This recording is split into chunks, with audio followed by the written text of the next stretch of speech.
Excellencies, distinguished delegates, ladies and gentlemen, good morning.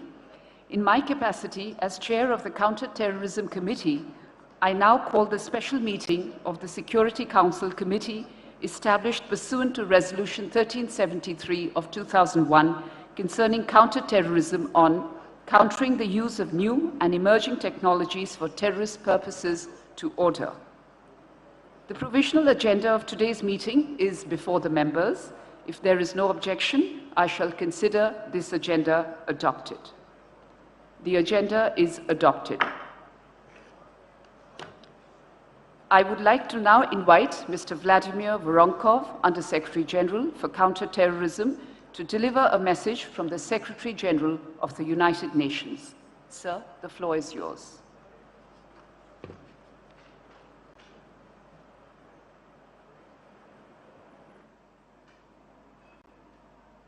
The United Nations Secretary General Antonio Guterres message to special meeting of the Security Council Counter-Terrorism Committee on countering the use of new and emerging technologies for terrorist purposes, Mumbai 20th of October 22, New Delhi 29th of October 2022. I quote, "I thank the Republic of India for organizing this special meeting of the Counter-Terrorism Committee. New and emerging technologies have unmatched potential to improve the human conditions everywhere. Regrettably, they have also been misused by many, including malicious actors. Terrorists and others espousing hateful ideologies are abusing new and emerging technologies to spread disinformation, foment discord, recruit and radicalize, mobilize resources, and execute attacks. The COVID-19 pandemic has highlighted many vulnerabilities to such misuse. We must adopt concrete measures to reduce these vulnerabilities while committing to protect all human rights in the digital sphere. This can only be achieved through the effective multilateralism and international cooperation, anchoring our responses in the values and obligations of the United Nations Charter and the Universal Declaration of Human Rights." End of quote. Thank you.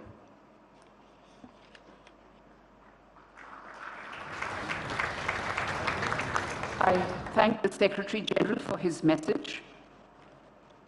In accordance with paragraph 17 of Security Council Resolution 2617 of 2021, today's meeting of the committee is open to the wider membership. I'm delighted to welcome representatives of member states of the United Nations, international, regional, and sub-regional organizations, United Nations entities, civil society organizations, private sector entities, and members of the Global Research Network of the Counter-Terrorism Committee Executive Directorate to present during the course of the meeting. After our opening session this morning, today's meeting will be divided into 4 thematic segments, during which we will hear briefings from experts.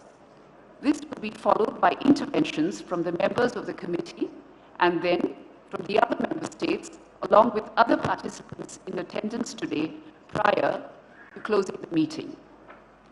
Following this morning's open plenary, I have the honor to moderate the first segment on countering terrorist exploitation of information and communication technologies.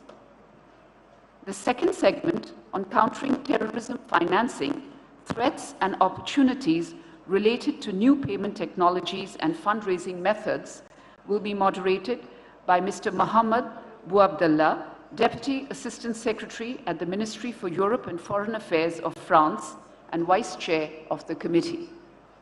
The third segment on threats posed by terrorist use of unmanned aircraft systems will be moderated by His Excellency Ambassador Muhammad Isa Abu Shahab, Deputy Permanent Representative of the United Arab Emirates to the United Nations and Vice Chair of the committee. The fourth segment on overarching considerations for countering the use of new and emerging technologies for terrorist purposes will be moderated by His Excellency Ambassador Vladimir Tarabrin, Special Representative of the Minister of Foreign Affairs of the Russian Federation for International Anti-Terrorist Cooperation and Director of the Department on the Issues of New Challenges and Threats of the Ministry of Foreign Affairs of the Russian Federation and Vice Chair of the Committee. Finally, following the fourth segment, I will resume my role as moderator for the intervention sessions. We will then proceed with the closing session. Before giving the floor to our speakers this morning, I would invite all of us to please stand and to commemorate the victims of terrorism, their families, and survivors of terrorism by a minute of silence.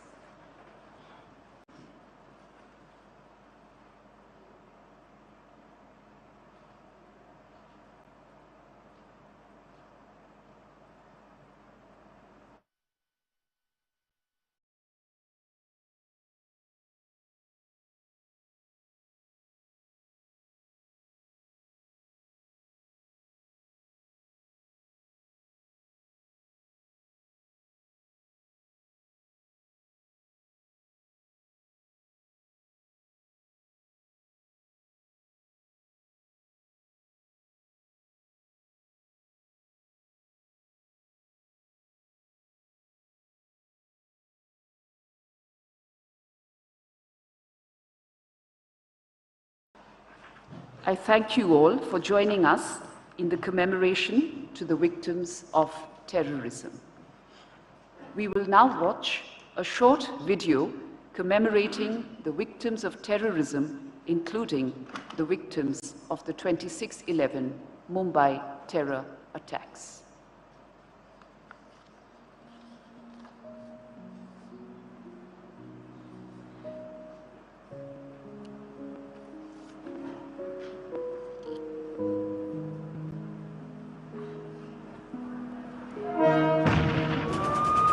Indian city of Mumbai endured 4 days of terror at the hands of 10 gunmen.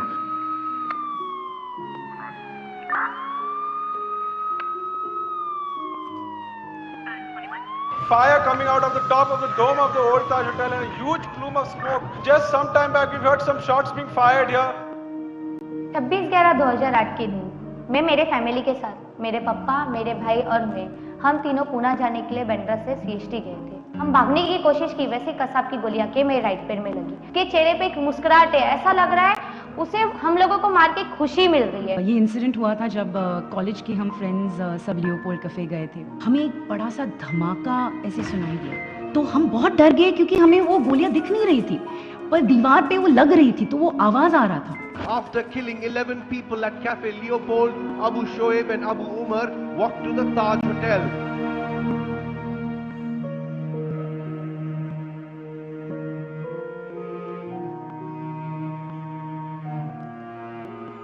I was terrified and you could hear grenades being thrown. I went on to the 5th and 6th floors and everything was shattered. It was burnt down. We were made to stand in a line and we were shot point blank. Unfortunately, the 2 guests didn't make it. There's a corridor. I was at one end and the terrorist was on the other end. So he looked at me, started shooting. He threw a hand grenade on me. Behind me, just 3 feet distance. I jumped, screamed and I jumped. And I knew that point of time I'm going to be dead. Mumbai was facing an unprecedented attack. Hearing reports of shooting at Kama Hospital, they got into a coalesce with 3 constables heading for the Kama Hospital back gate. तो doctor ने बोला कि patient को अभी delivery मतलब होने वाली है, उसको लेबर रूम में शिफ्ट करो। जो आवाज़ आ रहा था ग्रेनाइट का, गन का, सब वही टाइम पे गोलीबार बहुत जोर से आवाज़ है, वही टाइम पेशेंट की डिलीवरी हो गई। They wanted anyone with British or American passports. Say anyone who had a British or American passport, they wanted to know. So I guess they were after foreigners, yeah. First thing was bomb. They put a bomb. And not only one, it was around 2-3 bombs. And we were in the kitchen, me and one more helper.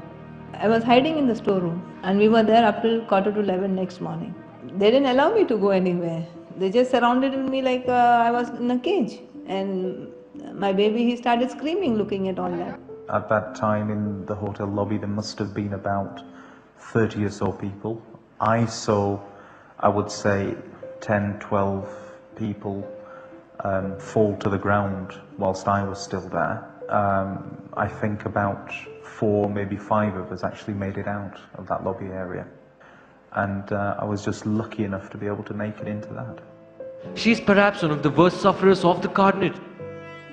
Because I refuse to leave the memory of them lying under that table.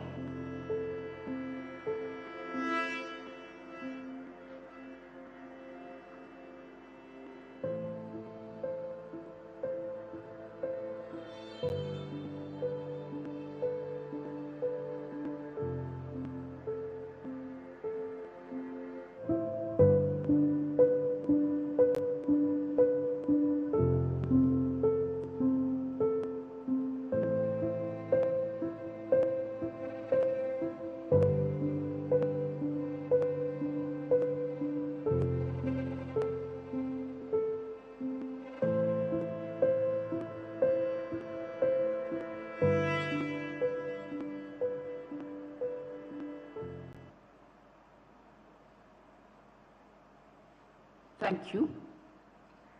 I will now make a statement in my capacity as Chair on behalf of the Counter-Terrorism Committee. Excellencies, distinguished participants, it is my honor to participate in today's opening session of the special meeting of the Counter-Terrorism Committee in my capacity as Chair of the Counter-Terrorism Committee of the Security Council. On behalf of the Counter-Terrorism Committee, allow me to thank the Government of India for its generosity in hosting the committee and organizing this very important and topical meeting to discuss the latest developments in emerging technologies, their potential use for terrorist purposes, and how these technologies could be used to counter terrorism and violent extremism conducive to terrorism. Having this event as a special meeting of the CTC reflects the urgency assigned by the committee to this issue. The committee looks forward to having an informative discussion on the varied ways in which the current terrorist landscape is being impacted by evolving technologies and the creative ways to use such technologies for security and counter-terrorism purposes while respecting human rights and the rule of law.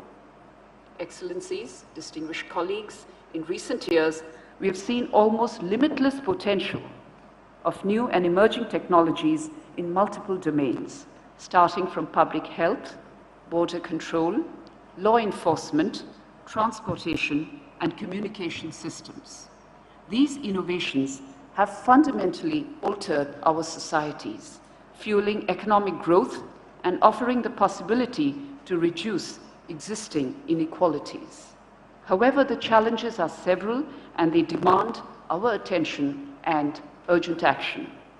The use of new technologies for terrorist purposes is increasing, diversifying, and evolving as varied technologies become cheaper and more readily available. Proliferation in online activities, particularly during the pandemic, has given terrorists the opportunity to spread their toxic narratives, honing their propaganda, particularly targeting youth and children, including through gaming platforms. Social media is being used by terrorist groups to target vulnerable individuals, creating an online echo chamber of hate. Conspiracy theories, misinformation, and disinformation campaigns have been used by terrorists to fuel societal divisions and distrust in governments and state institutions. The malicious use of artificial intelligence also has the potential to create political unrest and social upheaval. Anonymity offered by sophisticated encryption on various messaging apps and platforms is facilitating terrorists to communicate, congregate, recruit, radicalize, raise funds, and plan attacks. Terrorists are also increasingly relying on modern fundraising and payment technologies and anonymous online transactions. We've seen the evidence of virtual assets being used to fundraise for families of foreign terrorist fighters and their affiliates in northeastern Syria. In recent years, commercially available unmanned aerial systems were used by terrorist groups, including Al-Qaeda, Daesh, and their affiliates for trafficking of drugs, arms, and launching attacks. Excellencies, distinguished colleagues, unprecedented technological progress is consistently breaking down barriers, connecting people, and laying out new possibilities like never before. Several technological innovations have created new prospects and tools for law enforcement, border security, countering terrorism financing, and other areas in counter-terrorism. However, their use is not uniform. We need better collaboration to share big data-driven innovative solutions with states who lack necessary resources. Member states need to be agile, forward-thinking, and introduce comprehensive legislations to address this issue. Upholding human rights in practice and procedures, along with understanding the gendered impacts and biases of new technologies, are crucial. Ongoing dialogue with multi-sectoral partners and sustained state efforts would be required to successfully create a bulwark against use of new technologies for terrorist purposes. This is why our partnerships with the private sector, CTED's Global Research Network, and civil society, some of whom are present here today, are crucial in acquiring the latest evidence-based research, industry updates, and programmatic insights. The outcome document, which will be adopted today at the closing of the session, suggests several key measures and principles we can all endorse. Together, we can harness the promise of emerging technologies for the original purpose it was intended for, to accelerate global progress for the benefit of humankind. Let me conclude by saying that the threat of terrorism is grave and universal and continues to grow in several parts of the world, particularly in several parts of Africa and South Asia.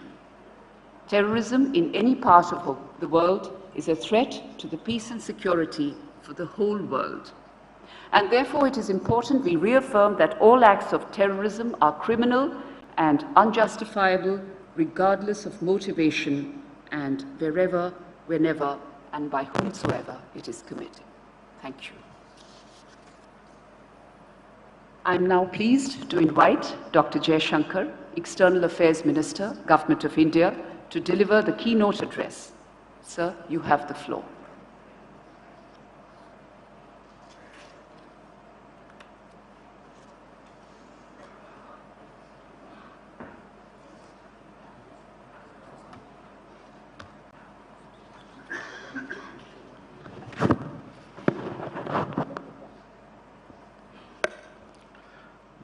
Madam Chair, Excellencies, distinguished guests, ladies and gentlemen. At the outset, let me extend a warm welcome to all of you who have traveled from every corner of the globe for making it convenient to attend the special meeting of the Counter-Terrorism Committee of the UN Security Council. This is the first time that the UN Security Council is holding a meeting in any format in India. That it is doing so when we are celebrating the 75th anniversary of our independence, the Azadi Ka Amrit Mahotsav, is especially noteworthy. I thank the members of the committee and the Counter-Terrorism Executive Directorate for their efforts in holding this special meeting in India. I would also like to acknowledge His Excellency Antonio Guterres, UN Secretary General, for his remarks that were read out just now by Ambassador. Your presence here in Delhi today for this special meeting of the CTC demonstrates the importance that the UNSC members, member states, and a wide range of stakeholders place on this critical and emerging facet of terrorism.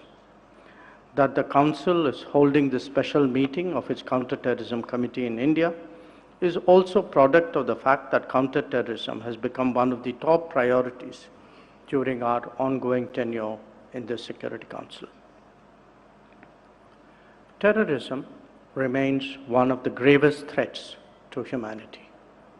The UN Security Council, in the past 2 decades, has evolved an important architecture built primarily around the counter-terrorism sanctions regime to combat this menace. This has been very effective in putting those countries on notice that had turned terrorism into a state-funded enterprise. Despite this, the threat of terrorism is only growing and expanding, particularly in Asia and Africa, as successive reports of the 1267 Sanctions Committee monitoring reports have highlighted. The technological innovations and breakthroughs of the past 2 decades have been transformative in the way the world functions in every respect. These new emerging technologies, from virtual private networks and encrypted messaging services to blockchain and virtual currencies, offer a very promising future for a wide array of economic and social benefits for humankind. However, there is a flip side, especially where terrorism is concerned. These very technologies have also thrown up new challenges for governments and regulatory bodies due to their potential vulnerability for misuse by non-state actors, given the very nature of some of these technologies and the nascent regulatory environment. In recent years, terrorist groups, their ideological fellow travelers, particularly in open and liberal societies, and lone wolf attackers have significantly enhanced their capabilities by gaining access to these technologies. They use technology and money, and most importantly, the ethos of open societies to attack freedom, tolerance, and progress. Internet and social media platforms have turned into potent instruments in the toolkit of terrorists and militant groups for spreading propaganda, radicalization, and conspiracy theories aimed at destabilizing societies.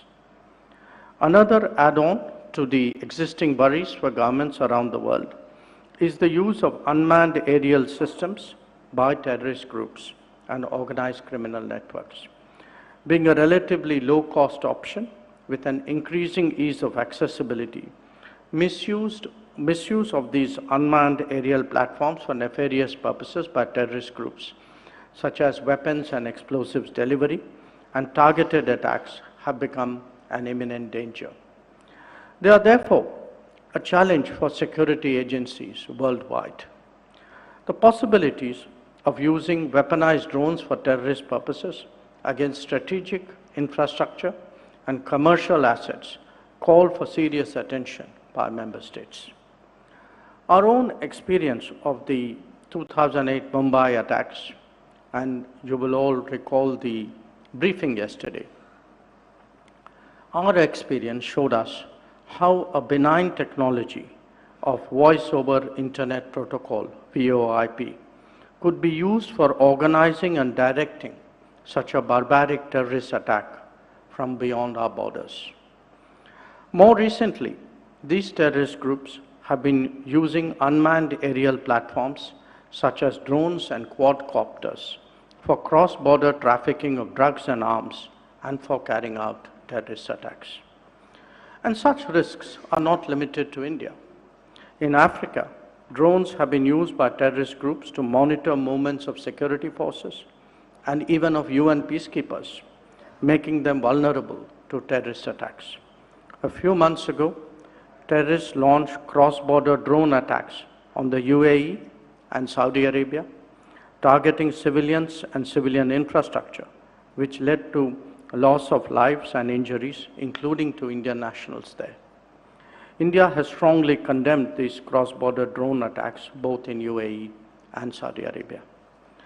With this context, we felt an urgency to initiate a focused discussion at this preeminent Security Council organ, the Counter-Terrorism Committee, charged with the purpose of combating terrorism on this evolving threat from misuse of new and emerging technologies. In January last year, while addressing the Security Council on the issue of terrorism, I had called for the need for the international community to adopt an 8-point action plan, which remains relevant in the context of today's meeting as well. One of the key points I had advocated was for member states to increase funding for UN organs such as the UN Office of Counter-Terrorism, the UNOCT. We have with us Ambassador Vladimir Voronkov, Under-Secretary General for Counter-Terrorism. Excellency, I am happy to announce that India will be making a voluntary contribution of $500,000 in the UN Trust Fund for Counter-Terrorism this year to augment the efforts of UNOCT in providing capacity building support to member states in preventing and countering the threat of terrorism. I would like to conclude by reaffirming India's commitment to strengthen international efforts to combat terrorism,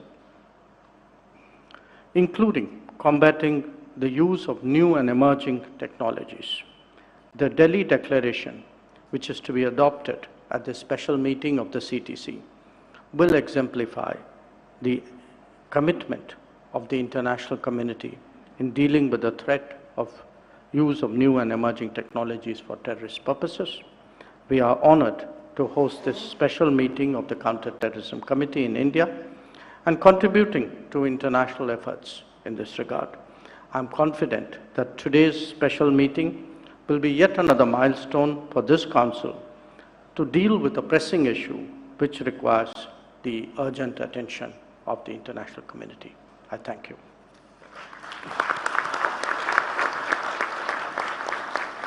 I thank His Excellency Dr. Jaishankar for his remarks, and I'm pleased to invite His Excellency Mr. Michael Moussa Adamo, Minister of Foreign Affairs of the Republic of Gabon, to deliver his opening remarks. Excellency, you have the floor.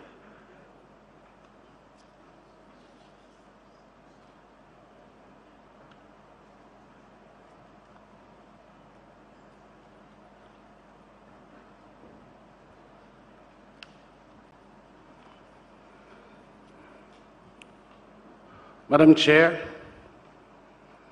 Honorable Minister, dear colleagues, Excellencies, ladies and gentlemen. Terrorism is constantly evolving and continues to pose a global threat more than ever. It endangers international peace and security, destroys societies, and destabilizes entire regions. Terrorism is an affront to common values enshrined in the Charter of the United Nations, and no country is immune.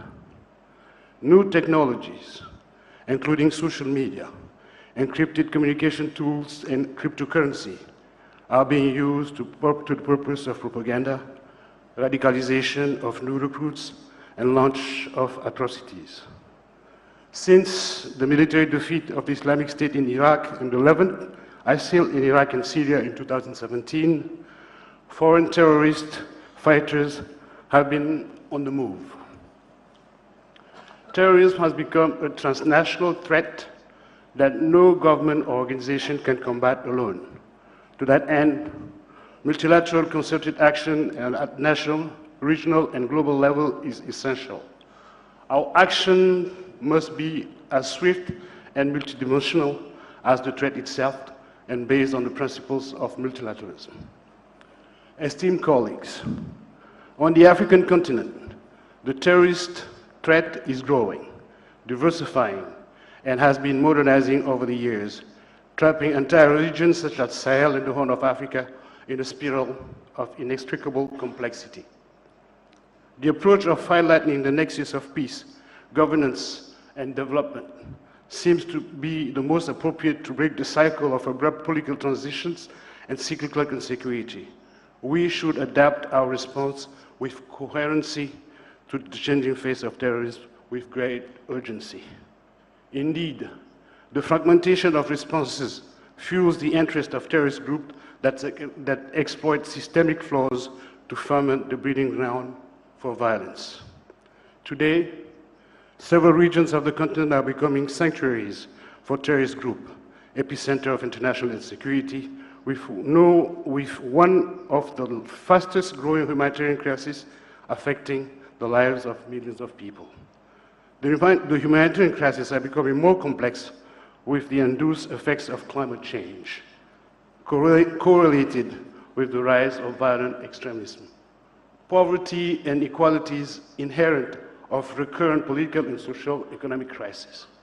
The range of challenges facing the Sahel and the Horn of Africa, to which we must respond as quickly as possible, requires an urgent recognition of policies and approaches, and built on better coordination and more assiduous and stronger mobilization of the international community.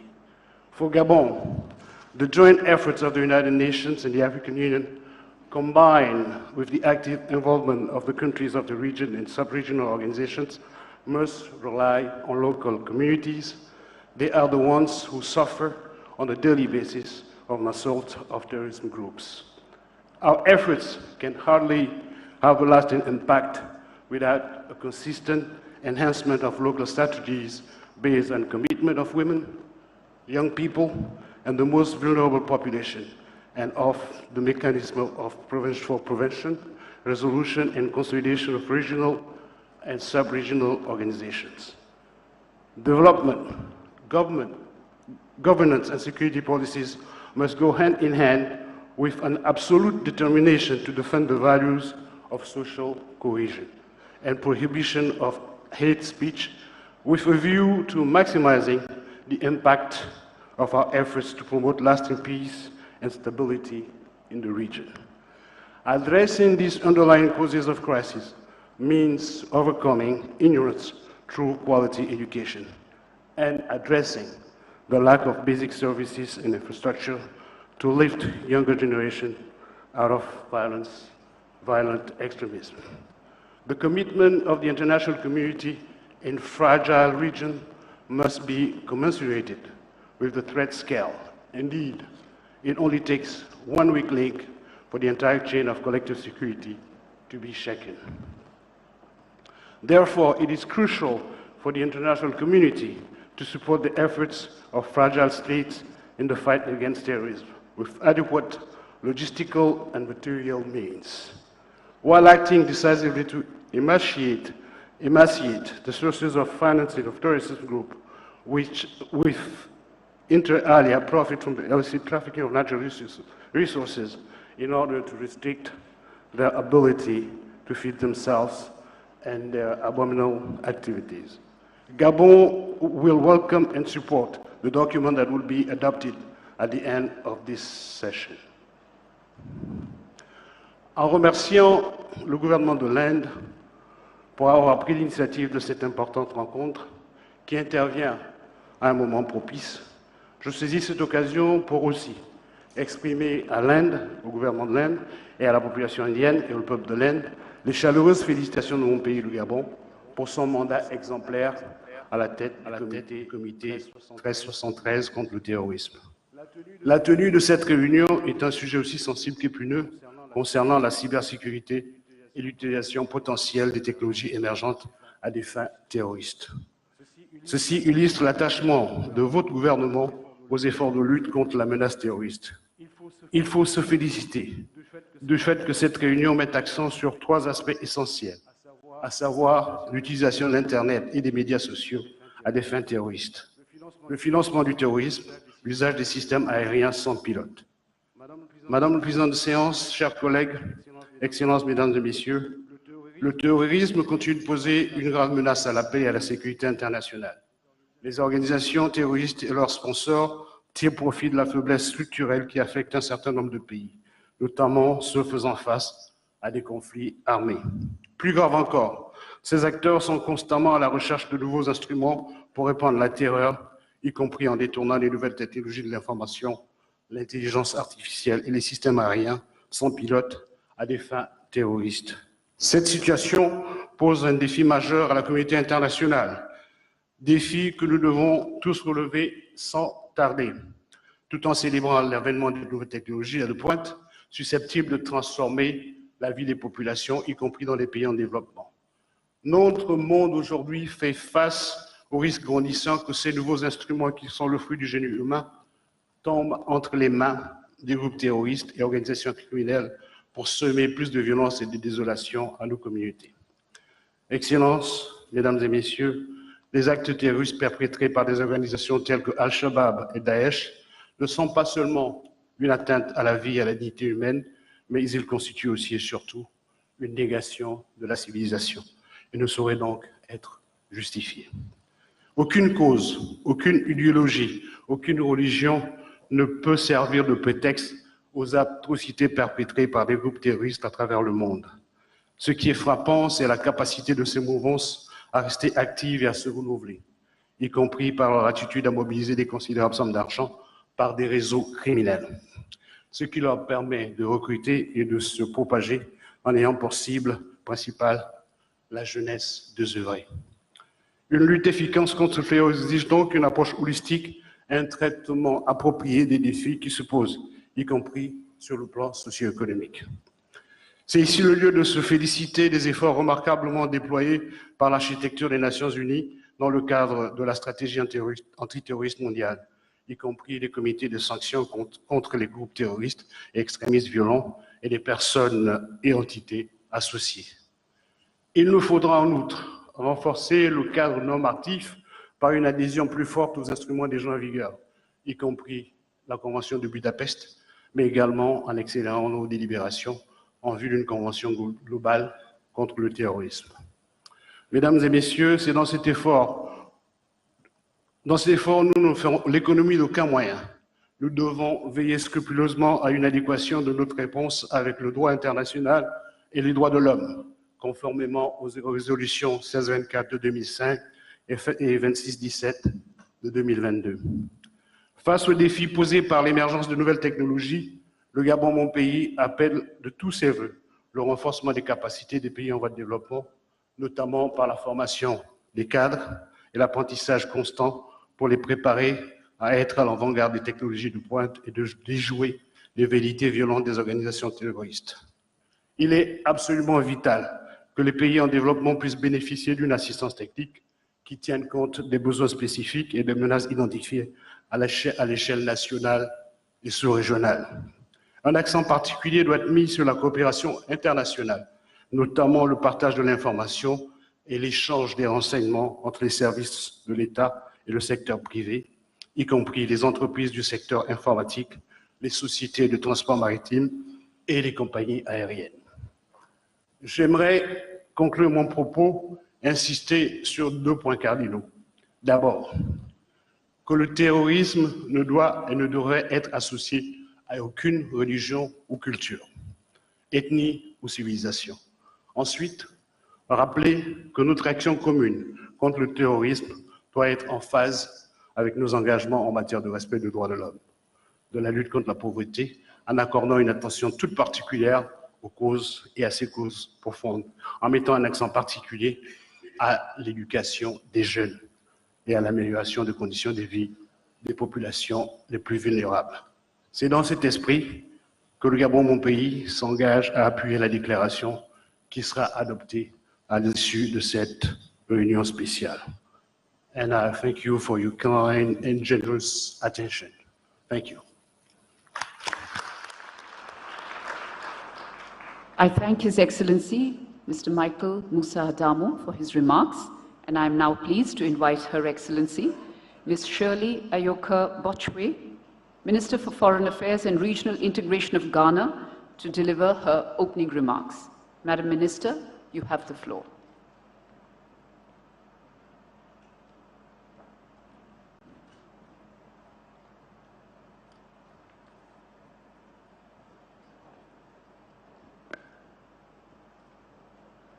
Madam Chair, colleague ministers, excellencies, ladies and gentlemen.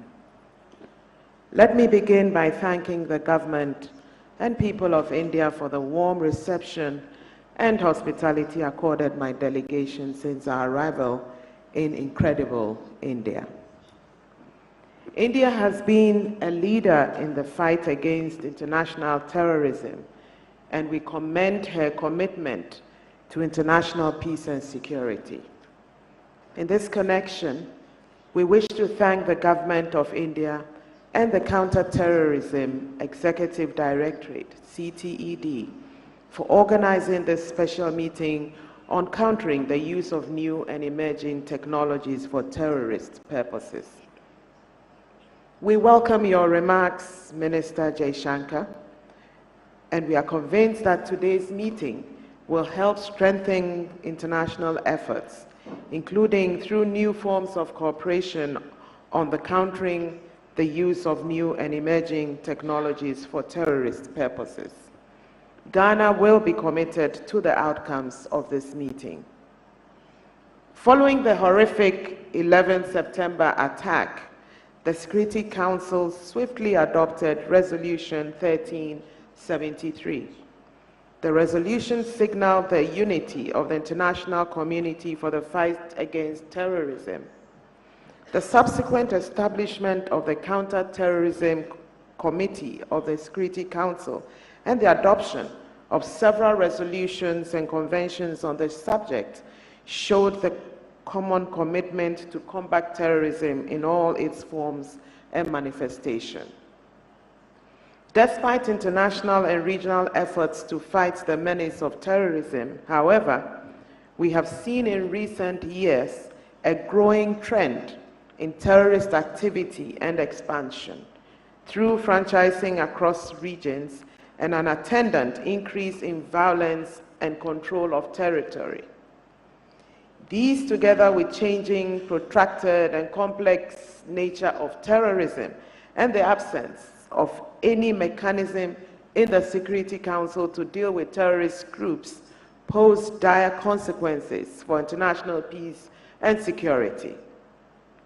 In Africa, the threat situation has undergone significant evolution, culminating in the emergence of terrorism and violent extremism as the most threat undermining our peace, stability, and territorial integrity of many of our member states. According to the Global Terrorism Index 2022, Africa emerged as the global epicenter of terrorism last year, accounting for 48% of global terrorism deaths, with the Sahel becoming home to the world's fastest growing and most deadly terrorist groups. There is no doubt about the consequential impact of this development on our lives, our livelihoods, and our ability to realize the Sustainable Development Goals. Madam Chair, today's meeting therefore offers a unique opportunity to explore effective and comprehensive mechanisms to address the evolving phenomenon of terrorism. The complexity of violent extremism and terrorist crimes across the globe defies generalization and a one-size-fits-all approach. Response must therefore be robust and appropriate. Against this backdrop, I wish to highlight the following points from my government's point of view. First, in the light of the emerging trends and technologies being leveraged for terrorist purposes, it is imperative to adopt tailored measures to counter terrorism financing. Terrorist financing is essential to the operations of terrorist organizations, to maintain their networks, to recruit, and to acquire and supply arms and the new technologies. We must find ways to dry up external and internal financing of terrorists, including curtailing the increasing use of cryptocurrency, which is becoming a choice for financing terrorist activities. This requires, among others, genuine partnerships with regional institutions such as the Intergovernmental Action Group Against Money Laundering in West Africa. We must equally pay attention to the growing link between terrorists on land and pirates at sea, particularly in the Gulf of Guinea, as we work collaboratively to dry up their sources of funding and check any expansion of their operations. In this regard, we call for effective implementation of Resolution 2634 on maritime security in the Gulf of Guinea. Second, the unprecedented innovation in technologies and the challenges in regulation, licensing, and export controls have increased the ability of non-state actors and malign forces to secure products, including on the open market, and weaponize them. There's growing evidence of drones being weaponized by violent extremists and terrorist groups for surveillance as part of their intelligence and reconnaissance operations, or as explosive devices, as in the case of the attacks on Abu Dhabi. We need both global cooperation and national actions to thwart the acquisition of such technologies and their components by individuals or groups for terrorist purposes. Third, we are equally concerned about the growing misuse of the internet and social media by terrorists. While many of the benefits of internet and social media are obvious, it is being used by terrorist groups, especially in the dark net, to facilitate communication within terrorist groups, transmit material support, planned acts of terrorism for recruitment purposes, financing, propaganda, training, and incitement to commit acts of terrorism. We should therefore seize the opportunity provided in the ongoing negotiations to elaborate a global convention on countering the use of ICT for criminal purposes. Excellencies, in conclusion, Ghana urges action to ensure that states have access to all available tools for counterterrorism while effectively denying terrorists the means to threaten global peace and security with emerging technologies. We are determined to support the efforts of the Counter-Terrorism Committee of the United Nations accordingly. Thank you for your attention. I thank Her Excellency Ms. Shirley Ayoka Bochwe for her remarks, and I now invite His Excellency Mr. James Cleverly, Secretary of State for Foreign, Commonwealth and Development Affairs of the United Kingdom, to deliver his remarks. Excellency, you have the floor.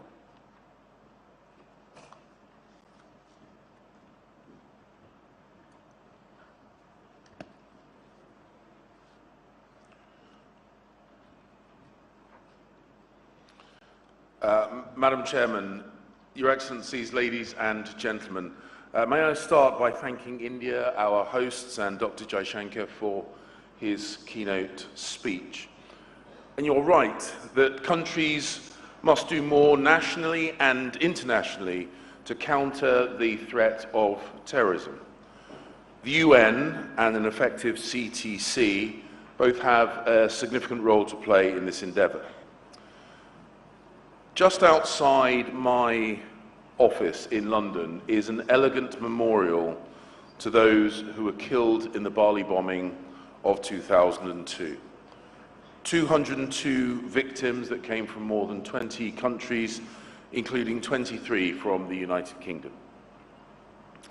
When terrorists struck in London in 2005, one of the 52 people they murdered was 37-year-old Neetu Jain, a biochemist graduate who was born in Delhi.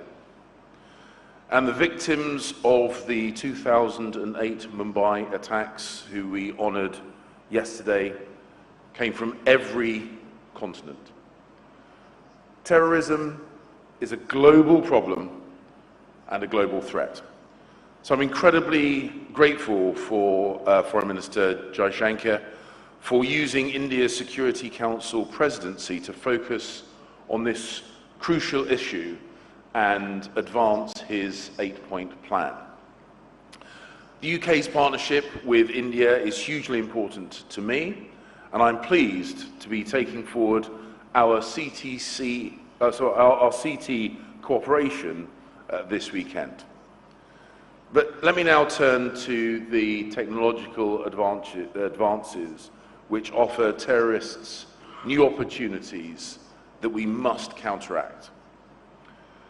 Within the space of just 2 decades, terrorists have gone from circulating crackly voice recordings from the depths of Tora Bora to global online recruitment and incitement campaigns, to live stream attacks.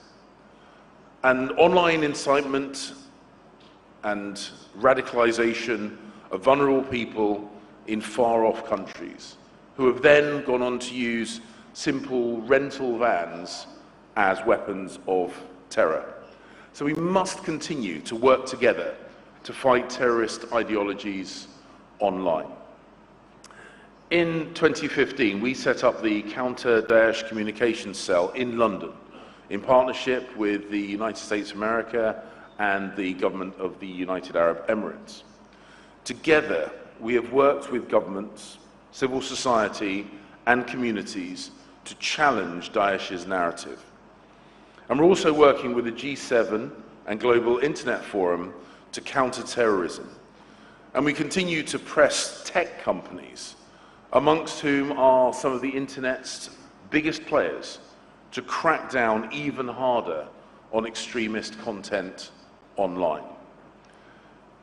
Technologies that advance the online world also powers the real world, but both are open to exploitation. Tech designed with the best of intentions can be repurposed for the worst of aims.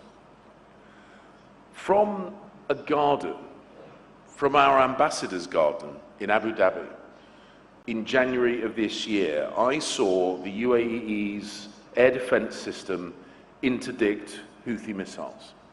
And only a few weeks earlier, drones had killed 3 people in Abu Dhabi. Drones are being used currently to target critical national infrastructure and civilian targets in Russia's brutal invasion of Ukraine. So from the UAE to Ukraine, unmanned aerial systems, from relatively cheap and unsophisticated to those of military specifications, are used to inflict terror, death, and destruction. This is why we have sanctioned 3 Iranian military commanders and 1 Iranian company involved in the supply of drones, and why we must also do more to stop these technologies getting into terrorists' hands. In 2019, the UK government launched our counter-unmanned aircraft strategy, and we are funding new counter-drone technologies.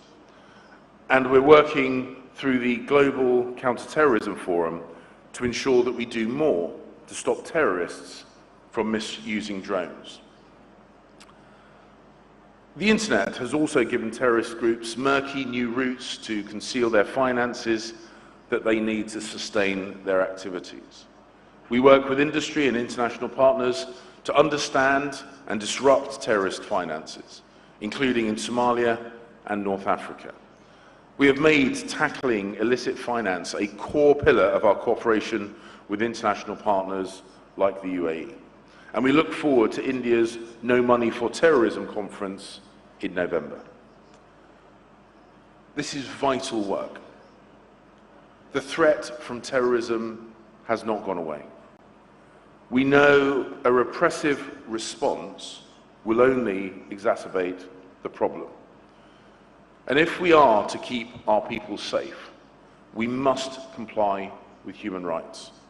And we must continue to work together and with industry and all parts of our communities to discredit the narratives of hate, to counter radicalization, to infiltrate networks, to foil plots, and to starve terrorists of the finances and the emerging technologies that they would use to do us harm.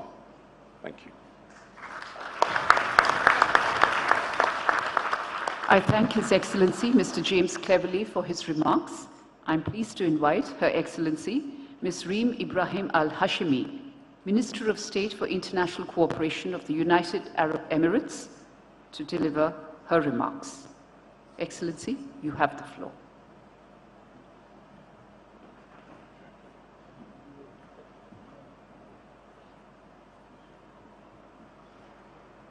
Thank you, Madam Chair. At the outset, the UAE would like to begin by thanking India in her capacity as the current chair of the Counter-Terrorism Committee and Minister Jaishankar for organizing and hosting us for this very special meeting. We deeply value your leadership on counterterrorism at the UN Security Council and beyond, and as the next chair of the Counter-Terrorism Committee in 2023, the UAE looks forward to building on your achievements. I'd also like to begin by paying tribute to all the victims and the survivors of terrorism. Yesterday's memorial ceremony in Mumbai was an important and very poignant reminder of the utter injustice of all the lives that have been cut short or forever altered by the scourge of terrorism. We owe it to all those victims to galvanize our efforts and improve international responses and end this global threat. Terrorism knows no borders, and though different parts of the world may become fertile breeding ground, that threat can still transcend anywhere at any time, as we have seen earlier this year in my country, but as is also evident in many of the countries and communities represented here today. New technologies can bolster efforts in areas ranging from the countering of terrorism to the development of early warning systems and predictive analysis, and the strengthening of surveillance capabilities. New technologies are also today involved in the delivery of humanitarian assistance, and as we've heard earlier, sometimes positive intent can actually be manipulated. How to stay ahead of these threats requires us to embrace innovation, but also be very open to new and different approaches and perspectives. And so let me take you on an imaginary journey into the near future. It's 2027, 5 years from now, and in a very heavily populated area, people are going about their daily lives, buying groceries at an open-air market, until they hear the buzzing noises and look up, and there's a swarm of 50 small drones appearing in the sky, several explosions, and more than 60 people killed in a matter of minutes. Among these victims are government officials who were meeting leaders of the local community, and the drones were equipped with cameras and facial recognition technology. These explosions not only killed those targets, but also indiscriminately killed many bystanders, men, women, and children alike. The terrorists weaponized the drone swarm with improvised explosive devices and were directing it from somewhere abroad using a smartphone. Everything that you needed for this attack was commercially available online. This scenario may seem like it's far-fetched, but it's actually alarmingly close to becoming a reality.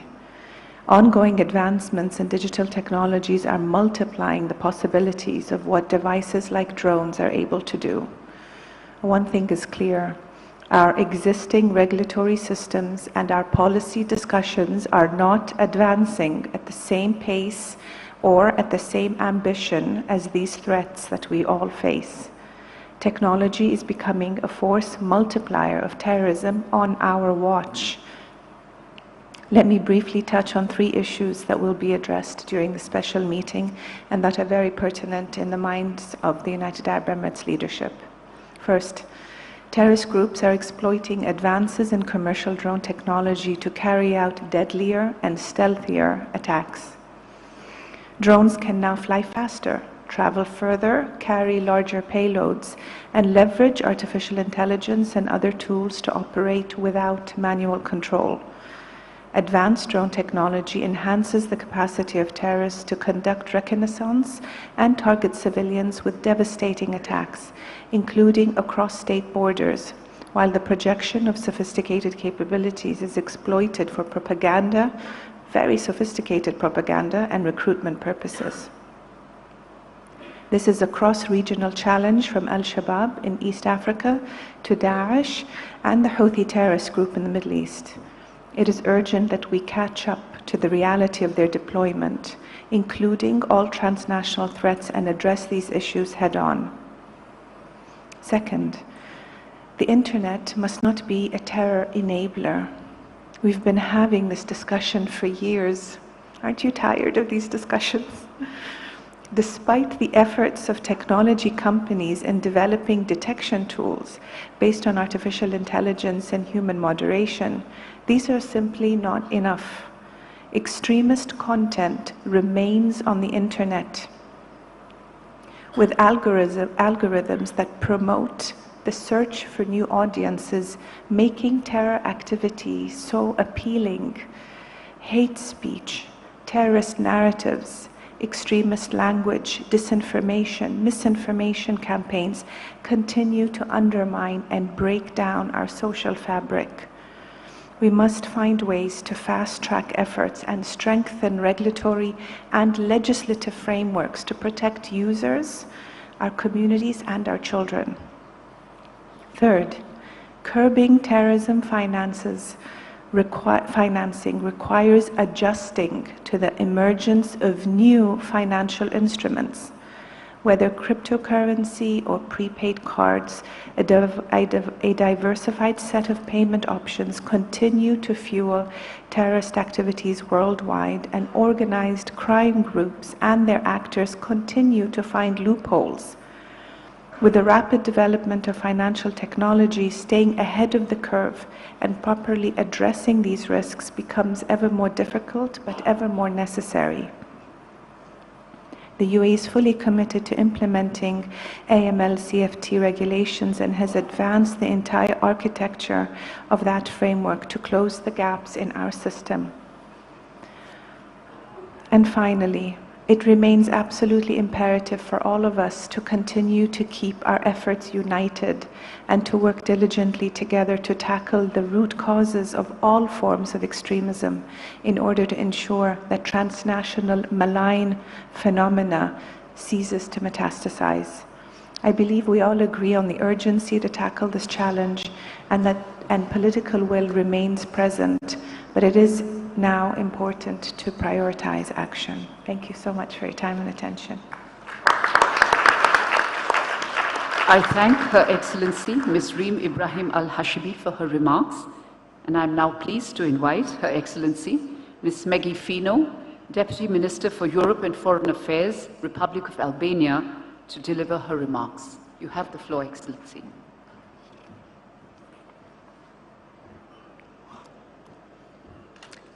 Thank you, Madam Chair, Excellencies, ladies and gentlemen. At the outset, please allow me to extend my gratitude to the Government of India for hosting us in this beautiful country of yours and for organizing these 2 days meetings of solidarity and providing the opportunity to express our joint commitment in countering terrorism, which is still a serious and imminent threat to international peace and security. Please also allow me to pay tribute to the victims of the Mumbai terror attacks and to all the victims of terrorism all over the world, and express my deepest condolences to their families. As was mentioned these past 2 days and remains very much true, their suffering must not be forgotten. Dear colleagues, in the same vein, I would like to provide you with some brief information on what we have done in my country, in Albania, as we have focused in countering violent extremism, preventing recruitment and radicalization that leads to terrorism as a vital investment to peace and security. As an active participant of the global coalition to defeat Daesh ISIS, the Albanian government has taken concrete steps to build the legal framework and operational capacity to prevent and combat terrorism and the phenomenon of foreign terrorist fighters. Our policy is guided by the respect for human rights, effective law enforcement, and full international cooperation. Although in the country we have not experienced terrorist acts, it's important to note what was mentioned yesterday in the remarks by the victims and their families, but also reiterated today, that terrorism can happen to anyone, anywhere, as it knows no borders. That is why this requires joint action. In Albania, we have faced the phenomenon of foreign terrorist fighters, citizens going to conflict areas, at times even with their families, women and children, facing the horrors of war there. Repatriation has come to the forefront of the discussion, and in particular, ways on how to address repatriation in compliance with international standards and obligations. For that reason, we fully support international efforts that ensure prosecution of the FTFs, the protection, repatriation, rehabilitation, and reintegration of their family members, especially women and children. Let's not forget, many of them are victims of terrorism themselves, misled by a violent ideology and fed by illiteracy. Excellencies, over the course of more than 20 years of war on terror, experts have identified political and socioeconomic conditions as root causes of terrorism. Technological enablers that make terrorism possible have been less studied. This meeting serves to reflect on recent developments and the latest evidence-based studies regarding the threats posed by the use of new technologies for terrorist purposes. Regrettably, violent extremists and terrorist groups use communication technologies to mobilize resources, train, radicalize, and recruit others to join their networks, in particular, youth. Some have become extremely skillful in exploiting the internet, video editing, social media, and other communication tools and means. We should not restrict our focus to countering the malicious uses of new technologies by terrorist organizations, but we must also learn how to use these technologies proactively. By doing so, the aim is to prevent the movement of terrorists, build capacities, and encourage good practices in information sharing. Experience shows that effectiveness of such measures is directly linked to the level of cooperation and coordination among government agencies, civil society, and the private sector, in particular the tech sector. We need to carefully address the terrorist threat while respecting human rights and fundamental freedoms in their entirety. Privacy rights and freedom of expression need to be respected and maintained, and a gender-sensitive approach should ensure that gender-specific concerns are also considered. Albania will continue to strongly support international cooperation and the promotion of UN standards and the practical implementation of the UN Global Counter-Terrorism Strategy through the prism of the new technological developments. And as a non-permanent member of the UN Security Council, we will maintain an active role in addressing this issue in the highest organ of the UN for a more peaceful and safer place for the present and also incoming generations. I thank you for your kind attention. I thank Her Excellency, Ms. Maggie Fino, for her remarks. I'm pleased to invite His Excellency, Ambassador Eduardo Paes Saboya, Secretary for Asia, Pacific and Russia at the Ministry of Foreign Affairs of Brazil, to deliver his remarks. Excellency, you have the floor. Madam Chair, Honorable Minister, Excellencies, distinguished delegates, I would like to thank the Government of India and the Counter-Terrorist Committee, Executive Directorate, for their efforts in organizing this important meeting, and also for the hospitality of India. I would like to convey Minister Carlos França's greeting to Minister Dr. Jaishankar, who has recently had a very productive and successful visit to Brazil. While new and emerging technologies can create opportunities for economic growth, they may also have unintended consequences. They surely offer us instruments for fighting terrorism, yet in the wrong hands, they may also enhance the ability to cause harm. This special meeting of the CTC is above all about the challenges in the use of technologies that can enable progress or yield destruction. When it comes to terrorism and the very graphic, raw devastation it provokes, which we saw in the videos here, this discussion is particularly pressing. This debate, to be successful, must involve all actors, especially those who may have a prominent role in counterterrorism. Therefore, it is positive to have such an inclusive participation today with representatives from government, civil society, academia, and the private sector. On the one hand, the development of ICTs, artificial intelligence, and other technologies can provide a wide array of tools to counter terrorism. They make it easier to identify suspects and confirm their identity with facial recognition software, ascertain behavioral standards, and analyze evidence. Remote sensing applications benefit from IA technologies to strengthen border management and control, and thereby reducing risks of cross-border movement of terrorists. On the other hand, there is justified criticism about impacts on the right to privacy and civil liberties. It is also known that flaws in the development of artificial intelligence and facial recognition software have regrettably replicated prejudices, not only making counterterrorism less effective, but also raising serious human rights concerns. The key to addressing these challenges lies in sound regulatory processes, which in turn require inclusive participation and a comprehensive debate.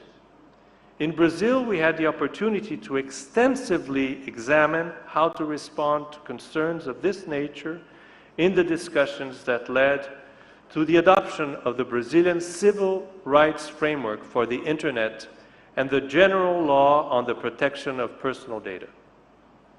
In light of the rapid pace of technological innovation, we will probably be required to constantly update our legal frameworks and the methods of work of our intelligence and law enforcement national organs. It is crucial for our governments to be able to rise to increasing new challenges posed by the use of new and emerging technologies by terrorist groups. In this process, we must always bear in mind that counterterrorism can only be really successful if conducted in full compliance with international law, including the UN Charter, international humanitarian law, international human rights law, and international refugee law. Given the transnational nature of the threat, we must also intensify international cooperation among member states, international and regional organizations, and stronger cooperation will allow us to further exchange information and best practices and foster more initiatives of capacity building in benefit of national institutions. The absence of an internationally agreed upon definition of terrorism undermines the effectiveness and cohesion of global, regional, and national efforts in the fight against the phenomenon. Moreover, the lack of a universal conceptual framework creates the risk of the application of double standards. Therefore, we should continue to aim at the adoption of a comprehensive convention on international terrorism. The repudiation of terrorism is a principle enshrined in the Brazilian Constitution. Terrorism is unacceptable in all its forms and manifestations. It undermines the rule of law and thus international peace and security. This special meeting and the discussions we will have today can help strengthen our collective response to this threat. It demonstrates that we can take advantage of new and emerging technologies in our favor in order to counter their misuse by terrorist groups. It also illustrates our resolve to combat terrorism within the strict limits of international law, aware as we are that otherwise counterterrorism action would defeat its own purpose of saving lives and inhibiting violent extremism conducive to terrorism. Thank you. I thank the Ambassador for his remarks, and I will give the floor now to Mr. Vladimir Voronkov, Under-Secretary General for the United Nations Office of Counter-Terrorism, to deliver his remarks. You have the floor.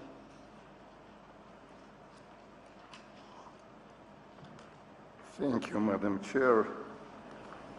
Excellencies, Ministers, ladies and gentlemen, thank you for the invitation to address the Security Council Counter-Terrorism Committee and for convening this special meeting to consider the important theme of countering the use of new and emerging technologies for terrorism purposes. Mr. Minister, thank you very much for your announcement about the next generous contribution to our voluntary budget. Much appreciated. Thank you very much. I also very grateful to the Government of India for warm hospitality. Thank you again. I also thank Mr. Wei Sheng Chen and his colleagues in the Counter-Terrorism Committee Executive Directorate for the close cooperation with the United Nations Office of Counter-Terrorism and excellent organization of this meeting. The role of new and emerging technologies in fundamentally transforming all facets of our lives is beyond question. They have proven their value as indispensable tool for advancing peace and security, sustainable development, and human rights. However, terrorists often misuse and abuse these technologies to advance their agendas, thereby undermining international peace and security. As I briefed on behalf of the Secretary General of the Security Council in August, Daesh, for example, has significantly increased its use of unmanned aerial systems in northern Iraq during the past year.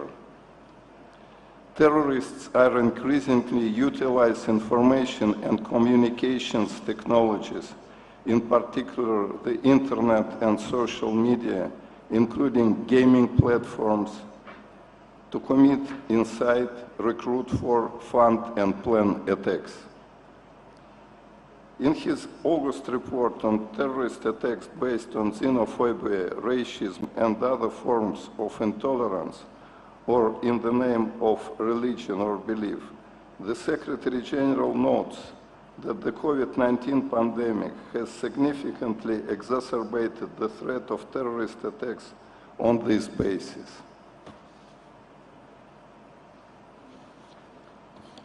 This is due to the exploitation by terrorists and other groups of increased online presence and social isolation to grow and diversify their support base, radicalize and recruit new members, as well as expand their reach and influence. As new technologies emerge and become more widely available, member states are confronted with the urgent need to address the multiple and complex challenges they pose. This includes identifying, monitoring, investigating, and prosecuting terrorist activities involving the use of new technologies, as well as tackling terrorist propaganda and online incitement, taken into account the context of different applicable legal frameworks. In all of this, we must consider the broad human rights implications of the use of new technologies in countering terrorism activities. This includes ensuring that counter-terrorism measures are fully compliant with the right to privacy, data protection, freedom of opinion and expression, freedom of association, as well as freedom of religion or belief. Madam Chair, Excellencies, my office works with its partners, including through the United Nations Global Counter-Terrorism Coordination Compact, to support member states to leverage new technologies for counter-terrorism, while also addressing the risks posed by their misuse for terrorist purposes.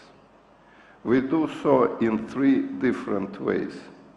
First, by offering technological solutions such as Go travel software to identify, detect, intercept, and prevent the travel of terrorists and other serious criminals.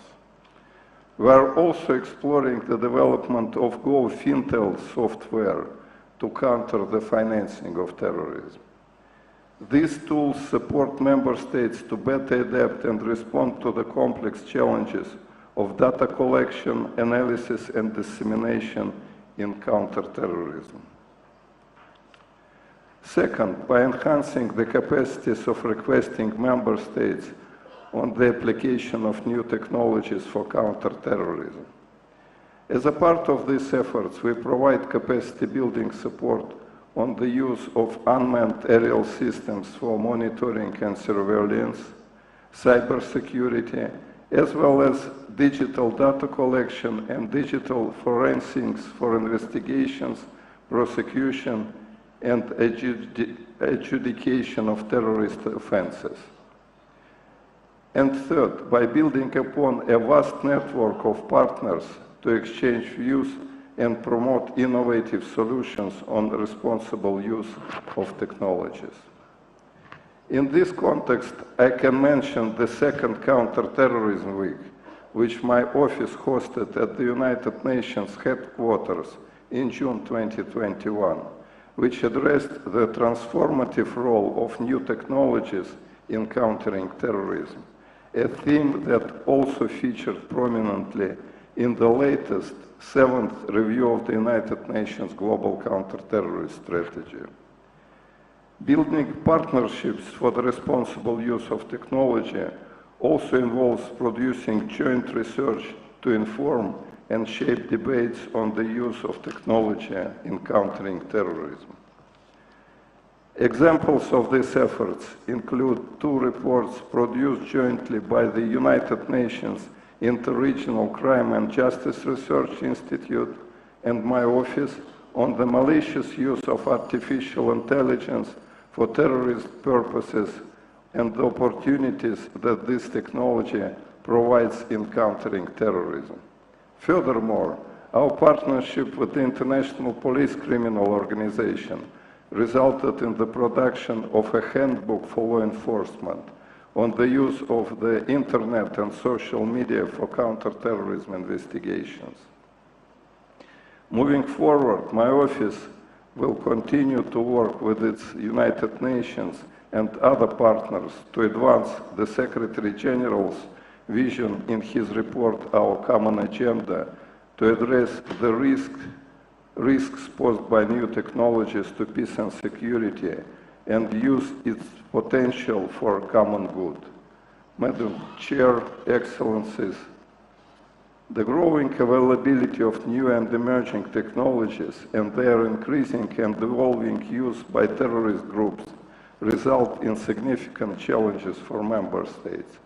We must work together with all relevant stakeholders, including governments, local actors, academia, civil society, the private sector, to address and mitigate those risks, while harnessing our capabilities to use such technologies to counter the spread of terrorism and violent extremism conducive to terrorism. I am confident that this special meeting of the Counter-Terrorism Committee, as well as the forthcoming 8th review of the United Nations Global Counter-Terrorist Strategy, will provide further directions in this regard. UNOST will continue to work closely with the Security Council Counter-Terrorism Committee and member states to promote the coordinated, human rights compliant and gender-sensitive use of new and emerging technologies to prevent and counter terrorism. I thank you. I thank USG Voronkov for his remarks and overview, and we now will view a video recording from Under-Secretary General Amandeep Singh Gill, the United Nations Secretary General's Envoy on Technology. May we have the video, please? Good afternoon. It's a pleasure to participate in the special meeting of the Counter-Terrorism Committee Executive Directorate on countering the use of new and emerging technologies for terrorism. I want to take a moment to remember the victims of the terrorist attacks in Mumbai in November 2008. Their memory inspires us, encourages us to be even more vigilant and more focused on countering terrorism. At the Office of the Envoy on Technology, we are taking a holistic look at digital technologies, both the dark side as well as the opportunities.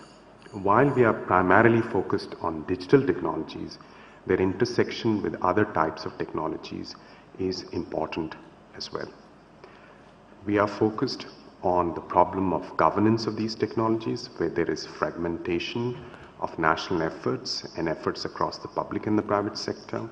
We are focused on the opportunity for advancing the SDGs by leveraging the digital transformation, and of course we are focused on coherence within the UN system.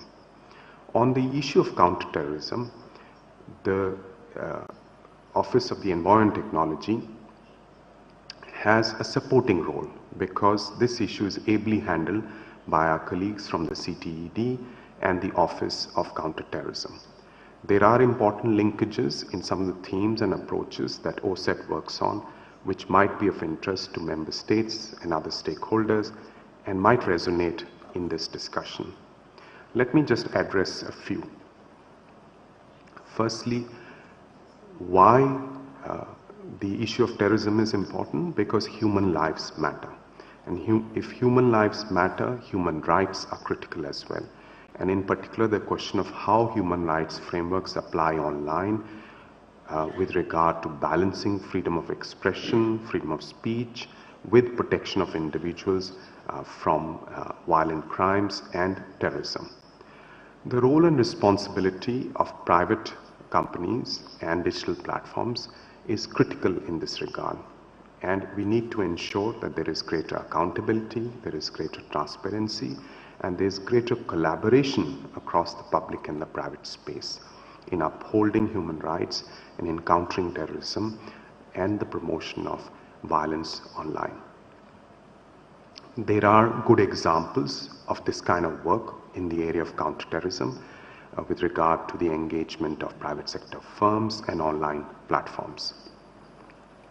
It's useful to remember the coalitions that have come together after the Christchurch attacks, and also the coalition of private companies that's grouped together in the Global Internet Forum on Countering Terrorism. There are lessons learned, there are best practices when it comes to addressing the use of online platforms for terrorism. There are also interesting possibilities to leverage technology when it comes to surveillance. However, again, this is something that needs to be done in full respect of international human rights law and national and constitutional regimes with regard to the protection of individuals. In other words, we need to balance valid national security concerns with the concerns related to individual freedoms and fundamental human rights. The role of the civil society is very important in this regard, in addition to the existing and important roles of the public and the private sector. I mentioned the Christchurch call and the GIFCT, which is a coalition of the private sector. I think it's important to work on the interface between these coalitions and intergovernmental organizations such as the CTED and other organizations within the UN system. An important area where there are potential opportunities for quick action, for collaboration, is capacity building on counterterrorism and emerging technologies. There is a broader effort on cybersecurity capacity development, which is handled in various UN processes, but this is a key part of our work as well, given our efforts to promote a more holistic, joined-up approach to digital capacity building within the UN system, particularly if we are to ensure that digital plays its due role as an enabler of the sustainable development goals. I want to conclude by focusing for a few minutes on some of the issues that you would be taking up today, for instance, terrorist financing, as well as unmanned aerial systems. There are burgeoning systems of payments online. This is playing a crucial role in economic growth, in inclusion, particularly in developing countries, bringing in women and rural communities into the mainstream economy. So innovation is important here, scale is important, inclusion is important, but at the same time, this is a headache for those who are monitoring these transactions for signs of risk. Digital technologies such as artificial intelligence can play a role and help public authorities maintain the right balance between innovation and surveillance with regard to the terrorist threat.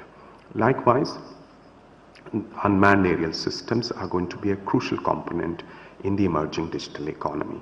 Their regulation, their governance has to take into account the innovation possibilities and the growth potential. At the same time, we need to make sure that these systems are not misused, particularly for WMD terrorism type of attacks. This was a concern that was taken up during the Nuclear Security Summit process, and we need to ensure that in the relevant multilateral forums there is continued attention on how to regulate the unmanned aerial services domain so that we can balance the economic growth opportunity, the innovation opportunity with valid concerns on terrorism. Thank you so much for your attention to my remarks, and I wish the deliberations at this important meeting all success.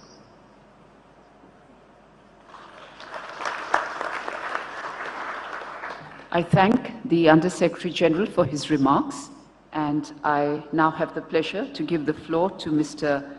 Vikshong Chan, Acting Executive Director of the Counter-Terrorism Committee Executive Directorate, to deliver his remarks. You have the floor. Thank you, Madam Chair, Excellencies, distinguished participants.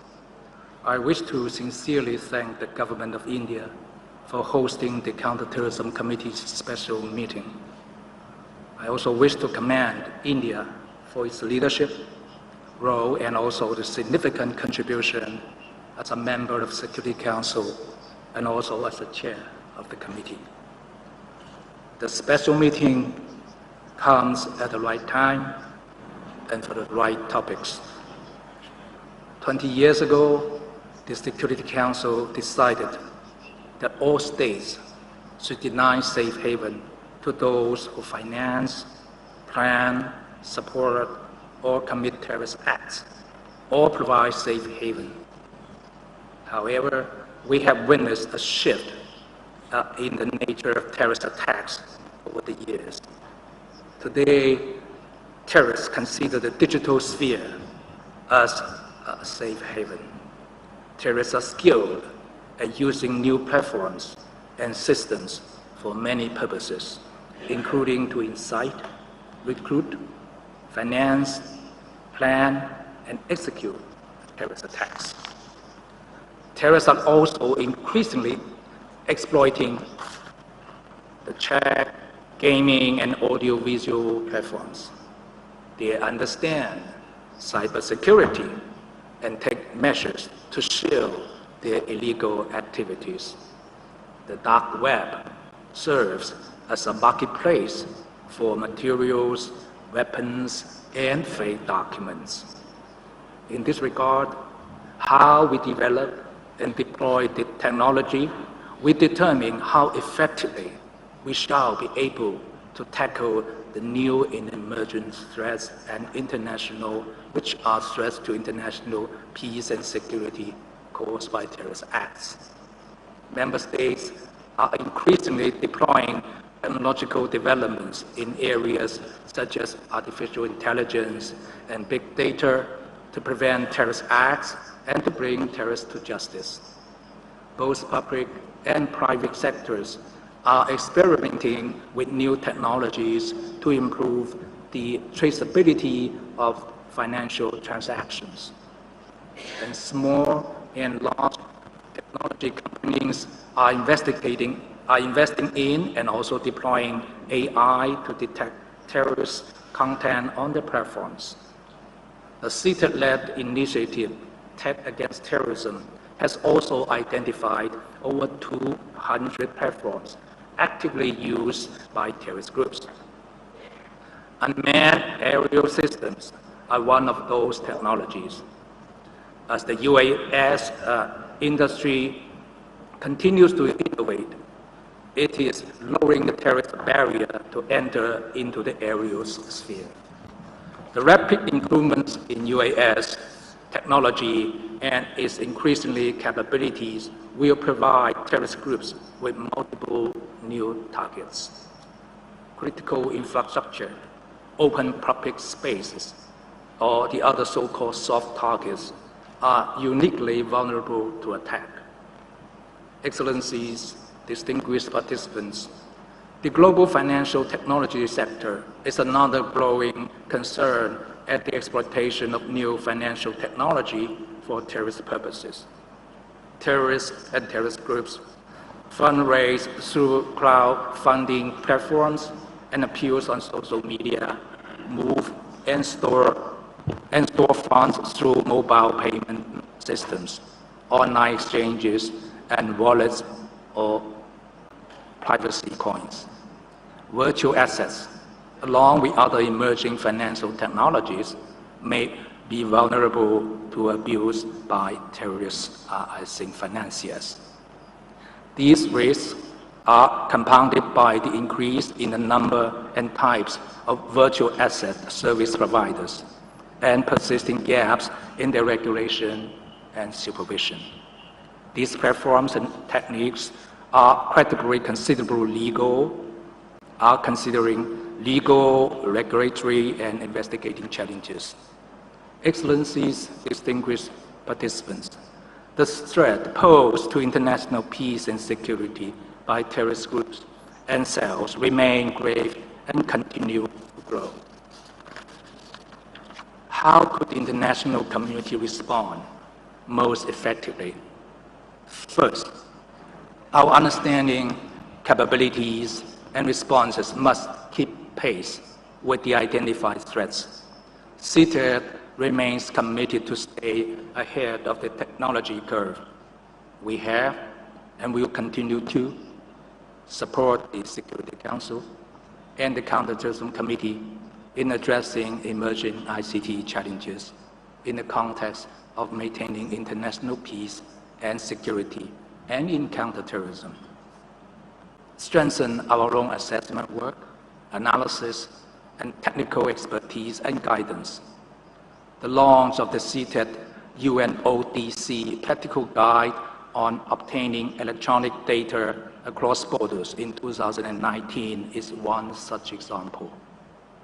Enhanced partnership with the UN Office of Counterterrorism under the distinct leadership of Undersecretary USG Voronkov and also the other UN entities under the Global Compact and international and regional organizations and arrangements in raising the awareness of the threat by the misuse of ICT for terrorism purposes and facilitation of the delivery of technical assistance to member states in need. Contribute to innovative initiatives such as the GIFCT and Tech Against Terrorism, as well as the work of the GCTF, as evidenced by CTED's contributions to the Berlin Memorandum of Good Practices for countering terrorist use of unmanned aerial systems. Second, regulations and innovation are complementary and mutually reinforcing. As social media, UAS, and new payment technologies continue their rapid development, our legislation and regulations will need to keep pace. Third, we must continue to identify, share, and also build expertise and technical resources and capacity. Law enforcement agencies have made great strides in the ability to investigate, detect, and disrupt the use of new and emerging technologies for terrorist purposes. Further targeting, training, and capacity building will be required to ensure that criminal justice officials can effectively investigate and, as appropriate, prosecute and adjudicate, technology-related terrorist crimes. Fourth, a multi-stakeholder approach is essential. The Security Council has long noted the importance of developing public-private partnership in efforts to counter acts of terrorism. Today's special meeting provides an ideal opportunity to harness the knowledge, expertise, and support of international and regional organizations, the private sector, civil society, and academia. Fifth, we must remember that new technologies are not a panacea. They must be deployed responsibly with respect for human rights, privacy, and ethical standards. And they must also be grounded in transparency and robust accountability. Excellencies, distinguished participants, as we consider the challenges and opportunities posed by new and emerging technologies, it is essential that we remain committed to further enhancing our coordination, collaboration, and cooperation in order to mount an effective global response.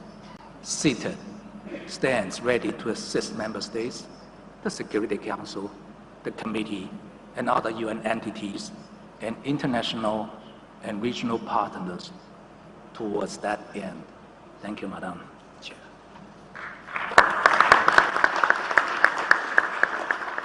I thank Mr. Chan for his remarks. This concludes the opening plenary segment of today's meeting.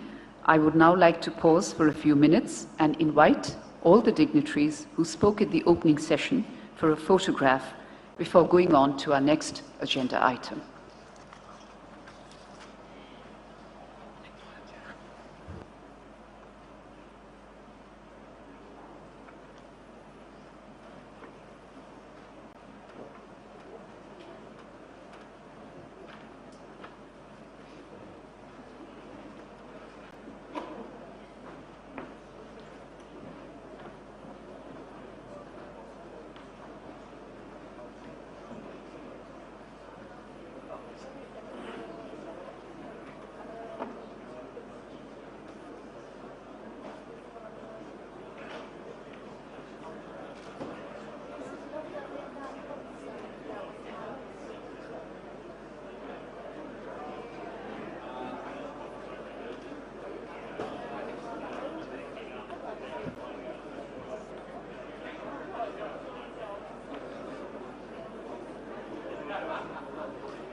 I will now give the floor to Ms. Jennifer Bramlett, Legal Officer and CTED's Coordinator for Information and Communication Technology, to present an overview of the discussions from the CTED-led technical sessions on ICT.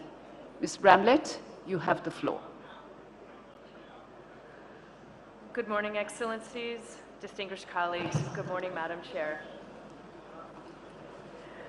I would like to begin by thanking you for giving me the floor.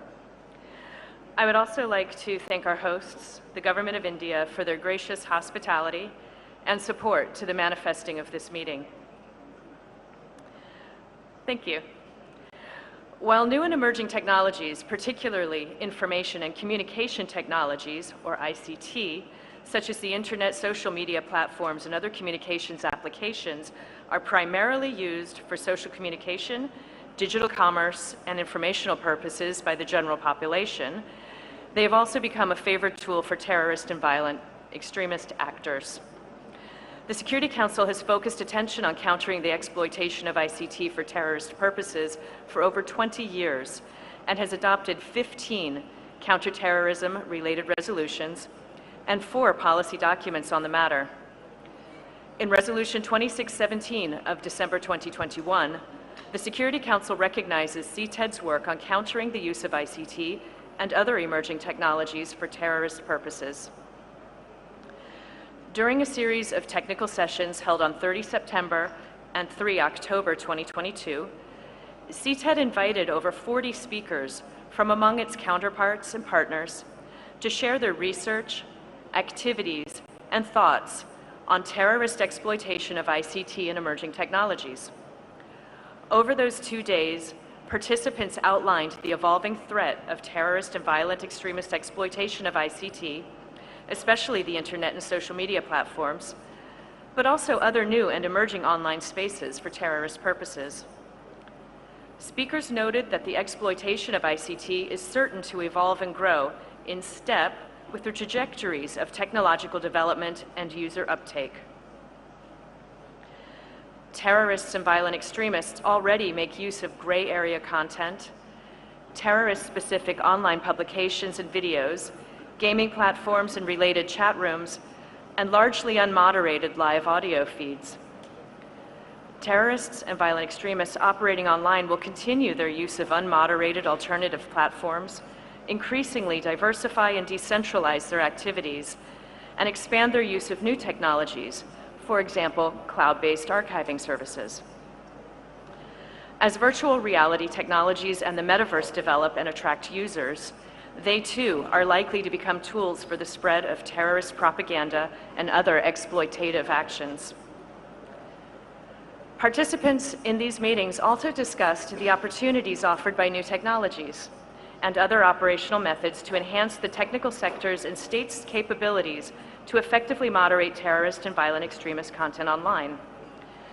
3 areas where technical solutions to include artificial intelligence and algorithmic machine learning show great promise are in detecting extremist-affiliated accounts online, inoculating populations against terrorist propaganda, and measuring the effectiveness of influencing campaigns, including counter-terrorist narratives.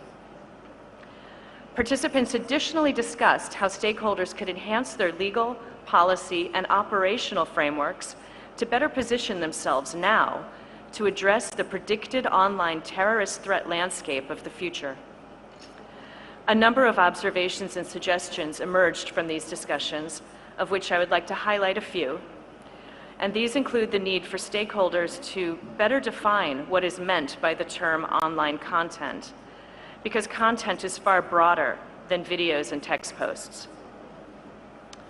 Stakeholders need to increase efforts to address a wide range of abuse of online spaces, including by augmenting machine learning techniques and data sets, increasing the speed for terrorist content removal, and developing the capacity of smaller and newer platforms.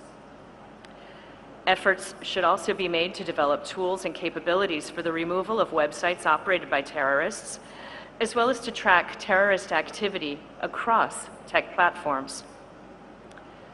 Stakeholders need to fund the development of new tools and methods to identify and credibly counter extremist content as the transition to decentralized communications and new social media technology accelerates. Develop content moderation strategies to respond to terrorist evasion of moderation techniques and exploitation of gray area content.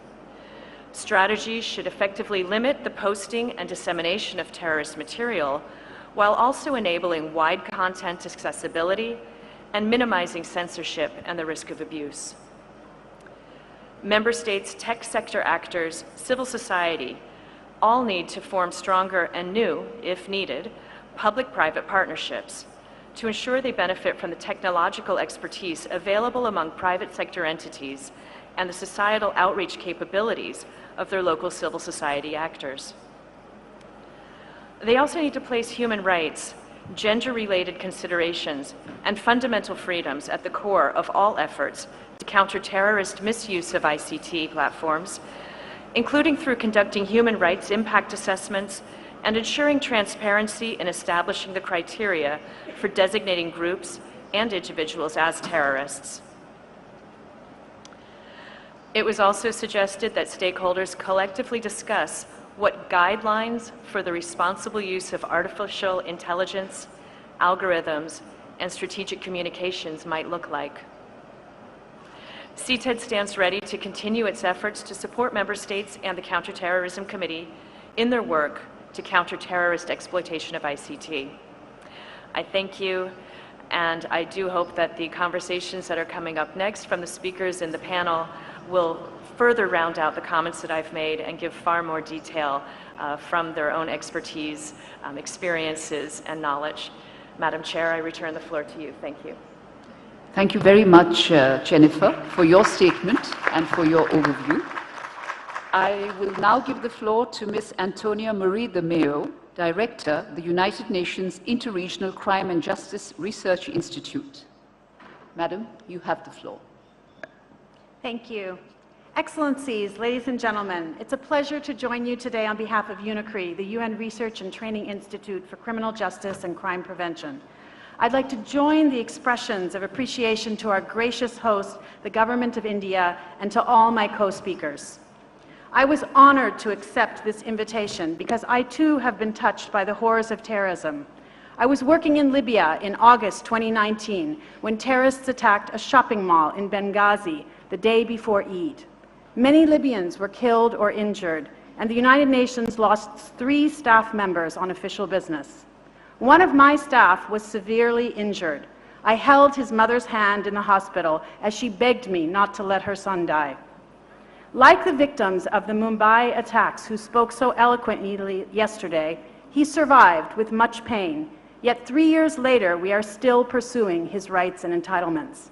I challenge all leaders to prioritize in very concrete and practical terms the protection and care of victims of terrorism on our teams, in our communities, and beyond, because indeed terrorism knows no boundaries and we must do our utmost for its victims. And now, ladies and gentlemen, I'd like to turn to the topic of our briefing.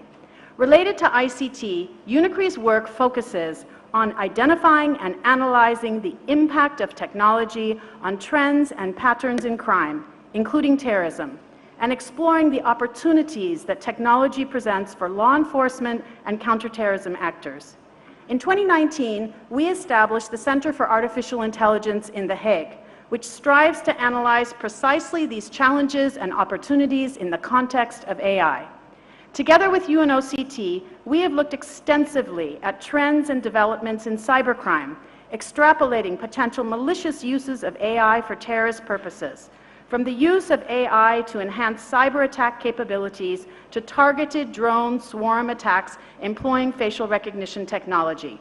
In our report, Algorithms and Terrorism, we observe that terrorist organizations have tended to use various forms of low-tech terrorism, such as firearms and vehicles. We also identify an important distinction between the use and abuse of AI.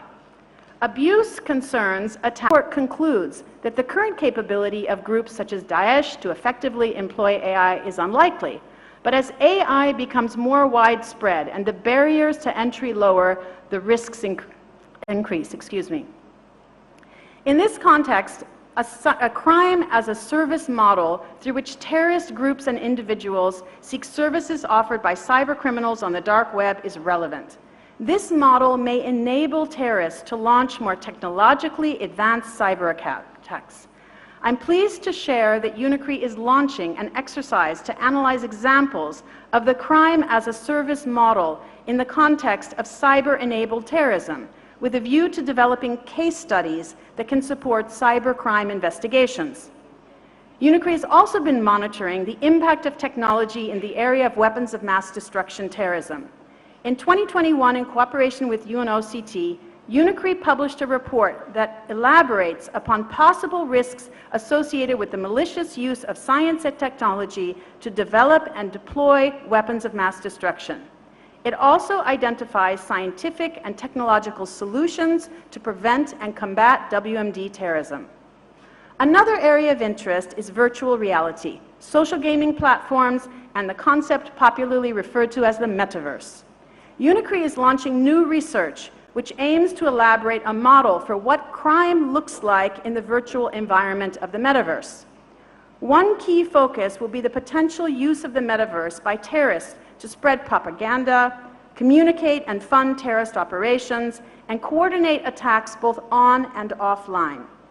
The misuse of ICT to spread conspiracy theories and disinformation is another priority area because these acts are often linked to hatred and racism, xenophobia, Islamophobia, and anti-Semitism. Our study, Stop the Virus of Disinformation, identifies examples by both Daesh and Al-Qaeda of the malicious use of social media. Ladies and gentlemen, the possible use of new and emerging technologies for terrorist purposes must be accepted as reality. It is vital that we strive to stay ahead of the curve. We already need to understand the potential misuses of new and emerging technologies and identify gaps in legal frameworks or governance systems so that we can better facilitate investigations and prosecutions and hold criminals and terrorists accountable for malicious use of these technologies. At UNICRI, we stand ready to share our specialized expertise and to support the CTC to build knowledge and understanding of the malicious use of social media and technology for terrorist purposes. Thank you.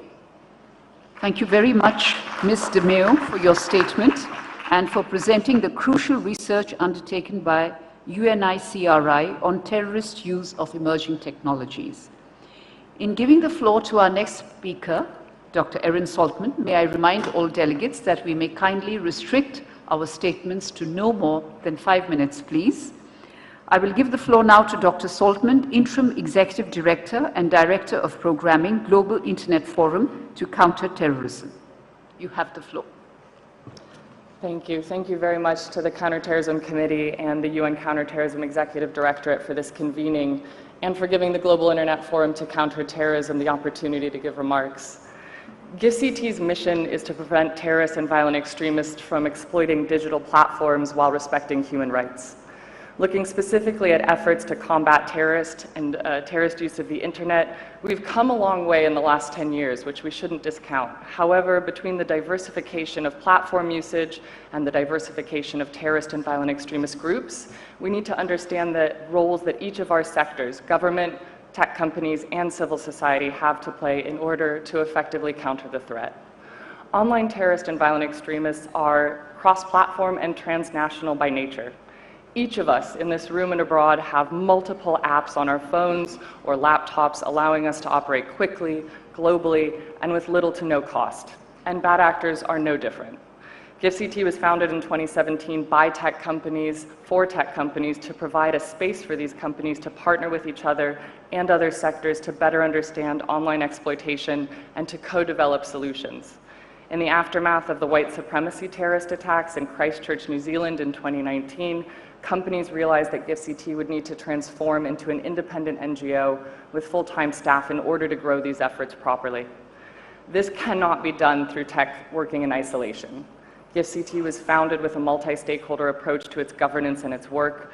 We've had an independent advisory committee made up of international bodies that include UNCTAD and the European Commission, as well as states such as the US, France, Ghana, the UK, Japan, and Canada, and expert civil society representatives, including human rights representatives within this group. What do we need to do to stay ahead of this threat? First, we need to continue to share knowledge between sectors and grow these efforts globally. The signal that is being seen by law enforcement is different from the signal seen by a tech company, safety investigator, or by a practitioner or researcher on the ground. GiveCT hosts regional workshops with our partners at Tech Against Terrorism, most recently, for example, in Ghana, in close alignment with the Cyber Security Authority there, and brought together participants from across West Africa in order to share knowledge. We annually convene working groups with participants across sectors to tackle concrete issues and co-develop output on topics such as crisis response, transparency approaches, safety by design, and strategic interventions. This year's groups included 175 plus participants from 35 different countries co-developing outputs. Second, we must continue supporting and growing action-oriented feedback from international researchers for tech companies. GiveCT funds the Global Network on Extremism and Technology to ensure that global experts can produce short, quippy insights for tech companies and wider public consumption. More than 245 experts from 25 plus countries have so far contributed trend analysis on everything from ISIS trends in sub-Saharan Africa to how decentralized web services are affecting content moderation. This is the context that tech companies need in order to apply their policies or take actions when they find signal from terrorist or violent extremist actors.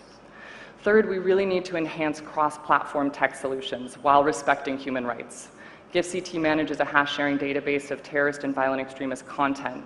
That database started with content related to entities on the UN Consolidated Sanctions List. This is a point of common ground that most tech companies can agree on, but as noted by other speakers, there's not wide agreement on definitions or lists around terrorist entities. We had to expand beyond just a list-based approach to look at how terrorist behaviors operate online.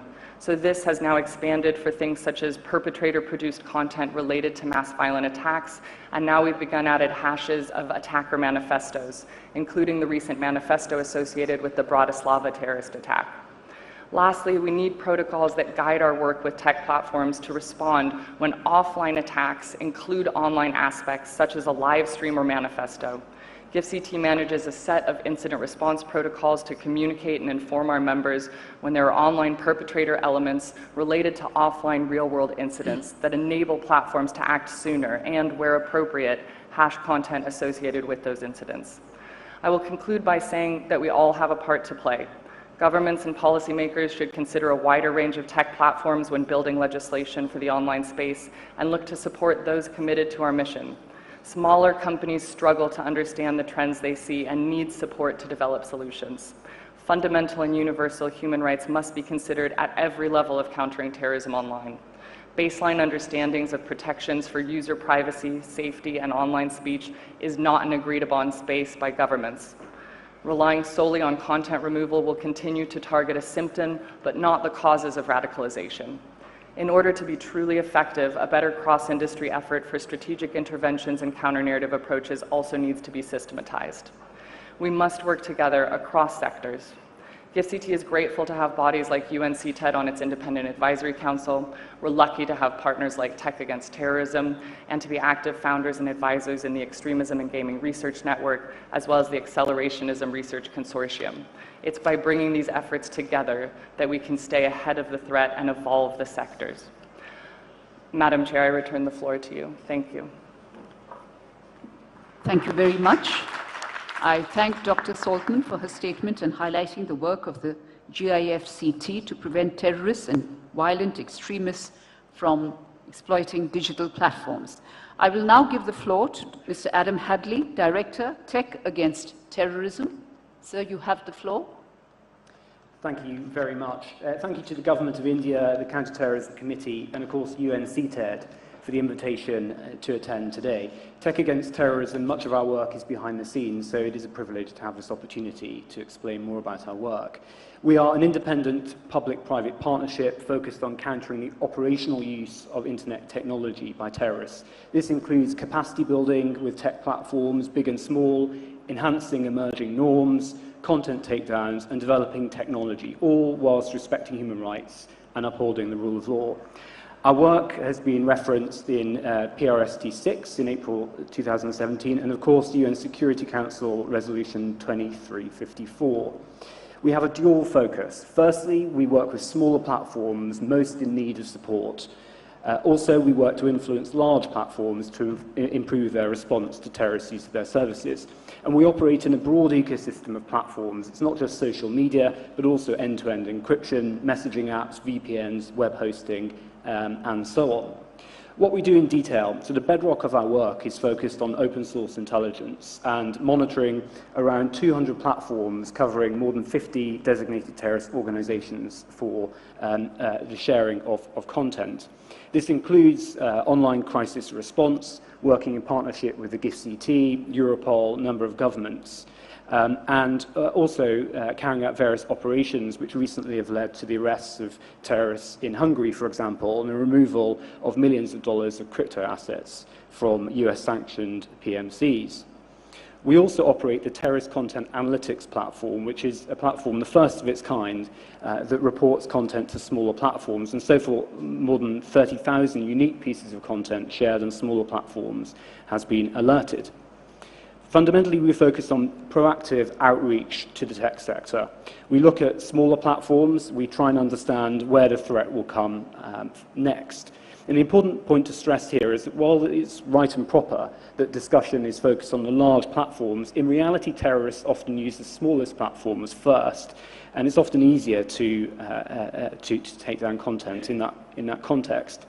We also provide regulatory advice to tech companies, and we have significant investment in technical approaches. For example, as I was saying, the Terrorist Content Analytics platform.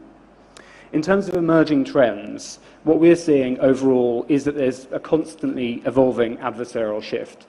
Terrorists are sophisticated in their use of the internet, and as one platform responds, terrorists will respond in kind, either by changing their TTPs or moving platforms. Having said this, there are continued attempts to use big tech by terrorist groups, including outlinking to smaller platforms and producing ever more obscure content that often pretends to be news material. There is also a gradual movement, although I stress a gradual movement, towards decentralized technologies and more niche platforms. However, the biggest concern we have is what we term terrorist-operated websites. There are hundreds of websites operated by designated terrorist organizations that are easily accessible, and between them have terabytes of material on there. But unfortunately, these sites stay up online for a very long time, for reasons we're not really sure. In terms of the violent far right, there's increased use of video sharing platforms, manifestos on small file sharing sites, and also the emergence of private military contractors referencing extreme far right ideology. Where violent Islamist extremists are concerned, broadly there's a fairly stable use of technology. However, there's increased experimentation on decentralized services. So there are a number of key areas of concern that I'd like to reference now. First and foremost, it's important to stress that whilst it's critical to focus on emerging technology, AI, and so on, the battle has not yet been won where obvious terrorist activity is concerned. Terrorists are still extraordinarily adept at posting material on large platforms and small platforms, and there's more to be done. Secondly, the disruption of activity on platforms is pushing activity into further, deeper, darker parts of the internet, which will necessitate increased cooperation between governments and platforms. And therefore, we believe public-private partnerships will be paramount in ensuring success in this increasingly murky and complex area. There are also significant gaps in terms of crisis response. We commend the GIFCT, Europol, and others for their crisis protocols. However, there are gaps. Namely, small platforms often aren't in scope. For example, the recent attack in Udaipur, there were hundreds of examples of videos of that event shared on smaller platforms, and this was largely unaddressed. Finally, we're concerned about increased fragmentation of global regulatory response. It's obviously great that governments are beginning to think about regulation of the online sphere. However, there's very little harmony or consensus, which means that tech companies, big and small, are often confused about what they should and shouldn't do. And it makes it extraordinarily difficult for tech platforms to uphold the rule of law, given how confusing it can be. So in terms of next steps for Tech Against Terrorism, we are pleased to be continuing our main efforts, which is mentorship of tech platforms in partnership with the GIST-CT, and we'll also be starting a new phase of development of the Terrorist Content Analytics platform funded by the Government of Canada. This will focus on archiving terrorist material in real time, alerting this material to smaller platforms, providing 24/7-hour threat monitoring, and also developing a number of practical tools that can be used by small platforms. The point to stress with small platforms is this is typically where terrorist activity first emerges. So if we can stop it at that point, hopefully we can prevent it spreading further. In terms of upcoming events, the week after next, we are pleased to be working with the Commonwealth Secretariat. We'll be running a number of workshops. We'll be launching our designation report in London in December.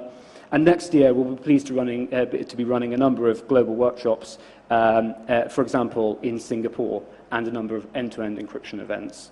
For more information, please check out our website at techagainstterrorism.org. Thank you very much.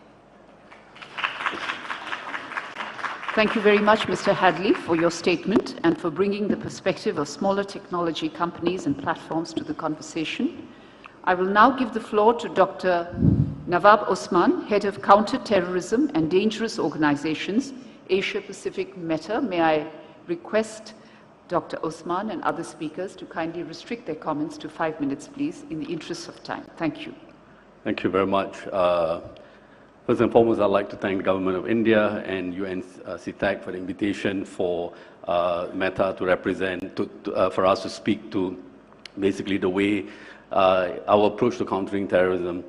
And here I want to emphasize on sort of the three areas in which we focus our effort at countering terrorism. The first is around policy. Now, at the policy level, we enforce on content under our community standards within the dangerous organizations and individuals policy. We make it very clear within this content framework that we don't allow any terrorist organization, hate organization, and criminal organization to use our platform to represent or to substance, or for that matter, for people or anyone to support these organizations, but also to praise these organizations. Now, how do we define a terrorist organization? And this is perhaps something controversial because there's perhaps no one single definition to what a terrorist organization is. After consulting with experts within the company, but also externally within academia, government, civil society, we developed a framework to define terrorist organization as any non-state actor that engages in, advocates or lends substantial support to purposive and planned acts of violence with the attempt to cause death, injury, or serious harm to civilians or any other person not directly taking part in hostilities, with the aim to coerce, intimidate, and to influence the civilian population, government, or international organization to achieve a political, religious, or ideological aim. Equally important for us is the area of organized hate, which from our perspective represents another form of terrorism. I think more often than not, in terms of how we've been approaching terrorism, or rather far-right extremism, we have not perhaps taken the issue of far-right extremism in quite the same weight as we enforce on perhaps or deal with the issues around terrorism. And in many ways, for us, there's no difference. We enforce exactly in the same way as we do, regardless of whether the threat is from Islamist extremism, from far-right groups, and so on. Now, so we proactively also provide a quarterly report on how we have enforced on content. This is available on our online. And in the last quarterly report, we proactively enforced on 99% of terrorist content, 97% of organized hate on Facebook. And on Instagram, we proactively removed 93.3% of terrorist content and 87.6% of organized hate content. Now, beyond policy, I think it's important for us that at the enforcement level that we are using a number of tools to ensure that these policies are put in place. Here we combine reports from our community and users, which is then reviewed by our teams, and also technology to identify review content against our standards. Finding violations of community standards takes a coordinated effort. Users can report any of this content to our team, and in some cases prevent it from being shared in the first place. Increasingly, we also use artificial intelligence and machine learning to proactively detect bad content before anyone reports it, and sometimes before people even see it. The range of content that AI enforce includes photo and video matching, detecting recidivism, audio detection, language processing, and other ways. We have also invested in human reviewers. We have about 40,000 people working in the larger trust and safety space, as well as 15,000 reviewers with language expertise, across the world. Within certain countries like India, for example, we have language expertise in a number of different languages. A third dimension of our approach is around programs. I think we understand that the threat of terrorism is not one that we, the terrorist use of our platform is not one that we alone can deal with. And the programs is an important part of how we basically seek to counter terrorism. How do we divide our programs? We have 3 buckets, including online intervention, another bucket which talks about that deals with protecting voices and empowering civil society organizations, and strategic partnership. Our key program within the online intervention bucket is the Search Redirect program, which we currently have live in the United States, United Kingdom, Germany, Pakistan, Indonesia, and Australia. When people search for certain terms that are associated with extremism or hate in any of these markets, and this is co-developed with our market experts based on data that we see people who tend to stray towards extremism might search for. And we basically then use this, the redirect, and there's an interstitial that pops out where a user is given an option to basically learn more and click through to the resources of our civil society partners. In terms of the work around empowering civil society organizations, we run 2 programs in the Asia-Pacific and Sub-Saharan African region to counter extremism and hate by empowering civil society organizations around campaign strategy, digital marketing skills, through a number of workshops that we run across both regions. And a number of these organizations are then given grants to create content and to basically run these campaigns, their campaigns on our platform. Close to 100 organizations across South, Southeast, and Central Asia have gone through this training. In SSA, we have trained about 80 organizations across about 20 countries.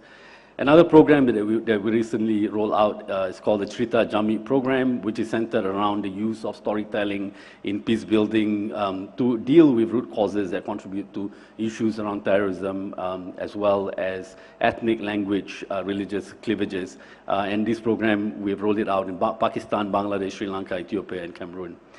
At the strategic partnership level, we have partnership with the Commonwealth. We have the workshop next month, next week actually, that we're doing with them, which basically seeks to explain better to government stakeholders how we're enforcing on content.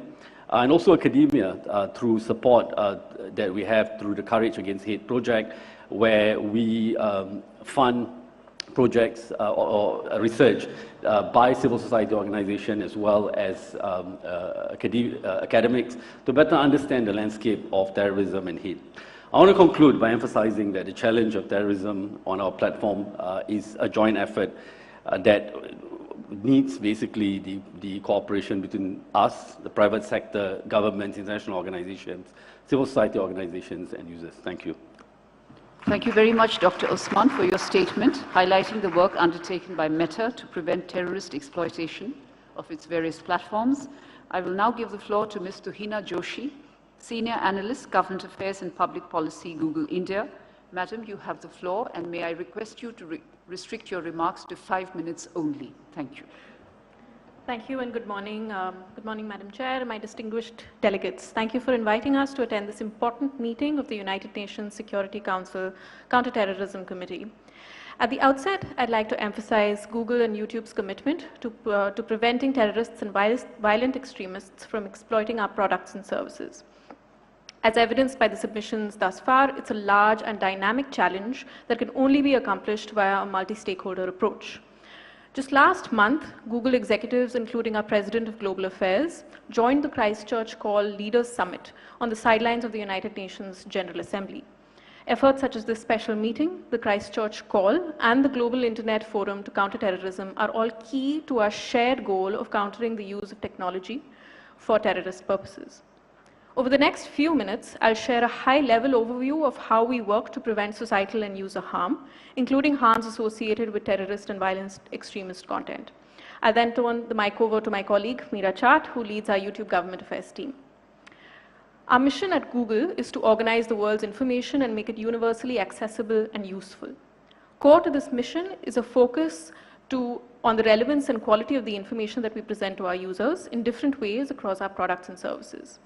We use 4 complementary levers, which we call the 4 R's, to support information quality and to moderate our content. When used together, these pillars have enabled us to make substantial progress in tackling harmful content, including terrorist and violent extremist content. Under the 4R approach, we remove content that violates our policies as quickly as possible. We raise up authoritative sources when people are looking for news and information. We reduce the spread of potentially harmful misinformation, and we reward reliable quality creators and publishers with monetization options. Our terms of service prohibit using any of our products or services to store or share terrorist content. Our teams work diligently to identify, remove, and report this content using a combination of industry-leading automated mechanisms and specially trained human reviewers. If a violent group is not designated as a terrorist organization, our content policies nevertheless still prohibit hate speech, gratuitous violence, incitement to violence, and other forms of intimidation. We have made significant investments in machine technology and human resources. We've brought to 20,000 the number of people across Google working to tackle abuse, including engineers, reviewers, and subject matter experts. Our review teams are located in countries around the world. They're fluent in multiple languages, and they carefully evaluate flags 24 hours a day, 7 days a week. Our recommendation systems amplify authoritative, reliable sources of information and limit the reach of borderline content and harmful misinformation that brushes up against the policy line but does not cross it.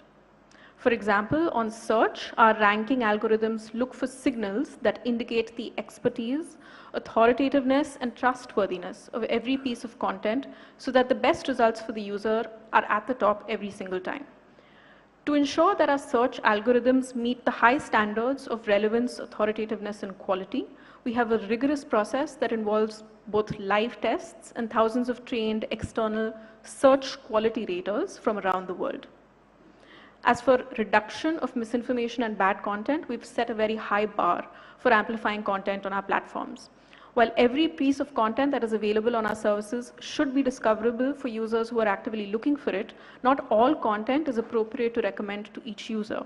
And that is why our systems and policies seek to ensure that we do not proactively expose users to content that is potentially harmful. We've also set a particularly high bar for information quality on services that involve advertising and content moderation, which includes Google Ads and Google AdSense. We have no desire to derive revenue for ourselves or for any other business from harmful content or behaviors. In addition, given that many bad actors seek to make money by spreading harmful content, raising the bar for monetization can also disincentivize them from misusing our services. As an example, in our 2021 Ads Safety Report, we stopped over 3.4 billion ads and blocked or restricted ads from serving on 1.7 billion publisher pages over the course of that year. I'd now like to turn it over to my colleague Meera, who will share more about YouTube's efforts in the space, including our collaboration across industry to combat terrorist content online. Thank you. I give the floor to Ms. Meera Chat, Head of Government Affairs and Public Policy, YouTube India. Thank you, Ms. Joshi, for your presentation. Thank you. Thank you to Hina, and thank you to the UN Counter-Terrorism Committee and Government of India for for organizing and hosting this important event and its critical consideration of terrorist exploitation of ICT. At YouTube, our mission is to give everyone a voice and show them the world. Every day, we build and improve tools that empower creators, viewers, and businesses to find and share information like never before. Billions of people come to YouTube every day to enjoy videos and music, upload original content, and learn new skills. Our work creates new economic opportunities for artists, creators, journalists, and small businesses to share their creativity and products across the globe. Openness has therefore always been one of our guiding principles. But our commitment to openness works hand in hand with our responsibility to protect our viewers, creators, and partners from harmful content. Responsibility is our top priority at YouTube and informs every product and policy decision we make. As part of the 4 R's approach Tahina outlined, we continuously work to improve our efforts to detect and remove content that violates our community guidelines. This includes violent extremist and terrorist content that is prohibited on YouTube. We rely on a combination of technology and people to detect and enforce our policies on a global scale.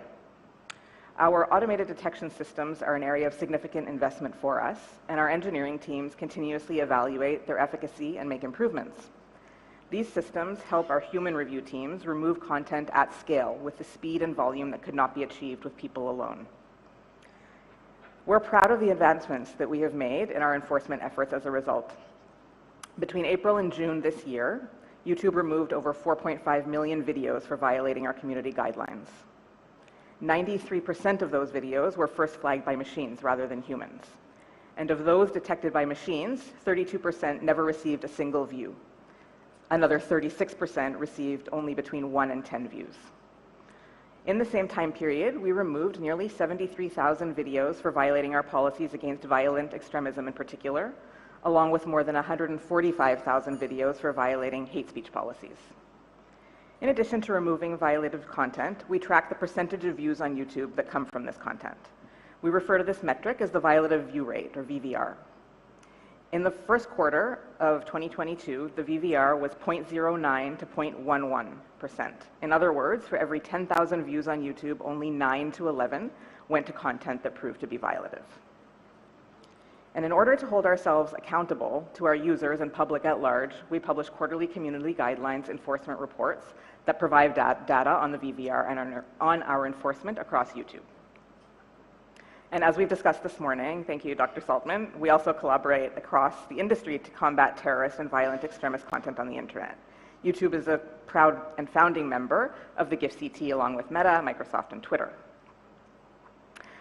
And although our companies had been sharing best practices around counterterrorism for several years, the GIFCT provided a more formal structure to accelerate and strengthen that work and present a united front against the online dissemination of terrorist content. As Dr. Saltman noted, the founding companies retain a seat on the governing board, and YouTube is the chair for 2022. GIFCT has a content incident framework for member companies to respond efficiently to perpetrator-created content after a violent attack, and that enables us to respond efficiently.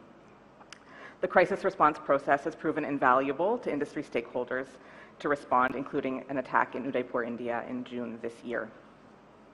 We also continue to invest in a network of over 300 government partners and NGOs who bring valuable expertise to our enforcement systems, including through YouTube's Trusted Flagger program. In the context of violent extremism, this includes the International Center for the Study of Radicalization at King's College London, the Institute for Strategic Dialogue, the Wahid Institute in Indonesia, and government agencies focused on counterterrorism. Participants in the Trusted Flagger program receive special training in enforcing YouTube's community guidelines, and because their flags have a higher action rate than the average user, we prioritize them for review. Participants of the Trusted Flagger program have a direct line of communication with our trust and safety teams internally for quicker issue resolutions. Thank you once again for convening this important meeting. Responsibility is and will continue to be our #1 priority at YouTube, and we look forward to working together to combat this challenge. Thank you. I thank Ms. Chart for her statement and for raising these matters from the perspective of the tech sector. I will now give the floor to Mr. Galen Lamper Englund, co-founder and convener, Extremism and Gaming Research Network. Sir, you have the floor. Good day, esteemed delegates, excellencies, and colleagues. Thank you to our hosts in the Government of India, along with the UN Counter-Terrorism Committee and CTED, for the opportunity to brief you on the critical issue of online gaming, radicalization, and extremism. I represent the Extremism in Gaming Research Network, the EGRN, which brings together over 50 globally leading counter-extremism organizations such as RUSI, GIFCT, ISD, UNOCT, Moonshot, and Tech Against Terrorism, along with the private sector, academia, and governments to develop insights and solutions for the exploitation of online gaming by violent extremist organizations. To contextualize the current environment, I'd like to share a few statistics. Gaming is big business. Above music, film, and TV, it is the most profitable and expansive entertainment sector.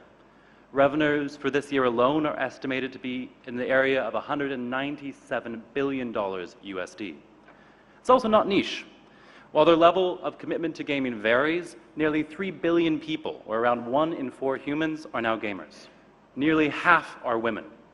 And again, half those gamers are found in the Asia-Pacific region, while the fastest growing audiences are in the Middle East, Africa, and Latin America. COVID-19 led to a surge in online gaming and became a lifeline for many during isolation. For those, there's no longer an online and an offline world.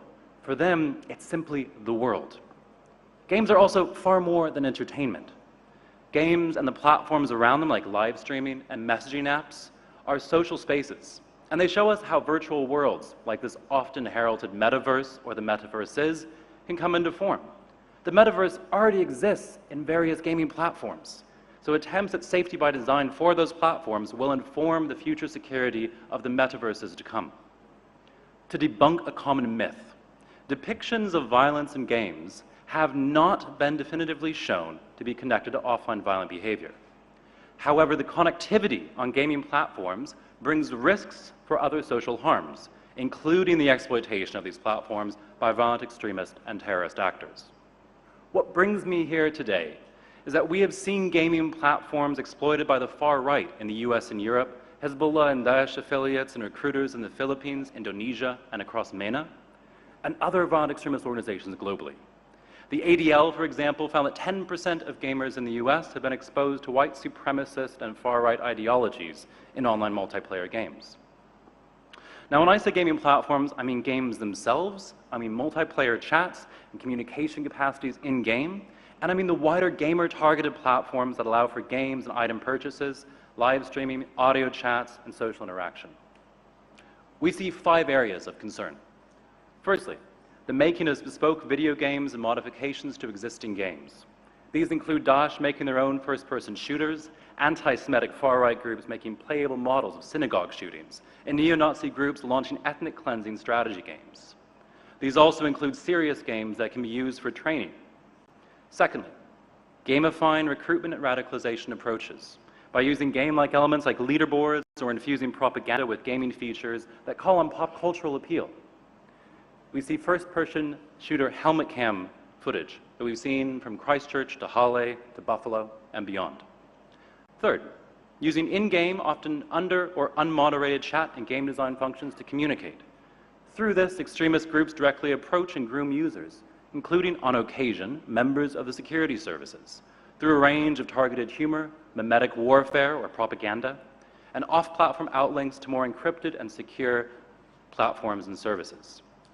4, we see the use of social spaces popular with gamers, including gaming servers, specific areas in games like Roblox and Minecraft, and live streaming sites as communication platforms to reach and deliver key narratives to audiences that recruiters and extremist groups are trying to reach.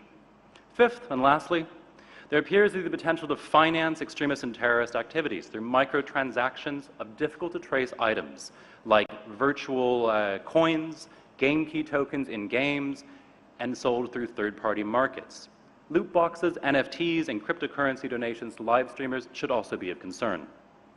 These uses can be explained broadly in 2 ways: strategic by VEOs as well as organic. Now, despite these concerns, we fundamentally see games as a source of resilience, joy, and community for billions. We are proud to work alongside the tech industry, with platforms, academia, and government to try and build more resilient and inclusive gamer communities. I would like to conclude by giving a quick overview of opportunities for policymakers and practitioners based on my colleagues and mine's interventions. We recommend pushing for more research to understand the depth and breadth of these concerns globally, which we are attempting to do through the EGRN, but we need more assistance to make sure we understand the underlying factors of resilience among gamers. Secondly, providing funding for training and guidance, such as mental health interventions in gaming spaces, along with better training for law enforcement, educators, and parents alike. Thirdly, improving sensible platform policies, including those aimed at building inclusive community behaviors and norms, while learning best practices from the games that are already doing so. And lastly, we recommend facilitating positive interventions, leveraging gaming for pro-social, inclusive ends.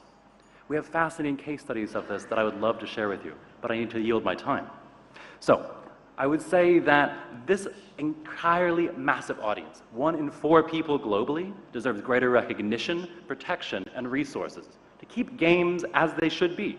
Fun, inclusive, community-building opportunities to make the world a little bit better, both online and off. At the EGRN, and as a gamer myself, we're helping to do so whilst preventing violent extremist exploitation of these spaces. We stand ready to provide additional information, briefings, and solutions for those interested. Thank you, Madam Chair. Thank you very much, Mr. Englund, for your statement and for presenting the research and insights of the Extremism and Gaming Research Network on terrorist use of gaming platforms and other virtual spaces. I will now give the floor to Mr. Priyank Mathur, Chief Executive Officer, Mythos Labs. Sir, you have the floor. Thank you, Madam Chair. Good morning, Excellencies and distinguished guests. I'd like to thank the Government of India and UNCTAD for their warm hospitality today. My organization, Mythos Labs, uses media and technology to combat violent extremism, misinformation, and online harm. We're privileged to have conducted counterterrorism programs around the world, funded by many of the governments and UN agencies represented here in this room. Today, I'd like to draw your attention to the threats posed by terrorist exploitation of 2 new technologies, AI-based content generation and the decentralized metaverse. Vladimir Lenin once said, "There are decades when nothing happens, and there are weeks when decades happen." Well, in the world of artificial intelligence, the last few weeks have seen decades of progress. Today, anybody with an internet connection can access commercially available powerful AI language models like GPT-3 in order to instantly generate human-like text in any language, on any platform, and on any topic. If that sounds hard to believe, you may be surprised to know that the last few sentences I just read out, beginning with the Vladimir Lenin quote, were not written by me or by any other human. They were written by AI. Terrorists can use these powerful AI models to generate endless amounts of persuasive propaganda. And though the main models like GPT-3 do have safety measures in place to try and prevent that, copycat models of tomorrow may not. While AI-based content generation could arm terrorists with an ability to create propaganda, the decentralized metaverse offers them new ways to use it. In a virtual metaverse where people interact through avatars that can move in 3 dimensions, see, hear, touch, and even smell their surroundings, terrorist propaganda can take any number of forms beyond the traditional text, image, and video of today. And in such an unregulated and highly interactive environment, terrorists could find new ways to not only meet and coordinate with one another, but to radicalize and recruit others as well. So what do we do about it? How do we fight back? Firstly, we must build media and information literacy. Content moderation is important, but it's not enough. Instead of pretending like we can remove all terrorist propaganda, we should build the public's resilience to it. Teaching people how to identify, how to report, and how to defend against extremist propaganda reduces radicalization. I recently met a young woman in East Java, Indonesia. She had joined ISIS as a teenager. She flew all the way to Syria, and she told me she got radicalized by a recruiter on Facebook who used to send her 15, 20 Facebook messages every hour until she finally responded, thinking that's the only way to get him to stop. I asked her, I said, why didn't you just block him? And she says, what's blocking? If somebody had taught her how to block a Facebook user, basic media literacy, maybe she wouldn't have joined ISIS. That's why, and also there's a real appetite for media literacy among populations. I know that because last year, right here in India, Mythos Labs created SMILE, the Social Media and Internet Literacy e-module that teaches young internet users how to protect themselves online. SMILE has an edutainment approach. It features several videos starring a local influencer explaining concepts in a fun but informative manner. And each video is followed by a quiz. Now, this edutainment-based approach to media literacy seems to have resonated with young people. SMILE has been incorporated into the curricula of 35 schools across the country. It's been taken by tens of thousands of students, and we're expanding it to other countries across Asia, Africa, and Europe. Secondly, we must counter viral lies with viral truths by creating the kind of counter-messaging and inoculation content that young people actually want to watch. Young people today have access to an unlimited amount of entertaining and free content right here on their phones. So why would they ever choose to watch something that's not entertaining? That's why at Mythos Labs, we partner with comedians to create humor-based campaigns that debunk terrorist narratives. As the great comedian George Bernard Shaw once said, if you want to tell people the truth, make them laugh. Otherwise, they'll kill you. In conclusion, while the challenges of terrorist exploitation of new technologies like the metaverse or AI-based content generation may seem very daunting, if we recognize and act on them now, we still have time to get ahead of them and to ensure a safer tomorrow. Thank you all very much. I thank Mr. Mathur for his statement and for presenting on the innovative research and work being done to counter violent extremism and to prevent recruitment to terrorism online. Thank you very much for that. I will now give the floor to Dr. Christina Shori Liang, Resolve Network Research Advisory Council and Head of Terrorism and Preventing Violent Extremism at the Geneva Center for Security Policy. Madam, you have the floor. Thank you. Good morning, bonjour. I am thrilled to be here at this excellent conference, and I would like to thank the UN Security Council Counter-Terrorism Committee for inviting me, and also for the generous and warm welcome of the Indian government.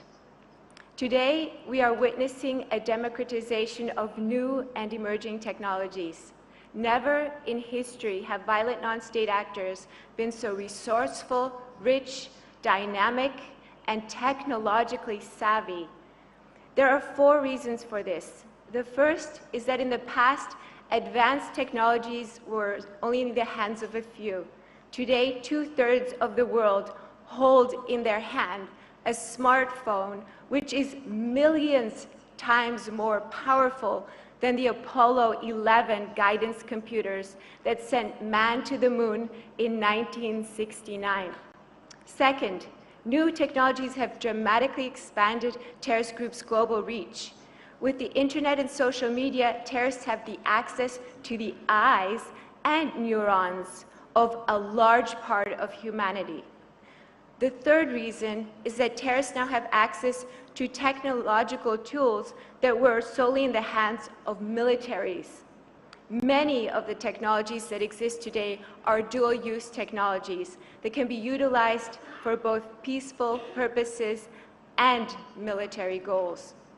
Fourth, terrorists can capitalize on new tech because we are experiencing an open revolution where emerging technologies are accessible to the entire public.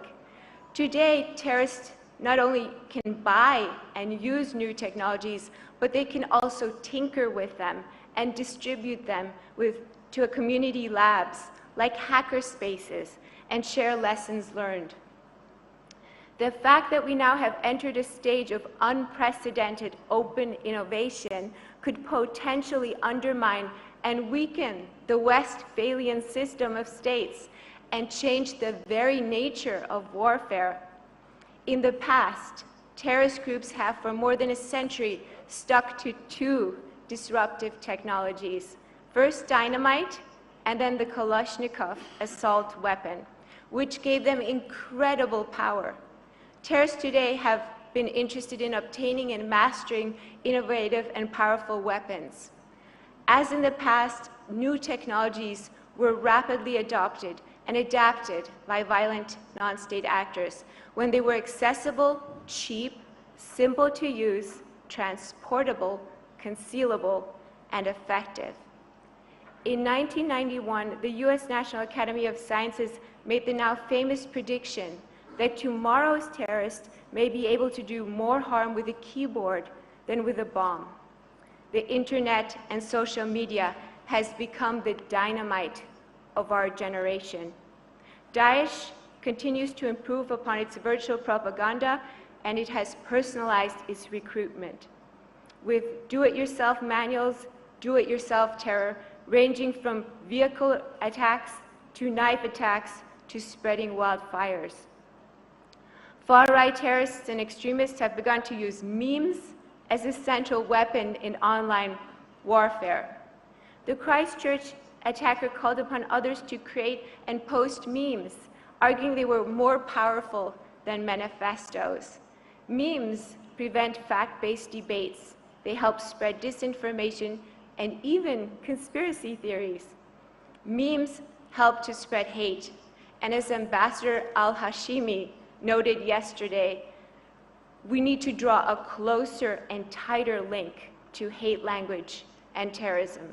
Radical ideas lead to radical practices. In 2020, 3D printers have reached the level of quality and price that allows most people to enter the world of 3D printing. Today, a German right-wing terrorist attacker in Halle used online manuals and a 3D printer to print parts of his gun. He argued in his manifesto that the main purpose was to prove the viability of improvised weapons. In the future, terrorists will be able to print every type of weapon imaginable. Insurgents are keeping up technologically and perhaps even winning in specific technologies. One key example was the improvised explosive devices. A rigorous study of declassified IED data gathered from Iraq and Afghanistan demonstrated that insurgents kept pace with the expensive technological countermeasures that were taken. Artificial intelligence will have a heavy impact on security since it is the quintessential dual-use technology. AI will potentially allow adversaries to act with micro-precision, but at a macro scale, and with greater speed. AI will enhance cyber attacks and digital disinformation campaigns and can target individuals in new ways. Adversaries will need to have the skills to construct AI. They will also only need to manipulate it. AI can be highly destructive because AI-enabled weapons could allow adversaries to launch digital attacks with exceptional speed, increasing already insecure digital vulnerabilities. The speed of the attack could leave no time for a government to effectively evaluate the size of an incoming attack and might overreact. The metaverse, with growing levels of immersivity, will reinforce the risks of increased radicalization. It will be a new platform for conducting cognitive warfare. As we have witnessed in the first terrorist wave, Nobel's invention of dynamite quickly led to the proverbial genie out of the bottle. One of the primary reasons dynamite diffused so widely was because it was frequently copied. There were 125 different types of dynamite varieties. This was coupled with the reluctance of governments to restrict, to regulate it. Just as dynamite was diffused worldwide, extremist ideologies are being shared and dispersed by young and old across an ever-growing global community of extremists. Most counter-terrorist efforts have largely focused on the tangible capability of terror groups, including territorial control, manpower, finances, and equipment. These approaches have not addressed the intangible soft power of terrorist groups and have ignored the battle of ideas and the narratives that terrorists are using to recruit. I'm sorry to interrupt, Ms. Liang. You've hit the 5-minute mark. Okay, thank you so much. I thank Dr. Liang for her statement and the policy and educational support provided to the international community by the Geneva Center for Security Policy. I will now give the floor to Ms. Anna Oosterlink, head of the United Nations team, Article 19. Madam, you have the floor. Thank you, Madam Chair and CTC for the floor. And thank you to our host, India, for the warm welcome. My name is Anna Oosterlink, and I speak on behalf of Article 19, an international human rights organization promoting freedom of expression and related rights. Given the organizers' request for a forward-looking and critical assessment of how to do things better, I will limit myself to 8 recommendations addressed to the CTC and the international community at large on how to ensure human rights safeguards and the rule of law while countering terrorism. Human rights and rule of law, words we've only really heard a very few times this morning. I note this is not an exhaustive list of recommendations, and I invite you all to reach out after the meeting for further detailed discussion on these or other relevant issues. Also, I'm keenly aware I'm standing between you and your coffee break, so I will keep this within 5 minutes. My first recommendation: security without rights is meaningless, and rights advance security. Simply put, you cannot have security without rights. Human rights belong at the heart of all CT measures, from start to end, or they risk exacerbating the conditions conducive to terrorism. Our second recommendation is about ICT specifically. Article 19 recalls that, as per international law, the same rights apply offline and online. Our third recommendation is how to tackle terrorist content online effectively and legally. According to international human rights standards, states cannot restrict free speech, except if several strictly defined requirements are met, commonly referred to as the 3-part test. This means that any limitation on expression, 1, is provided for by law, 2, is in pursuit of a legitimate aim, and 3, must be necessary and proportionate.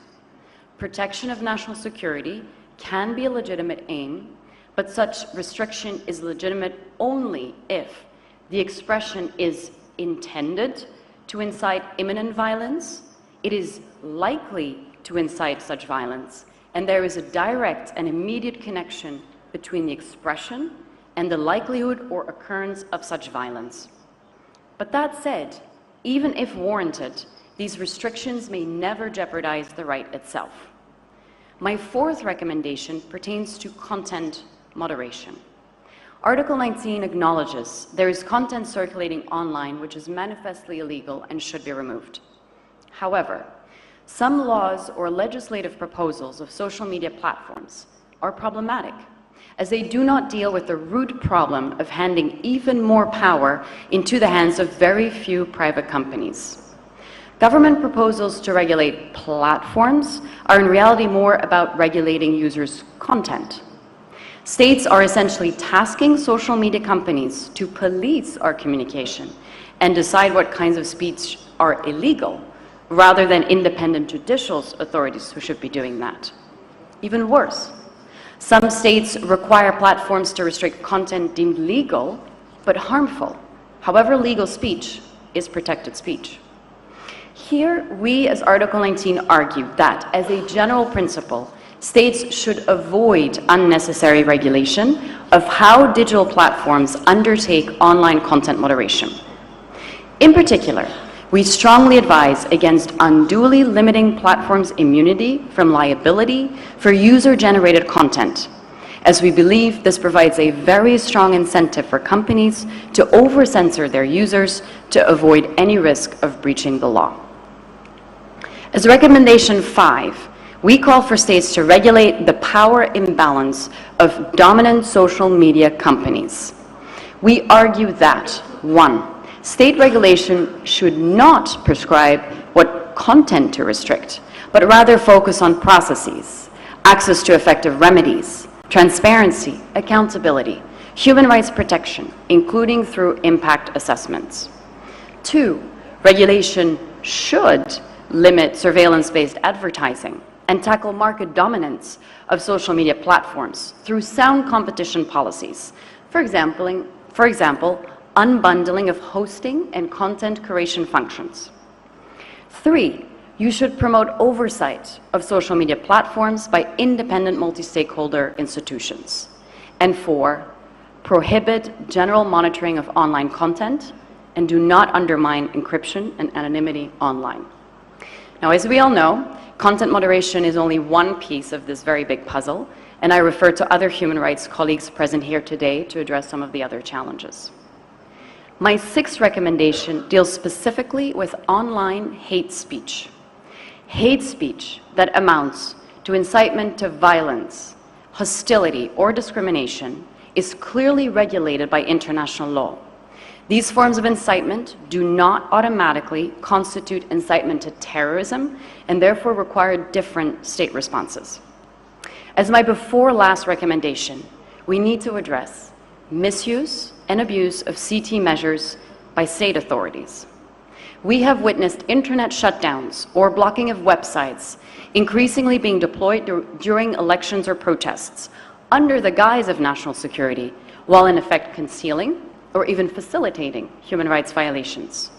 We have documented measures targeting journalists and human rights defenders under the guise of CT, but actually seeking to muzzle dissent, close civic space, put at risk democracy itself, with already marginalized groups such as the LGBTQ+ community under fire.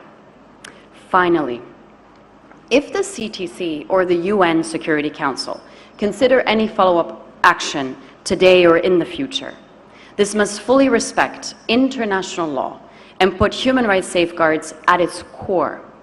We recommend a multi-stakeholder approach, meaningfully engaging diverse and independent civil society and human rights experts from development to implementation of this action.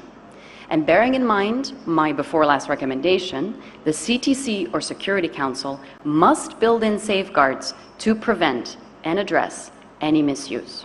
I thank you.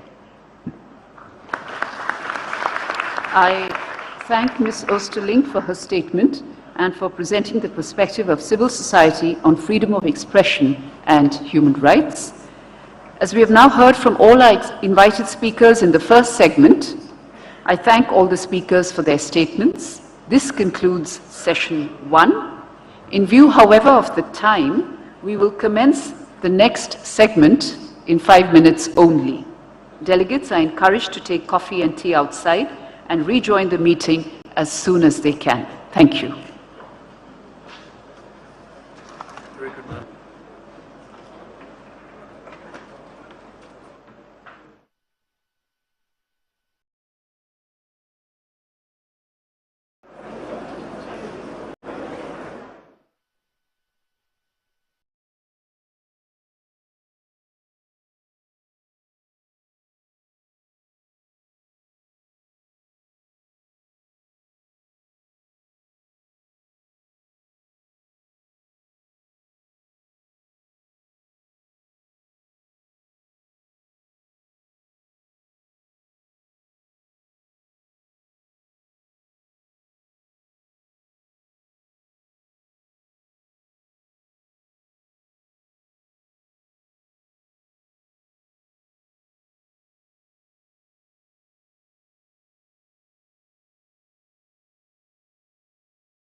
please, s'il vous plaît.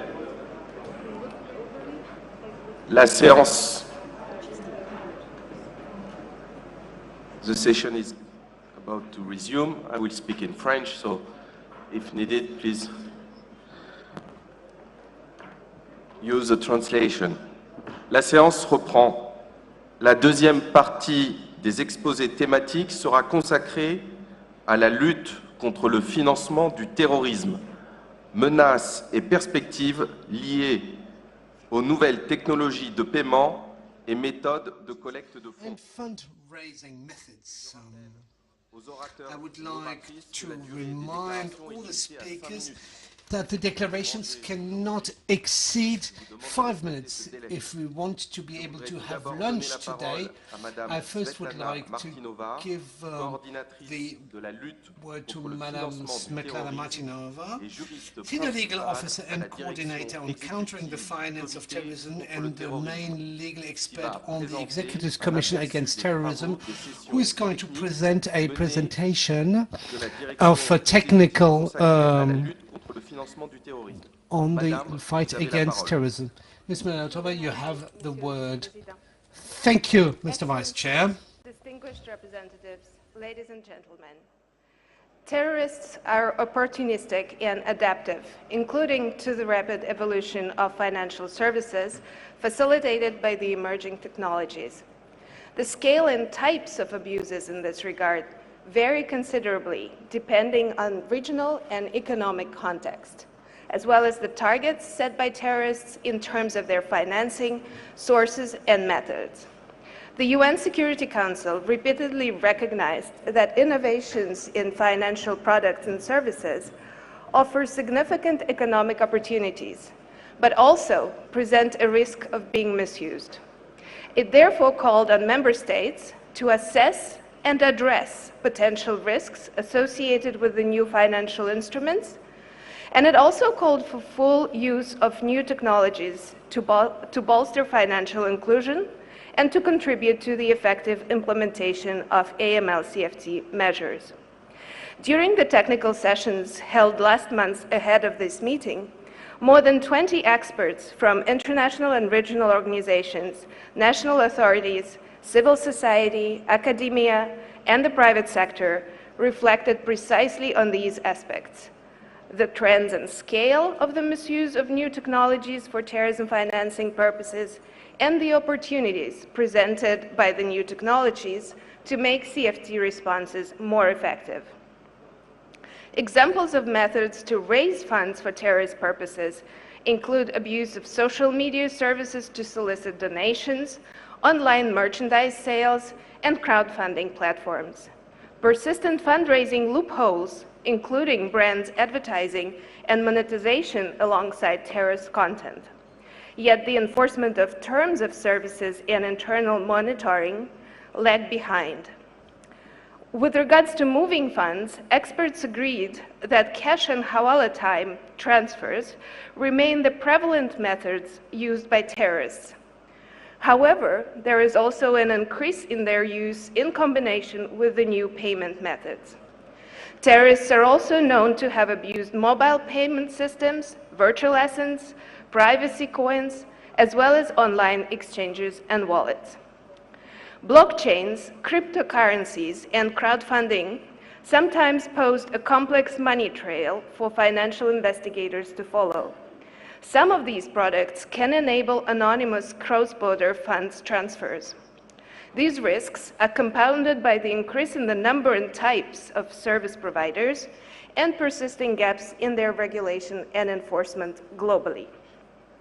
At the same time, new technologies, when used responsibly, also have the potential to make AML-CFT measures faster and more effective.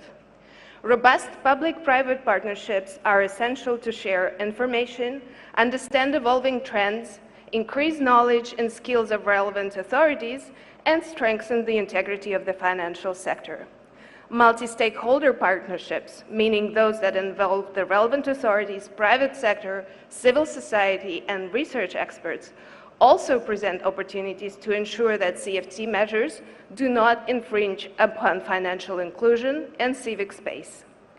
The need to ensure that unintended consequences and impacts on human rights, legitimate activity of the nonprofit organizations, and civil society are adequately safeguarded against was highlighted throughout the discussions. The experts offered an impressive number of concrete recommendations reflecting different perspectives. Although there is no time to share them all here, I would highlight that understanding the exact nature of the threat remains critical for developing appropriate responses. Responses that are risk-based, outcome-based, proportional, and human rights law compliant, rather than blanket-type prohibitions or inactions stemming from ill-informed visions of the risks. CTED, in close cooperation with all of our partners, many of whom came here today to share their expertise, stands ready to continue supporting member states in our common efforts to strengthen the effectiveness of the international response to the abuse of new technologies for terrorist purposes in full compliance with international law. Thank you for your attention.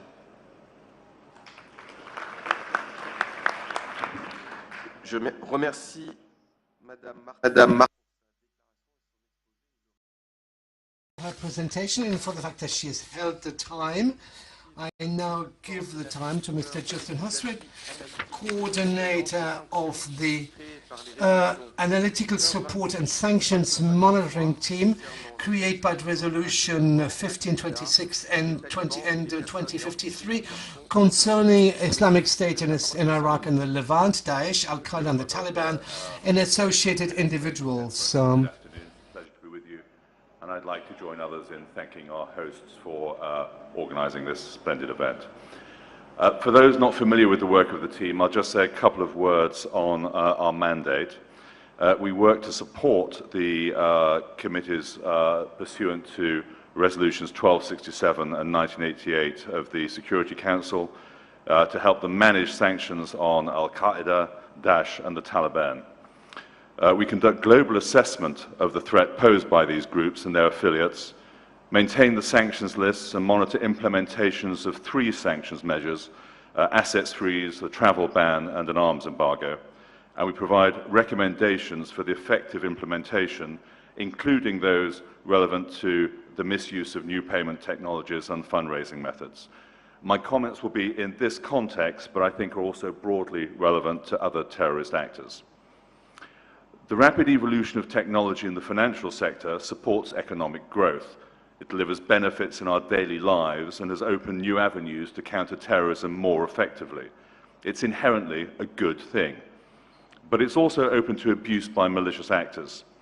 Terrorists are often quick to identify opportunities to misuse and exploit new technologies. This is particularly true where the pace of technological change outstrips the pace of regulatory arrangements and other measures in mitigation. This has been as true in the fields of finance or fintech as it has been in other sectors. The monitoring team started to detect an increasing trend of concern from member states over the use of these new payment technologies and fundraising methods some 10 years ago. This concern has built gradually through recent years with reporting of more concrete cases and more designated individuals on the 1267 list associated with such activities. The monitoring team's latest threat assessment, published this summer, identified 4 broad themes regarding the use of new payment technologies and fundraising methods by Daesh, Al-Qaeda, and their affiliates. First, we've picked up increasing concern from member states on the evolution of tactics as we continue to receive reports of Daesh and Al-Qaeda making use of cryptocurrencies when soliciting donations and other supporting activities. We flagged reporting of groups providing tutorials in how to open digital asset wallets and make transactions using cryptocurrencies. The second theme is the evolving role of social media and related technologies in the financing of terrorism, with several platforms being cited as favored by the terrorist organizations we monitor as an efficient means of soliciting funds from a wide audience. In the third theme, we noted an increased geographical spread in the use of technologies in line with the evolving threat landscape, with growing concern over Africa and Afghanistan. One example we cited was where a member state had concerns about transactions totaling more than $700,000 involving privacy-enhanced cryptocurrencies to fund one particular listed group. This indicated an increased sophistication in the use of lesser-known cryptocurrencies and the ability to convert these to cash through virtual asset exchanges. The fourth theme, it was around the regulatory and supervisory environment, which is required to cope with the evolving risk. The pace of change or adaptation and anticipation of abuse are critical. Self-evidently, terrorists are adept at exploiting a window of opportunity and then moving on. All of that said, it's important to keep the challenge firmly in context. As previous speakers have noted, the use of cash remains predominant and most favored by the groups on which we report and monitor, both in terms of value and volume. To counter the risks of exploitation and abuse, member states and international organizations have developed countermeasures and regulations at both the domestic and international level. I would like to remind colleagues, though, that the 1267 sanctions regime is one of the tools that member states could employ to address the challenge. Of the 343 names on the 1267 sanctions list, a good number are Al-Qaeda and Daesh financiers. Member states are encouraged to continue to propose the listing of such people. Such listings probably lag behind the geographic spread of Daesh and Al-Qaeda activities, for example, in Africa. It's desirable to promote awareness of sanctions listings, be they UN or national, among fintech companies, internet and social media providers, to encourage industry to factor sanctions provisions into their policies and terms of service, and to inform their understanding of their responsibilities and approach to mitigation. The 1267 Committee has construed the scope of an asset freeze broadly through its resolutions and through its explanation of terms document. This covers financial and economic resources and also includes internet hosting or related services, with due attention to the important principles of privacy and liberty. That could mean that if someone provides internet hosting to Daesh or Al-Qaeda for whatever purpose, but particularly where there is a financial dimension or service, subject to the view of the committee, that individual or entity might have violated asset-freeze sanctions measures, even if unwittingly. We need to develop new tools to counter terrorist exploitation of novel technologies, but we should also consider how existing and tested tools might be better brought to bear against these new methodologies. Merci.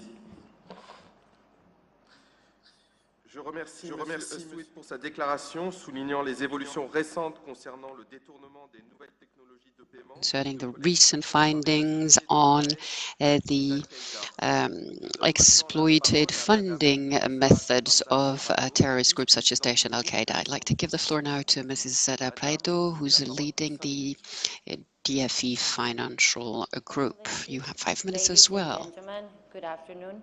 I would like to start by thanking the Indian government and the Indian colleagues for their hospitality. It is in particular a pleasure to see Mr. Vivek Arwal, who is the head of delegation to the FATF from India. Technology is indeed becoming one of the dominant factors in combating terrorist financing and the focus of a lot of the work that we're doing in the FATF, the Financial Action Task Force. So I thank CTED for the invitation to share with you some of that work. And also, I want to express my gratitude, and also on behalf of the FATF, to the Security Council for our partnership in combating terrorist financing. The duality of technology, both in bringing opportunities and challenges, has been covered throughout yesterday and today. So I'm going to jump in and zoom in on one of the threats that we see as the major threats in the terrorist financing. And I am referring to virtual assets, the so-called virtual currencies as well, or cryptocurrencies. There's a lot of names. We call them the virtual assets. This is an area where the FATF was quick to respond to. We issued our first reports on the risk over a decade ago, and we also issued what is the first set of standards for virtual assets 3 years ago in 2019. So where are we now with these standards? Well, honestly, the implementation is going far too slow. To give you a flavor of the implementation, I will paint a picture of the world in your head and think about the over 200 jurisdictions that we have, and only 60 of them have started to regulate this sector and to try to supervise it and to provide license for their operation. And I'm referring to the virtual asset sector service providers. The rest of the world doesn't have a regulation, and most of them, over 50%, have not even started a legislative process. This is very concerning, because while standards take time to be implemented, there is a sense of urgency here.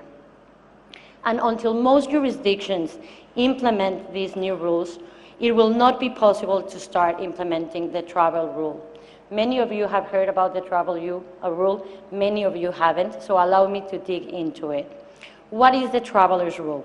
The travel rule is the requirement that the FATF is asking the service providers of virtual assets to include the information of the origin and the beneficiary of the transaction to travel through the whole chain of the transaction. Think of a wire transfer. When you send a wire transfer through your bank, the information of yourself who are sending the money and of the recipient travels with that wire. When we take this to the virtual asset world, there's a lot of challenges. First, because we're in the blockchain space, and secondly, because we need to make sure that these standards are implementing in respecting human rights, in particular data protection and privacy laws. So the challenge is there, but we have been working very closely with the private sector, and the good news is that the technology has provided now us with the tools to make this travel rule possible. So the technology is there for the governments to require these providers to use the travel rule. So back to why this was important. It is important to have this rule because we need to track these payments. We need to track them after the fact, and it is crucial to be able to implement targeted financial sanctions. So here comes my key takeaway and my call to action.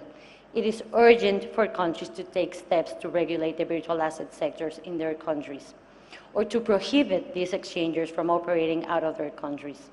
Otherwise, they take the risk of becoming a safe haven for online terrorism. Now, moving to the positive side, the FATF has also been working on all the opportunities that technologies bring to fight terrorist financing, and we actually have 5 reports where we touch on these technologies. We invite you to consult them.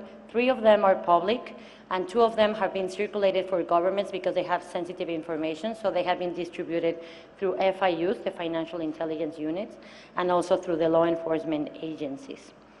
So the good news is that we have the tools to take on the threats, and we have also the potential to take on the opportunities. But honestly, this won't happen if governments don't invest in this change, if they don't change the way they look at these technologies and actually start implementing them. So my takeaway here is that either going against these threats or taking advantage of these opportunities need action and investment by governments. It won't happen by accident. Thank you very much for your time and your attention. Je vous remercie, Madame de Anda Madrazo, pour votre déclaration. Madrazo, for your declaration. Yes, the role of the FATF and of their works have been underlined numerous times by the Security Council and by the present committee. I now pass on the microphone to Ms. Carla Mera, President of Pro Tempore of the Financial Action Task Force of Latin America. You have the floor for 5 minutes. Gracias por la invitación. Quisiera agradecer al Gobierno de la India por este cálido recibimiento y a su vez también a CETED por la organización de este evento. Quisiera empezar event organization. I would like to start by saying that the Financial Group of Latin America, the FILAR, has been working with 18 member states with Central America, South America, and Northern America, and they are now evaluating the compliance of their members around the GAFI standards. They also account with work groups in order to have a challenge, to test the challenges, and as a result of the mutual evaluation projects as well of the work groups, we have admitted several challenges that are related to financing terrorism as well as new technologies, which in the end raises concerns in the region. Along 2021, there was a project related to the ability of our countries to identify the different virtual assets on the region. That study included a research on the regulation of virtual assets as well as the suppliers of the latter. Through a survey, we knew that 88% of GAFI countries that were participating from this exercise were considering the use of these assets as a potential source of financing terrorism. Nonetheless, identifying the possible illicit use of these virtual assets as a vulnerability for money laundering as well as financing terrorism hasn't had an end to this moment. Until the local regulations are generalized in this market, this won't happen. So out of the response of the survey, as a result, we have that only 24% of the member countries had a legislation on this. There is a lack of experience in monitoring, also having the surveillance of this kind of virtual assets. And we have identified key elements so that these virtual assets are not used for illicit purposes and for them to be used properly with digital evidence and implementing very good research techniques based on blockchain analysis, AI, open source, and electronic surveillance. We also need to have special research techniques. The latter are utterly important for the sophistication and the difficulty of obtaining information or evidence that is relevant through traditional media that are normally located and associated to virtual assets. It is paramount to have an interdisciplinary scope that is going to end the financing of terrorism, as well as the staff of cybercrime and cybersecurity staff. We have observed that certain countries of the region are starting to create interdisciplinary groups with different companies and the private sector. So it is also paramount to accurately use communication and in an international way, as well as the virtual assets that actually transform the community in a very important focus for preventing money laundering. We recommend that all of the agencies and the responsible agencies to finance terrorism with virtual assets should be using every pathway in their hands in order to connect with their peers, and they do through informal networks that are allowing a quick communication in between them. So in spite of the challenges that we have in terms of resources, we have started to develop resources for digital transformation in the financial intelligence agencies and bodies, and in the public bodies as well, in order to detect and react quickly and promptly towards terrorism. For instance, Gafilat has identified that we have very few knowledge in the region of the scope of crowdfunding activities, and this related to terrorism, which is an area that works with different work plans, and we want to do this taking the experience of other regions around the globe. It is important to understand that all of the informations against terrorism are effective, and all the countries of FATF are going to have a referendum of their commitment of their fight against terrorism, and they acknowledge the importance of these tasks throughout the use of these tools. I appreciate your attention.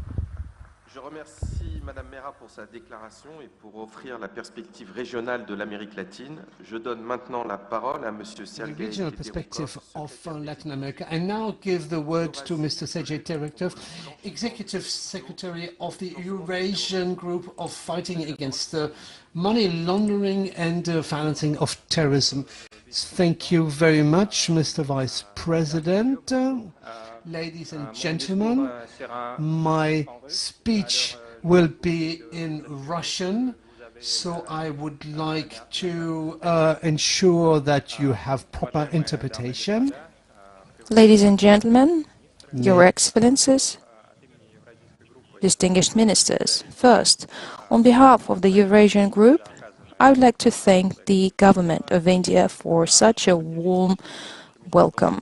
Also, I would like to thank the Counter-Terrorism Committee of the UN for inviting us to this very important event. Eurasian Group on countering illegal income and financial support of terrorism is a regional group similar to FATF and is comprised of 9 member states: Belarus, India, Kazakhstan, China, Kyrgyzstan, Russian Federation, Tajikistan, Turkmenistan, and the Republic of Uzbekistan. One of priority fields for our Eurasian Group is countering financial support of terrorism. In this regard, Eurasian Group argues for the partnership with all of our key partners, including with the CTED, that obviously plays one of the most important coordinating role in this common fight with terrorism and its financing. It is also plays a role of an observer in our Eurasian Group since 2010. Eurasian Group and its work on countering terrorism financing is based on consolidated strategy of FATF to fight terrorism financing, and we also based on the relevant Security Council resolution. But while working, we of course take into consideration the regional specifics of our Eurasian region. Digital transformation of infrastructure and the economy ended up in new mechanisms and channels for terrorism financing. The main specific of this phenomena is a high level of availability of all the technologies for the most different, kinds of population and a very high geographical spread. In June 2022, in Eurasian Group, we adopted a final summary on the risks of illegal use of financial system in Eurasian region. We also considered a risk of using new technologies to finance terrorism. In particular, social media and messengers are currently using not only to interest and to involve citizens of our region into terrorist activities, but also to collect money to perform it, actually.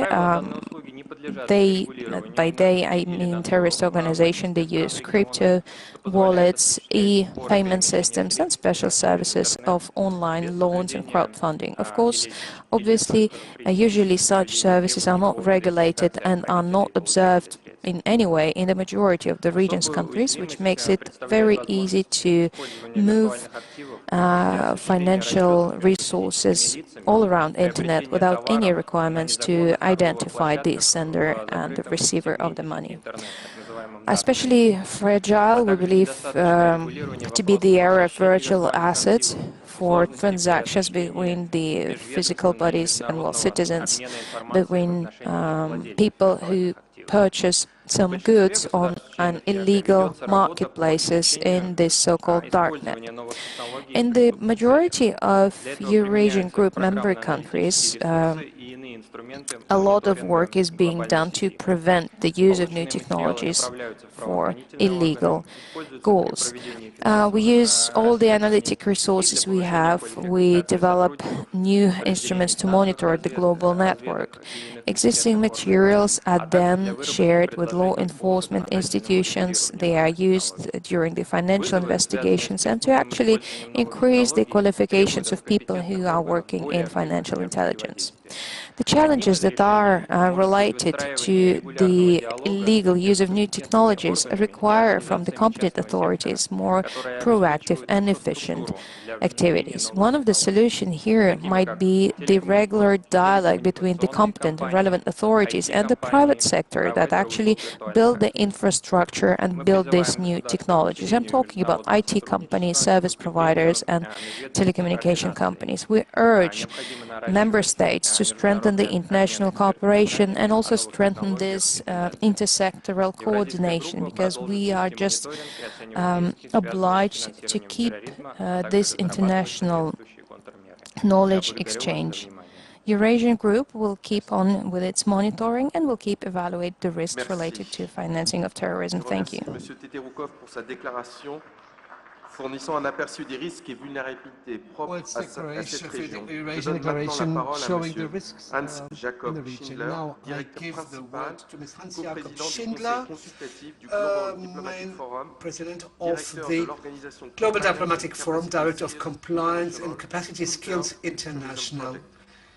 Counter-Extremism Project. Mr. Schindler, you have the word for 5 minutes.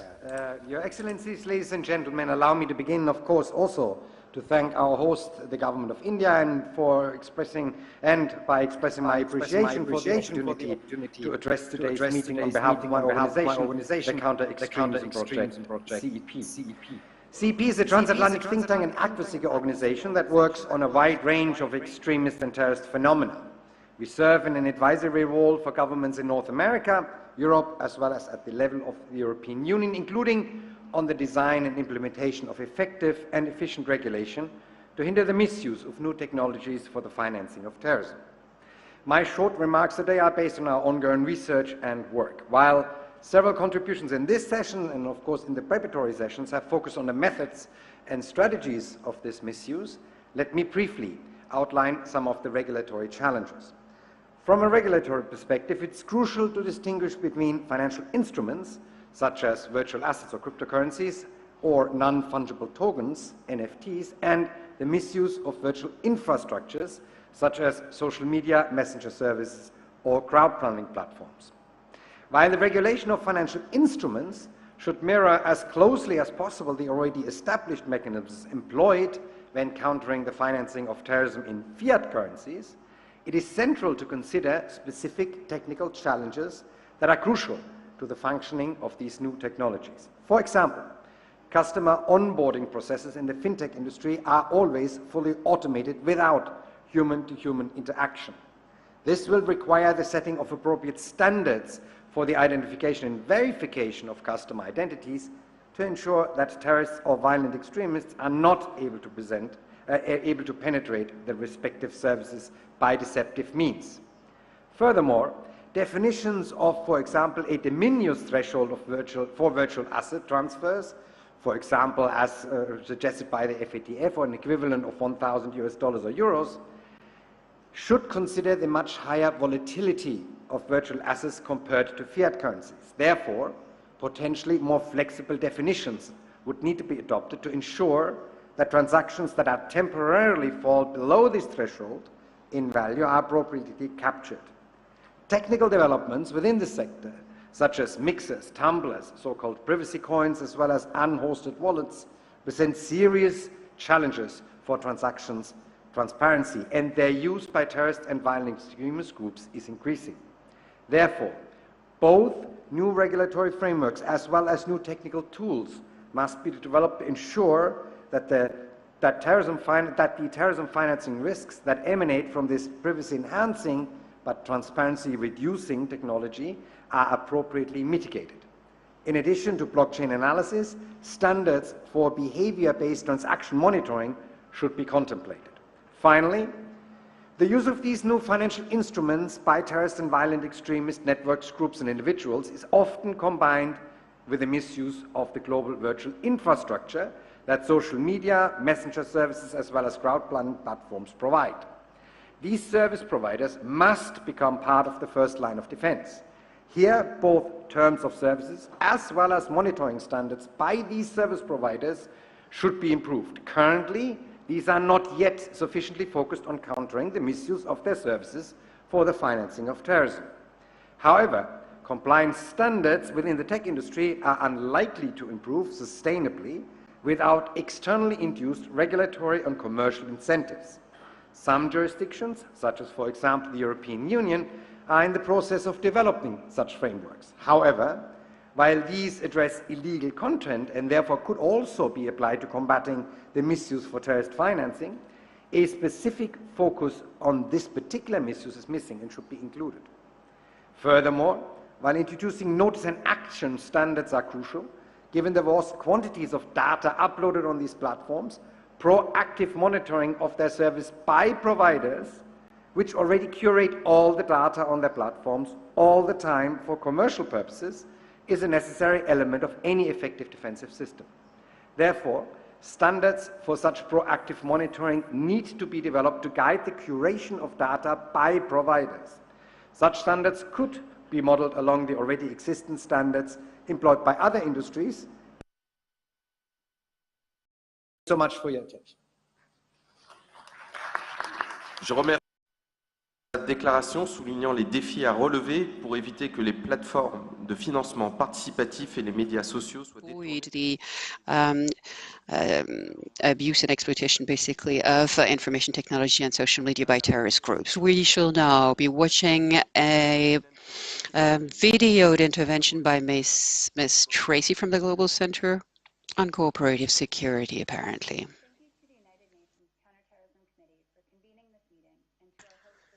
The video has not been transmitted. The Global Center on Cooperative Security advances human rights-based policies, partnerships, and practices that address the root causes of violent extremism.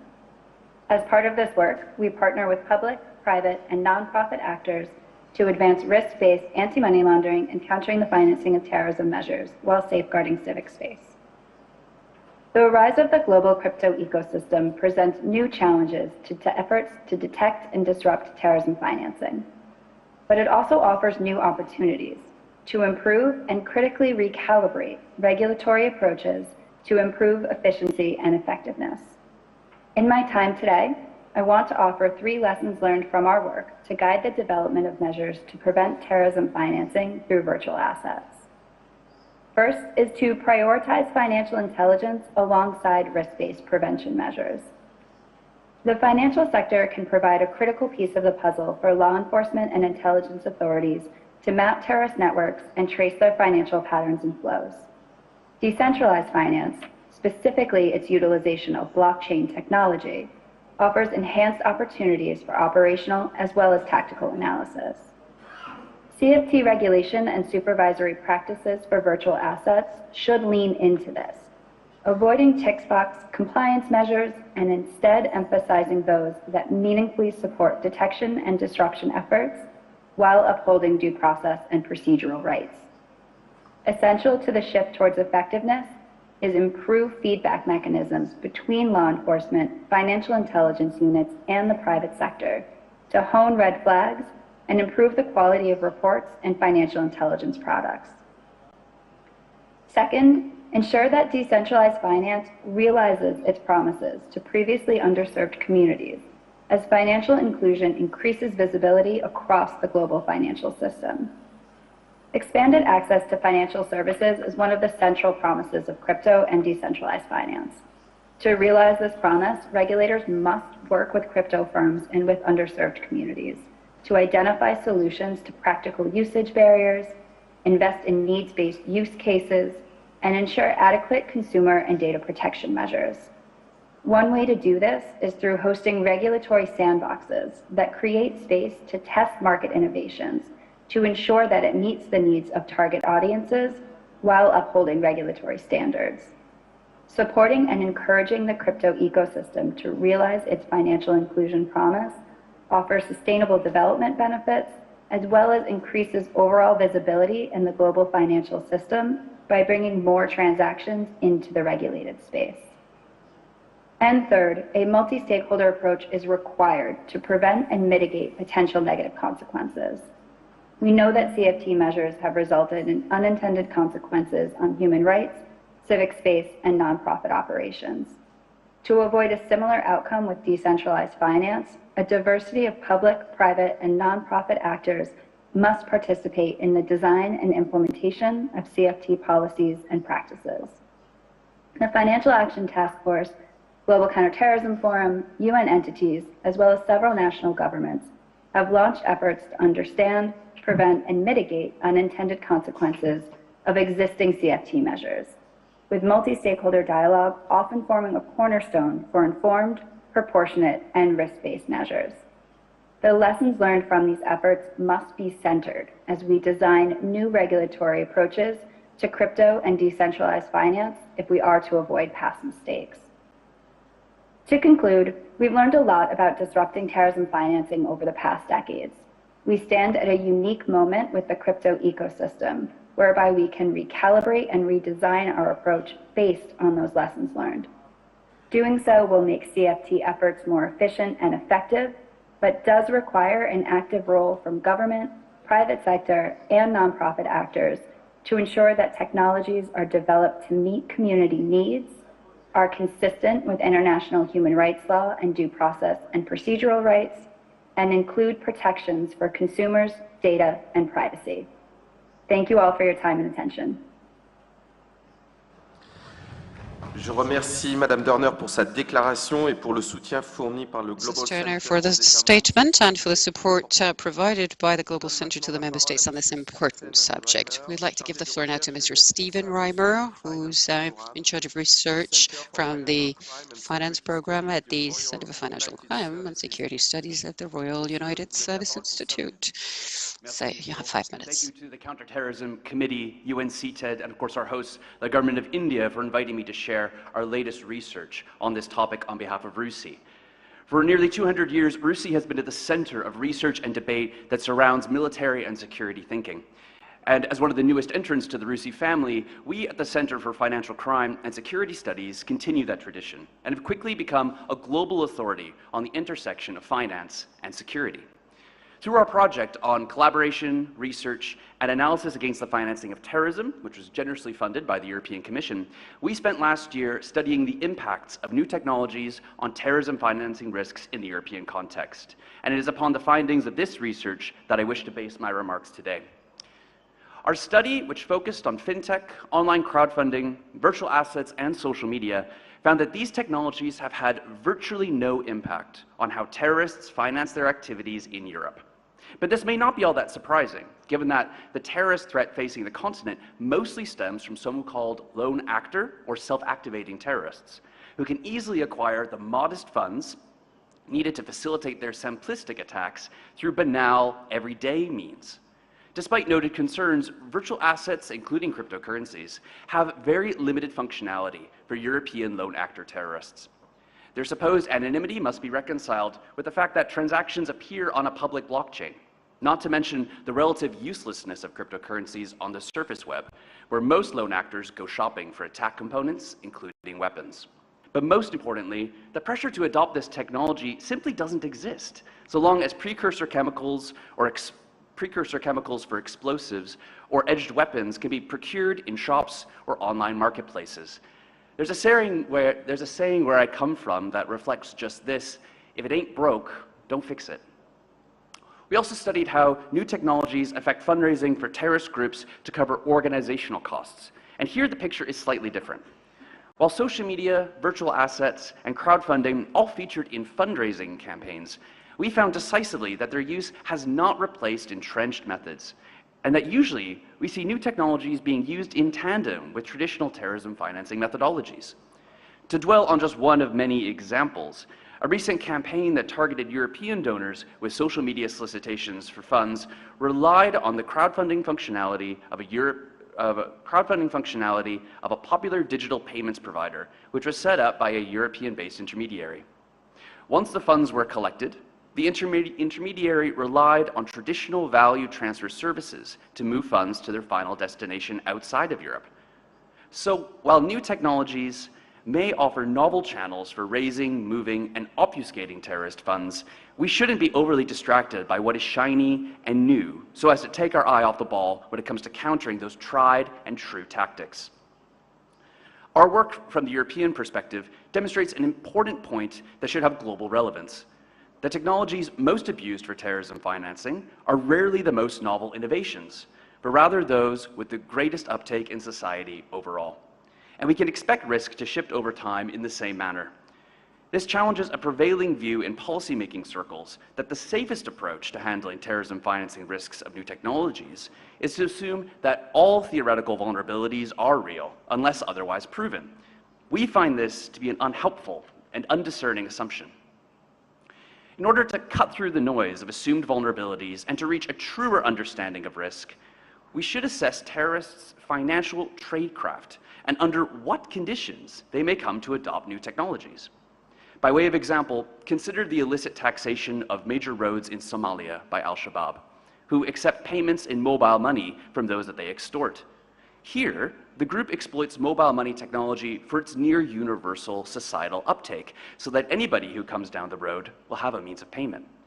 Contrast this with some nationally designated terrorist groups who have used veiled social media posts to solicit donations in virtual assets using automatically generated bespoke wallets.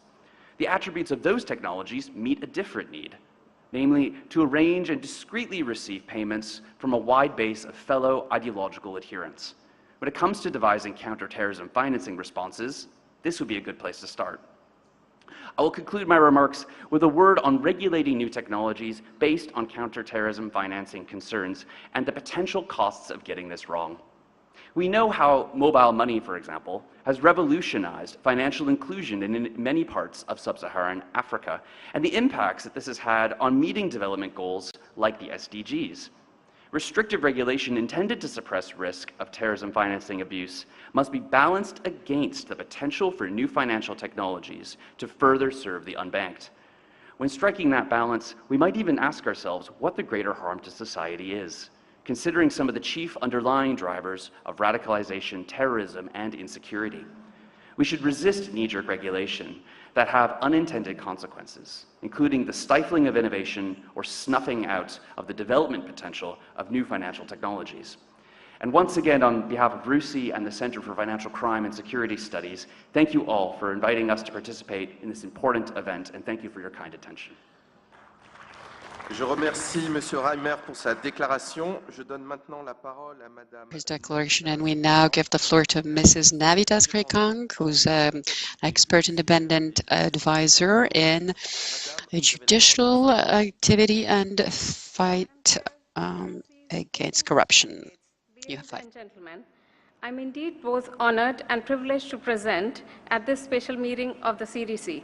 I would also like to thank CTAD for convening excellent technical sessions for sharing of experiences and learnings. For the discussion today, I would like to highlight the importance of multi-pronged strategy for CFT using emerging tech. New technologies are innovative, faster, easier, cheaper, and sector agnostic. The new technology solutions have made it easier to move funds between channels, platforms, markets, and beyond borders, and this has inconsiderably helped the legitimate users. Payment technology systems are also fast evolving and continuously upgrading their efficiency and effectiveness on centralized finance or decentralized finance platforms, and also between fiat currencies, virtual assets, and digital currencies, or a combination thereof. FinTech has fast revolutionized the betting, gaming, and gambling industry too. One of the biggest threats faced by member states is the misuse of emerging payment technologies. These forms of digital virtual assets are a technological marvel, but a downside of this is they have provided organized crime new payment channels to expand their reach. These groups are agile in rethinking their fundraising strategies using the security and anonymity provided by these technology, deploying the latest technology. They operate outside of the formal banking channels and facilitate financial settlements without appropriate and adequate KYCs and regulatory checks and balances. These instruments have thus created a parallel process that can be exploited by terrorists and other illegal operators to transfer economic value without detection to further their illegal goals. It is therefore necessary to design CFT measures to track and disrupt the flow of funds to terrorist organizations while giving cognizance to not compromise the rights of a legitimate user. Madam Chair, let me take here example with India's whole-of-government approach to fintech, regtech, and anti-financial crime regulatory landscape. India's TAC is a success story of a government-industry body partnership by enabling open API digital infrastructure with biometric digital ID Aadhaar and unified payments interface UPI, delivering a leap in financial inclusion and payment digitization.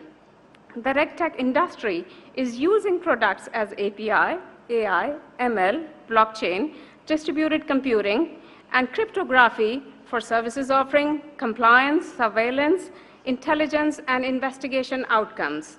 FIU and other agencies are accelerating the speed to counter with unified data lakes. India's anti-financial crime regulatory landscape has been strengthened to disrupt and dismantle the flow of funds. Madam Chair, what needs to be done? While it might seem a barrier to free enterprise, there is a need for member states to design holistic and scalable framework to counter the strategies of criminal and terrorist groups. a mechanism for greater regulatory checks, transparency, and audit of these virtual asset platforms globally to ensure these channels are not misused. I recommend CTC to urge member states to collaborate for regional research on use of emerging payment methods in combination with traditional methods along the borders. We need greater public-private partnerships and academia participation in strengthening strategic analysis capabilities for information and intelligence sharing at domestic and global levels. Civil society has an important role to help nip in the bud money laundering terrorist financing avenues. Digital users should be encouraged to report suspicious activity, cybercrime, and misuse of new technological innovations. In a recent case of digital lending fraud, the cooperation between the agencies and the public resulted in swifter action by the authorities and tightening of regulations by the Central Bank of India. Going forward, in my view, a maturity model for use of new and emerging technologies for CFT will build trust at global and country levels. Before I end, I would recommend CTC to consider tech-savvy and demographically advantaged India as a hub for research on virtual assets and for building early warning systems for AML CFT purposes. Madam Chair, I thank you. Je remercie Madame Srikant pour sa déclaration très précise et intéressante.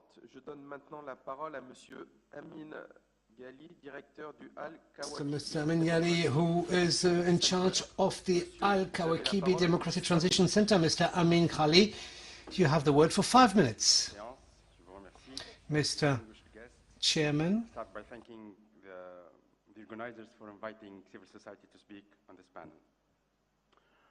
We in civil society support the fight against financing of terrorism in the NPO sector, CSO sector. However, the NPO are highly affected because some of us lack the expertise and the know-how to fight the financing of terrorism. But mostly we are affected because some governments are using and sometimes misusing this fight to strangle the space and to strangle CSO financially. Today, new technologies, fintech, are used to monitor the financing of CSO. They are used more efficiently, but this efficiency is superior to the manual compliance that used to be in the past years. This fintech comes with problem. It is highlighted in the ICNL report, New Tech, Perpetual Challenges, how emerging technologies for financial compliance are affecting the non-profit sector. The fintech companies, especially the startups, tend to give more importance to efficiency over financial inclusion and social impact.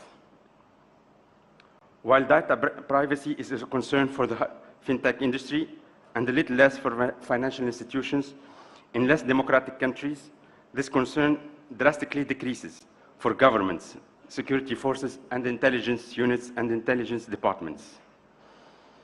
Other concerns are about little human oversight and accountability and contestability.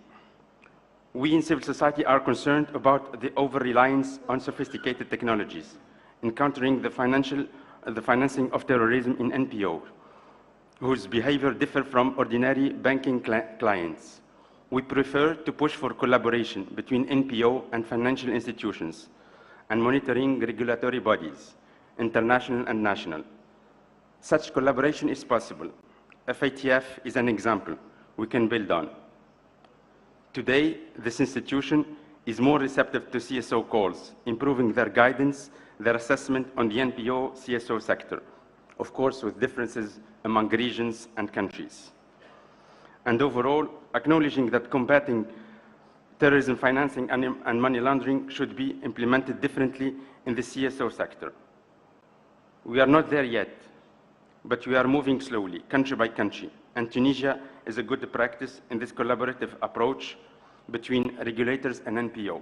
in combating terrorism financing in the NPO sector. Our takeaway: first, CSO should be considered as a specific client for banks and financial institutions and financial regulators.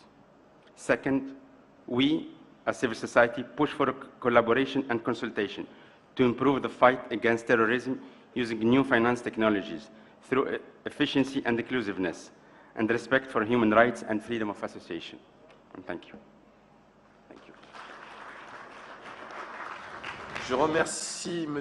Ghali pour sa déclaration et pour apporter la perspective de la société civile à cet égard. For his declaration, for bringing the point of view of civil society. Now I'm giving the word to Mr. Santif Shahid, who is the head of chain analysis for India, and you have the word for 5 minutes. Good afternoon. I wish to sincerely thank Government of India and UNSCTC for providing this opportunity to speak with you. It is such an honor to participate in this meeting. We have heard about cryptocurrencies and how serious it is and how seriously it is posing a threat to terror financing.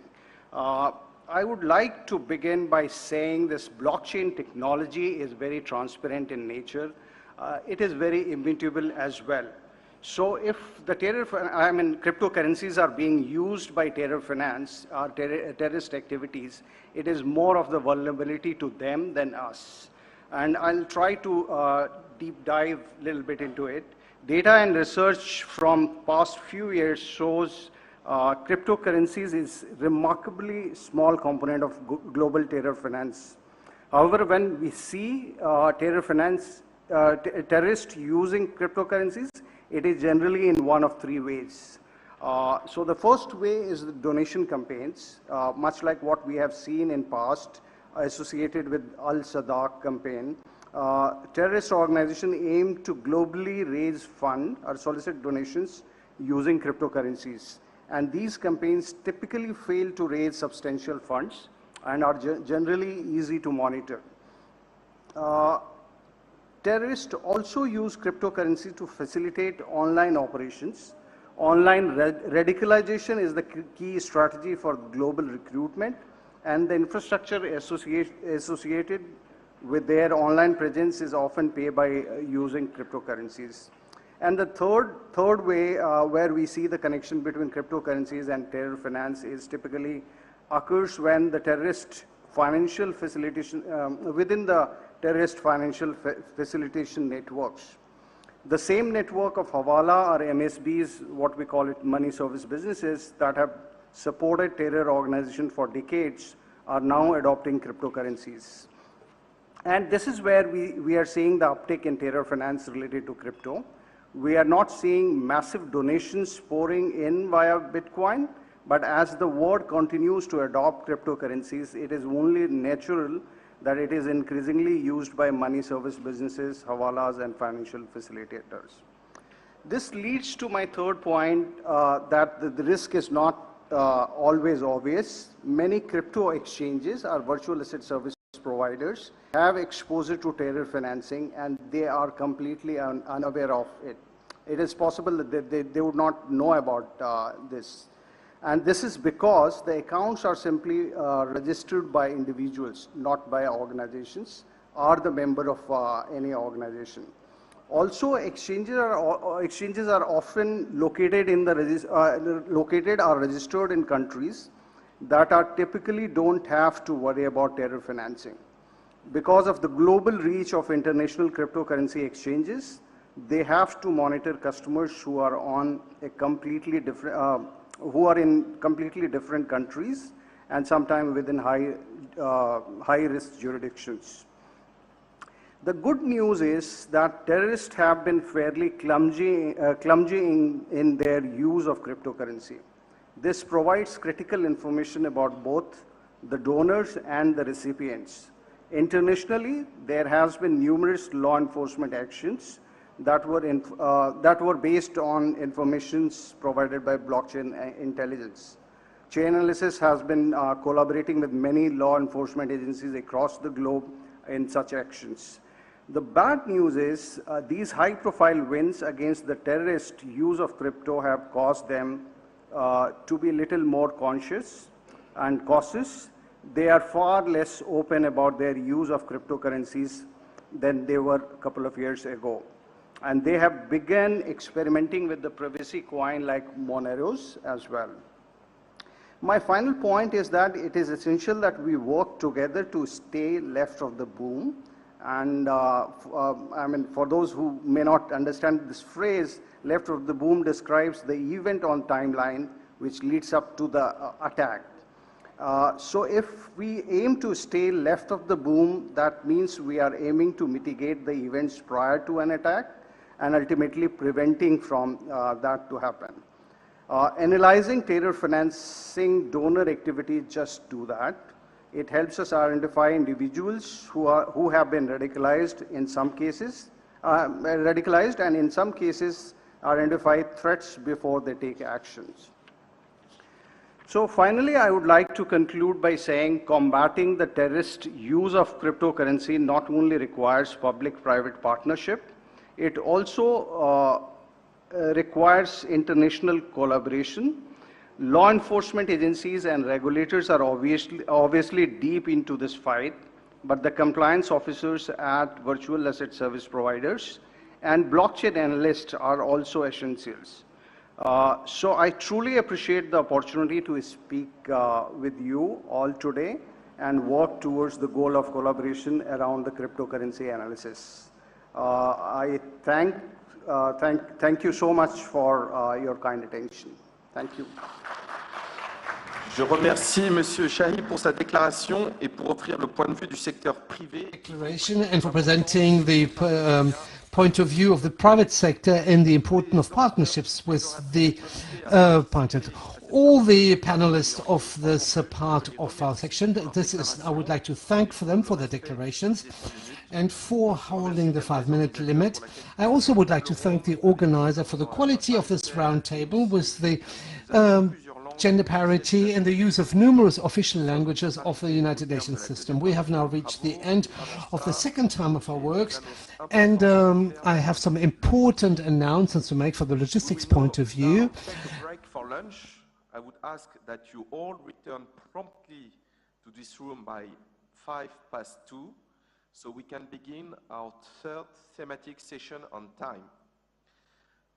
Heads of delegation are invited, and invited guests are requested to go to the Alamgir room for a lunch hosted by His Excellency the Foreign Secretary of India.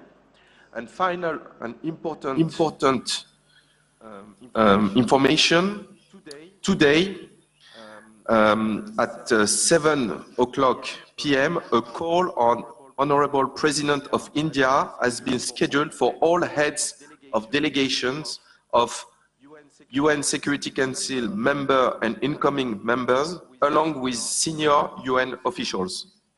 Heads of delegation, and the list has been circulated, are kindly requested to assemble at 6:45 at entrance next to Darbar Palace Hall at gate of Taj Hotel on Sardar Patel Marg.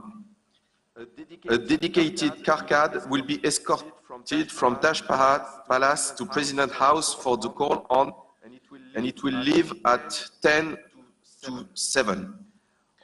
All heads of delegations would be returning back to Taj Palace by 5 to 8, when External Affairs Ministers of India would be hosting a dinner during which cultural performances would be taking place. The venue of the dinner is Rani Bagh area of Taj Palace Hotel. I hope it has been understood, and the morning session is now adjourned until 2:15. Thank you very much.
Since 2016, and ICAO has since developed a cybersecurity strategy for civil aviation and an associated cybersecurity action plan. I would also like to mention the many resolutions adopted by the United Nations Security Council pertaining to border management and security, aviation security, critical infrastructure protection, and counter-terrorism. These continue to shape ICAO's cooperation with other UN agencies within the UN Global Counter-Terrorism Coordination Compact under UNOCT leadership. I look forward to the outcome of the discussions during this special meeting, and I can assure you that ICAO will continue to contribute to the efforts led by the Counter-Terrorism Committee in close cooperation with our colleagues of the Counter-Terrorism Executive Directorate. In conclusion, I wish to thank Her Excellency Madame Ruchira Kambuch, Chair of the Counter-Terrorism Committee of the UN Security Council and Permanent Representative of India to the United Nations Organization, as well as Dr. Shefali Juneja, Representative of India to the ICAO Council, who has chaired ICAO's Aviation Security Committee for the past year. Thank you very much. I thank Mr. Salazar for sharing that video statement. I'll now give the floor to Mr. Madan Oberoi, Executive Director for Technology and Innovation at Interpol. You have the floor, sir. Thank you, sir. Excellencies, ladies and gentlemen, a very good afternoon to all of you. I would like to start by thanking the chairperson of this meeting for providing Interpol the opportunity to contribute to this conversation, to share our experience and law enforcement perspective with the international community. The swift, unanimous adoption of the landmark Resolution 1373, which established the Counter-Terrorism Committee in the wake of 9/11 attacks, demonstrated the member countries' united front to counter-terrorism. The resolution laid groundwork and subsequent Security Council resolutions, including Resolution 2617, which recognized CTED's work to counter terrorist use of emerging technologies for terrorist purposes. The same resolution also takes note of the 2018 CTED UNOCT Interpol publication, The Protection of Critical Infrastructures Against Terrorist Attacks, Compendium of Good Practices, which contributes to raising awareness of and preparedness for terrorist use of emerging technologies against critical infrastructure, and which is currently undergoing an update. Resolution 2617 also calls for continued and enhanced cooperation between CTED, ICAO, UNODC, UNOCT, Interpol, and other relevant UN bodies, in particular on technical assistance and capacity building, as the international community strives to create synergies and avoid duplication of counter-terrorism efforts. Ladies and gentlemen, we all bear witness to the rapid digitalization and fast pace of technological developments. The Interpol Innovation and Technology Advisory Group identified digitalization as one of today's most prominent factors affecting the operational environment of law enforcement, with emerging technologies creating new challenges, threats, and also opportunities. One of the technologies that has experienced dramatic rise is the use and abuse of unmanned aerial systems. To be sure, US remains attractive for malicious actors as they are increasingly accessible, relatively affordable, and require minimal training. Concerns of terrorist exploitation of US extends beyond their weaponization.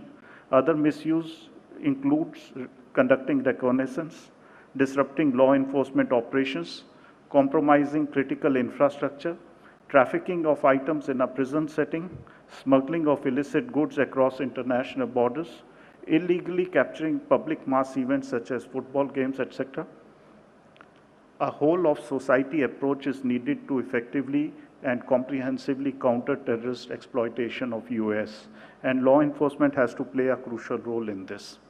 In fact, the international cooperation and information sharing, including through public-private partnerships, is vital. Indeed, law enforcement and industry should work closely together to foster innovation and harness the potential use of technologies for countering terrorism. A first step is to assess the operational capability of existing counter-UAS systems developed by industry and identify gap areas.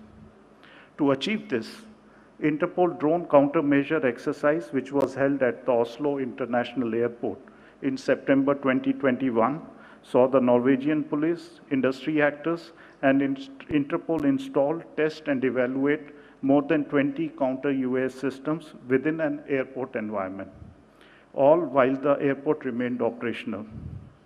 The findings from this exercise can be found in the publicly available drone countermeasure exercise report launched at the 4th Interpol Drone Expert Summit, which was held this year. The report revealed that drone technology appears to be an asymmetric threat for law enforcement agencies, and it also identified several recommendations, including, amongst others, the establishment of a unified drone threat reporting system, further law enforcement engagement with industry, and a strong need for legislation and regulations to protect the restricted airspace, areas of national interest, and to safeguard the public at mass events. Interpol has been active in bringing together stakeholders to combat challenges posed by drones. It created the Interpol Drone Expert Group in 2017, and since then the technology and threat have evolved manifold. The 4th meeting of the Interpol Expert Group held this year in Oslo was attended by more than 300 participants from more than 50 countries. Interpol is also actively working in the domain of drone forensics and incident response. It developed and published Drone Incident Response Framework for First Responders and Drone Forensic Practitioners in 2020. And since then, this framework has been a source of reference and featured in most drone forensic discussions and presentations. Interpol is currently working on building law enforcement capabilities in the domains of counter-UAS systems, forensics, incident response, and enabling legislations. Excellencies, Interpol looks forward to continuing our fruitful cooperation with CTCs, CTED, member states, and partners within the global security architecture in order to adapt to the new and emerging threats and to support the law enforcement community to adjust to the challenges of tomorrow. Thank you, and I wish all of you a very pleasant rest of the day. Thank you. I thank Mr. Oberoi for his statement and for highlighting the important work undertaken by Interpol in countering UAS abuse. I'll now give the floor to Dr. Tail Kang, Director of Capacity Building Bureau at the World Customs Organization. Dr. Kang, you have the floor. Thank you. Good afternoon. As I was introduced, my name is Tail Kang, a Capacity Building Director of the World Customs Organization. On behalf of the World Customs Organization and our 184 member customs, I'd like to express my special thanks to UN and the Indian government for this invitation. Since drones became more accessible to the general public, a concern is growing in the international community over the use of drones for terrorist purposes, since drones can be potentially armed both with conventional weapons and what is more frightening, with chemical, biological, radiological, and nuclear agents. From the customs perspective, drones are subject to export controls, and in recent years, a number of regulatory frameworks have addressed the need to regulate these strategic goods in order to prevent their misuse by criminal or terrorist elements. Since the protection of society and the fight against terrorism are very important roles for customs, the World Customs Organization and its members constantly follow the developments in the security sphere and update the harmonized system nomenclature used for the uniform classification of goods across the globe with new HS codes. For your better understanding, customs designate each number for every product which is imported or exported, so that we can identify and trace efficiently for each product. So we call them as HS numbers. Usually it's 6 numbers, but it can be extended to the customs specific use. In particular, in the HS 2022 amendments, the drones obtained their own classification number and provisions for easier classification of these goods. The new harmonized system has been in force since January 1st, 2022. WCO also has a strategic trade control enforcement program that addresses the export controls of the dual-use items, including disruptive technologies such as drones. Not only we provide technical guidance and training to our members, we also coordinate operational activities. In particular, in 2019, the WCO developed the Strategic Trade Controls Implementation Guide that addresses different types of dual-use goods, their end use, as well as end users. When dealing with the technology, it is very important not only to have a whole-of-government approach by ensuring close cooperation between the licensing authorities, customs administrations, and research institutes that can assist in identification of dual-use goods and components. It is also critical to cooperate with the private industry. The private industry must be aware of the dual-use nature of the technologies they develop and sell. The Know Your Customer principle is becoming more critical than ever. In addition, WCO is making the efforts to deploy disruptive technology to cope with the challenge. For example, AI X-ray is being used. As you know, AI X-ray means that the artificial intelligence-based X-ray. So if you think about the e-commerce, as you know, the e-commerce has been increasing so rapidly that the number of the imported goods is huge. So if the customs officers want to check by human eyes, then it is almost impossible to check efficiently. So we are in the process of developing and distributing the artificial intelligence-based X-ray so that the artificial intelligence can check the illegal product and the stage of the import or export. So our member customs also they were started to implement this AI X-ray, and the WCO is also contributing to distribute the technological the assistance and if possible some prototype AI X-ray in the future for the members of the customs. Another thing I want to share is that the beauty of customs is that abundance of data.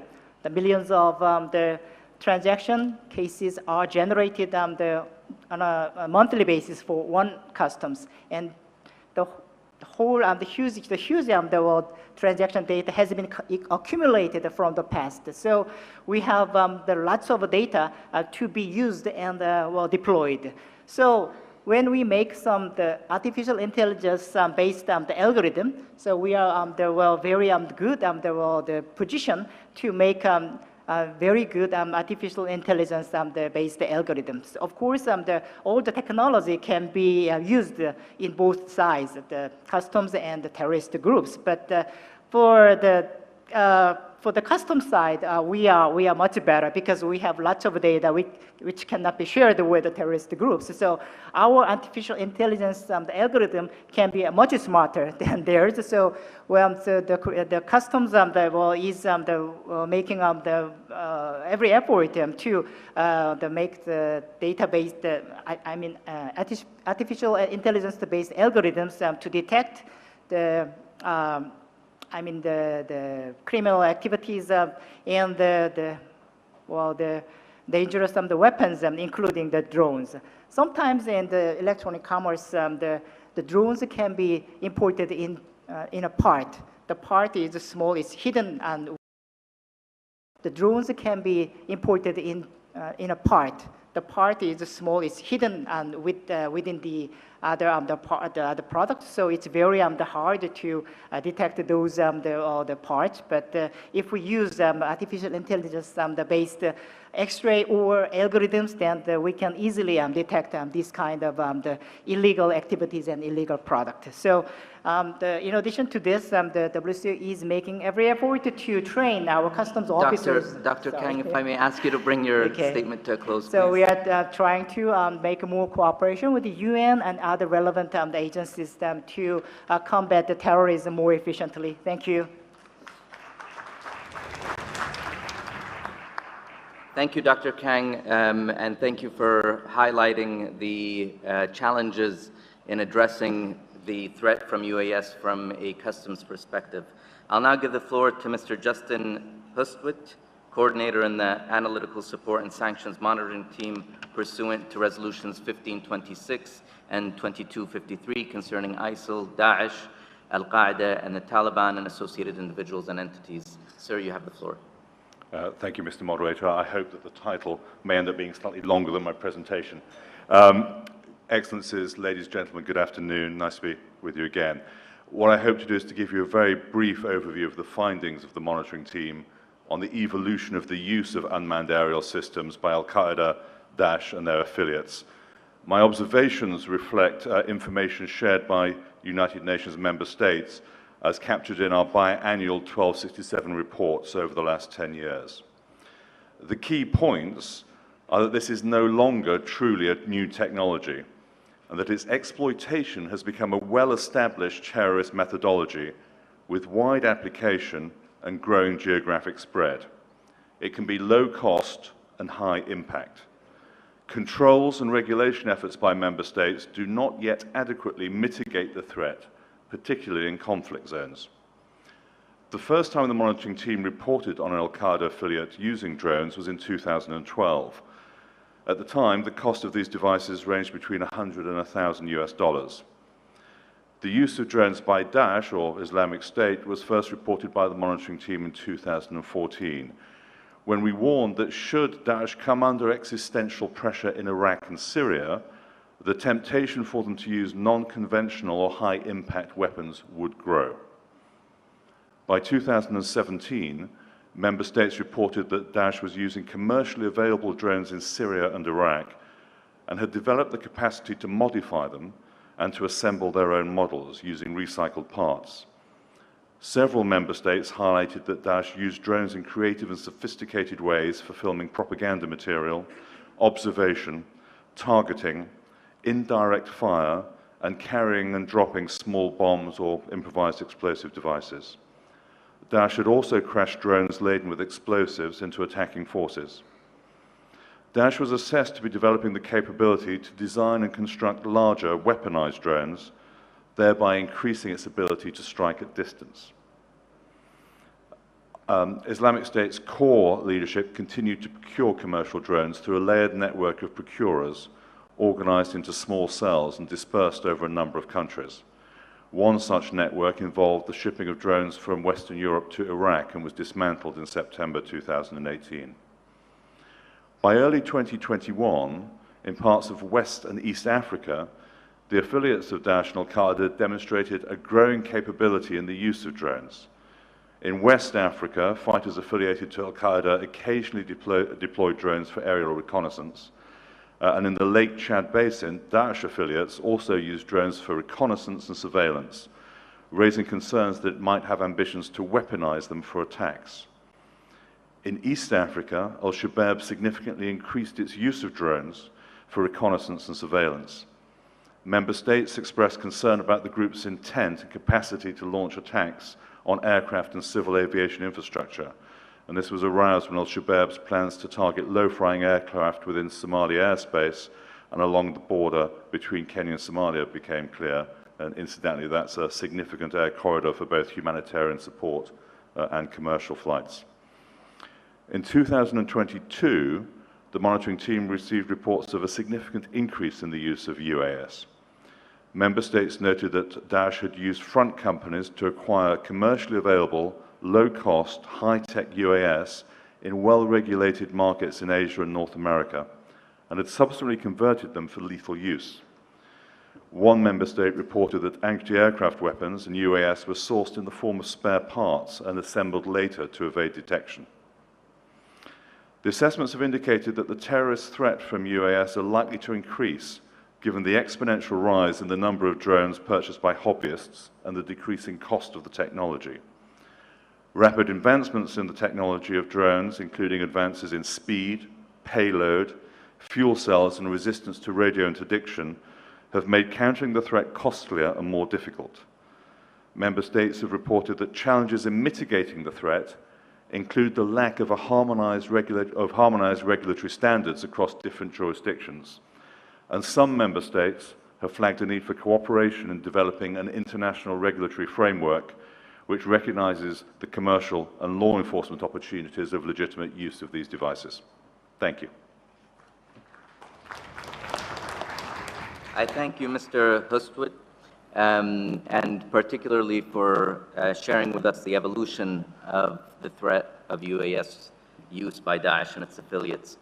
I will now give the floor to Dr. Cécile Aptel, Deputy Director at the United Nations Institute for Disarmament Research. Madam, you have the floor. Thank you, Mr. Chair. Excellencies, ladies and gentlemen, it is an honor to speak at this special meeting of the CTC, and so I would like to express my thanks and appreciation to your committee, to CITED, and to our host, the Government of India. UNIDIR was established by the General Assembly to facilitate multilateral negotiations and efforts to ensure greater international security and disarmament. We carry out in-depth, forward-looking research to provide insights and stimulate new negotiations. Many areas of our work is directly relevant for this committee. In particular, UNIDIR researches the use, implications, and impact of existing, new, and emerging technologies that could be used for terrorist purposes. Our recent work in these areas include assessing the threat of the use of weapons of mass destruction by terrorists, in particular, the threat of chemical, biological, and radiological terrorism. Preparing options to address the criminal and terrorist use of information and communication technology, analyzing online radicalization through a gender lens, and developing a tool with CITED to help prevent terrorist acquisition, use, and weaponization of small to medium-sized UAS and their components. Allow me to share some of our findings. First, on UAS. The proliferation of relatively cheap, primarily small-sized UAS and their components, as well as their use and weaponization for terrorist purposes, has increased in recent years, in particular in conflict settings, posing significant challenges. We can safely project that UAS, from readily commercially available drones to sophisticated assembled weapon systems, will be increasingly available to and therefore used by terrorists, if only because of their cost decreasing while their capabilities are increasing. In response, UNIDIR contributed to the work of the UN Global Counter-Terrorism Compact to develop technical guidelines to support the implementation of Security Council Resolution 2370. We encourage the use of these guidelines, notably to support dialogue within and between states on effective measures to counter the acquisition, the use, and the weaponization of the most commonly observed UAS and their components used by terrorists and other nefarious actors. We also encourage and support ongoing efforts to improve the global understanding of the nature and scale of this evolving threat. Indeed, the fast development of UAS technology requires constant horizon scanning of existing or emerging threats posed by terrorist use of UAS, their components, and other uncrewed systems, including their use in conjunction with other types of weapons acquisitions and misused, as terrorist threats are also constantly evolving. UNIDIR just released primers, and a compendium is forthcoming on development in uncrewed systems in land, air, and sea domain to contribute to such efforts. Uncrewed ground systems and uncrewed maritime systems are of particular concern. Before I conclude, please allow me to mention two other important areas where our research shows how new and emerging technologies can or are used for terrorist purposes. One, our research on biological weapons points to the increasing accessibility of advanced biotechnologies, leading to growing risk related to bioterrorism. Two, As already mentioned by others this morning, there are many opportunities for terrorists to exploit the potential of rapidly evolving information communication technologies, notably to support transnational recruitment, financing, and propaganda through mis- and disinformation. Mr. Chair, Excellencies, to conclude, countering the use of new and emerging technologies for terrorist purposes is urgent, and yet needs to be achieved while remaining vigilant to prevent terrorist access and use of the old weapons, such as conventional weapons and chemical weapons. We encourage states to support, respect, and implement all the relevant treaties, including those on disarmament and arms control. The implementation of these instruments at the national level can mitigate global terrorist threats. We also encourage states to actively engage in the multilateral processes seeking to regulate new weapons and technologies that can be weaponized in different ways. We hope that UNIDIR's existing and forthcoming findings and tools will be widely used to strengthen efforts to contribute to counter-terrorism, disarmament, sustainable peace and development. We look forward to continuing to provide our research tools and also dialogue opportunities to tackle some of the critical issues under consideration by the committee and the international community at large. Thank you. I thank Dr. Abtel for her statement and welcome UNIDIR's research on existing, new, and emerging technologies which could be used by terrorists, including UAS. I'll now give the floor to Mr. Jonah Leff, Director of Conflict Armament Research. Sir, you have the floor. Thank you, Mr. Chair. Good afternoon. I'd like to begin by thanking the Government of India, the CTC, and CTED for hosting this important special meeting and inviting me to speak, as well as using a PowerPoint presentation, which I hope you will all find engaging. By way of introduction, Conflict Armament Research is an independent investigative organization. Founded in 2011, CAR deploys field teams into armed conflicts to document weapons, ammunition, and related material, including UAS, that have been diverted to armed groups, including terrorist actors. CAR is operational in more than 25 conflict-affected states around the world. Our evidence does not come from open sources or social media, but through in-person documentation of seized and recovered weapons carried out by CAR investigators. We then conduct tracing operations with governments and industry to map the transfer history of documented material and to identify vulnerabilities in supply chains and control systems. CAR investigators have documented UAS in multiple conflicts around the world. These range from lightly modified commercial off-the-shelf systems to entirely bespoke systems. CAR has also documented examples of UAS that have been weaponized through the addition of explosives or by dropping or launching modified conventional ammunition. This underscores the critical role of conventional ammunition diversion in aiding UAS weaponization, something that is highlighted in Security Council Resolution 2370. In Iraq, CAR has documented and traced a large sample of UAS data relating to the Islamic State forces, both in Iraq and in Syria. Our investigations have successfully illustrated how ISIL affiliates were able to access international, particularly online markets, to obtain material for UAS production. CAR investigators have documented a total of 28 rotary wing quadcopter UAS in Iraq and Syria, all made by the same manufacturer and of the same model.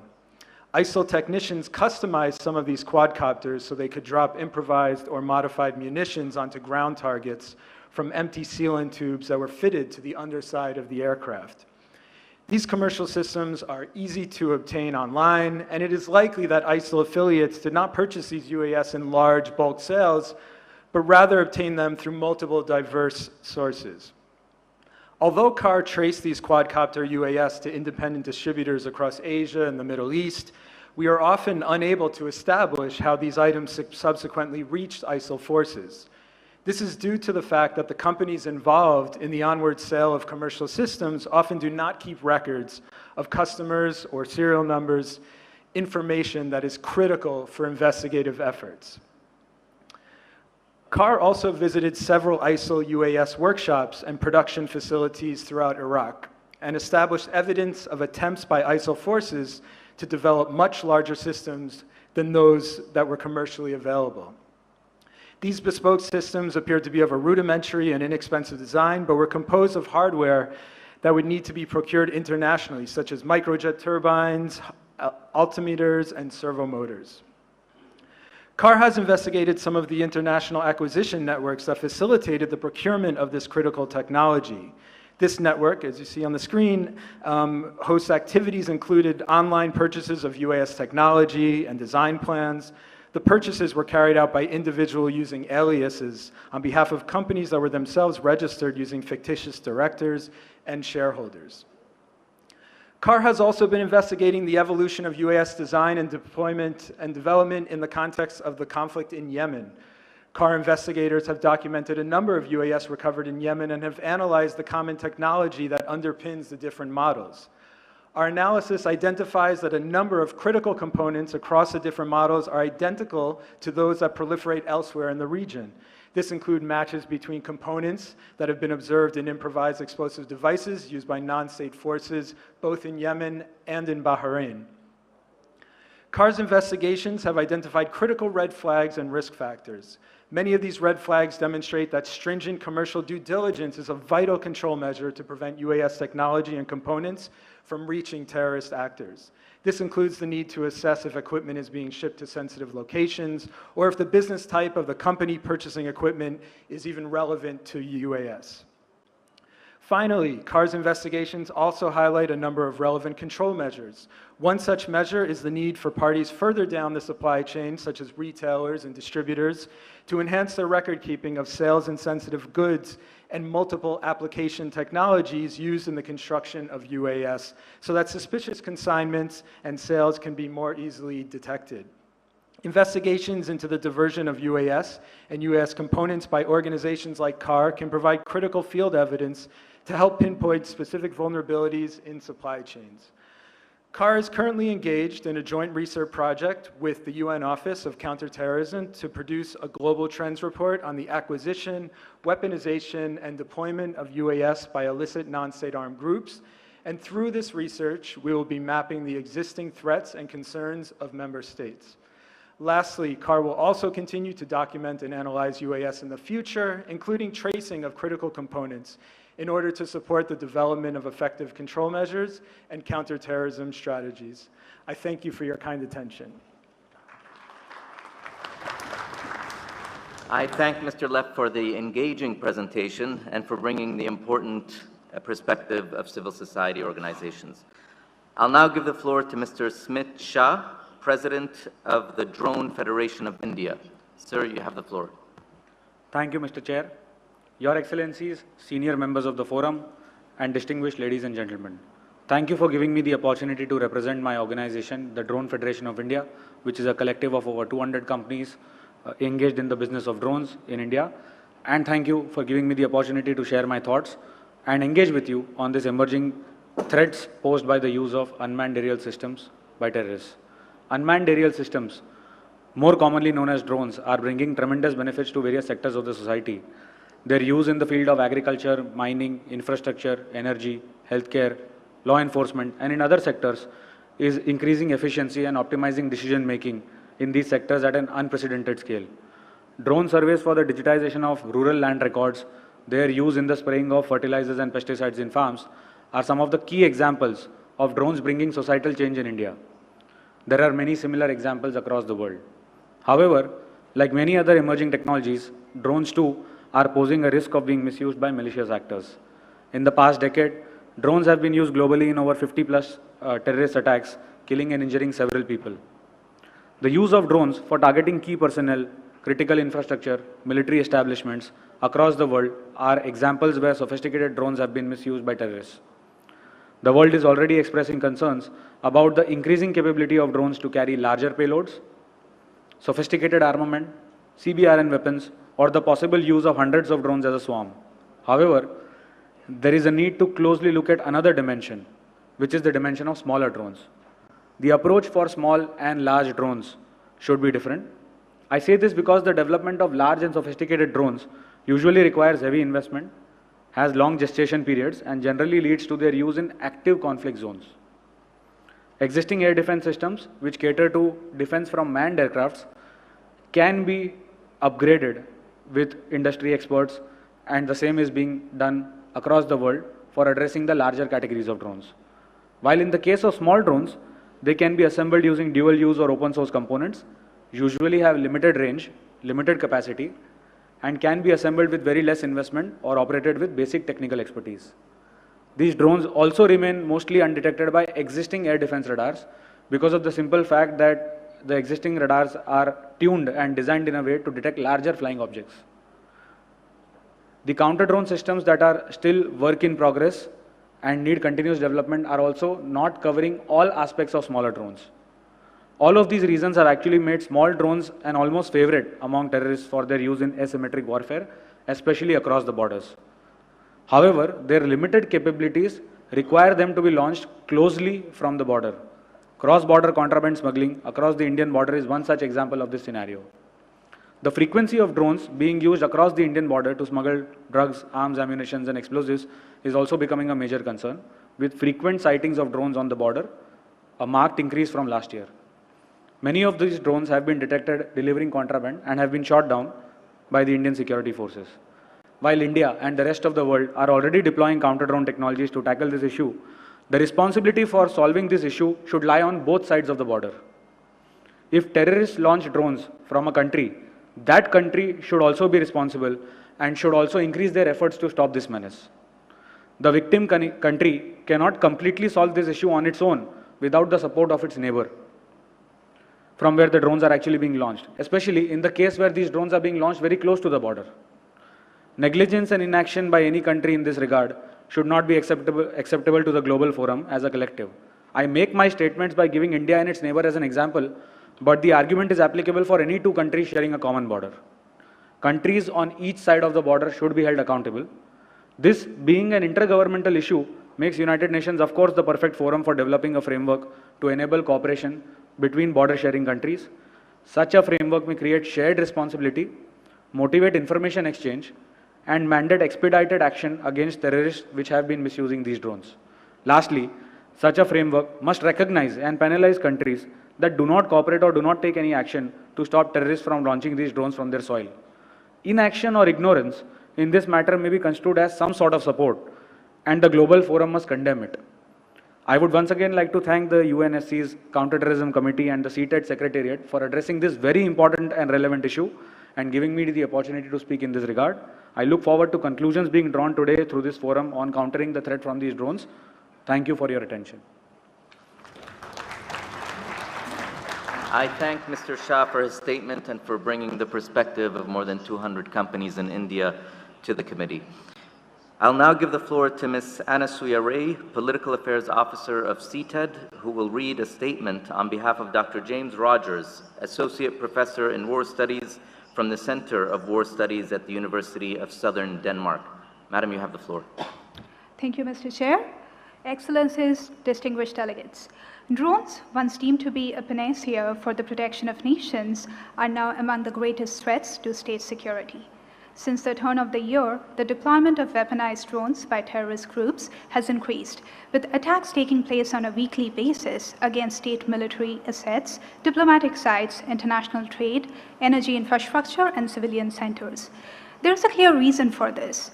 Over the past decade, the world has undergone a dramatic shift in the global proliferation of drone technologies. According to the Center for the Study of the Drone, in 2010, 60 states possess military drones. As of today, 113 states have a military drone program, an increase of 88.3% in 12 years. This is important because the availability of military drone technologies from multiple state and commercial sources directly relates to the sources from which terrorist groups can acquire drones. After consulting with my colleagues, I conservatively estimate that 65 non-state actors are now able to deploy drones, with the caveat being that this figure is likely much higher. As such, the question becomes, how are these drone systems being used by non-state actors, and how can the international community counter the threat? It should be no surprise that a transnational drone threat has arisen in the 2020s. In 1988, Cold War strategists Ickley and Walsletter warned that, quote, in the years ahead, weapons production will be much more widely diffused, and superpowers will have less control over transfers of advanced systems, end quote. In fact, they explicitly warned of the worldwide diffusion of advanced weapons. Their pioneering work helped to frame 3 clear trends that I identify in my work. First, weaponized drones are increasing in range and precision, making them ideal for attacks on military targets deep within state territory. In practical terms, this means that terrorist groups can deploy drones over 1,500 kilometers to strike targets across national borders. Second, civil infrastructure, which may be far from zones of conflict, is now vulnerable to lethal drone strikes. These drones, either kamikaze systems or loitering technologies with a deployable weapon, frequently travel through congested civil airspace to reach their target.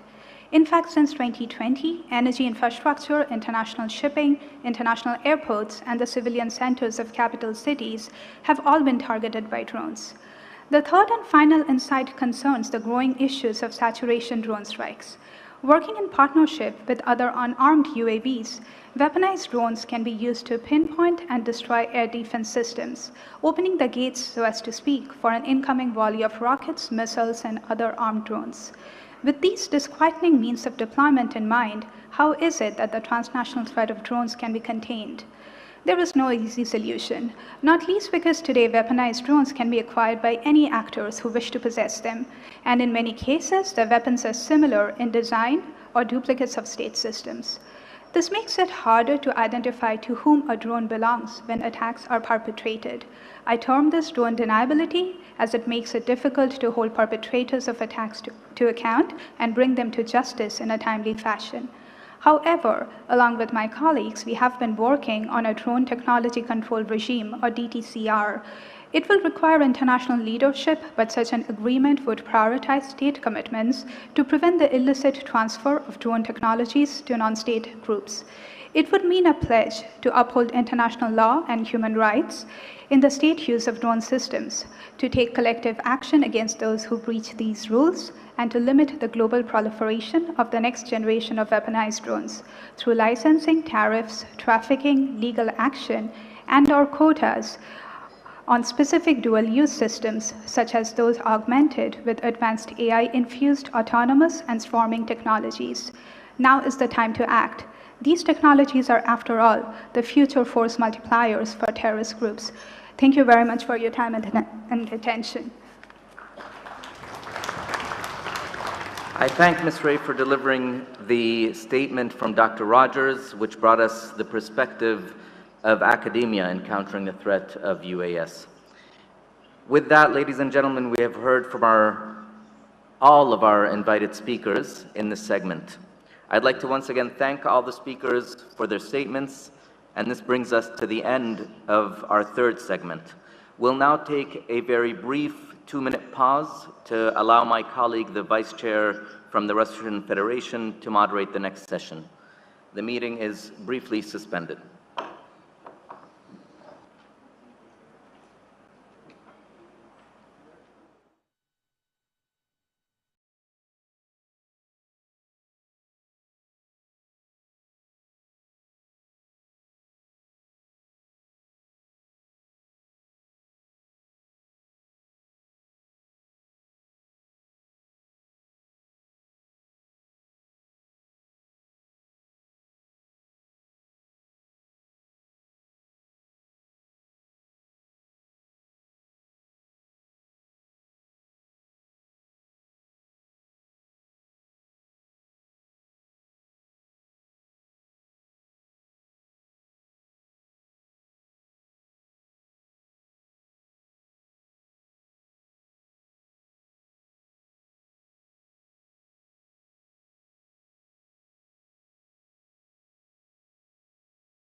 Уважаемые представители и коллеги, совещание возобновляет свою работу.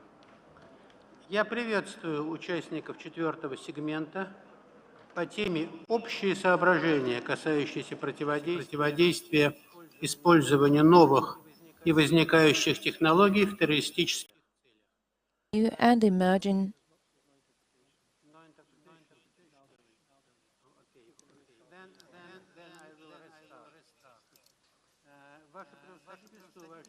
Ladies and gentlemen, Your Excellencies, distinguished representatives, colleagues. The meeting resumes its work, and I welcome the participants of the fourth segment, overarching considerations for countering the use of new and emerging technologies for terrorist purposes. My name is Vladimir Tarabrin. I am Special Representative of the Minister of Foreign Affairs of Russian Federation for the International Counter-Terrorism Cooperation. I also act as Vice Chair of the Counter-Terrorism Committee, and it's an honor for me to be a moderator of this session. Ladies and gentlemen, as we are quite late with our agenda and we do not have that much time for our section of the agenda, I urge all of the presenters to stick to their 5 minutes limit. Number one on my list, I have a United Nations Special Rapporteur on the promotion and protection of human rights and fundamental freedoms while countering terrorism, Ms. Fenula Ni Elan. Please, Ms. Nilan, the floor is yours. I'm very grateful for the opportunity to be here in Delhi and to address the Counter-Terrorism Committee of the United Nations Security Council in my role as United Nations Special Rapporteur on the promotion and protection of human rights and fundamental freedoms while countering terrorism. I'm pleased to address the Counter-Terrorism Committee as it meets in India, and I appreciate particularly the value of the CTC, with India as its chair, that it has placed on the inclusion of independent expert human rights advice. As chair of the CTC, India has shown the important leadership in enabling also the participation of civil society organizations and meaningfully allowing them to participate in this meeting of the committee. It's important to say that the inclusion of civil society in counterterrorism legal and policy development has been a focus of my work as mandate holder.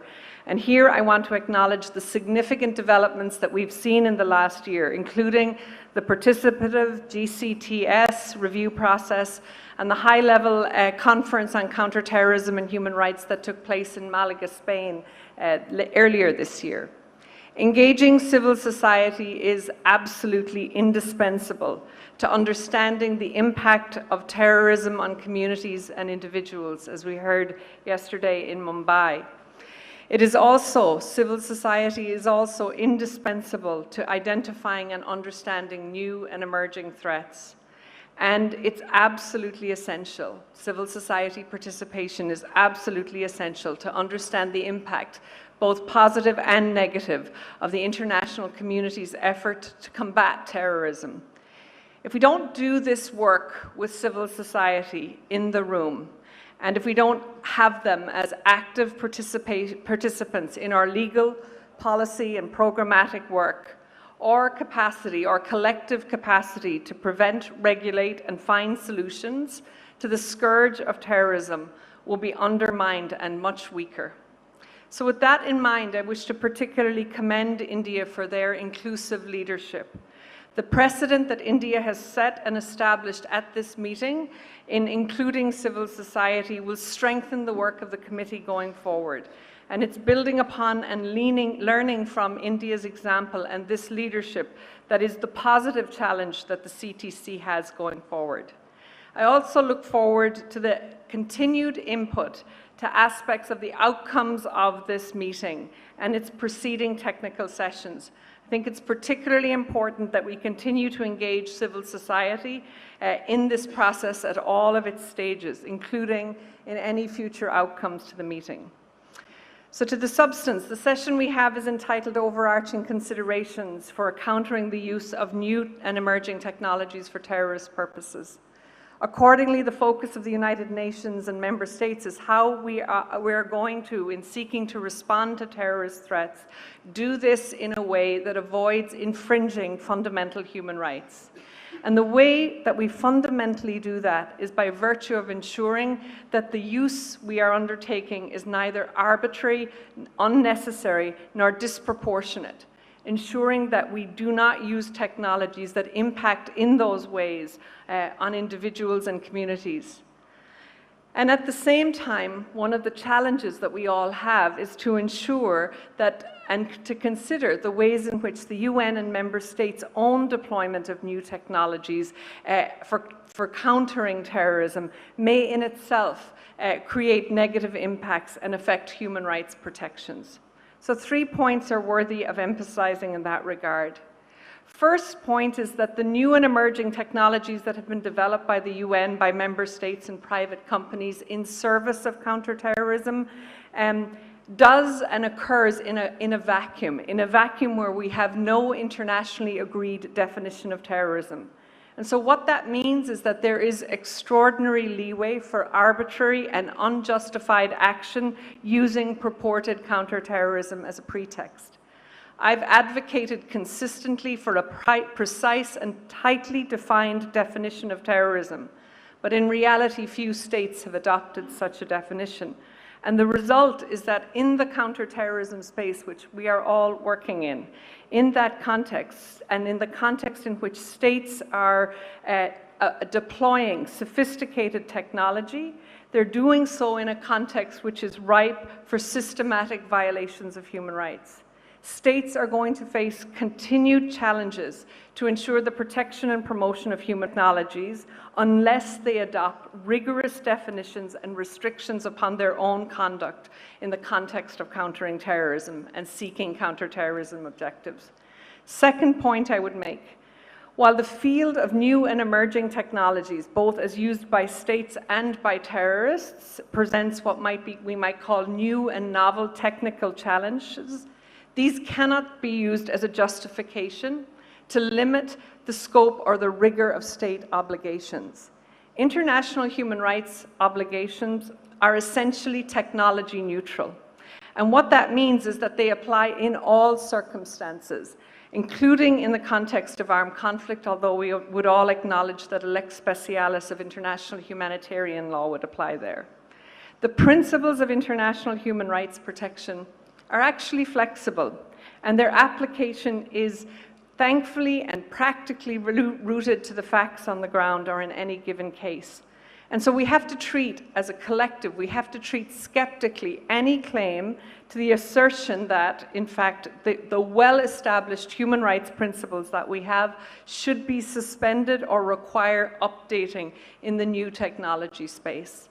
The problem is not the space. The problem is the application of the existing norms. Thirdly, let me say the rapid proliferation of new and emerging technologies by member states continues and contributes to the risk that technology itself will be co-opted by terrorists for their purposes. The case of unmanned aerial systems provides a vivid example of this, as we've just heard. Once the preserve of a small number of militaries, this technology has been widely shared among states, private companies, and civilian contractors. But as states have learned to their peril, once a sophisticated technology is promulgated wisely, there's actually very little way to control it. And as we know, that means that it's going to spread to non-state actors and terrorist actors. As the United Nations Special Rapporteur on Summary and Arbitrary Executions noted in a 2020 report, quote, at least 20 armed non-state actors have reportedly obtained armed and unarmed drone systems, including ISIL, close quote. So what have we learned? Well, we've learned that we can have every expectation that other sophisticated new technologies originally developed and promulgated to fight terrorism, such as spyware, biometrics, analytical tools, and artificial intelligence, that these are going to more or less follow the same course, the same path from state hands to non-state hands and terrorist hands in due course. So what does that mean to excellencies as I close? It means that we need an inclusive, multilateral regulation of the development, use, storage, and transfer of new technologies, and that such a multilateral regulation is essential. That regulation has to be human rights compliant, not only because these are inherently high-risk technologies, and that the failure to have that protection actually impinges on the dignity of each human person, but also that if we don't regulate in this way, we will have profound consequences for the reproduction of violence and the production of systems and contexts that continue to produce violence. Thank you very much.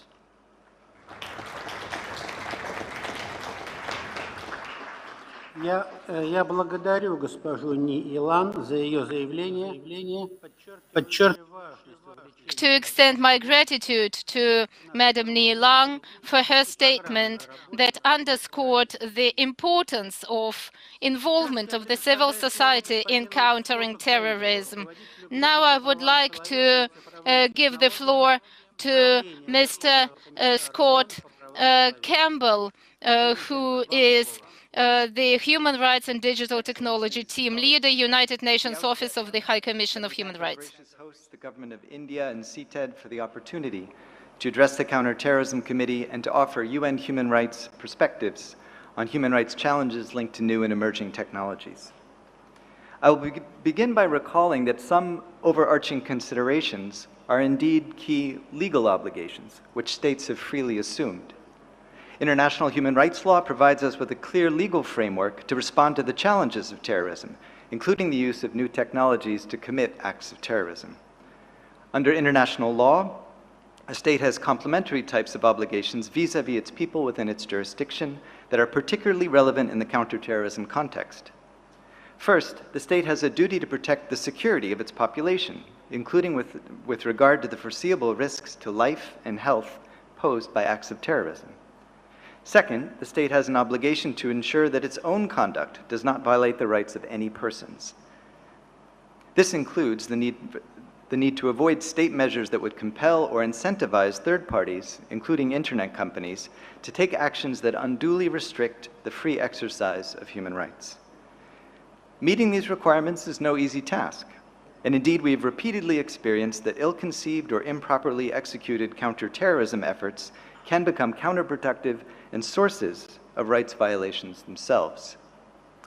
The UN High Commissioner for Human Rights and UN human rights mechanisms have frequently highlighted the roles that digital technologies play in states' own national security efforts, including in counterterrorism contexts.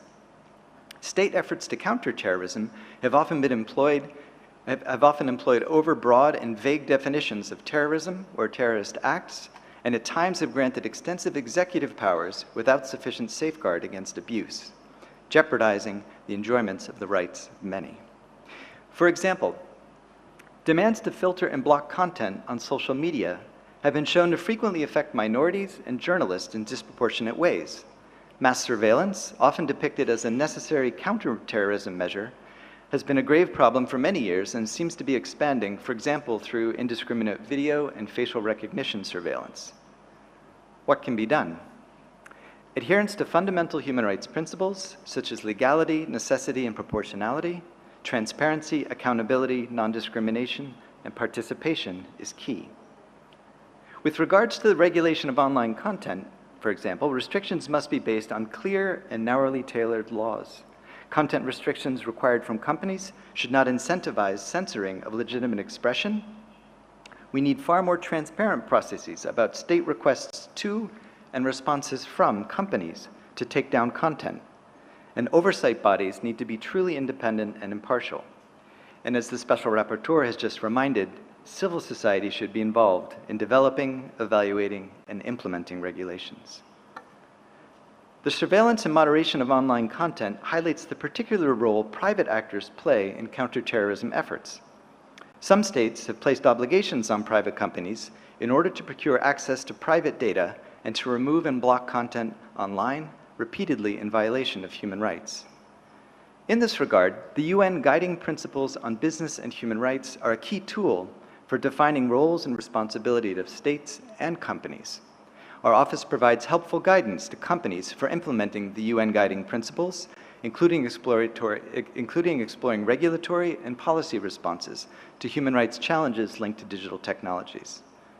At the same time, company adherence to the UNGPs does not absolve states of their own duties.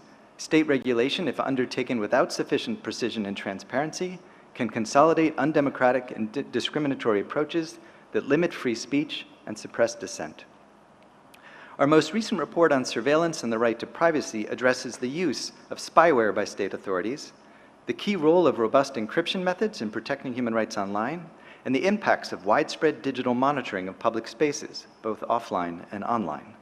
While often justified as having been deployed to combat terrorism and crime, such spyware tools have frequently been used for illegitimate and much broader aims, including to clamp down on critical or dissenting views and on those who express them.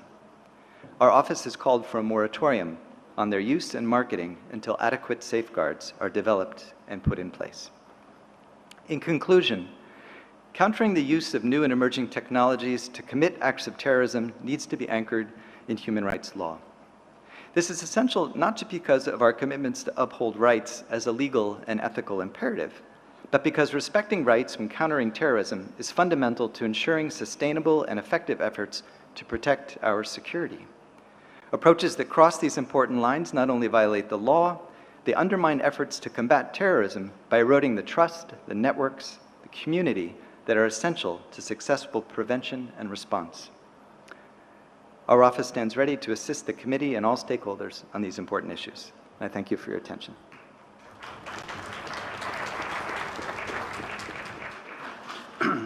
Я благодарю господина Кэмпбелла за его выступление, где он Thank отметил, you, что в Mr. международном Campbell, праве for your уже speech, содержатся рамочные where положения Mr. для Campbell подходов underlined борьбе the с importance терроризмом, of отвечающих framework обязательствам principles по in правам countering человека. terrorism and their implementation in the context of human rights. Our next speaker Заместитель директора is Deputy Director Центра of ООН the и United начальник Nations сектора Counter-Terrorism Center специальных and проектов Chief и of инноваций the Special Projects Управления and ООН Innovation по Branch контртерроризму, of the господин United Мауро Nations Office Мьедико, on который выступит от Counter-Terrorism, имени Mr. Координационного Mauro комитета Miediko. He is Глобального going компакта to ООН speak on по behalf of координации the контртеррористической Coordinating деятельности. Committee of the Господин Global Мьедико, Compact вам слово. United Nations. Mr. Miediko, the floor is yours. Distinguished guest. Allow me, of course, to begin by expressing our profound gratitude to the Republic of India for convening this meeting and for the warmest hospitality. The General Assembly's 7th review of the Global Counterterrorism Strategy specifically mandated the United Nations Office of Counterterrorism to support innovative measures to develop additional counterterrorism capacities of member states to address the challenges and opportunities that new technologies provide. And UNOCT has operationalized this commitment through its impactful capacity building work and by assuming a coordination role at the helm of the Global Counterterrorism Coordination Compact. The question we have to pose is how counterterrorist programming may need to change to respond to the evolving threat posed by the terrorist use of new technologies. Allow me to identify 3 critical points. First, these are very complex areas, so specialized support to member states needs to be strengthened. And our office is increasingly working on helping member states both leverage new technologies for counterterrorism and address the risk of use of new technologies for terrorist purposes. We have reinforced our capacity building effort to focus on the use of unmanned aircraft systems, cyber security, digital forensic, cryptocurrencies, and the protection of vulnerable targets, such as critical infrastructure and soft targets. But we are also putting a priority on promoting the benefit that new technologies can offer in counterterrorism efforts. As an example, just this year, UNOCT trained over 30 UAS operators in countries with challenging border areas. We are planning to complement our practical offer to help member states leverage the broad world of autonomous and remotely operated systems in border security, CBRN, weapon of mass destruction detection, and incident response. We also need to provide member states as a priority with more technological solutions in countering terrorism, for which we already developed significant software solutions, such as our Go Travel program, or we will be developing a new one, the Go Fintel software. We also need to focus more on the metaverse and continue to focus on the use of technology for the prevention of violent extremism narrative, both online and offline. Secondly, we need to broaden collaboration and partnership approaches. This area of new technologies and counterterrorism requires the involvement and the support by all actors, and those of specialized government institutions, academia, and of course the private sector.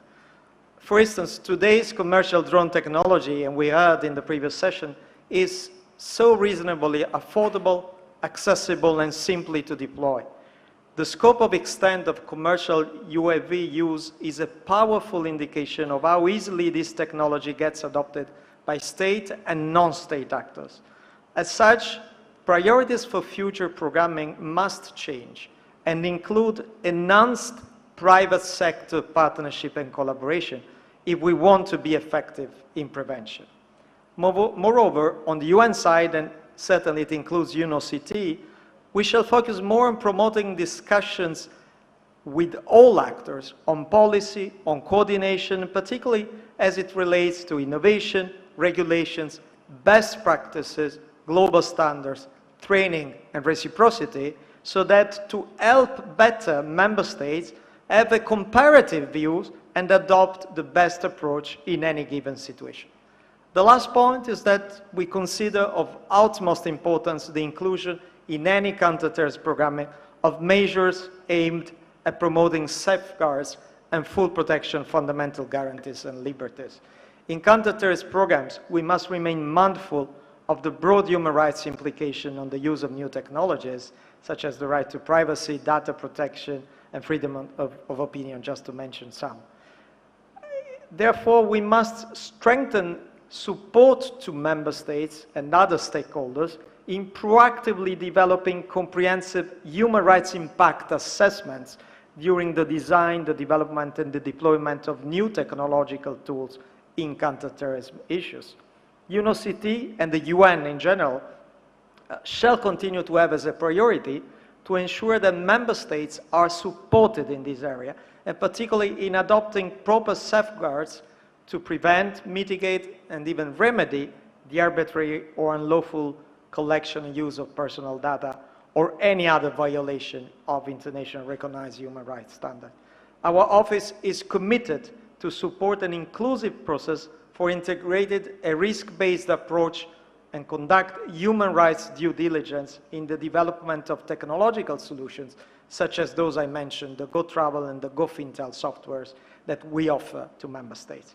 In conclusion, specialized support to member states, partnership, and broad collaboration, and then due respect for internationally recognized human rights and guarantees shall remain our strategic programmatic priorities, and at UNOCT, we are certainly committed to promoting these three goals. I thank you for your attention.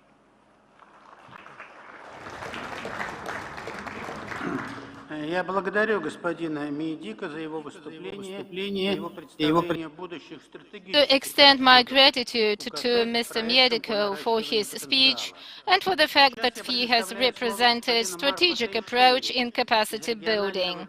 Now I would like to give the floor to Mr. Marco Teixeira, Regional Office for South Asia, United Nations Office on Drugs and Crime. Thank you, Mr. Chair. Good afternoon, Excellencies, distinguished delegates, UN colleagues. On behalf of UNODC, I would like to appreciate the invitation to participate in this important meeting, which focuses on an issue of critical importance to address modern terrorism. Also, a special thanks to the Government of India for hosting this meeting and the reception that we have all been enjoying. As we have heard from the previous speakers, new technologies are increasingly exploited by terrorists to fund, to plan and engage in terrorist attacks. Terrorists are using the internet for radicalization, recruitment, financing, and planning, using new methods and new technologies and new platforms to hide their activities. It is therefore, in our opinion, essential that the international community continue to work together toward responding to these evolving threats.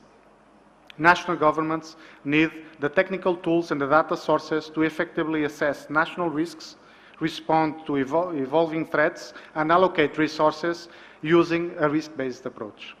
This requires identifying and resolving blockages in sharing information at national and international levels, and putting in place mechanisms and monitoring measures that can actually compare bulk data of data sets. There is a risk, however, that these new technologies can be abused, infringing the rights to privacy, to freedom of speech, and therefore, in our opinion, we must ensure that robust oversight mechanisms and legal framework are carefully conceived, planned, and implemented. When states put in place measures to deal with the content of electronic evidence and data collection, any infringement of the right of privacy must be compliant with principles of necessity, proportionality, and non-discrimination. While the responsibility for countering terrorism use of new technologies ultimately lies with the member states, we believe that United Nations, the civil society organizations, and the private sector have a relevant role to play. The establishment of public-private partnerships would be beneficial to break down, for instance, some communication barriers, to facilitate joint trainings and programming, building understanding, and supporting the development of harmonized practices. And therefore, I do think UN has a role to play to facilitate those exchanges. The UN and UNODC can support the member states by developing operational solutions, guidance materials, and tools to assist countries navigate through these complex issues, and also to work across different legal systems and try to foster interoperability. UNODC has been working closely with CTED and other UN partners to support law enforcement, criminal justice authorities, to basically facilitate the handling and sharing of electronic evidence across borders, the adoption of passenger data records, including advanced passenger information and passenger name records, and also data protection guidance. However, a lot is still to be done. Of course, new guidance needs to be developed as new technologies are being put in place. Furthermore, UNODC can provide, and as a technical assistance organization, can work with the member states on capacity building to support its own national capacities in adopting international guidance, and obviously adopting them to their legal frameworks that, in our opinion, should be obviously compliant with human rights standards and protection, can also facilitate intelligence and criminal justice knowledge and skills to obtain and share relevant data, can also facilitate cross-border cooperation, and finally, in our opinion, promote public-private partnerships. UNODC obviously is working with the member states, and we, of course, would like to continue to put in practice measures that we can try to cope with the fast-pacing, evolving new technology development and use for illicit purposes. We look forward, obviously, to expand our work with the member states and try to keep one step ahead of this complex environment and the threats that we all face. And I thank you for your attention. Я благодарю господина Тейшеру за его выступление. Mr. Teixeira for his presentation and his telling about the way UNODC can make a contribution to our fight against terrorists using new and emerging technologies. Right now, I'd like to give the floor to Madam Kanta Singh, Deputy Country Representative, UN Women, India. Please, the floor is yours.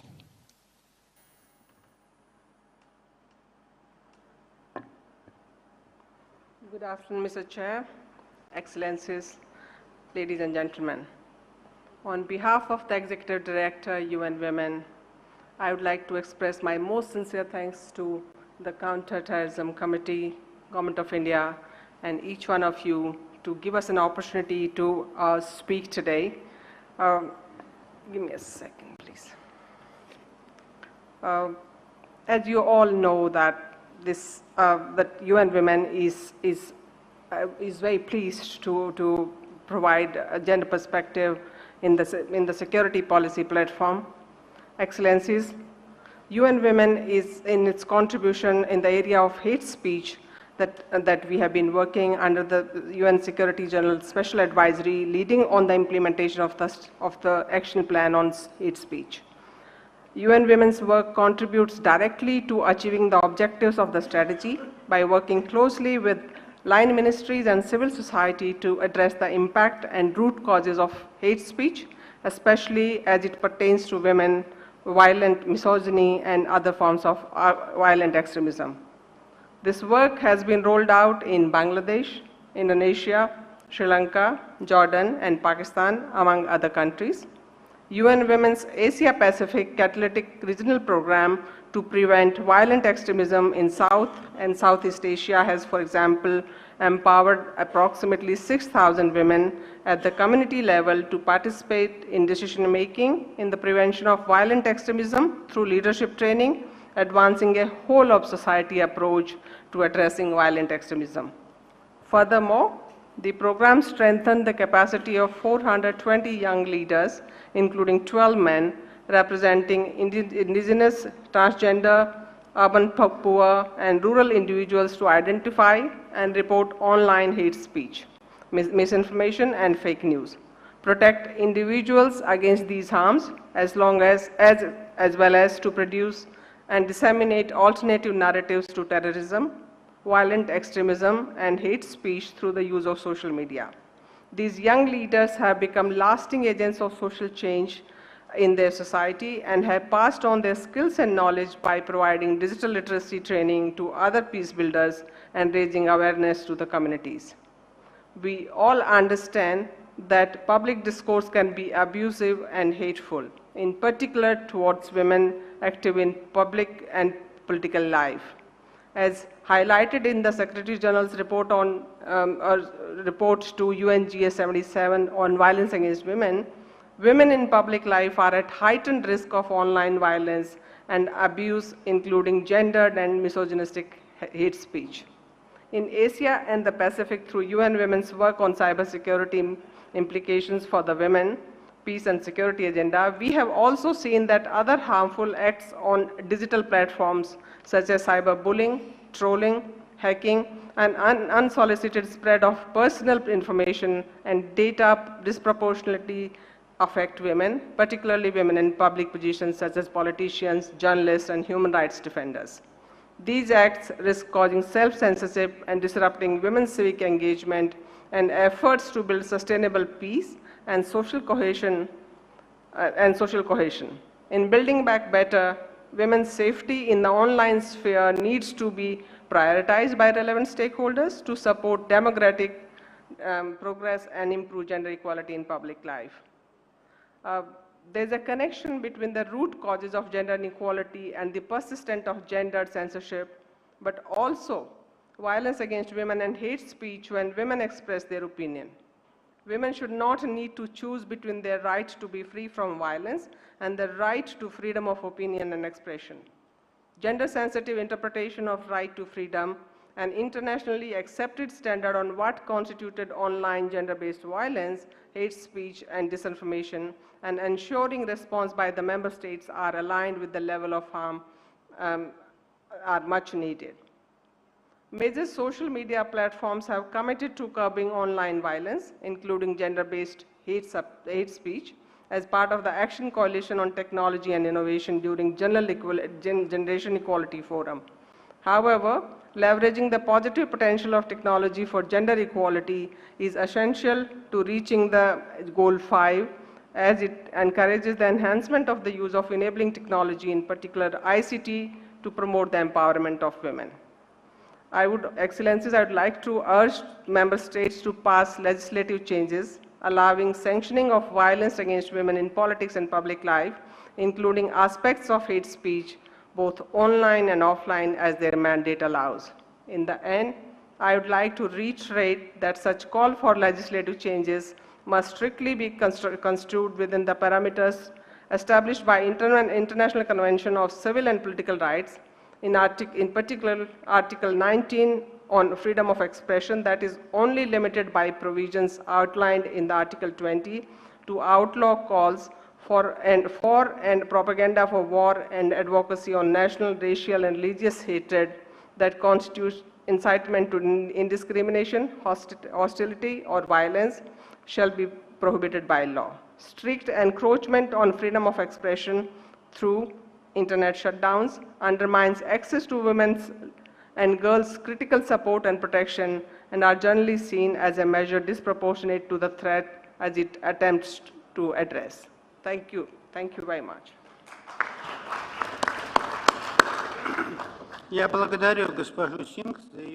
I thank Madam Singh for her presentation and for outlining how women do their part in fight against terrorism. Now I'd like to give the floor to Mr. Jeff Francis, Director for Data and Jurisdiction Program of Internet and Jurisdiction Policy Network. Please, Mr. Francis, the floor is yours. Good afternoon, everyone. I'd like to place my thanks for inviting my organization, the Internet and Jurisdiction Policy Network, to address the Counter-Terrorism Committee on the topic of cross-border access to electronic evidence. I would also like to thank the Government of India for its wonderful hospitality. The Internet and Jurisdiction Policy Network is a multi-stakeholder organization that brings together 400+ stakeholders and entities from 6 stakeholder groups to address specific cross-border cooperation challenges and to develop consensus-based legal interoperability solutions.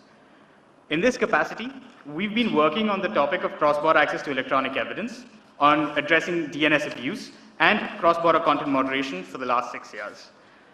Today, I want to share with you some of our key learnings and areas for further cooperation. Lawful access to electronic evidence is a core component in prosecuting crimes, including terrorism. And I want to point out here that I'm only talking about stored data and not about real-time surveillance.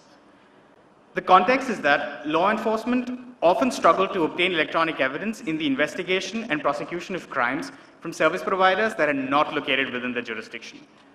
Given the way the global digital economy has grown, it is often the case that many of the service providers whose services are globally consumed are often located outside of most jurisdictions. This poses 3 specific challenges. First, it has brought to the fore the question of how to organize the interactions and distribute the roles and responsibilities between a myriad of actors that are spread across multiple jurisdictions. And how do we identify conflict of laws and avoid them before they arise? Secondly, it has demonstrated the need for international legal frameworks that can efficiently allow for cross-border access to electronic evidence that would allow to investigate and prosecute crimes much more efficiently, while also ensuring due process and safeguarding of human rights. Thirdly, it sets out the need to identify applicable levels of protections and due process requirements for digital data collected and stored by service providers. To contextualize this challenge, let's consider an example. Imagine that a murder took place in country A. Imagine further that the primary suspect wore a fitness tracking device or used an app in the planning or financing of the crime. The investigators have reason to believe that by accessing the data generated by the tracker, they could glean important insights about what transpired during the murder and in fact prove that the suspect committed the crime. However, the service providers incorporated in country B, also known as the enforcing state, the suspect is a national of country C and a resident of country D who was traveling through country A when the murder took place. So if a police officer at the scene wanted to rely on the data from the tracker or from the app, that officer would find themselves navigating a complex transnational legal terrain. The current status quo for access to electronic evidence is based upon state-to-state cooperation involving mutual legal assistance treaties. These mutual legal assistance treaties, or MLATs, are extremely time-consuming, and the process can take anywhere between weeks to months, and in certain cases, years. The main challenge with this approach is that this instrument was originally created to cater to a world where physical evidence was stored on the territory of the enforcing state, and therefore had a valid rationale for the application of the laws of the enforcing state on such a request. In the case of data or electronic evidence, there often is absolutely no connection to the stored data except the fact that the service provider is incorporated in the enforcing state. Secondly, in the absence of more flexible and efficient frameworks, it requires any request for any type of data concerning any crime to have to follow this sole channel, and this instrument was not designed to handle such sheer volumes of requests. The need of the hour are more flexible legal frameworks providing for direct requests or orders being sent to service providers. These can complement mutual legal assistance treaties, particularly when dealing with crimes that are entirely committed within a jurisdiction and the only connection to a third country is the location of a service provider. Finally, given the ubiquitous nature of internet services and the sheer diversity and quantity of different types of data that are being collected by service providers, there's a need to identify, particularly in a multi-stakeholder setting, what are the appropriate safeguards that are applicable in such requests and orders in the national context, but even more so in a cross-border context. For example, even simple information concerning membership of a service, often called basic subscriber information, can provide very sensitive insights into a user, such as their sexual orientation or even religious considerations. In many cases and jurisdictions, such information is considered protected. It is clear that the existing protections and frameworks from an analog world may be ill-suited to provide the level of protection that takes into account such sensitivities and human rights considerations. In conclusion, while there are a few direct access regimes that are being contemplated in some parts of the world, the vast majority of states would still fall outside such envisaged regimes. In the absence of scalable frameworks that address these challenges, including the volume of requests, we will see a proliferation of data localization efforts and efforts that disrupt the global free flow of data on which the internet is predicated. Such data localization requirements raise further questions around unjustified surveillance and overreach by authorities in certain cases. It is clear that access to electronic evidence is the cornerstone for tackling abuses not just on the internet, but providing public safety to citizens in every part of the world. Thank you very much.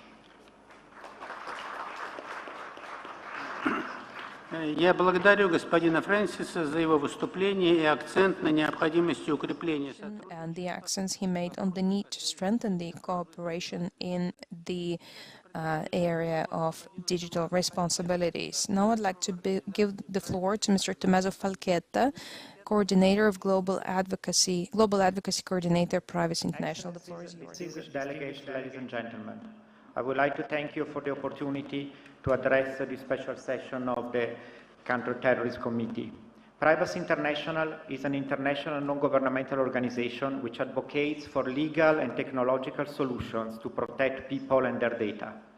We recognize the importance of considering new technologies in the context of countering terrorism.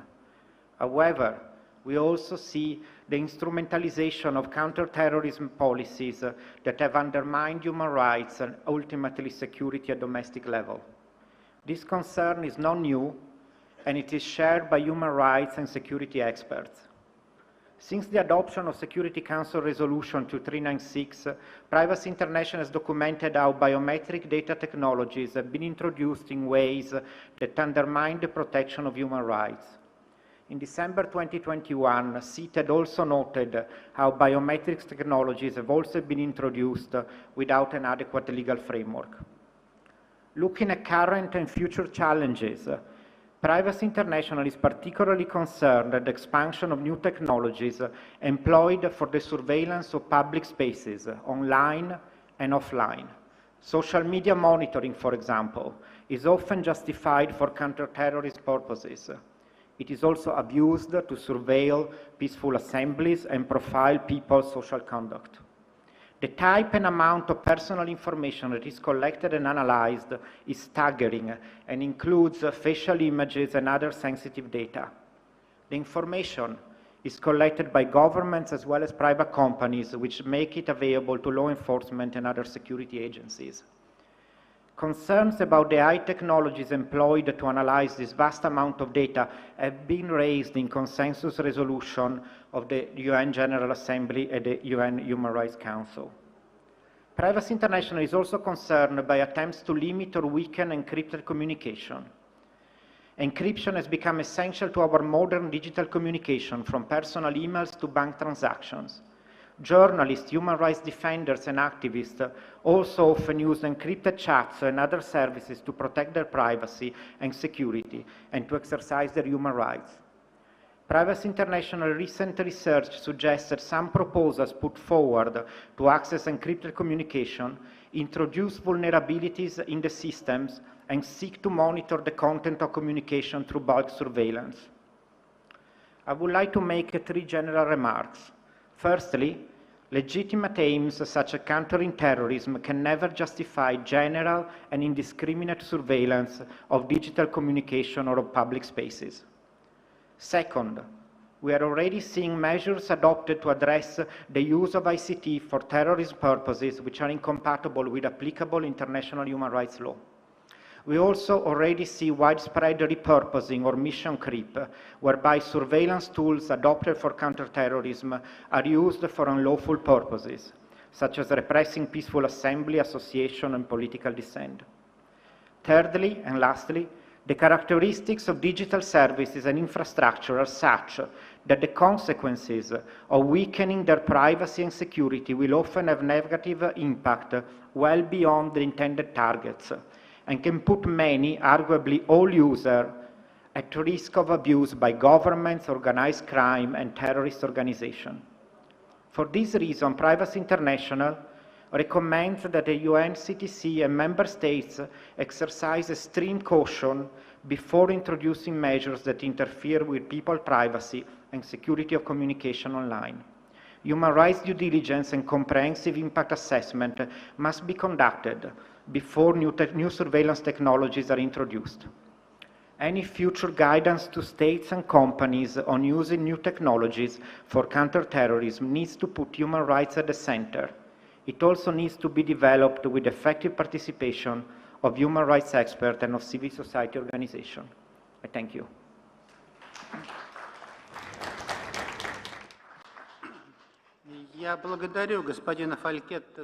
I thank Mr. Falchetto for his presentation, and I am now giving the floor to Madam Sefa Ikba, Communications Officer, Spaces for Change. Please, the floor is yours. Thank you, Mr. Chair. Good afternoon, Excellencies, ladies and gentlemen. I realize it's been a long day, so I am going to be very fast and stick to the things that have not been said. I would like to start by acknowledging the Government of India and the Counter-Terrorism Committee for the inclusion of civil society organizations in important deliberative processes like this. It is important that civil society voices be heard, especially when discussing emerging technologies for terrorist purposes. Civil society organizations work with people in both urban and far remote areas, and therefore understand the positive and negative effects of technological products and services in an increasingly digital world. For that reason, through consultations with CSOs, declarations made in high-level multilateral platforms like this should uphold due diligence, respect human rights, ensure inclusive access to the benefits of scientific advancements, and also safeguard access to the right uses of technology while addressing the misuse of emerging technologies for terrorism. I work with Spaces for Change, a Nigeria-based organization that uses research, advocacy, and policy influencing to protect the civic space. We interrogate how international CT global norms, like the UN Counter-Terrorism architecture, influence national policy development and practices, especially in developing countries. Spaces for Change hosts a database at closengspaces.org that tracks and monitors the extent governmental security measures affect the rights of citizens to speak, assemble, and associate freely. The lessons we have learned through the analysis of trends documented over the years show that terrorist threats are continuously evolving according to the changing technological landscapes. Speakers today have extensively discussed how these threats manifest across contexts and the drivers and tactics deployed by subversive elements. State governments are responding with equal ferocity, increasing policing powers, budgetary allocation for surveillance infrastructure, and unleashing a litany of restrictive measures and regulatory controls to curtail terrorist abuse, but which often leave huge trails of unintended consequences. Our documentations show that these CT measures and infrastructures have both intentionally and unintentionally resulted in the stifling of civic freedoms of expression, association, and assembly. Internet shutdowns, Twitter bans, Facebook suspensions, and a plethora of cybercrime laws designed to combat the use of emerging technologies for terrorist purposes have resulted in the criminalization of free speech, sanctions on online media, restrictions of media content, and disruption of digital communication. In 2021, a rights group documented at least 50 internet shutdowns in 20 countries worldwide, especially around elections. In countries like Nigeria, where I am from and where we work, online platforms have democratized the electioneering process, expanding voters' access to electoral information in real time, while increasing their ability to monitor and defend votes cast during elections. When measures to curtail terrorist threats online are enforced without caution, due diligence, and respect for human rights, it provides states with the impetus to use network disruptions to disenfranchise large swaths of electorate, censor free speech, limit information and communication flow during elections. Which not only results in impartial and unfree electoral processes, but also produces unpopular outcomes that ignite conflicts in the region. Arrests, detentions, and jail sentences have been slammed on activists pushing back against these restrictions and pushing for accountability for these injustices and for the democratic process. Civil society organizations acknowledge the enormous threats faced by governments around the world and the devastating effects of terrorism on people, infrastructure, and the planet. However, human rights must be at the center of efforts to minimize these threats.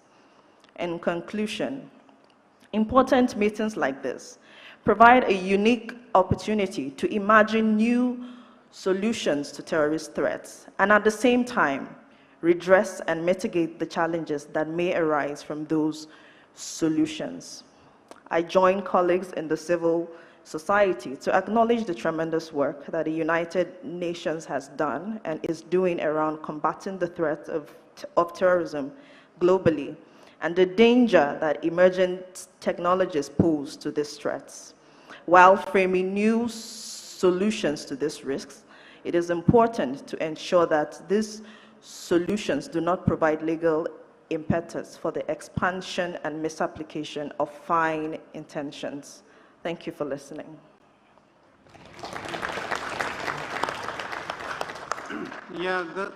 Я благодарю госпожу за ее заявление и за представление. My gratitude to Madam Ikwa for her statement and for the clear representation of the civil society views. Now I would like to give the floor to Dr. Samir Saran, President of Observer Research Foundation. Counter-Terrorism Committee for inviting me here. Thank you to the Government of India for hosting us. And of course, thank you to all the organizers for making this happen. I know I'm the last intervention for the day, in fact for the last few days, and I'm between you and freedom, so I'll keep it short. The world may have seen a decline in overall terrorist activities. However, extremist content and calls for violence have reached fever pitch in the virtual world. It is this new landscape of threat incubated on technology platforms that I want to address today. The world may eliminate an Al-Qaeda leader or a Lashkar-e-Taiba operative in counter-terrorism operations, yet the sanctuary of terror, the countries who are in cahoot with terrorists, armies that promote jihadi units as their own fighting forces, continue to thrive. They are now able to solicit greater funding, attract new support from within the ideologues, and indeed even among hapless netizens. Technology is indeed a force multiplier for these bad actors, and its regulation and availability need serious review. something that has been spoken about. Today, I want to share a few thoughts that need wider debate and consequential action on the risks that emanate from our digital lives. In the past, we have seen sponsors of terrorist groups adopt tactical retreat when placed under scrutiny, only to unleash a new generation of barbarism thereafter. We have experienced this in New York and in Mumbai, in Brussels and in Paris. As the world's attention turns to other challenges, state sponsors of terrorism also resume their support. The digital domain has altered this pattern of aggression and retreat. In this new world, even as supporters of terror retreat, the promoters of violence come online and use that opportunity to seek funding, to recruit, and to further the case and their political or their agnostic causes. This two-faced terror landscape is something new that we need to deal with. The persistence and relentlessness of terror is upon us.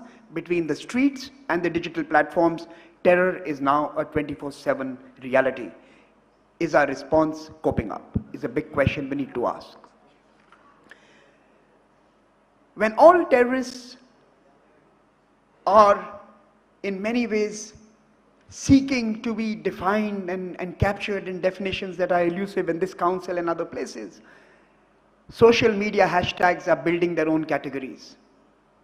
Today, you can take any word, left, right, center, as a prefix, add the word terror to it, and you will have a new cohort identified as a terrorist by some. When all are terrorists, no one is. Armed terrorists dedicated to kill and maim, having networks to destabilize various geographies, slip through the cracks in this superficial debate. The conflation of hate with terror, of petty politics with terror, of populist politics with extremism are creating gray zones which are incubating terrorism and terrorism operations. Woke politics and its binary opposite is also creating a fertile ground for these new cracks that are allowing terrorists to slip through. And then, of course, we have fake news, misinformation, and of course, synthetic grievances. Two unmistakable digital trends are working together today, and terror groups and those sympathetic to them seem to be setting the agenda. Incidents of crime, aggression, and violence are co-opted into terrorist discourse as validation of grievance and justification of their action. These groups set the agenda of the news cycle and mainstream media, which is broken for a variety of reasons. Petty crime is now an ideological war, and main streets are collateral. Additionally, cleverly crafted reporting and curated facts build synthetic disaffection and victimhood. Gaming of the public sphere also normalizes unacceptable civic behavior. The fringe are at the center of our digital societies that was impossible to achieve in our real world. Can we regain the center? And finally, we have to deal with dark spaces and gray zones and the restoration of that one single virtue that is required to combat terror in our digital futures: trust. The most important ingredient required to combat terror is missing. It is worth pondering that potentially uncalibrated use of intrusive technology, something that previous speakers spoke about, by law enforcement, could lead to complications, particularly for the social contract and trust between government and citizens. And determination of a large population to permanently shine a torch on counter-terror operations, on the gray zone conduct of many of these institutions, could undermine security as well. We cannot legislate away terror, nor write laws that will make it go away. An old-fashioned social compact between government, citizens, and now online users is urgent. Communities against terror need to be invested into as societies that trust prevail. It is time to rebuild trust in our digital world, even as we counter terror offline and online with codes and cavalry. Thank you very much for your time.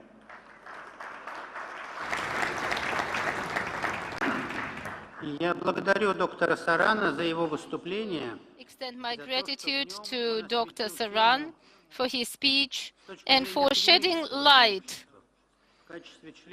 on the position of the academic community on behalf of the president of Observer Research Foundation.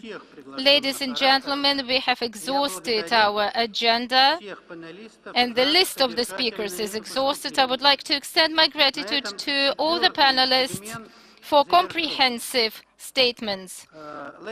Session 4 is adjourned.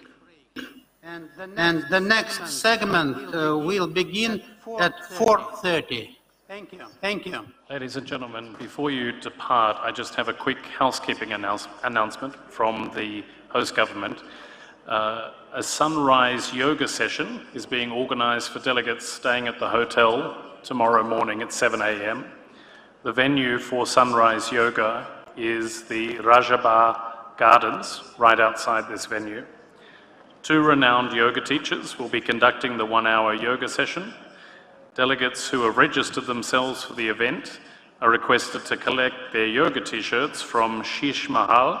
Those interested can do so now. Thank you.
member states, civil society, the academia, and other stakeholders on countering the use of new and emerging technologies for terrorist purposes. We share in the concern over the increasing use by terrorists and their supporters of internet and information and communication technologies, including social media platforms, for recruitment and incitement to commit terrorist acts, as well as for the financing, planning, and preparation of the activities. Also alarming is the increasing global misuse of unmanned aerial systems by terrorists to conduct attacks targeting civilians as well as critical infrastructure. Indeed, the extensive use of drones and other emerging technologies by terrorists is making the threat of terrorism more existential than ever before. In Africa, the proliferation of easily accessible unmanned aerial systems and their potential weaponization by terrorist groups will worsen the already grave threat of terrorism, particularly in the Horn of Africa and the Sahel. There are indications that Al-Shabaab is already using commercial drones to conduct surveillance and reconnaissance activities aimed at stalling the military advances of the Somalia's National Army and the African Union Transition Mission in Somalia. Clearly, Chairperson, our counter-terrorism efforts must be ahead of the threat, especially in countering the use of new and emerging technologies for terrorist purposes. In this regard, Kenya welcomes the Delhi Declaration and underscores the following 5 action points. Number 1, member states must urgently design and roll out robust defense and security strategies to counter the misuse of new technologies by terrorist groups. 2, law enforcement agencies must pursue collaborative efforts at national, regional, and multilateral level to stay ahead of the evolving technology curve. This is with a view to deny terrorists the ability to access the digital space or acquire unmanned aerial systems or their components for operational purposes. 3, it is critical to deprive terrorist groups territorial space from where to spread their toxic propaganda and launch attacks. In this regard, countries in conflict situations or those in fragile situations should be assisted to build the necessary capacities to effectively administer their ungoverned or inadequately governed territories. 4, there is need to adopt a multi-sector approach in countering the use of new and emerging technologies by terrorist groups. Member states should therefore involve their private sector and civil society in developing and implementing the necessary measures, including laws and regulations for the acquisition, use, and transfer of technology. 5th, effective counter-terrorism strategies require a structured and global partnership approach. Member states, the Security Council, UN bodies and agencies, and civil society actors, among others, are integral in this multilateral approach. We must all work together to counter the use of new and emerging technologies for terrorist purposes while being careful not to stifle innovation.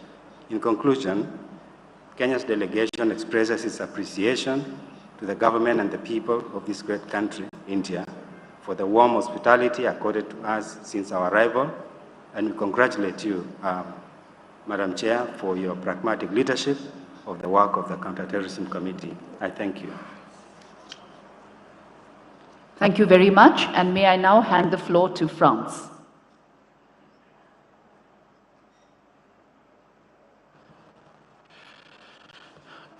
Je remercie la présidence indienne du Comité contre le terrorisme Indian chairmanship for this meeting that's allowed us to think today about very important topics in our collective struggle against terrorism. The terrorist threat does not abate. It is widening, it is becoming bigger and bigger, and geographically, Al-Qaeda, ISIS continue to strike targets in Africa, in the Levant, in Afghanistan. In Afghanistan, terrorist groups cannot again find refuge. On the other side of in Southeast Asia, in the Pacific region, the extension of the threat in Africa, all the way even to the coastal countries like Guinea, is a threat for us all. The interpreter apologizes, the sound is really bad. The terrorist ideology is also expanding, it's diversifying. All the forms of terrorism need to be fought, whatever their origin. Nevertheless, it's really the jihadis that are the main threat and that need to receive priority in our analysis and actions, counteractions. The modes of action of the terrorists are diversifying with the aim to prevent their expansion. France had set up as priority the struggle against financing networks of terrorism under all its forms. This is the reason for the rationale behind the conference No Money for Terror, the first one in 2018, and the next edition will be taking place in India next month.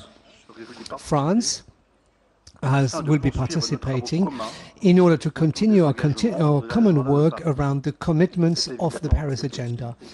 This is clearly also the rationale behind the resolution 2462 that was adopted under the French presidents. The tools for fighting against terrorism and its financing are available, and the sanctions under the resolution 1267 against ISIS, Al-Qaeda and the Taliban and the affiliate organizations.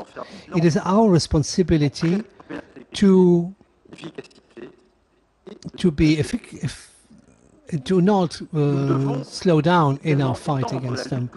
We also need to widen the fight we are on the field to the informational space and the cyberspace. Online terrorism can influence fragile use and influenceable use, so new technologies can be a source for recruitment and fundraising. That is why France, together with the Prime Minister of New Zealand, we have launched the interpreter. Thanks, the technician, for having changed the microphone. We also need to widen the struggle which we're leading in the field against terrorism to the informational and digital space. The online terrorist propaganda can influence the more younger and fragile.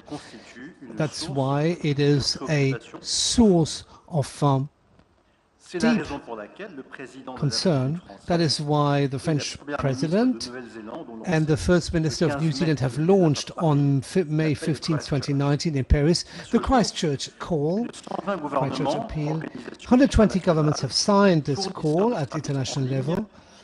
Have signed this call. I am that we're calling today in this format to reinforce our struggle against the use of internet and new technologies for terrorism actions. Non-state actors are using indiscriminate use of unarmed, like Russia in its war against Ukraine, in which it is using drones to bomb. Yeah, now it's much better. Okay, start again.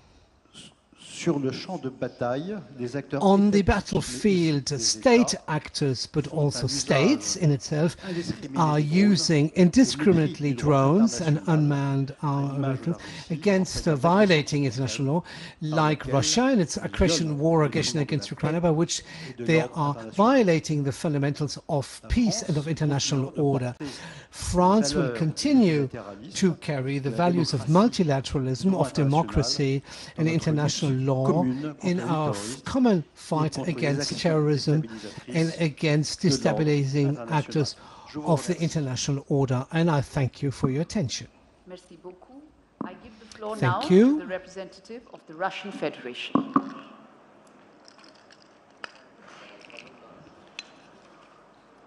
Госпожа председатель, уважаемые коллеги, Madam Chair, distinguished colleagues, we thank Indian chairmanship for the organization of the Counter-Terrorism Committee meeting of the Security Council of the UN and for the warm welcome. We thank the organizers for outlining Усиление террористических рисков в настоящее время во многом обусловлено как последствиями пандемии коронавируса, так и обострением геополитической ситуации в мире. Доступность современных технологий позволяет террористам сокращать материальные издержки преступной деятельности, вести более агрессивную информационно-пропагандистскую кампанию по привлечению We must be more aggressive. We must engage other stakeholders into the process.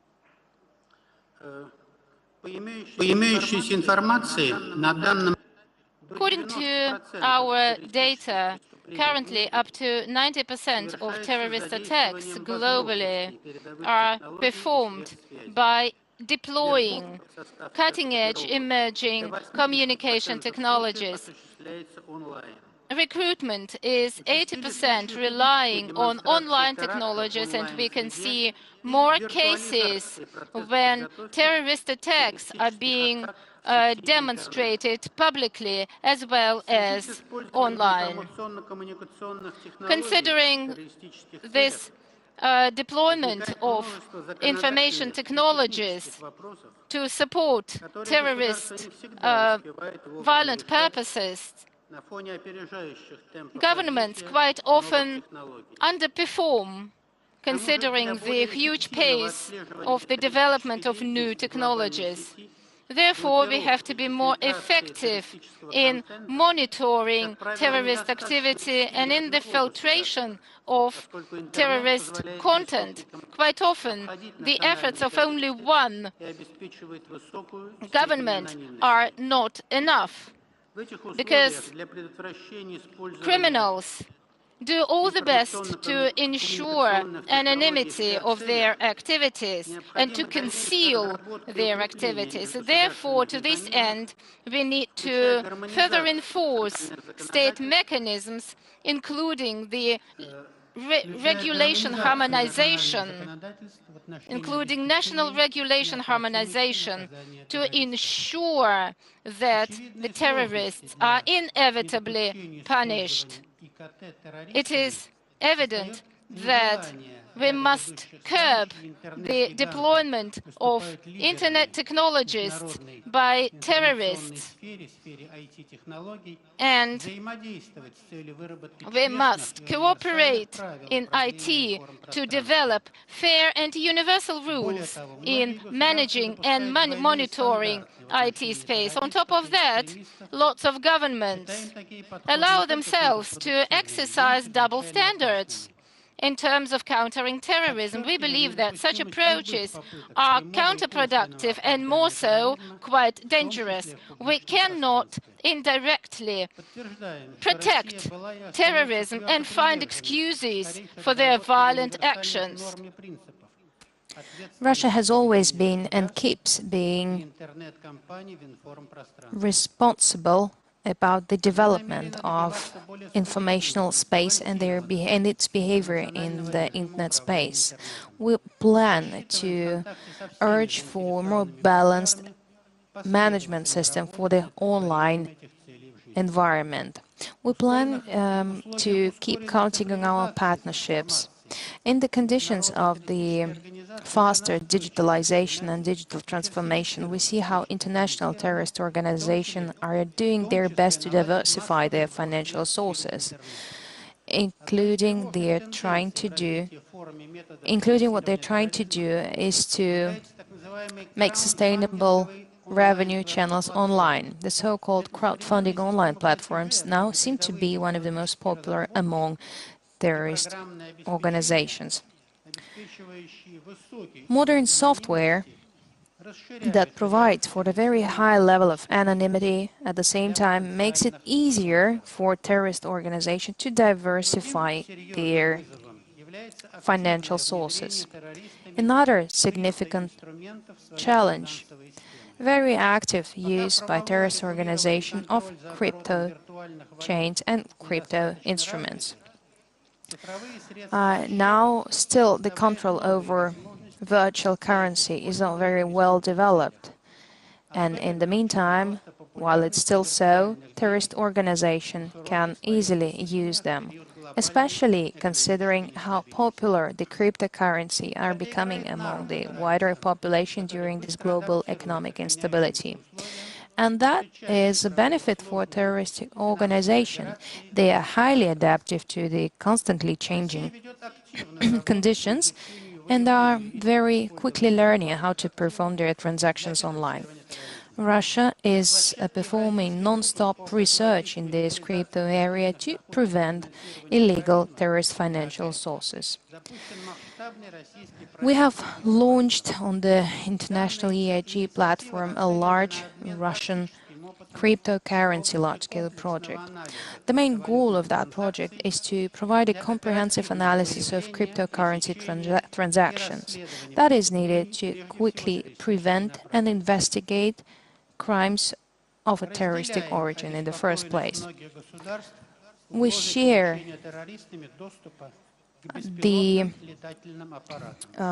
the worrisome ideas that some countries express about the access of terrorist organizations to the unmanned aerial systems. We share this feeling as well. We see how these UASs are used all over different regions.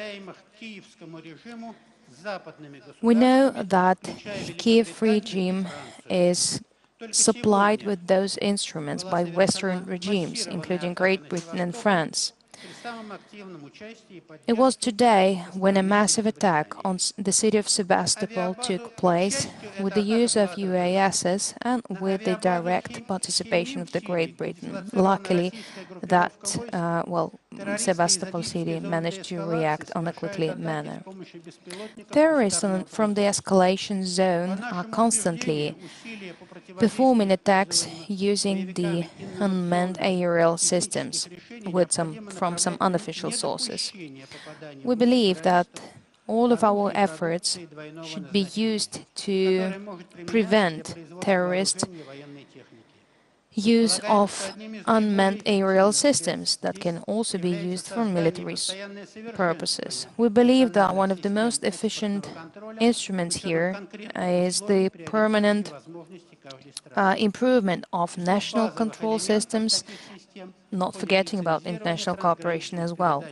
That would also include licensing of any trans-border goods transfer and goods and technologies transfers that could possibly be used in terroristic attacks. At the same time, it is important not to create any artificial challenges for the legal use of new and emerging technologies.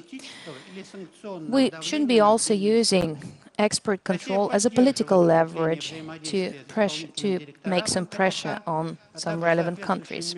Russia fully supports the CTED decisions as well as stands in line with international organizations that urge all the other actors to stop using unmanned aerial systems for military purposes. Thank you.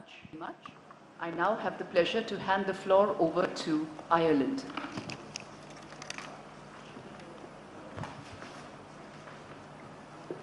Thank you, Madam Chair. Allow me at the outset to convey Ireland's thanks to you, the Indian delegation, and CTED for convening the committee here in New Delhi, and for the warmth and the hospitality shown to us since our arrival in Mumbai yesterday. Madam Chair, the briefings today underscore the risks posed by the misuse of new and emerging technologies for terrorist purposes in a number of areas. First, we have heard the growing sophistication with which terrorist groups, including ISIL, Al-Qaeda, and their affiliates, can repurpose and weaponize commercially available drones. Second, terrorist groups are extending their global influence through the misuse of the internet and social media to radicalize, recruit, spread propaganda, and plan attacks. And third, terrorists are misusing new financial payment methods to generate funds, including cryptocurrencies, virtual assets, and crowdfunding platforms. These emerging issues, which are growing in importance, merit this committee's attention, and we welcome today's discussions on ways to leverage the existing normative framework to address these tasks.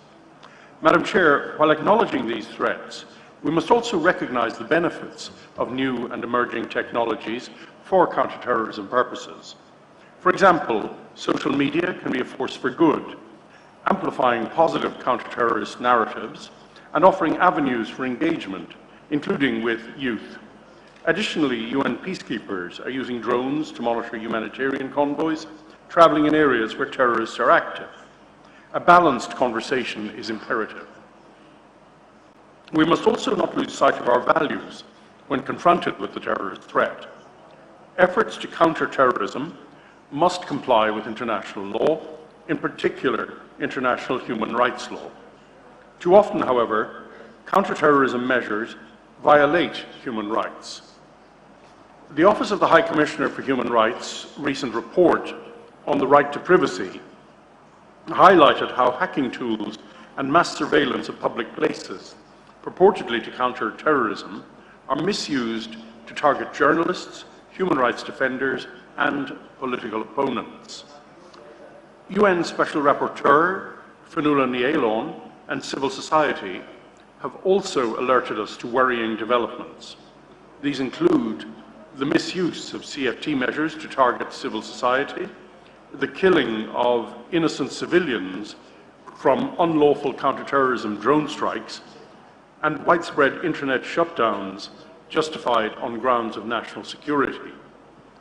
Such actions are not only unacceptable, they are counterproductive. Human rights violations carried out under the pretext of counterterrorism increase radicalization and violent extremism. We're also concerned about the adverse impact of measures to counter the financing of terrorism on humanitarian actors. Ireland will continue to push for enhanced humanitarian safeguards within counterterrorism resolutions and across sanctions regimes. Madam Chair, effective responses to counter the threat posed by new and emerging technologies demand whole-of-government and whole-of-society approaches. This means that Member States must forge meaningful partnerships with civil society and the private sector, including those here with us today. As Member States, we must recognise that we do not have all the solutions and that cooperation with relevant stakeholders is essential. Finally, we must ensure that our efforts to prevent and counter terrorism are gender responsive. By failing to apply a gender lens to our work, we fail to understand and address the differential impacts of terrorism on women and men. For instance, the online narratives of right-wing extremists are often misogynistic and intolerant towards the LGBTIQ+ community. Terrorist groups also often exploit male sentiments of emasculation and use notions of male power and violent masculinity to radicalize and recruit men online. This committee must do more to counter these efforts. In concluding, Madam Chair, I want to reaffirm Ireland's commitment to working with India and all other committee members to counter terrorism in all its forms in compliance with international law. The victims and survivors of terrorism deserve no less. Thank you. Thank you very much, and I now give the floor to Norway. Thank you very much, Madam Chair. And let me again express Norway's gratitude to you and your government for convening this special meeting of the Security Council's Counter-Terrorism Committee. I'd also like to thank CTED for the administrative and technical support they have provided, and of course all the panelists today for their rich insights during today's session. Rapid technological advancements over the past few decades have revolutionized our societies, in many ways for the better, yet we also know that these same technologies are vulnerable to misuse.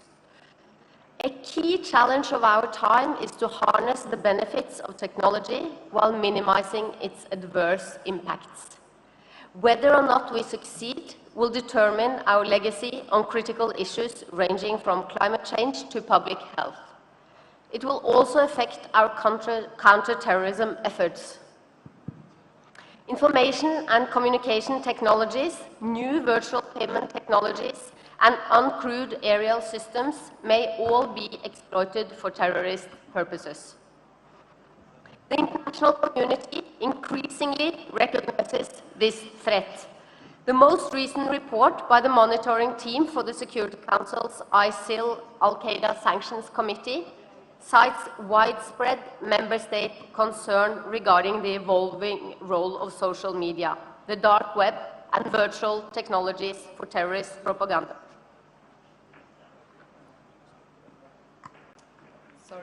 For terrorist propaganda, recruitment, financing, and training. Addressing these risks is no easy task.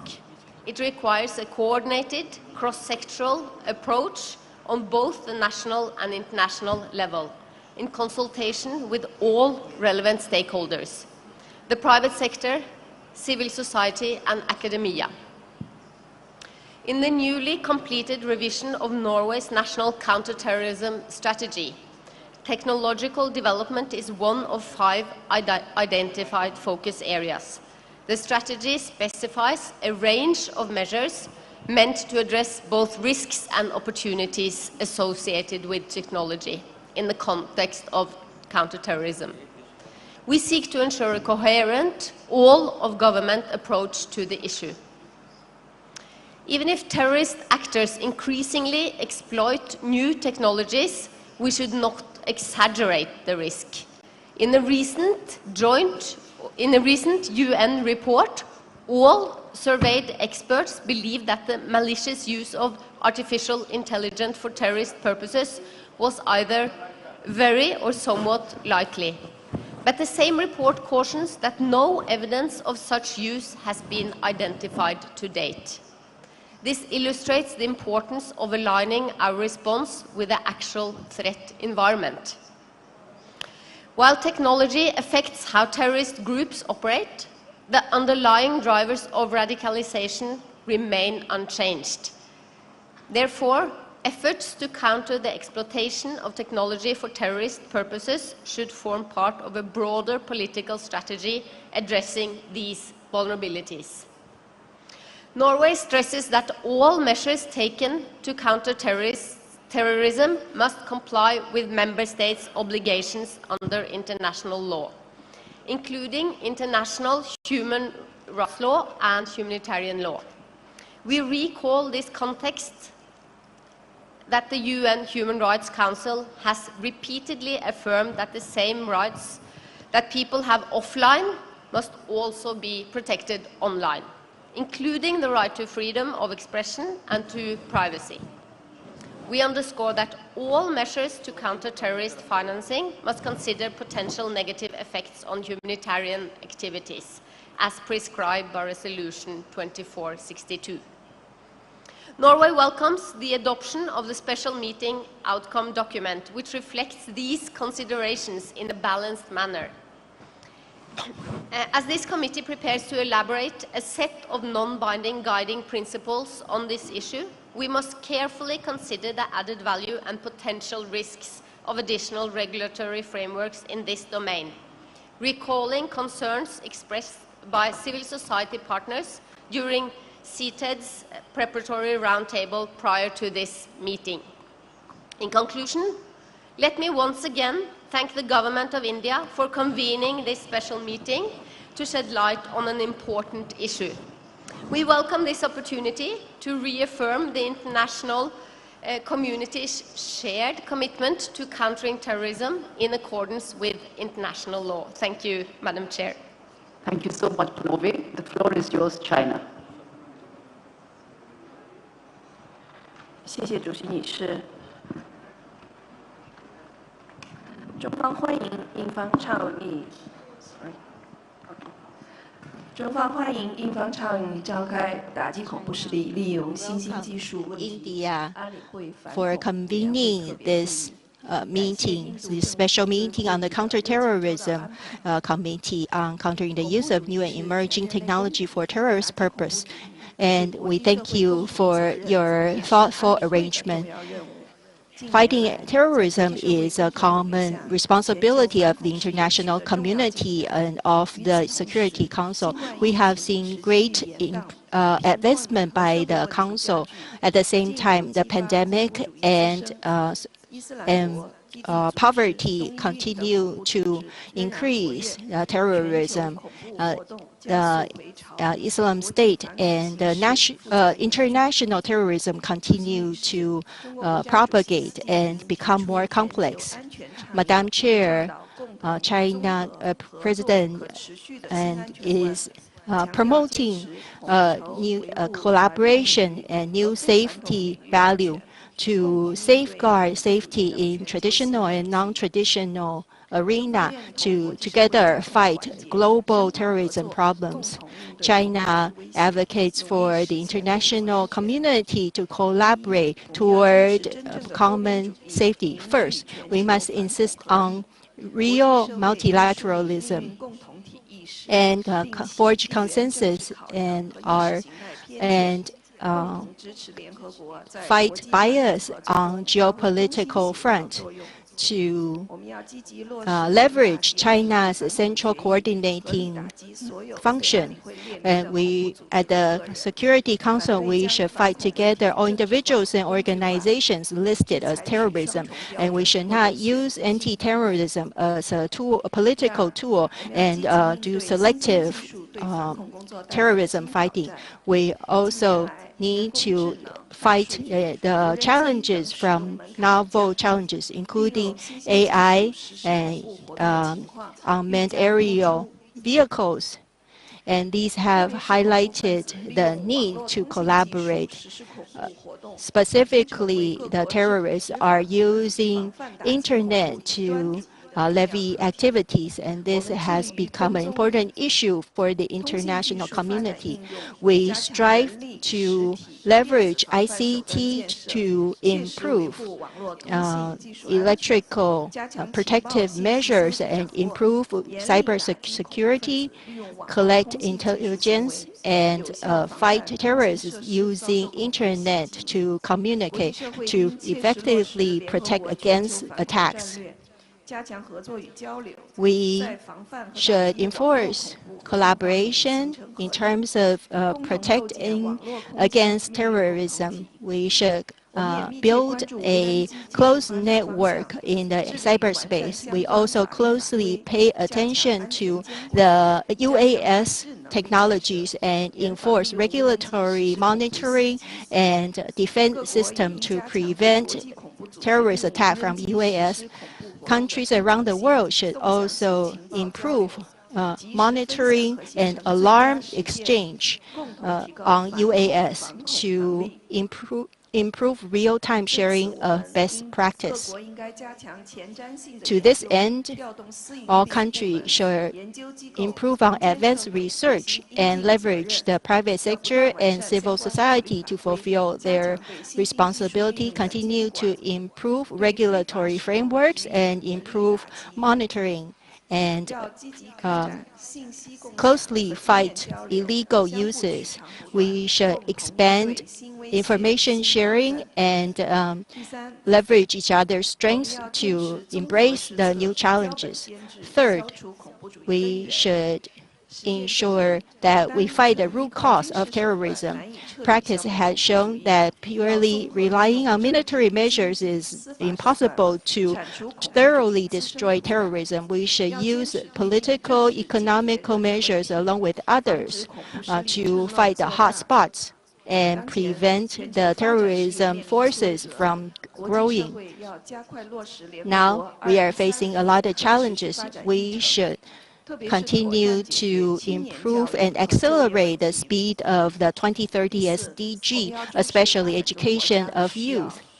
Fourth, we should value the needs of developing countries and support anti-terrorism capacity building. As we heard, we cannot fight alone. Global anti-terrorism should not have any weak links. We should lend a helping hand to developing countries, especially those in Africa, to support their needs in terms of judiciary and regulatory and legislative areas, to improve their ability to reduce extremism. Finally, we will continue to work together with the UN on new trends and new features to improve our coordination and action and ensure that we move toward the right direction in safeguarding our common future. Thank you, Madam Chair. Thank you very much, and I give the floor now to Mexico.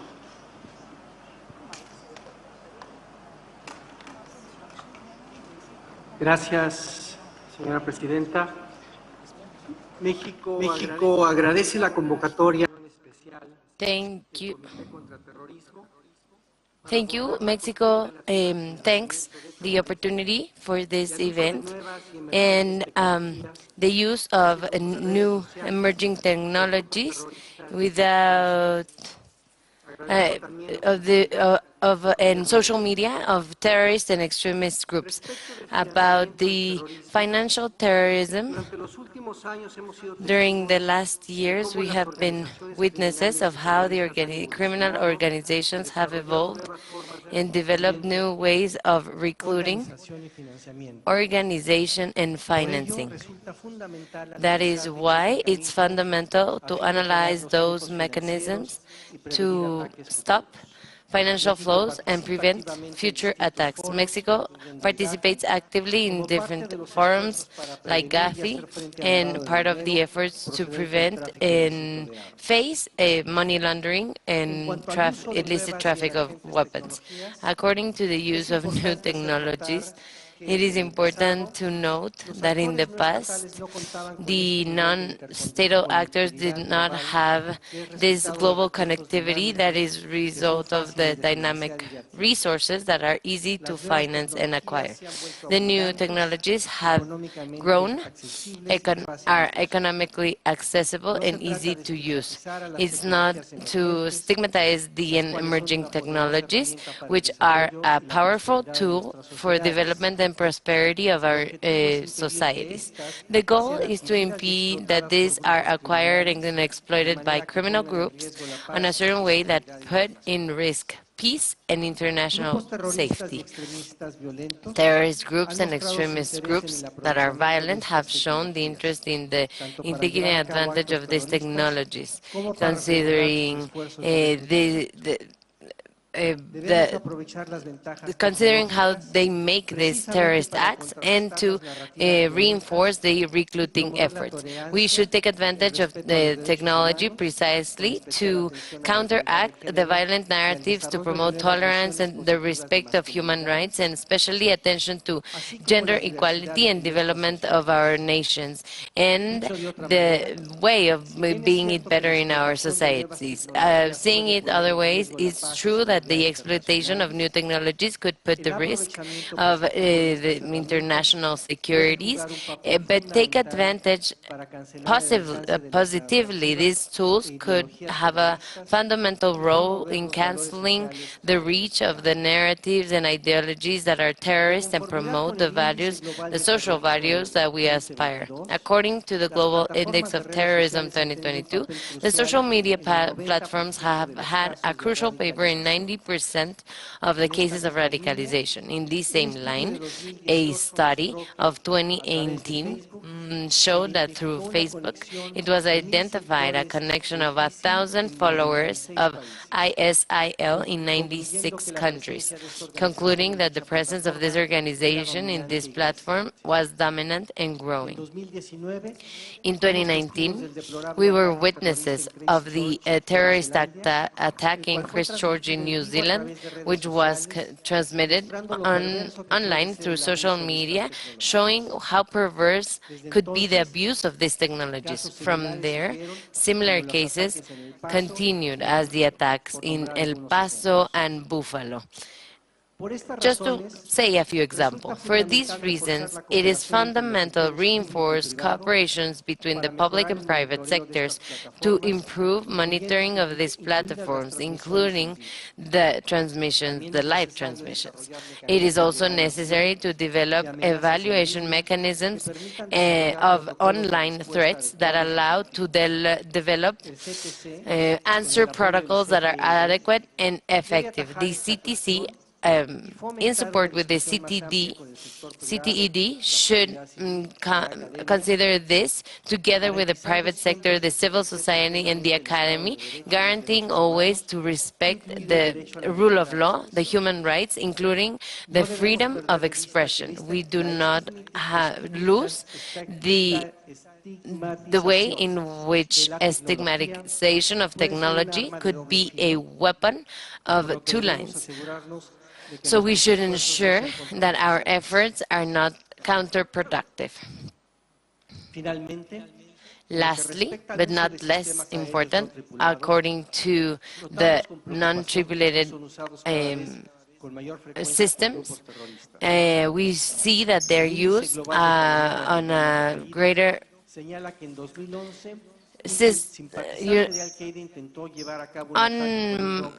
unarmed aerial systems are used more and more every time with the index, the global index of terrorism, which we have been saying, and in 2011, Al-Qaeda tried to use it in the drone that in the capital of the United States. In 2016, ISIL has actively used drones to take into consideration intelligence activities, surveillance activities, and missions of recognition. In this context, the United States should develop and review periodically measures of security to impede access of drones for part of the actors, non-statal actors, and limit their military capacity in act of the human nation's rights and the human rights. Thank you very much. I give the floor now to the United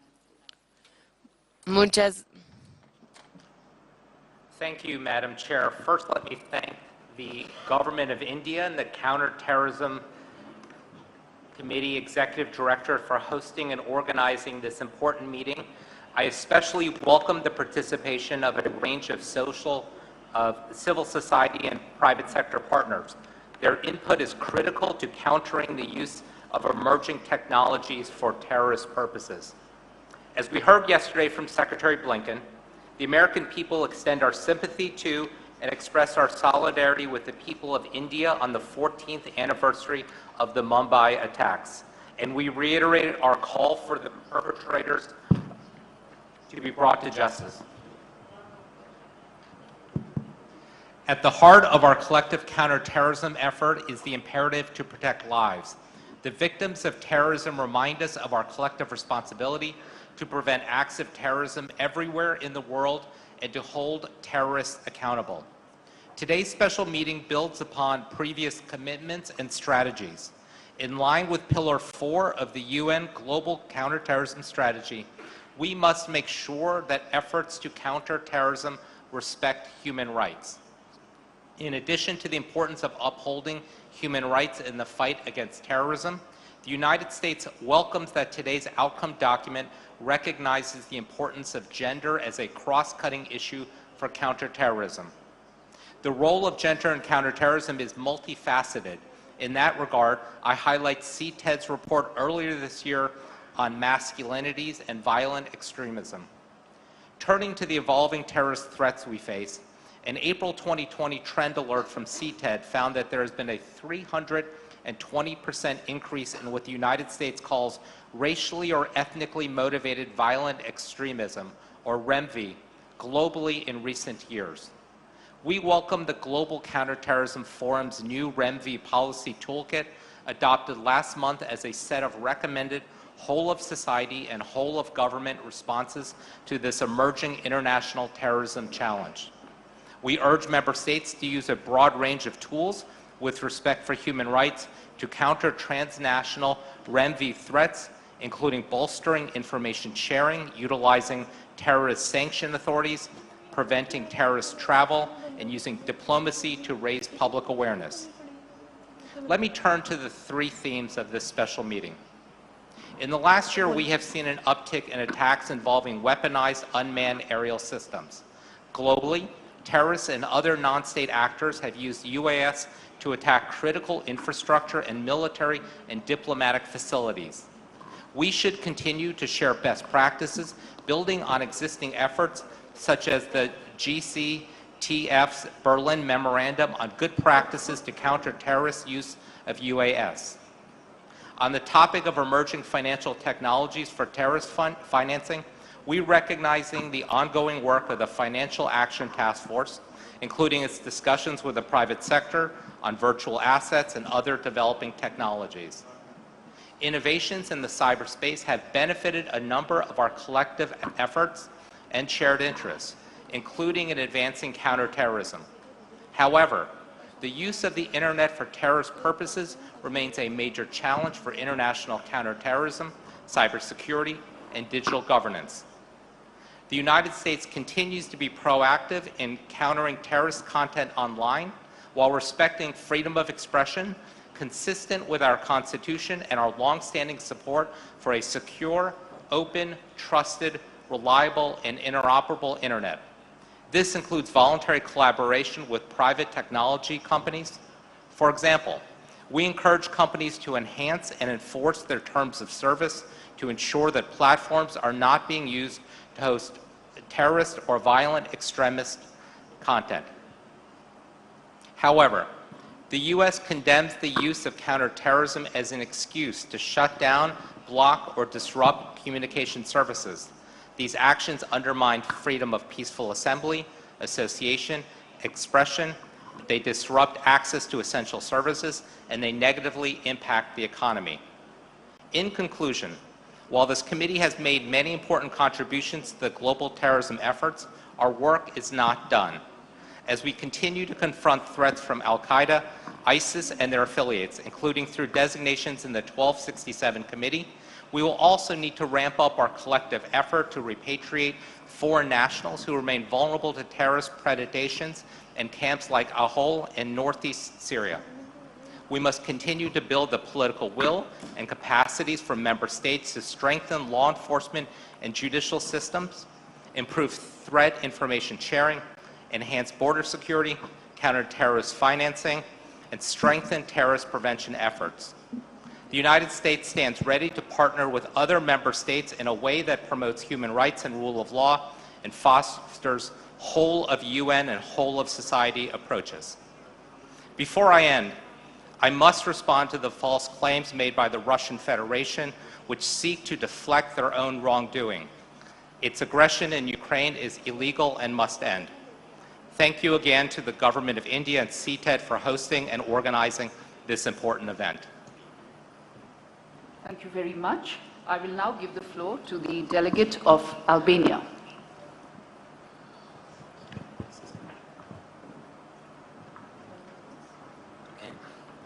Thank you, Madam Chair. First of all, let me join the others in thanking you for chairing this important committee and India for hosting this event, and also a big thank you to CTED and others for supporting and facilitating this special meeting. The yesterday and today's discussions showed once again that terrorist networks rely more and more on the use of novel information and communication technologies, UAS, and particularly drones. Terrorist groups use information technology to spread their hateful propaganda online, offline, to justify violence, mobilize resources, plan attacks, radicalize, recruit children, sometimes, unfortunately, as young as 13 years old. The use of children, UAS, drones in horrific attacks in different parts of the world, a familiar notorious tactic made by Daesh and Al-Qaeda, but also from other terrorist groups, bears testimony of their intact barbarity. It must be stopped. It is member states' responsibility to ensure terrorist groups have no access to UAS, to resources, finances, and to available information. Zero money to terror policy, if implemented by all, has the power to cut the terror wings and neutralize their operational capabilities. Although the exploitative use of emergency technology by terrorist groups for terrorist purposes which remains a deep matter of deep concern, we should not be seeing the problem at the innovation, at the movement of digital communications, but we should find in it the solutions. It is a complex issue that poses significant challenges for all stakeholders, members, states, private sector, civil society, UN bodies, in terms of legal framework, in responding, and human rights protections. The principle of check and balance, proportionality, rule of law, due process, accountability must be applied to anyone, anywhere. We must not allow conditions that violate the basic principles and human rights which we seek to protect, including in particular in our fight against terrorism. We need to seek and find solutions through partnership, multilateral cooperation, inclusive discussions, strengthening the rule of law, strengthening the data sharing and the best practices among the member states. Albania welcomes our common agenda of Secretary General that advocates for a comprehensive whole of society, human rights compliant, a gender-sensitive approach, and echoes the vital importance of interreligious and intercultural dialogue as one of the most effective preventive tools in prevention. In this regard, my country represents a unique case in which the peaceful interreligious coexistence has created a peaceful environment where being different, having different opinions and different beliefs are considered added values. Yesterday, but also today, I heard a lot of people asking the same questions, especially the ones that are not sitting here. What can the CTC, this committee, do to counterfight or to better counterfight terrorism? Actually and sincerely, I don't have an answer to that question. But what I do strongly believe is that the Security Council, this committee, and all the relevant stakeholders, all human beings, each of us, individually or collectively, have the responsibility to ensure a future with no space for evil terror. To succeed, we need to rebuild people's trust in each other, overcome our differences, and take concrete actions. In looking forward and addressing properly the new emerging threats, we must never forget the victims of terrorism, and we must do more to protect the survivors and their families in their rights and fulfill their needs. In conclusion, I want to pay tribute to all victims of terrorism and echo the bravery of the survivors who never gave up and never broke down by terror. Terrorism will never win. Thank you. Thank you very much. I give the floor now to the UAE. Thank you, Madam Chair. Undoubtedly, modern technologies have profoundly improved billions of lives with transformative possibility.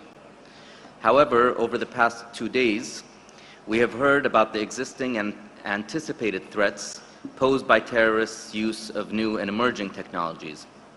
I want to thank member states, UN representatives, and representatives from civil society, academia, and the private sector for the rich and comprehensive discussions. I will use my time to share the United Arab Emirates' perspective on the 3 topics we have been discussing today. First, over the last 3 decades, the Internet has fundamentally reshaped our world, becoming an indispensable source of limitless information, services, and connectivity to billions of people across the globe. It has, however, also been misused for nefarious purposes. Terrorists and extremists have consistently exploited advances in technology to disseminate dangerous content in pursuit of radicalization, incitement to violence, and recruitment. Efforts to moderate and remove such content have proven extremely challenging, one reason being the absence of international agreement on what constitutes terrorism. Nevertheless, we could combat such content with a strong, factually based, effectively deployed counter-narrative that promotes tolerance, social cohesion, and peaceful coexistence. Strengthened cooperation among the different sectors of society is crucial for these efforts. Second, the recent revolution in digital payment systems has made a real difference in the daily lives of people across the globe. For instance, it has become easier for individuals living abroad to transfer family remittances, contributing to financial inclusion. At the same time, these financial options, which are quicker, cheaper, and harder to trace, are also more likely to circumvent conventional enforcement mechanisms, making them vulnerable to abuse by terrorists. There is an urgent need for the global CFT guidelines that apply to financial services such as virtual assets, payment methods embedded in social media platforms, and money transfer apps, irrespective of where they are based. Third, the benefits of the legitimate use of unmanned aerial systems, some of which we have heard about today, underscore that innovation must not be stifled. However, we must contend with the growing evidence of UAS deployed by terrorists on an increasingly transnational and cross-regional level. In the Middle East, Daesh has used drones for propaganda and attacks with small bombs. In East Africa, Al-Shabaab uses drones for reconnaissance. And Al-Qaeda affiliates on the African continent use drones to disseminate propaganda. One group, however, tops the list in terms of drone use for terrorism: the Houthis. In the past, they have targeted the UAE as well as our neighbor, the Kingdom of Saudi Arabia. They have deployed increasingly sophisticated technology, building UAS with greater reach, stealth, and lethality. Comprehensive, targeted measures at the regional and international level are long overdue and should address all the following: the procurement by terrorists of UAS and their components, the deterrence, tracking, identification, and neutralization of drones, post-deployment recovery and forensic investigation, and the prosecution of perpetrators. At the national level, the UAE continues to improve laws and regulations to prevent the criminal use of UAS by way of strict registration and licensing requirements and the establishment of no-fly zones, among other measures. I will conclude with a final point that the UAE considers universally relevant for any efforts to prevent and counter terrorism and extremism. Terrorists and extremists thrive in environments that lack state presence, where hatred and intolerance are rampant, where natural riches are up for grabs, where living conditions are devastated by climate change, or where the population's legitimate aspirations for a peaceful and prosperous life are not being met. Confronting those vulnerability factors and building resilience are key for communities to be able to stand up against terrorists and extremist groups. Madam Chair, I would like to thank you and your government once more for organizing this special meeting on an urgently pertinent matter for our committee. And as incoming chair of the CTC in 2023, the UAE hopes to build on India's exemplary leadership. I thank you. Thank you very much. And in anticipation, we wish you the very best for 2023. The floor is yours, UK. Thank you, Madam Chair. I'd like to start by saying thank you, as others have, to the Government of India and to the UN Counter-Terrorism Committee Executive Directorate for organising this important meeting this weekend. And thank you to all those who have given such informative presentations today.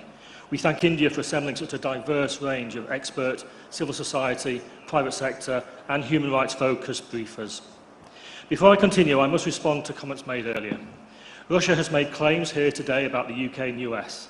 But what cannot be disputed, is that the violence in Ukraine is a result of an illegal invasion by Russia in a clear violation of the UN Charter. We call on Russia to end its illegal acts that have caused so much suffering in Ukraine and worldwide.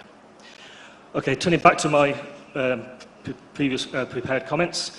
It is clear that the risk from all forms of terrorism remains a global concern that requires a global response. Tackling the risk from terrorist groups such as Al-Qaeda and Daesh and their affiliates, as well as other growing threats such as that from the extreme right, remains a high priority for the UK. We are taking an international response to tackle the problem of terrorist use of the internet and social media. We work in collaboration with our international partners and technology companies to ensure there are no safe spaces for terrorists to operate online. We are ensuring that law enforcement can combat other emerging threats and trends in terrorist financing, such as crypto assets, and we are funding the development of counter-drone technologies, which goes much wider than counter-terrorism. We recognise the value and important applications of this technology, but we mustn't allow terrorists to exploit these developments for their own ends. The UK welcomes additions to the UN Counter-Terrorism Executive Directorate's mandate last year to raise awareness of the risks posed by these new technologies, and we are concerned about the diversion of conventional weapons and commercially available components being used by UN-listed entities to assemble drones. The UK was pleased to announce at the GCTF Coordinating Committee, held in the margins of the UN General Assembly High-Level Week, the new joint United Kingdom and United States GCTF initiative on countering unmanned aerial systems. Finally, some thoughts on our values, which lie at the core of our counter-terrorism approach as the most effective way of reducing the risk in the long term. As we adapt and evolve our counter-terrorism efforts in line with the terrorists' misuse of emerging technologies, we must also take a step back and look at the underlying drivers of terrorism. This means we must uphold human rights, good governance and rule of law. We must address the causes of conflict, humanitarian needs and climate change, and we must engage with those on the ground, including those operating in civil society, to better implement our own domestic and overseas counter-terrorism policy and build communities that are resilient to radicalisation. Thank you. Thank you very much, UK, and I give the floor now to Gabon.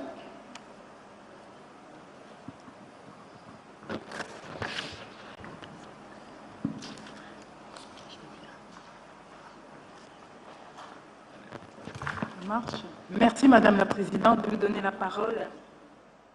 Chair, to providing us with an opportunity. First, I would like to congratulate the Indian authorities for the initiative to convene the Security Council here in New Delhi to debate about the difficult issue of fighting terrorism. I would like to seize the opportunity to congratulate for your commitment and determination to contribute to the international efforts on the fight against the scourge that is the international terrorism, that is not linked to, it does not spare any country, be it big or small. Gabon condemns with firmly all terrorist acts committed around the world. Today this phenomenon is more and more worrying, including in Africa. The Peace and Security Council of the African Union deals with this with utmost attention and continues to carry the commitment of Africa to eradicate terrorism. Madam Chair, our presence here in your country shows the indefectible commitment of our country, Gabon, in this effort that requires international warrantless solidarity. We need to insist on the international cooperation and the sharing of information in order to exploit the potential of new technologies, in order to implement protection measures with the aim to protect cyberspace. This is also the place to renew the call of my country for a 360 assistance in order to reinforce the capacity of less equipped countries, taking into account their specific needs and their identified users at the level of African countries. As also, it is crucial to insert the anti-terrorism struggle in the conflict prevention, promotion of sustainable development and a response to the effects of of climate change by attacking the deep-seated roots of these conflicts and also the needs of the victims. And thank you, Madam Chair, for having organized this memorial commemorating the victims of terrorism. In this perspective, and we wanted to absolutely insist on the fight against finances of terrorism and also dry out all the sources of financing so that all transactions for criminal activities and for terrorist actions are eliminated. We have participated with much interest in all these discussions. It was very interesting, these various segments concerning cybersecurity that raise a certain number of new challenges that we will have to devote all our attention to if we want to rise to the challenge of terrorist activity around the world. Thank you very much, Madam Chair.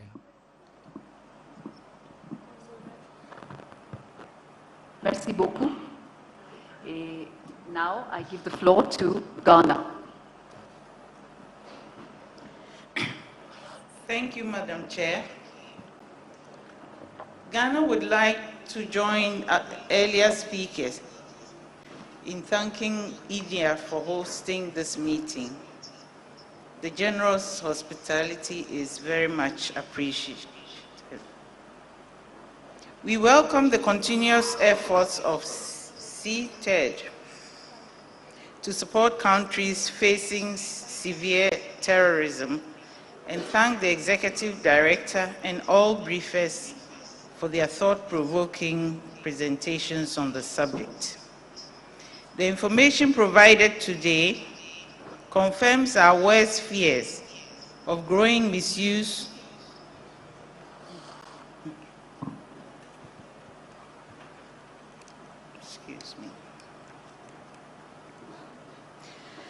The information provided today confirms our worst fear of growing misuse of new technology to commit crimes against humanity. This has once again demonstrated the need to work together to defeat terrorism. In that context, Ghana would like to highlight the following. First, we need to enhance our coordinated efforts to combat acts of terrorism through the internet and social media space. As the threat of terrorism evolves, so must our strategy to prevent and counter it. While acknowledging the dual use of and multifaceted benefits of emerging technologies, internet and social media, it has become self-evident and clear from various briefers that terrorist organizations employ the use of social media platforms to recruit new members, communicate with their sympathizers, and to propagate their evil agenda. Terrorists thrive well on the internet and social media because of anonymity of communication, huge audiences spread across the world, and the fast flow of information. Their modes of communication make it imperative to have a counter strategy focused on new media and strengthen governance of internet oversight and prevent terrorist organizations from using it for their expansion and financing. Second, in the light of the emerging trend and new emerging technologies for terrorism and counterterrorism, we urge that efforts should also be directed at capacity building of African and other developing countries to strengthen their legislative and judicial systems, financing of terrorism, exchange of information, particularly on border security, forensic investigative intelligence gathering, to better address the terrorist threats across our region, and to prevent terrorists from acquiring UAVs and drones as weapons for terrorism purposes. Within this context, we call on all states to implement the Security Council Resolution 2703 and on the United Nations to support capacity building in this area. Third, the root causes of terrorism must also be addressed if we are to truly make headway against this scourge. The international community has spent millions of dollars over the years through kinetic approaches to fighting terrorism. We firmly believe that this is not sustainable and would not properly address the root causes of the problem. Studies have shown that terrorism does not end with only a military approach. A coercive counter-terrorism strategy, while necessary at some points, has also in some instances, especially when overstretched, produced negative outcomes by promoting more violence and creating humanitarian crises. Non-military approaches should therefore be embraced as a more practical route to eliminating the root causes of terrorism and producing a long-term peaceful outcome.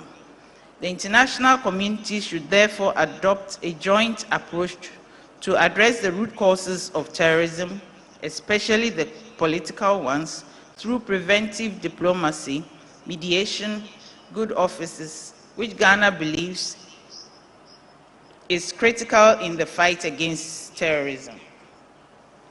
Prevention remains a cornerstone of our approach to counterterrorism. The approach should also include grassroots development, poverty alleviation, and eradication, as well as bridging inequalities that serve as the drivers behind terrorism. Fourth, the Security Council has repeatedly affirmed that all counter-terrorism measures must conform to international human rights obligations. We endorse this approach and consider that promoting and protecting human rights, respecting international humanitarian law, integrating a gender dimension, and engaging with civil society organizations are critical elements for a credible, sustainable, and effective counter-terrorism mechanism. In conclusion, Ghana reaffirms her commitment to deepen the partnership with the CTC in the face of the complex, interlocking, and evolving regional and global threats of terrorism to humanity. Ghana is against all forms of terrorism and will cooperate with other countries and the international community to actively implement all relevant UN resolutions in order to promote peace and stability across the world. Finally, Ghana's adoption of the National Counter-Terrorism Strategy, the policy framework, and the National Action Plan for preventing and countering violent extremism and the National Terrorism Fusion Center are a clear indication of our readiness to root out terrorism and end the destructive activities of terrorist organizations in our region, as well as partnering for a safer and resilient community around the world. I thank you. Thank you very much, Ghana. The Russian Federation has asked to exercise its right of reply. I give the floor to the Russian Federation.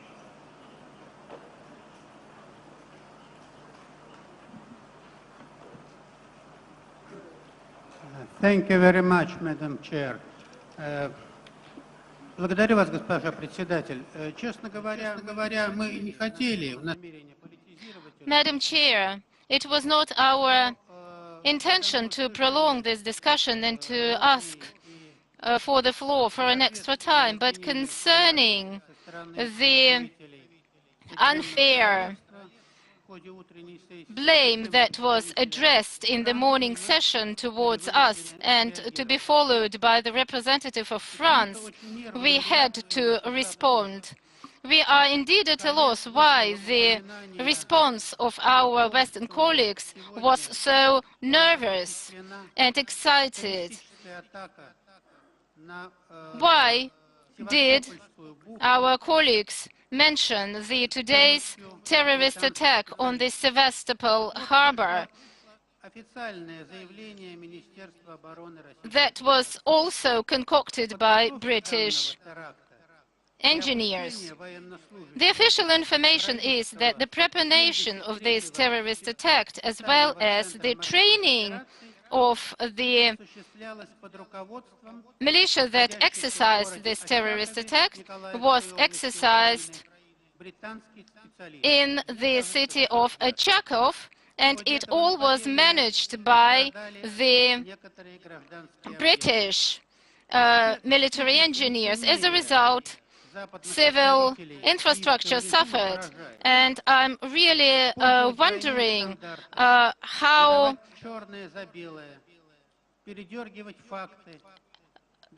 actively the representatives of the international community lie blatantly into our faces and follow the double standards.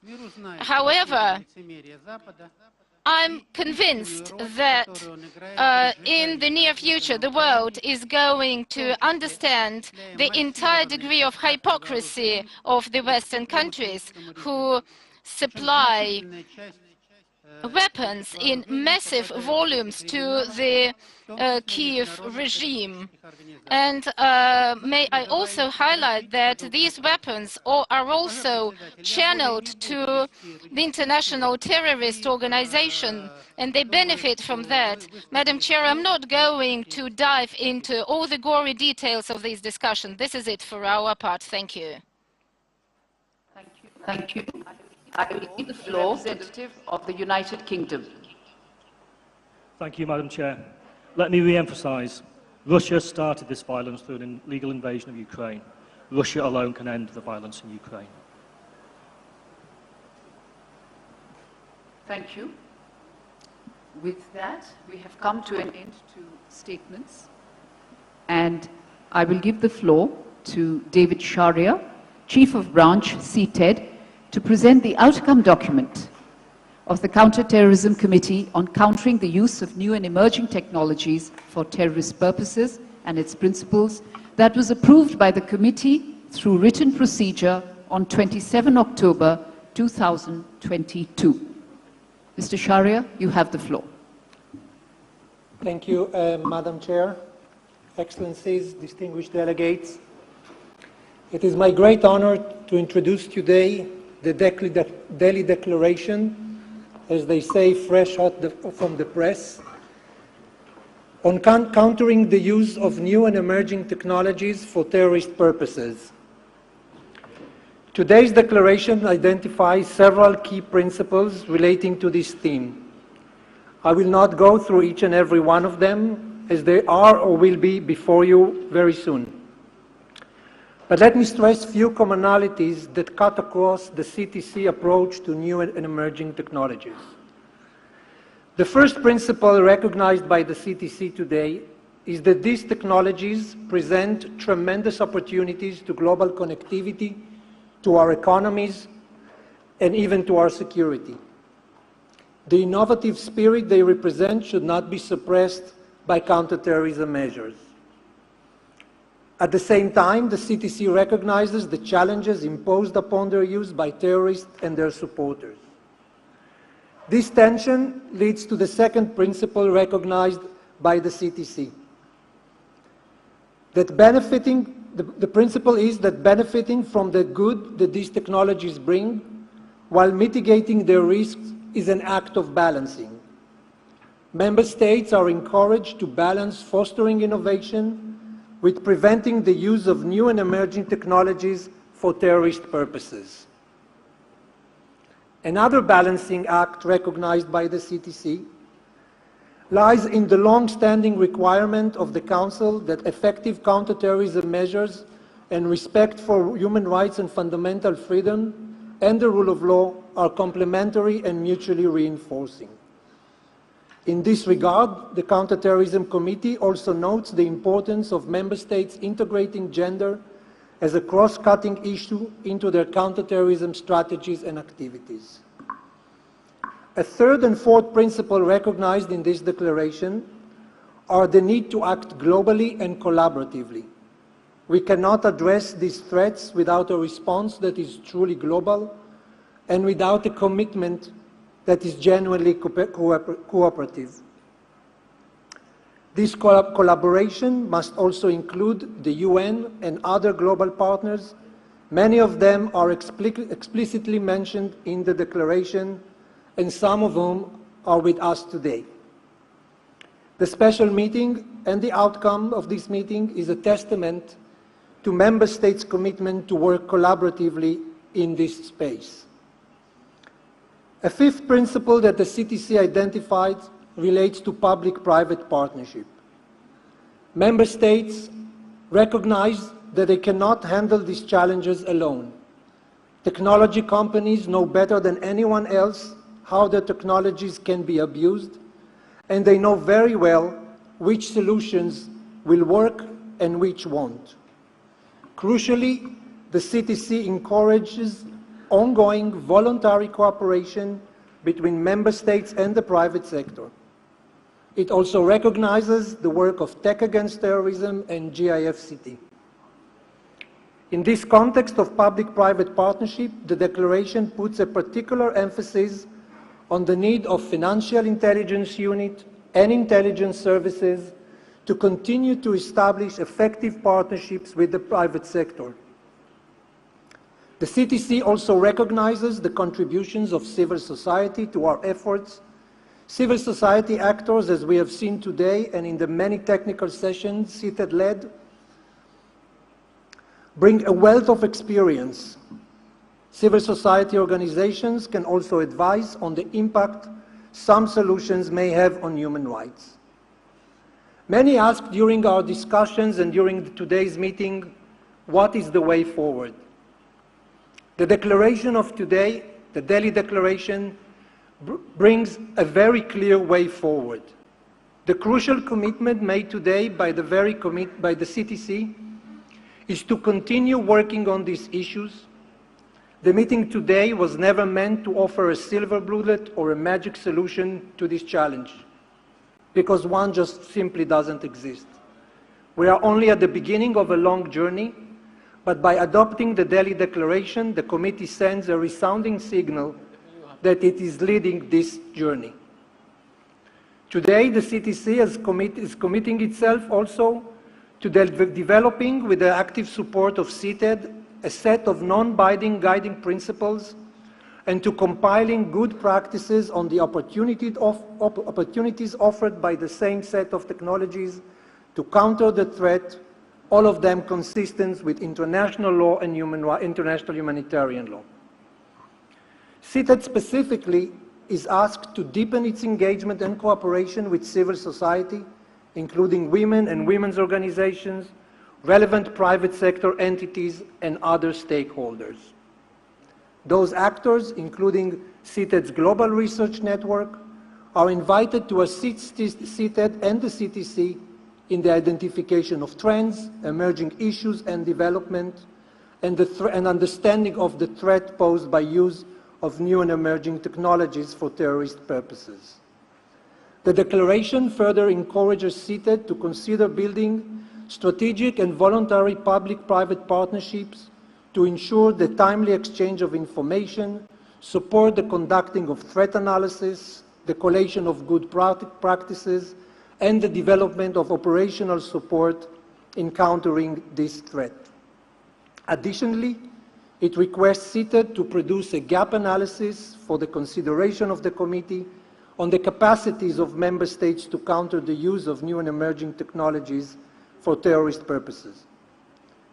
We were privileged to have supported this consensus showcased in today's declaration by leading the 3 technical discussions that were the basis of these discussions today.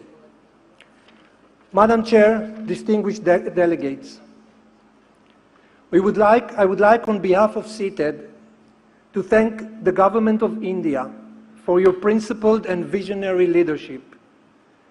We would like to thank you for navigating so elegantly and the delicate and complex logistics and substantive elements of this special meeting. A special thanks we would like to give to our colleague Rajesh Parihar, who has done an amazing work with us, and to his colleagues in Delhi who supported him.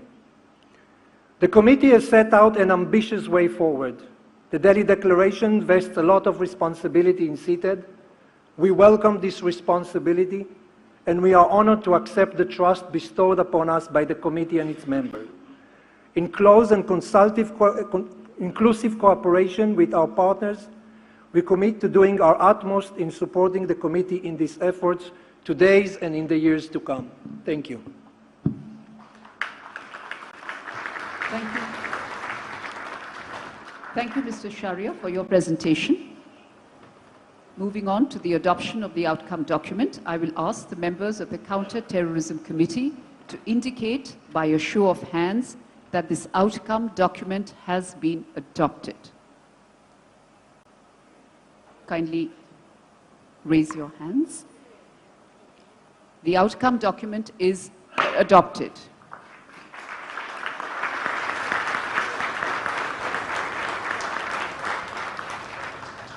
I will also request all committee members to rise and display the outcome document for what I hope will be a memorable souvenir from Delhi.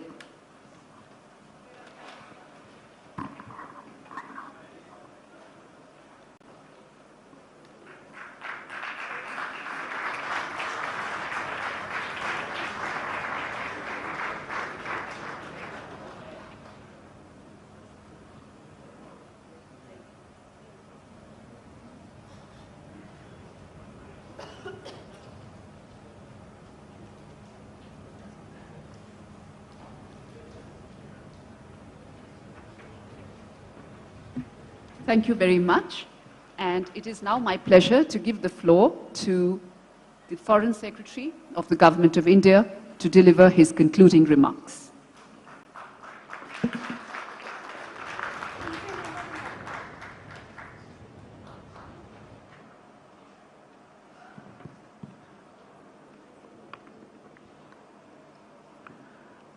Honorable Ministers, Excellencies, guests, distinguished participants, I would like to first of all thank all the Council members for wholeheartedly, overwhelmingly endorsing the Delhi Declaration.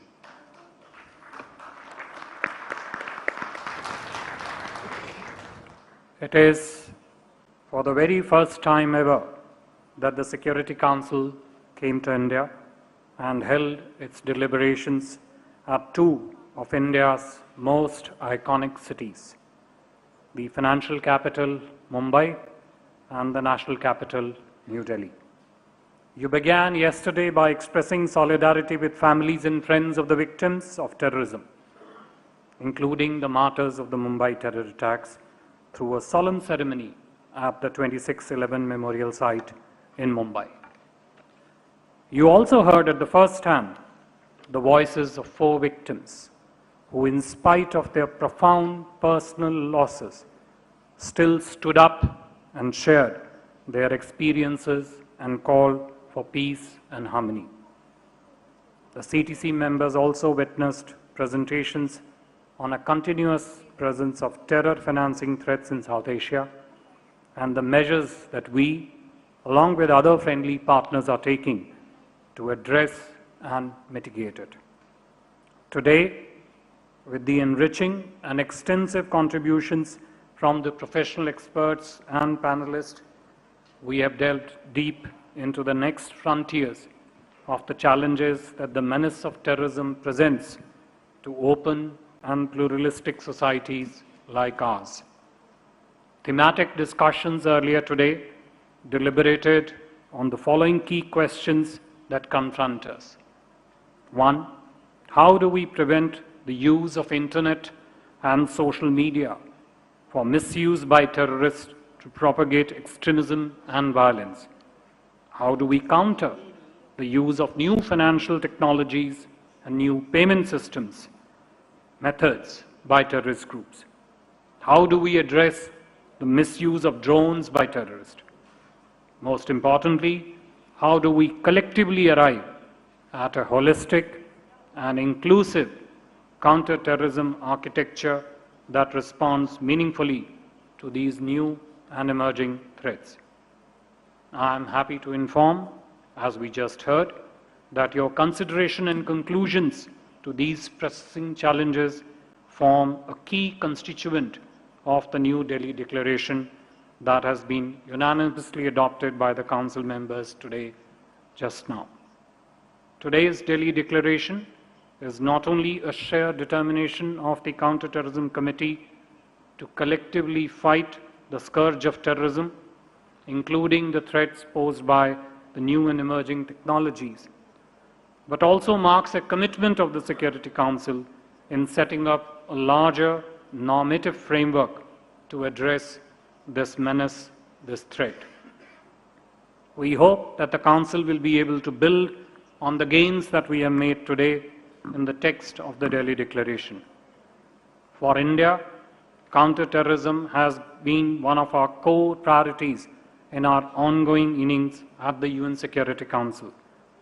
Before we hand over the baton in December, we are aiming to hold a high-level briefing for the Security Council on global counter-terror approach, principles, and the way ahead. India's External Affairs Minister, Dr. Jaishankar, would be chairing a briefing session of the Security Council on 15th December in New York on this subject. I take this opportunity to invite high-level ministerial participation from all Council members to this briefing session. Your participation and engagement would help us all build a larger global consensus on a principled approach to counter-terrorism. If indeed we are to be honest to the deliberation we have held in the last 2 days, we must shun away double standards and politicization of the CT sanctions regime.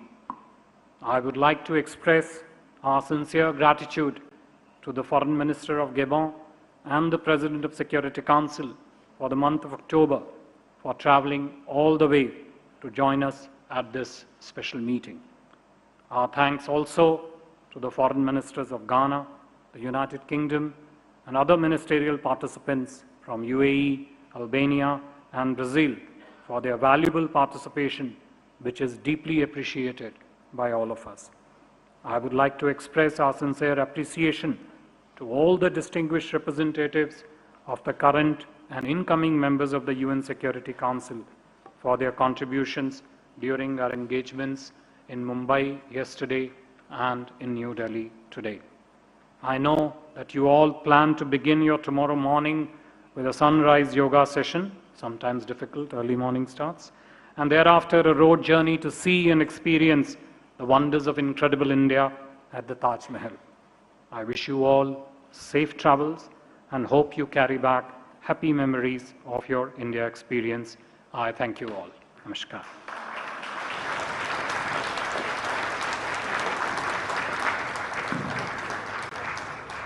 Thank you very much. I will now open the floor to all member states. I kindly remind delegates and other speakers to also keep their statements to no more than 3 minutes, please. In the event insufficient time is available during a session to hear from participants wishing to take the floor, please submit your statement to the Secretariat so that it can be posted on the CTC website. May I request the representative of Qatar to take the floor.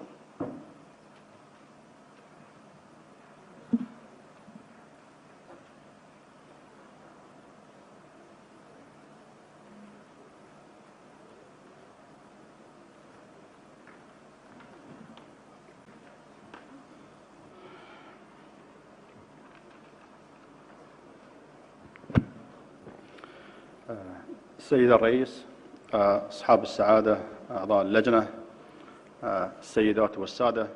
Your Excellency, the Chairperson, ladies and gentlemen, allow me at the outset to extend my gratitude to the government of India and to the CTC for holding this very important meeting to look into developments, challenges, learned lessons and experiences in standing up to the use of ICT, new and emerging technologies for terrorist purposes.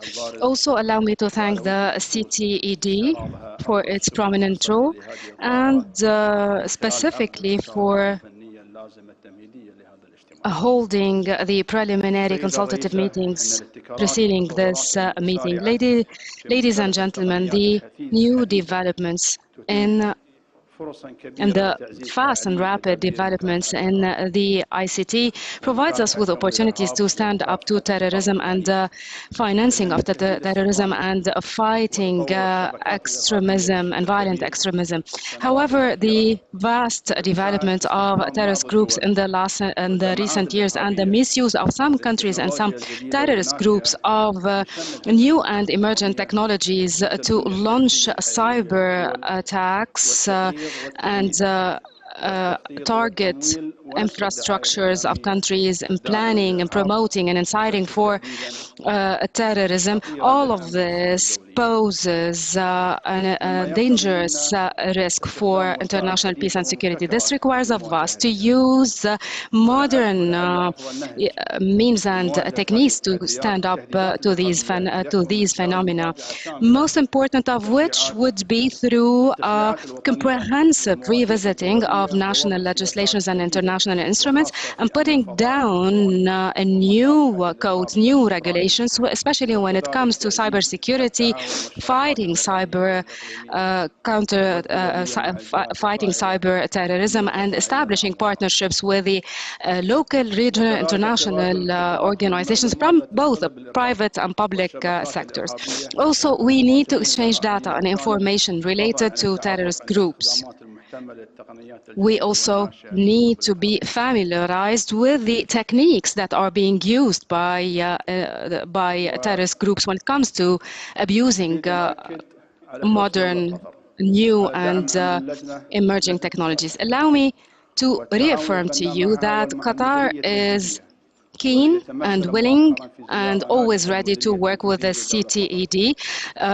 Recently, the CTED conducted a very successful visit to Qatar, and during that visit, we highlighted the opportunities that are present in working with the international organizations, with the UNOCT as well.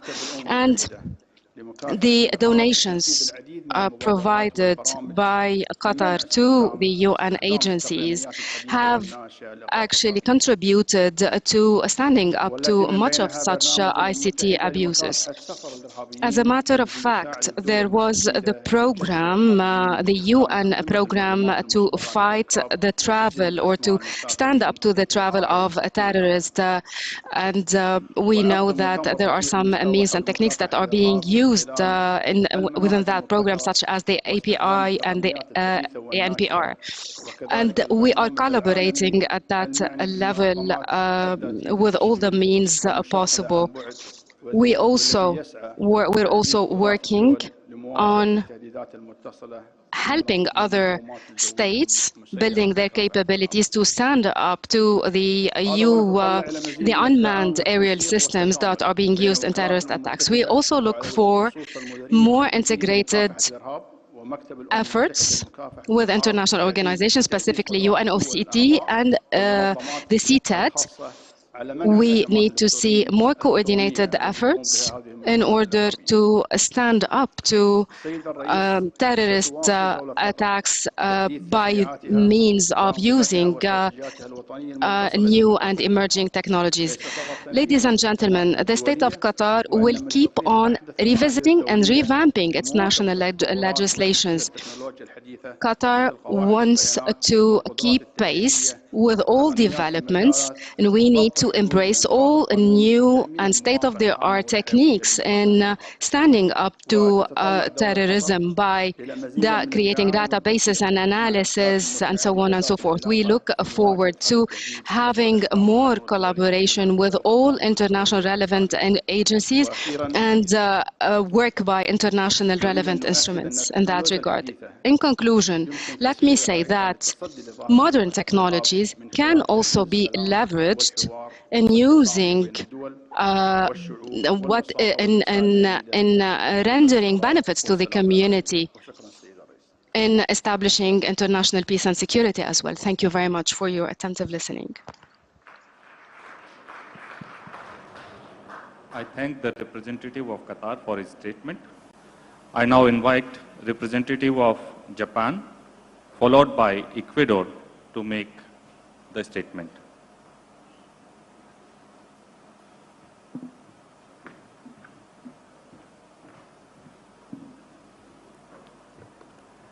Thank you, Mr. Chair. Let me start by thanking you for holding this very timely and important special meeting. Japan would like to take a moment to send our deepest prayers for those who lost their lives and loved ones in the horrendous November 26 Mumbai terrorist attacks in the year of 2008. Mr. Chair, the prolonged COVID-19 pandemic has highlighted new challenges, such as the spread of terrorism, making use of cyberspace, and the ever-evolving threat of cybercrime. The exploitation of emerging technologies, such as UAS and the Internet, contribute to the transnational activities of terrorist groups. These new challenges show that countering terrorism and violent extremism is an urgent global issue that the international community needs to work together in unison to face. From this perspective, Japan has been collaborating closely with the UN system, including CTED, UNOCT, and UNODC, and has been making utmost efforts to counter terrorism and violent extremism in line with past Security Council resolutions and the UN Global Counter-Terrorism Strategy.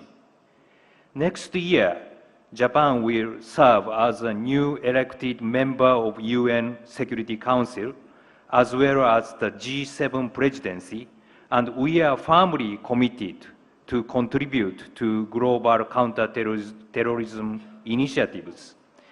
Ladies and gentlemen, we would like to introduce our collaboration with the international community with respect to the three key areas of this special meeting as follows. First, the prevention of the malicious use of the Internet and social media platforms. Due to growing utilization of and dependence on ICTs, in the wake of the pandemic, terrorists has been increasingly exploiting the Internet and social media to inspire and recruit young people. Such online terrorist activities, including propaganda and recruitment, are transnational in nature. Therefore, effective measures against them require multilateral and multi-stakeholder cooperation. Japan has spearheaded such efforts, including by leading the issuance of the G20 Osaka leaders' statement in response to the Christchurch call to action and engaging with the Independent Advisory Board of the Global Internet Forum to counter terrorism. Furthermore, in collaboration with the UNOCT, Japan has worked on the prevention of radicalization through social media and the Internet by violent extremists. It is also vital to address root causes in order to effectively counter terrorist recruitment. Therefore, Japan has cooperated with UNODC to support capacity building among women and youth through the development of regional PVE networks, mainly online, in Indonesia, Malaysia, and other countries. Second, countering terrorist financing and money laundering. As a member of the Financial Action Task Force, FATF, Japan welcomes the FATF's new membership in the UN Global Counter-Terrorism Coordination Compact this year.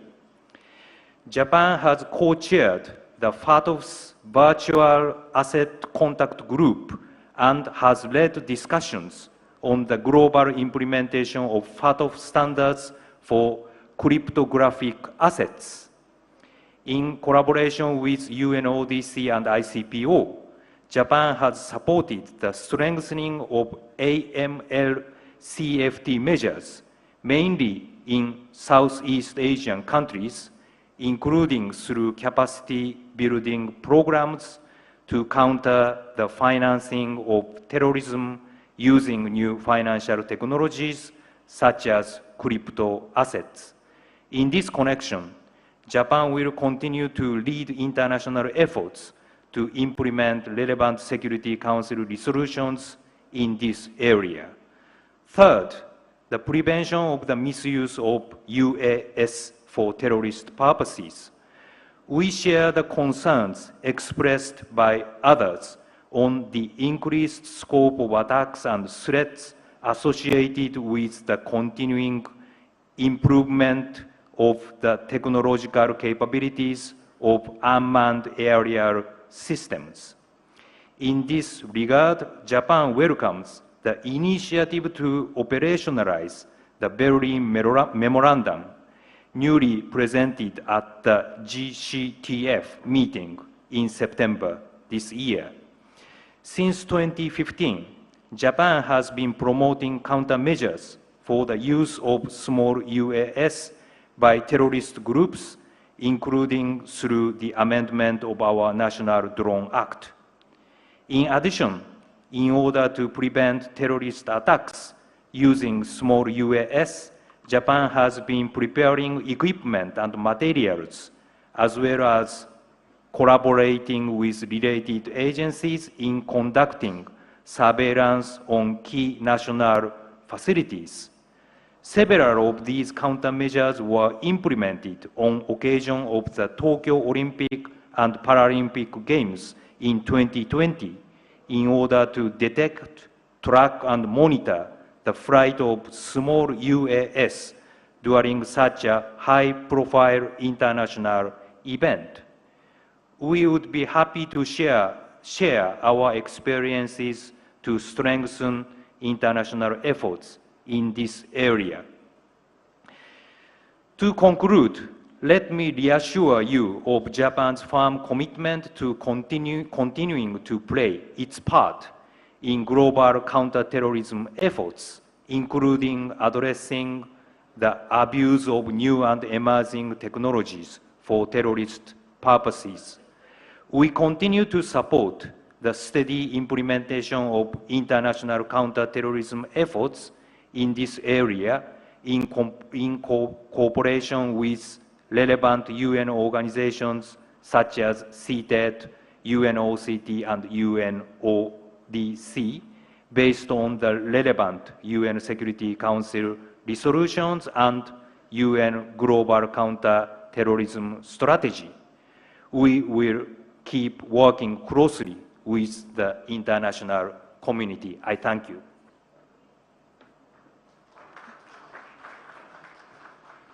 I thank the representative of Japan for his statement. Before we move to the next speaker, a housekeeping announcement. Head of delegations and designated delegates, I request them to gather at 6:40 p.m. outside Darbar Hall of Taj Palace for a joint call on Honorable President of India. I now invite representative of Ecuador, followed by Mozambique, to take the floor. Gracias, señor presidente, por darme el uso de la palabra. Mi delegación quisiera reiterar to talk. My delegation would like to thank the government of India for the excellent organization of this special meeting of the Committee to fight the use of counterterrorism and emerging technologies of terrorist purposes. I would like to congratulate the Declaration of Delhi, and I congratulate the hard work of the committee that has given us such great results. Thanks to the support received by the state members, Ecuador will assume, as of January of 2023, one of the non-permanent posts in the Security Council for a 2-year period. Under that context, discussion spaces like this one will offer a privileged space in order to keep an open and wide dialogue about matters that have great relevance, such as the fight against terrorism. We have listened with great care the presentations done by the presenters about the strategies that can be used to fight this phenomenon. Likewise, we think of a very importance the relative presentations in order to fight financing against terrorism, and also the new payment methods and new fund recollection for terrorism. Under this environment, that my country gives greater importance because it considers that this is an essential component in the fight against terrorism, eliminating the financing sources. That is why Ecuador has been implementing many actions, among which we can underscore strengthening the financial intelligence analysis that has as its main goal to identify money laundering and terrorism financing, as well as regulatory changes. We have also heard with great attention presentations regarding possible violations of human rights that fighting against terrorism could help. And in that regard, Ecuador says that the measures that the states adopt against terrorism are legitimate as long as they are compatible with international law, humanitarian law, and human rights. And finally, we consider that actions against terrorism should go hand in hand with a development strategy that addresses the socioeconomic problems that the most vulnerable population have by giving them quality public services and by creating opportunities for youngsters. Thank you so very much. I thank the representative of Ecuador for his statement. I now invite representative of Mozambique, followed by Malta, to take the floor.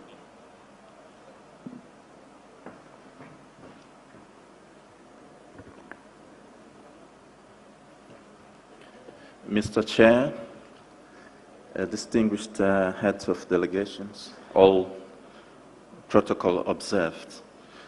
First of all, allow me to express my sincere appreciation to the people and the government of India for the invaluable support and hospitality afforded to my delegation. I also wish to congratulate India for hosting this special meeting on countering the use of new and emerging technologies for terrorist purposes.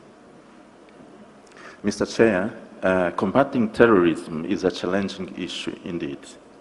Terrorism and other actions of extremism exacerbate the humanitarian crisis. For instance, many regions are confronted with combined factors of food insecurity, climate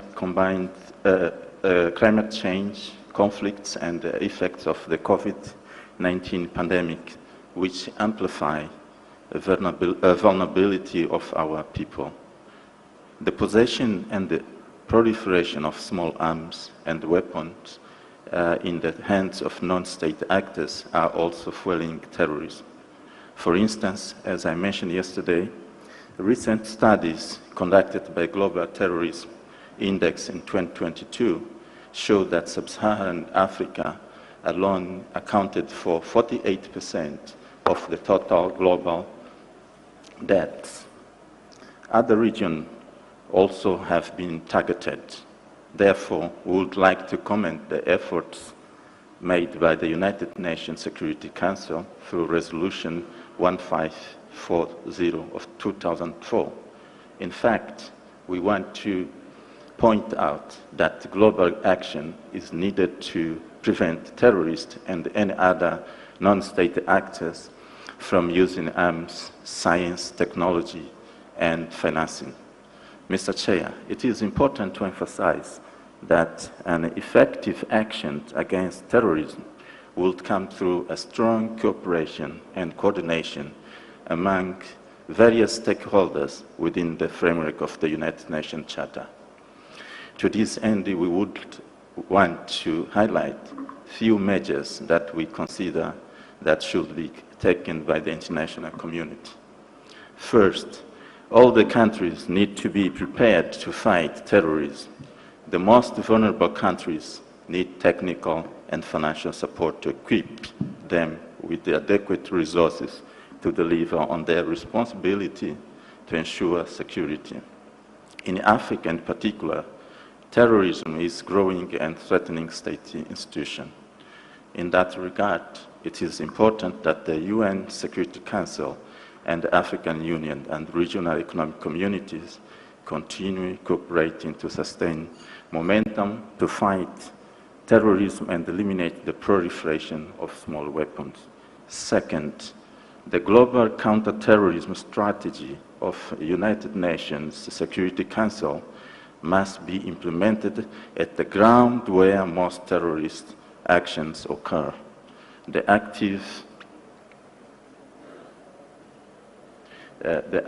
participation of local actors in fighting terrorism would contribute to reduce radicalization of segments or groups of people. Third, collaboration between the United Nations and regional organizations need to be improved in order to meet political and financial solutions to address the security challenges of today. This includes an adequate sanctioning of terrorist groups or any form or manifestations of terrorism.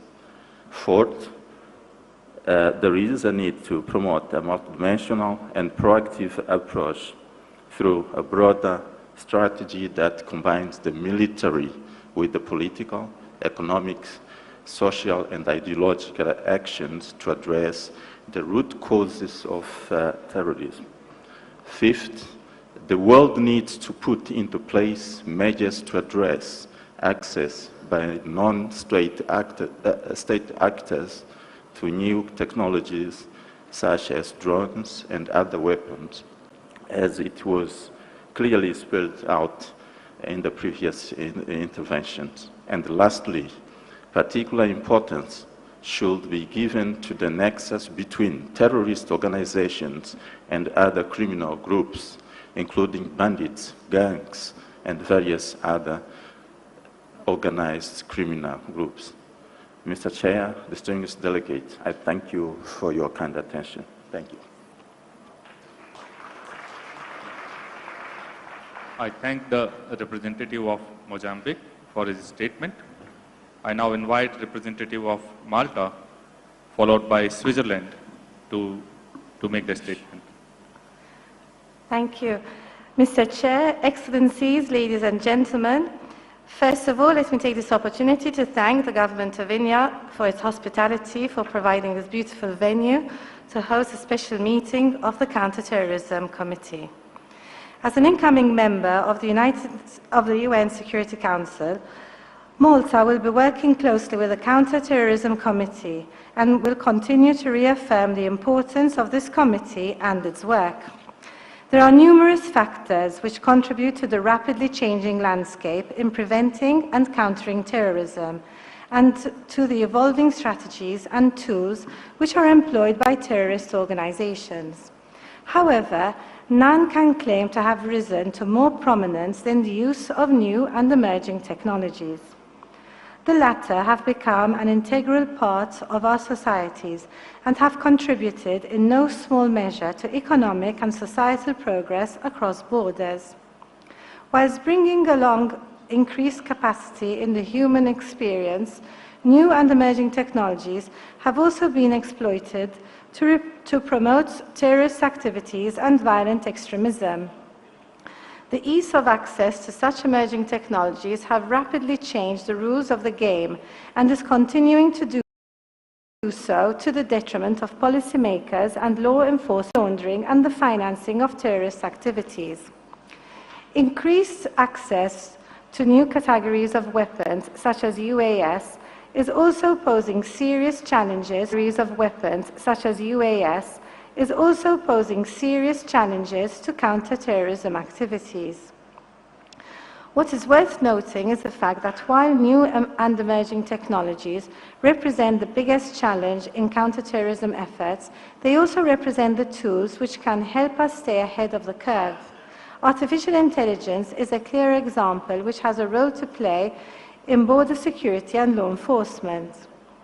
Human rights, fundamental freedoms, and the rule of law are complementary and mutually reinforcing with effective counter-terrorism measures.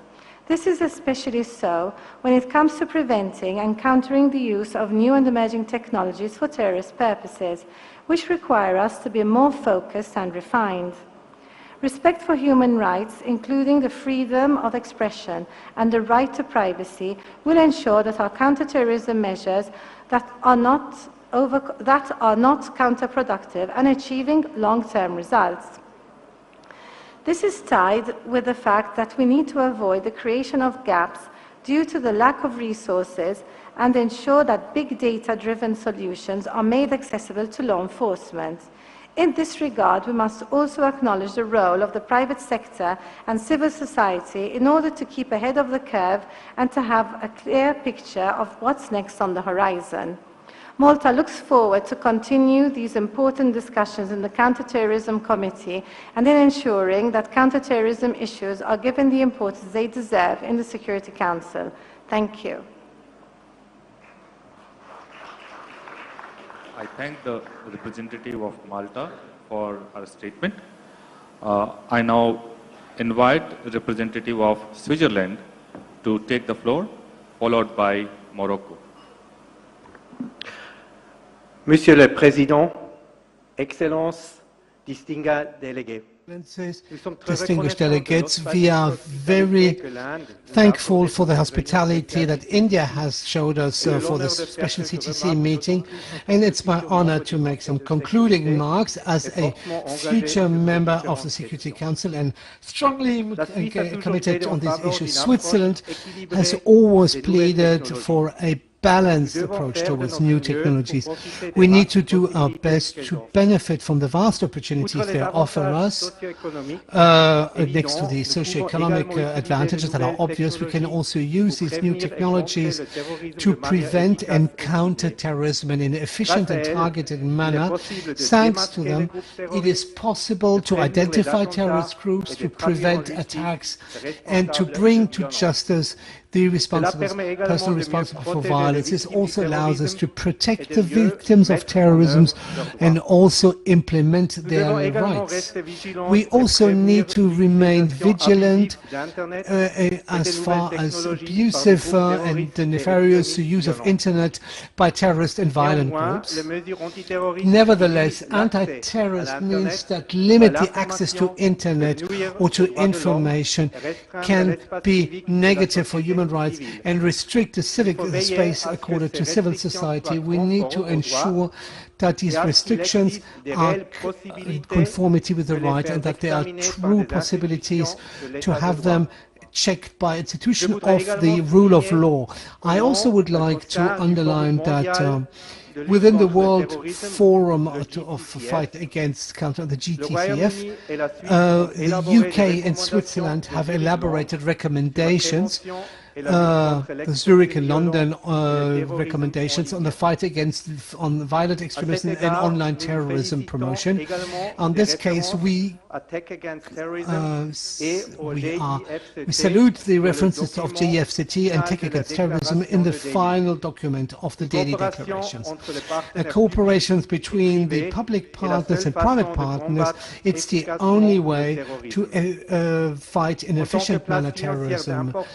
As an important financial platform, Switzerland is particularly engaged on the topic of new technologies and fintech for payment methods and fundraising. We are absolutely convinced that these technologies can strongly reinforce and accelerate the fight against financing of terrorism. Switzerland would like to insist on one essential aspect and the measures that can be taken in this context. It is absolutely fundamental to consider upstream and to avoid as much as possible any impacts on human rights and the negative consequences on legitimate activities, including non-for-profit organizations, humanitarian organizations, and civil society. The threat of drones and unmanned systems need to be addressed particularly. All the systems have lots of advantages for civil aviation. There's also a strong potential of abusive use by terrorist groups. So this is why we need to ensure that they are regulated in the full respect of international law, particularly the humanitarian international law and human rights. We salute the Declaration of Delhi brought by the CTC because it manages to establish a clear balance between the promotion of innovation and the prevention of its abuse by terrorist groups. We hope that member states, civil society and private sector will continue their multilateral talks also within the CTC forum. I thank you for your attention.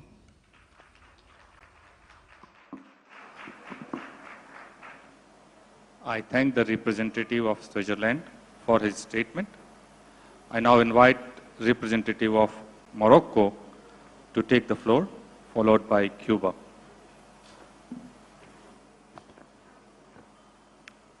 Good evening, Chair, Namaskar. Bismillah ar-Rahman ar-Rahim. Excellencies, representatives of the member states, ladies and gentlemen, at the outset, let me start by congratulating India for hosting this high-level meeting of the Counter-Terrorism Committee out of New York. It is an initiative that reflects the global nature of the terrorist threat, which transcends borders and highlights its adverse impact that has transnational reach beyond conflict hotspots. The use of new emerging technologies, particularly by terrorist groups, is very alarming as the terrorism threat landscape is becoming more and more diffuse geographically and diverse tactically. The use of internet and social media platforms for terrorist propaganda, recruitments and communication virtual assets for terrorism financing, and unmanned aerial systems for terror-linked purposes pose indeed real and serious challenges to our collective actions for combating terrorism, but also to our respective national strategies in this area. It also questions their efficiency, scope, and degree of adaptability to the continuous development of illicit use of these technologies for unlawful terrorist aims. Excellencies, ladies and gentlemen, combating the terrorist use of emerging technologies is not an easy task, but it certainly is not an impossible one. Encouraged by a remarkable access to open innovation, terrorist groups tend to use these technologies because they are cheap, accessible, and most importantly, concealable. It is therefore important to not only keep an eye on the current emerging trends, but to collectively set up policies that will, first, limit the access of terrorists and extremist groups to such emerging technologies. Second, raise awareness of their subversive nature and impact if used for terrorist-linked purposes. 3, enhance member states' capacities and foster their capabilities to fill policy operational gaps to effectively deal with these threats. It is also paramount to undertake such actions within the framework of our respective countries' obligations to respect human rights and fundamental freedoms under international law. Ladies and gentlemen, the fast-moving trend of technological advancements arises mostly without the full awareness of policymakers and supervising authorities. This trend highlights the necessity to include all stakeholders, especially in areas of cybersecurity, financial services, and protection of critical and vulnerable infrastructures. This approach will expedite the process of acceptance by governments of emerging technologies from the private sector and streamline effective communication between governments and businesses on mutual expectations and needs in order to ensure effective response to terrorist attacks are put in place. To ensure concrete advances in these specific areas, we, member states, industry actors, private sector, and civil society organizations should reflect collectively on defining efficient frameworks to take our efforts forward. This process would benefit from building on what has been done in other multilateral processes, such as the Global Counter-Terrorism Forum, GCTF, which is among the first frameworks to provide an ahead-of-the-curve view on the use of the new technologies for terror purposes, particularly on the threats of UAS. In this vein, Berlin Memorandum on Good Practices for Countering Terrorist Use of Unmanned Aerial Systems, which is the outcome of an initiative co-led by Germany and the United States under the Moroccan co-chairmanship of the GCTF, is a strong stepping stone and the foundation to support the development of the international framework to control the use of UAS by terrorist groups. Morocco, as a member state, as co-chair of the Global Counter-Terrorism Forum and of the Africa Forum Group of the Coalition to Defeat ISIS, remains committed to the full implementation of the Security Council resolutions on preventing terrorists from exploiting technologies, on developing public-private partnerships to address these threats, and on combating terrorism financing through emerging payment methods, including virtual assets. I conclude by congratulating member states for the adoption of the Delhi Declaration, and I am quite confident that we all will stand resilient in facing terrorist threats. I thank you all for your attention.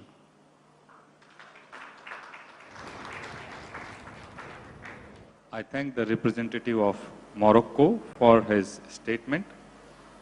I now invite, before we move to the next speaker, I have an important announcement to make. We have reached to the upper limit of the time for which the interpretation service were taken. Going forward, therefore, the interpretation services will not be available, and therefore I request delegates to deliver their statements in English. And if that is not possible, I encourage you to submit your statement in writing. So I now invite a representative of Cuba to make their statement. Señor Presidente, Excelencia, primero que todo, quisiera sumarme al sentimiento de gratitud y reconocimiento a la India por la excelente organización. Señor Presidente, esta reunión tiene lugar India for this interpretation and to accelerate the globalization in the information technologies, and also for the power and the new technologies and sociedad moderna. Nos colocan esas tecnologías frente a grandes desafíos al convertir al ciberespacio en un entorno de fácil acceso para criminales y terroristas. Una generación de terroristas expertos en informática que utilizan las nuevas tecnologías para sus propósitos, ponen en riesgo tanto a los propios sistemas informáticos como a las personas físicas y a sus bienes. Cuba condena firmemente todos los actos, métodos y prácticas de terrorismo en todas sus formas y manifestaciones, por quien quiera, contra quien quiera y donde quiera que se cometan, sean cuales fueren sus motivaciones, incluidos aquellos en los que hay estados involucrados, directa o indirectamente. Nuestro país, Cuba, ha sido víctima del terrorismo por más de 6 décadas. Muchas de esas acciones han sido organizadas, apoyadas, financiadas y ejecutadas desde territorio de Estados Unidos. Lamentablemente, continúan incitándose y financiándose desde esa nación actos violentos en Cuba, incluso de forma pública por vía de las redes digitales. En reiteradas ocasiones hemos denunciado este empleo de las plataformas digitales para incitar actividades delictivas y terroristas, incluyendo ciberataques a sitios gubernamentales y medios de información. Condenamos el creciente empleo de las tecnologías de la información y las comunicaciones y el uso indebido de las plataformas de los medios de comunicación, incluidas las redes sociales y las transmisiones radiofónicas, como herramientas para el intervencionismo, mediante la promoción de discursos de odio, la incitación a la violencia, la subversión, la desestabilización, la difusión de noticias falsas y la tergiversación de la realidad con fines políticos, y como pretexto para el desencadenamiento de la guerra, la amenaza o el uso de la fuerza. Rechazamos también el uso nocivo de las tecnologías de la información y comunicación para promover acciones terroristas y desestabilizadoras, incluido el reclutamiento y la financiación de mercenarios para cometer actos de terrorismo. Asimismo, condenamos las listas unilaterales que elaboran algunos gobiernos como medio de coerción política, la designación unilateral y totalmente arbitraria de Cuba como Estado que supuestamente patrocina el terrorismo por parte del gobierno de los Estados Unidos, tiene un carácter claramente político y atenta contra la credibilidad de los esfuerzos internacionales legítimos para prevenir y enfrentar el terrorismo. Es preciso reforzar la cooperación multilateral y bilateral. Reiteramos nuestra firme disposición a cooperar recíprocamente con todos los Estados interesados para prevenir y reprimir los actos de terrorismo. Continuaremos apoyando a las Naciones Unidas por su carácter universal como instancia que debe liderar los esfuerzos de la comunidad internacional en la lucha contra el terrorismo, sobre la base del respeto a los propósitos y principios de su Carta y el derecho internacional. Muchas gracias.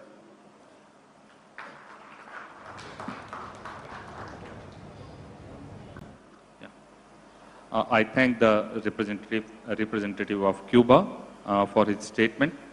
I now invite representative of Senegal to take the floor, followed by the Netherlands.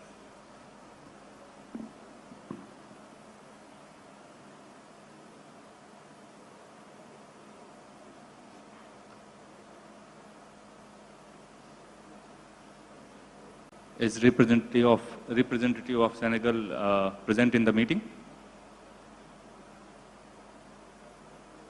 If not, we move to the next speaker. I invite a representative of the Netherlands to take the floor.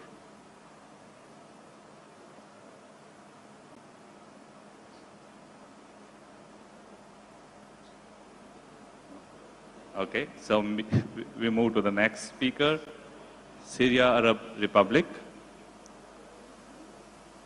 Are they here in the room? Yeah. You have the floor, sir.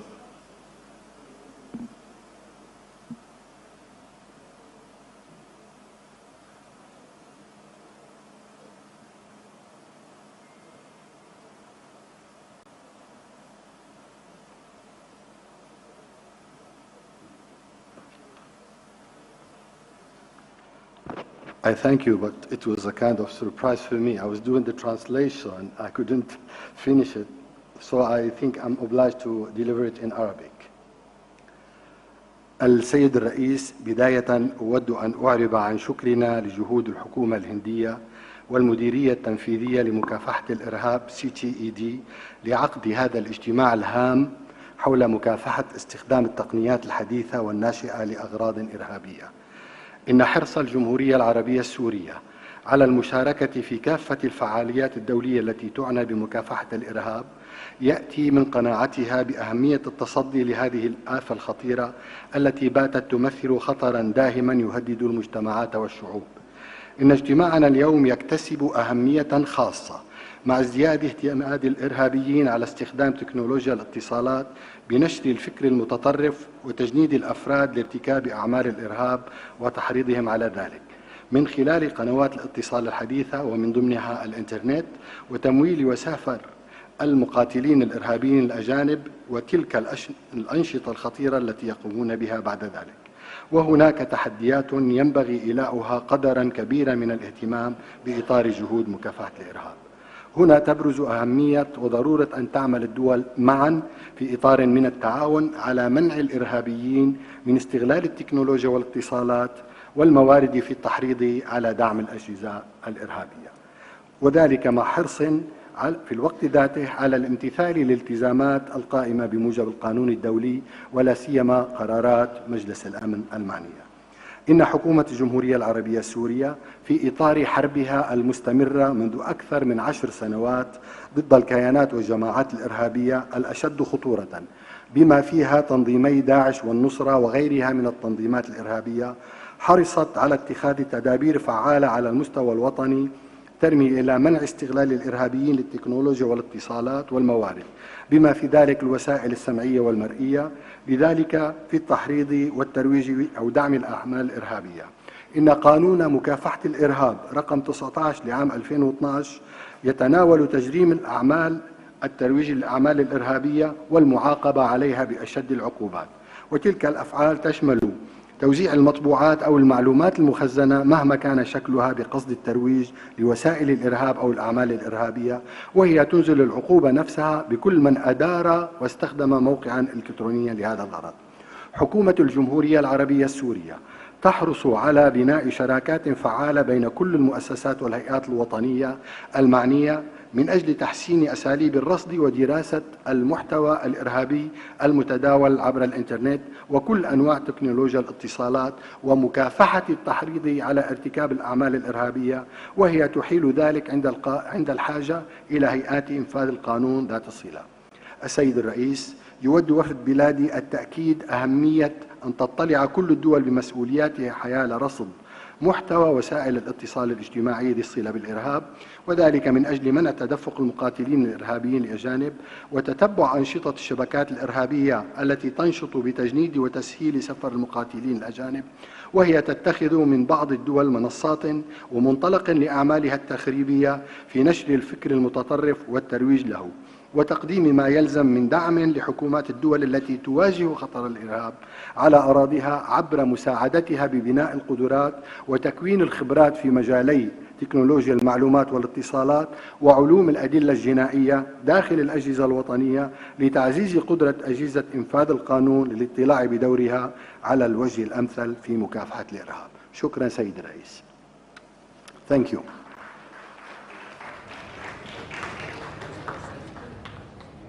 I thank the representative of Syrian Arab Republic for his statement.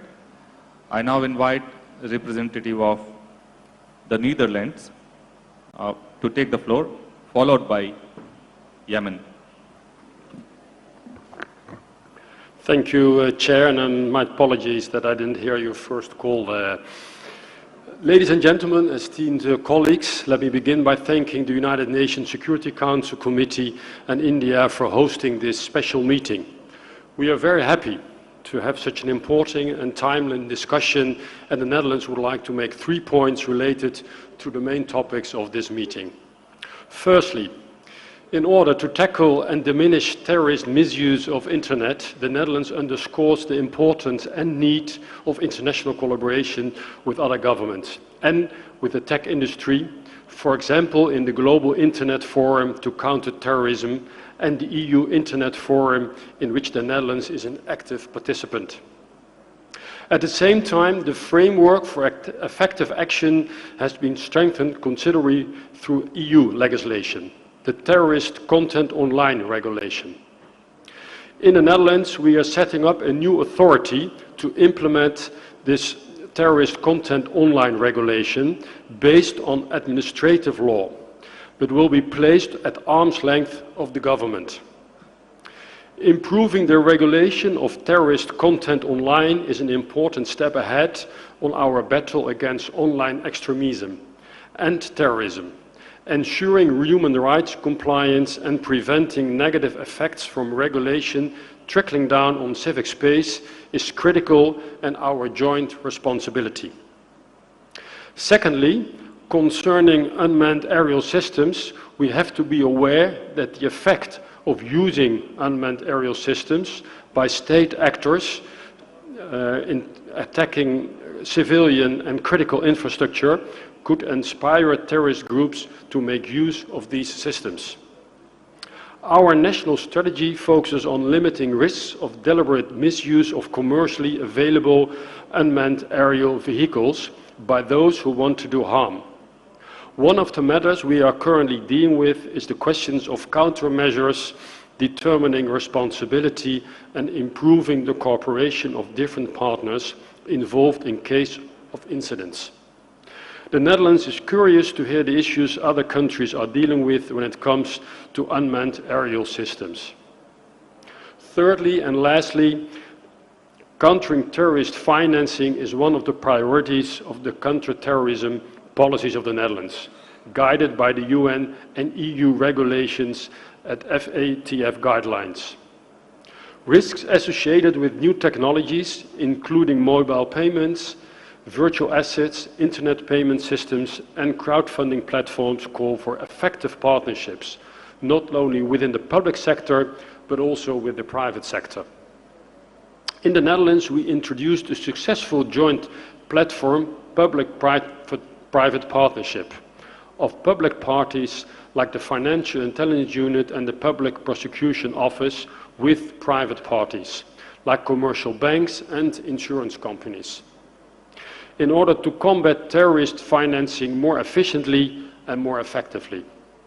As such, the Netherlands attaches great value to the prevention of possible negative effects that CFT policy might have on civic space and civic actors. CFT measures should never be abused to limit civic space and the important role civic society plays in CT. Netherlands has, together with Morocco and UNOCT, developed a set of guiding principles and good practices within the Global Counter-Terrorism Forum that pertain to the implementation of CFT measures while safeguarding civic space, and is currently supporting implementation in several African countries. Ladies and gentlemen, esteemed colleagues, our presence here demonstrates the importance and the need of multilateral cooperation in addressing the threats of new and emerging technologies for terrorist purposes, as no country can do so in isolation. Global concerns require global responsibilities and global answers and global policies, and we look forward to cooperate on this jointly. Thank you.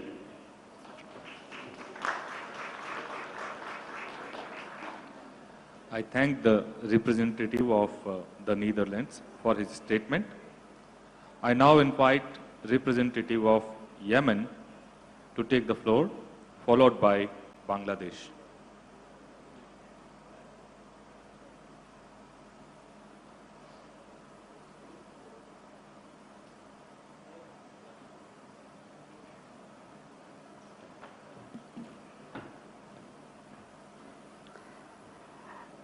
Before to talk about the electronic terrorism, on behalf of the head of Yemeni delegation, I would like first to thank India for its warm welcome and its really and highly hospitality.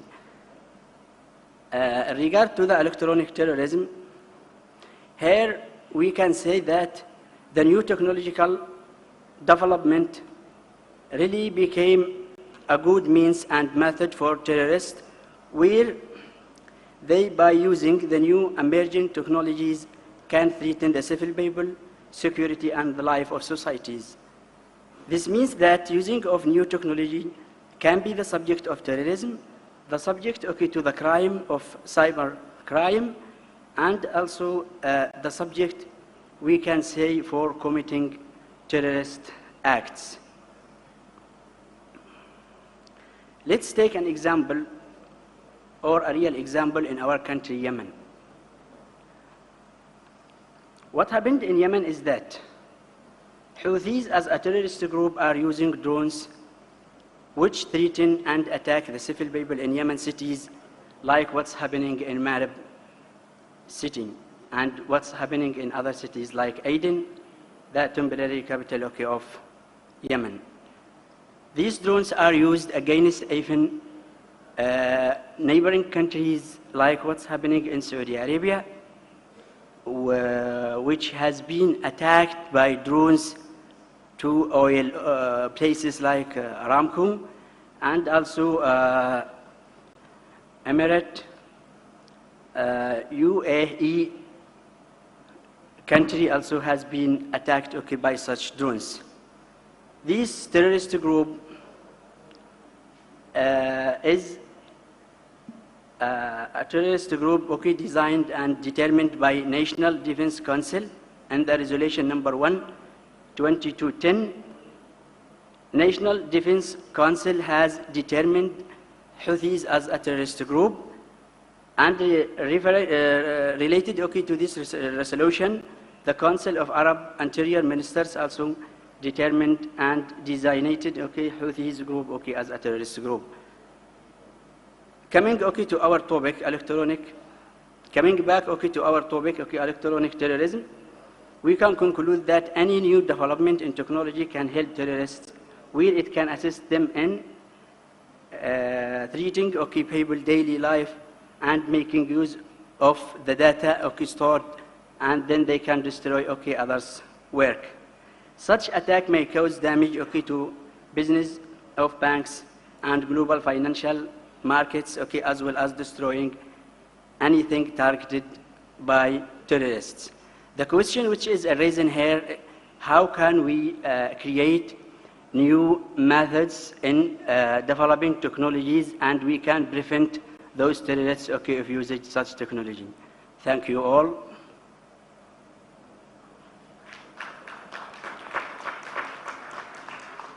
I thank the representative of Yemen for his statement.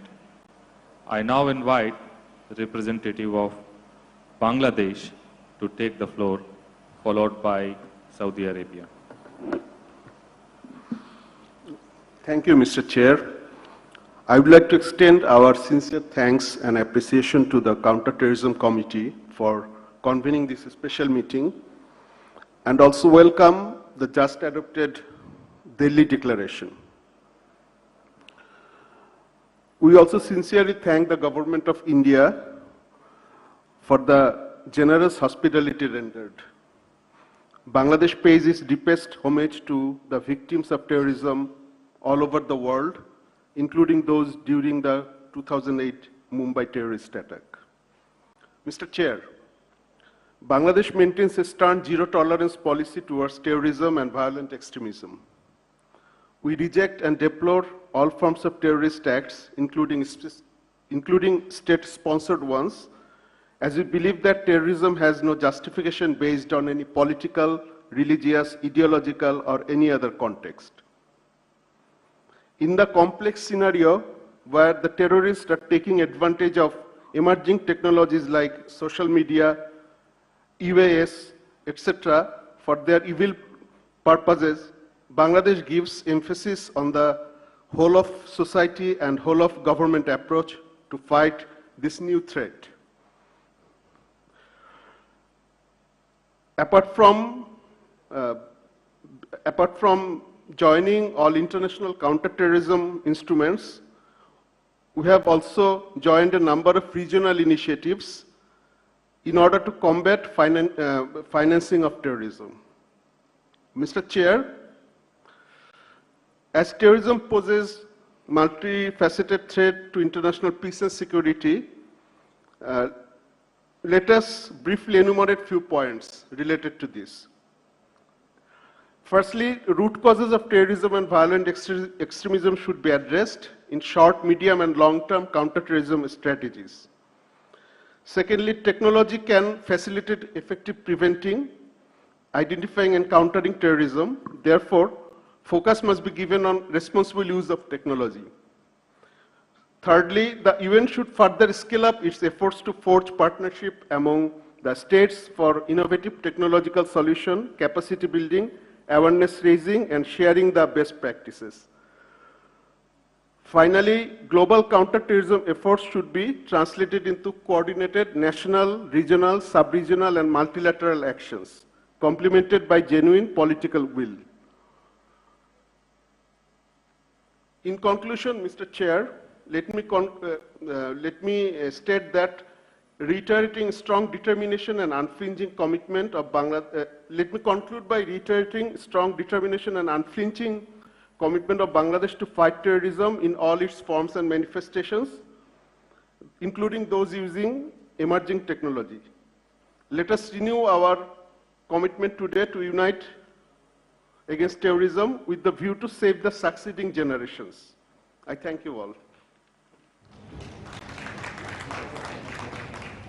I thank the representative of Bangladesh for his statement.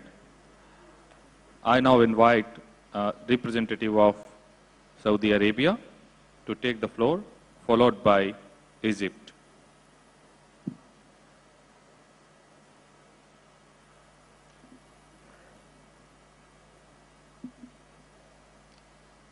Is representative of Saudi Arabia present in the meeting? If not, we move to the next speaker. I invite representative of Egypt to take the floor, followed by Republic of Congo.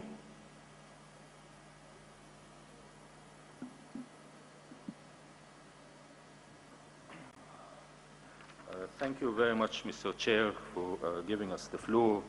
I would like to start by expressing the appreciation of my country and our pleasure to participate in this meeting and to commend India's leadership as chair of the Security Council Counter-Terrorism Committee, especially at a time of rapid technological advancement and dissemination, which makes it increasingly important to counter the use of new and emerging technologies by terrorists while exploring the further utilization of these advancements and integrating them into the toolkit available to member states to counter terrorism on all fronts. Egypt reaffirms the importance of all UN member states abiding by their obligations to prevent terrorist organizations and their supporters from exploiting modern technology for terrorist purposes, particularly those arising from relevant Security Council resolutions, including Resolution 2370 of 2017. Egypt also believes in the importance of sharing existing good practices in legislative, policy, and regulatory responses, industry activities, public-private partnerships, and compliance with international human rights law in the deployment of new and emerging technological developments to prevent and counter terrorist narratives and acts and to bring terrorists to justice. As far as social media is concerned, it is important to distinguish between the right to freedom of expression on the one hand and the abuse of this right for terrorist purposes on the other.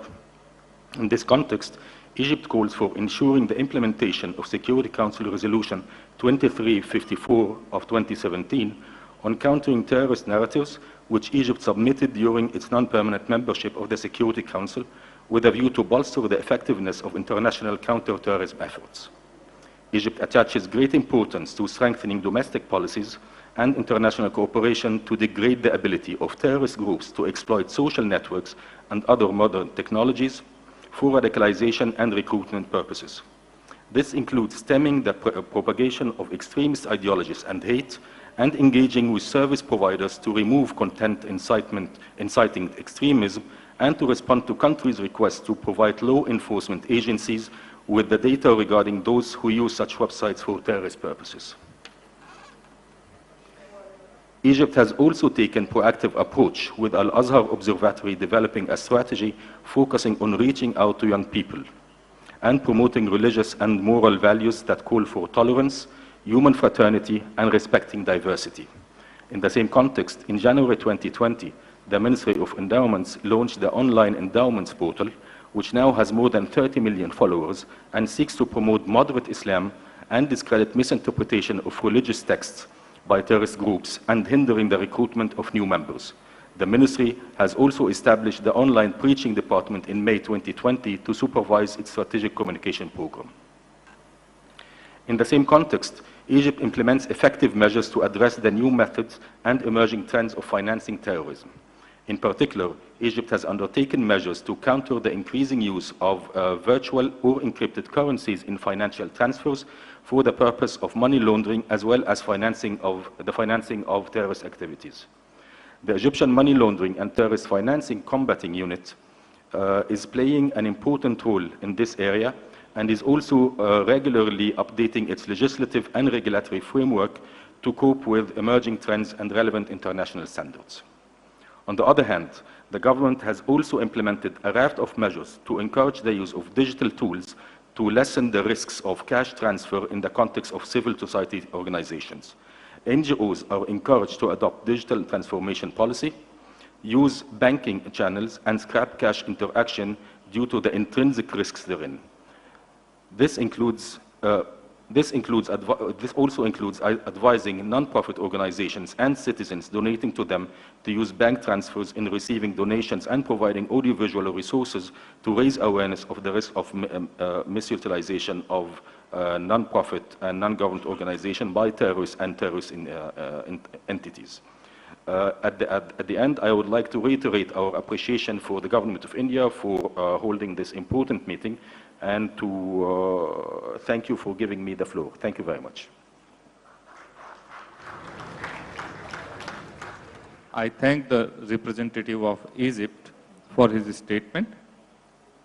I now invite representative of Republic of Congo to take the floor, followed by Israel.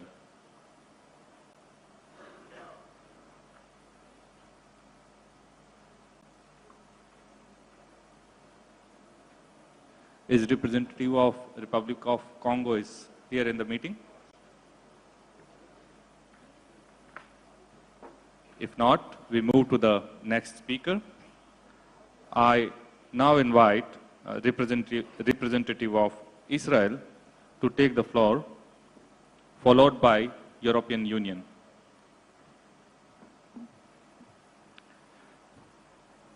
Thank you, Mr. Chairperson.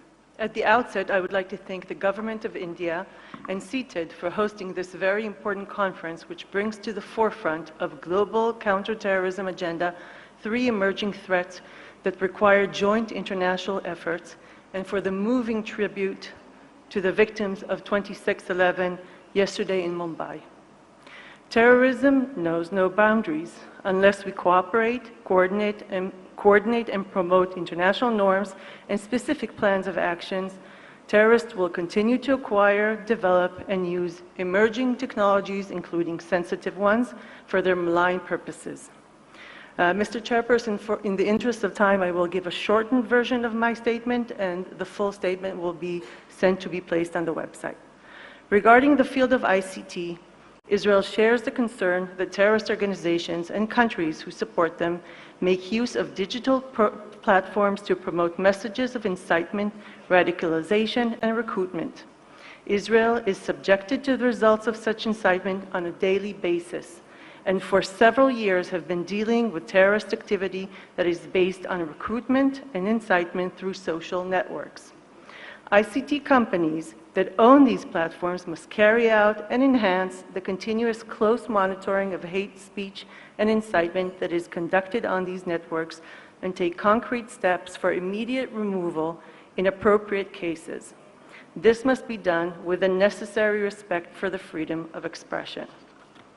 Regarding the financing of terrorism through cryptocurrencies, Israel is concerned by increased measures undertaken by terrorists to circumvent supervision and sanctions, which is spreading around the world. In the Middle East, declared terrorist organizations such as Hezbollah and Hamas are supported by Iran with hundreds of millions of dollars every year, with an increasing use of virtual currencies. This activity is interconnected to drug smuggling and other criminal activity, which together creates nefarious, complex network of crime and terrorism. Strict adoption and implementation of international rules for the prevention of terrorism and money laundering must be ensured, first and foremost, the compliance with FATF standards. Finally, regarding UAS, the world has witnessed during the past several years hundreds of terrorist attacks carried out against civilian and military targets through the use of UAVs. This has been prevalent both in the Middle East and outside it. This phenomenon is only expected to expand as UAVs are relatively cheap and easy to produce, proliferate, and use.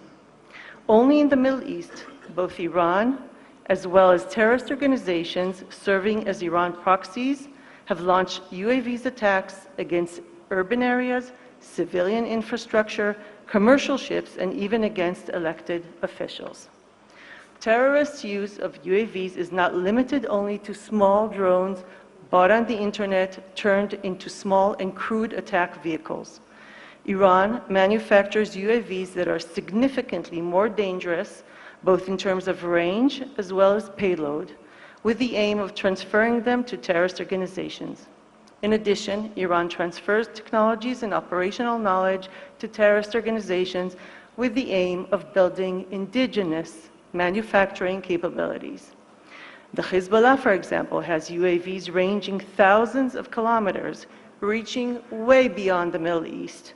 These UAVs include warheads larger than 70 kilograms.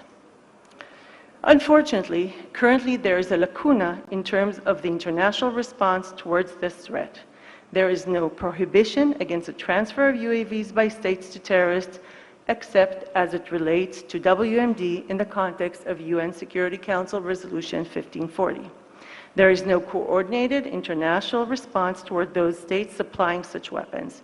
It is necessary to think together how we can bring about an international norm that will prevent the continued proliferation of UAVs to terrorist organizations and mitigate the effects of this proliferation when it occurs. It is therefore necessary to tackle this threat across the board, from financing and supply chains through the perpetrators of proliferation and the terrorist organizations who use them. Above all, there must be a clear international norm as well as focused action items. As the UAV industry progresses and develops, UAVs will become cheaper and even more common. This will increase the likelihood, amount, and range of UAVs in the hands of terrorists. The international community must act now if we wish to prevent further escalation of this threat. I thank you.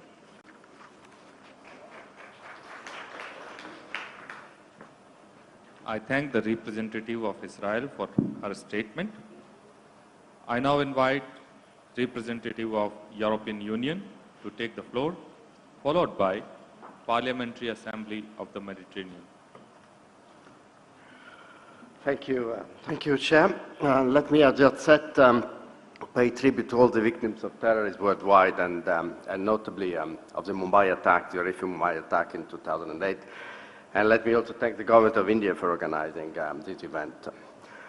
New and emerging technologies offer great potential for the future of mankind, but clearly also present the risk and challenge of malicious use, particularly by violent ideologies and terrorists. It's a matter of time before terrorists discover the opportunities offered by cloud labs and other forms of disruptive technology. Terrorists and criminals have already used drones, and 3D printing has been used to acquire weapons. In the longer term, new technologies such as artificial intelligence will transform our societies and economies. And governments should be proactive in developing policies and legislation to optimize the benefits for our citizens and reduce the risks of malicious use by terrorists and other criminals, while protecting and promoting individual rights and freedoms. Countering terrorism and exploitation of ICT is a priority for the European Union. We strongly support the Christchurch call. The EU expects the tech industry to take more responsibility for preventing and countering the spread of terrorist content online, including by algorithmic amplification. The European Union has also launched the Digital Services Act, most recently, and new regulations to remove terrorist content online. In their online activities, terrorist groups will continue to seek anonymity, to disseminate violent content, and to try to evade its removal. So we have to be aware of the fact that the young generation is becoming an increasingly significant group of consumers of violent online content. Their vulnerability is often linked with lack of capabilities and media literacy. And it is important to stress that freedom of expression is crucial in counterterrorism, as it enables the media, journalists, and the public to hold governments to account in their activity to protect from the terrorist threat. Countering the financing of terrorism is also paramount. In the European Union, we increasingly see that violent extremist and terrorist actors gather funds through new means online. Traditional counter-terrorist financing policies and measures do not cover these new means. So it is important that we develop strategies and strengthen private-public partnerships to share information and alert about malicious actors raising funds online for violent extremist and terrorist activities. In this context, the European Union is also running a global facility to counter money laundering and financing of terrorism, providing assistance to third countries. Ladies and gentlemen, terrorism is a global phenomenon. We need to work together to coordinate our response, to exchange best practices and lessons learned in line with international law. Respect for human rights and international law must form the basis for our fight against terrorism. Under no circumstances should efforts to combat terrorism ever serve as a pretext to violate human rights. And this fundamental principle lies at the heart of the EU approach in the fight against terrorism. Thank you very much.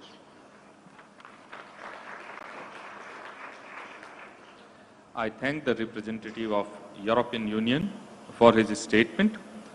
I now invite representative of Parliamentary Assembly of the Mediterranean to take the floor, followed by Inter-Parliamentary Union.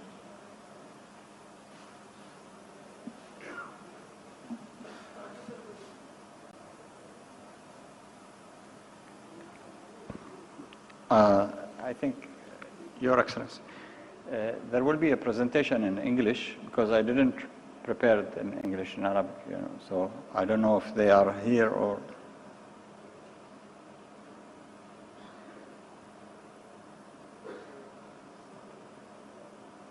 Technical team, do we have presentation?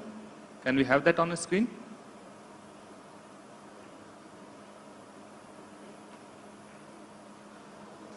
My apologies, sir. Okay. I mean, you have to continue. No problem. But I will say it in Arabic because they have a copy of translated. Yeah, sure.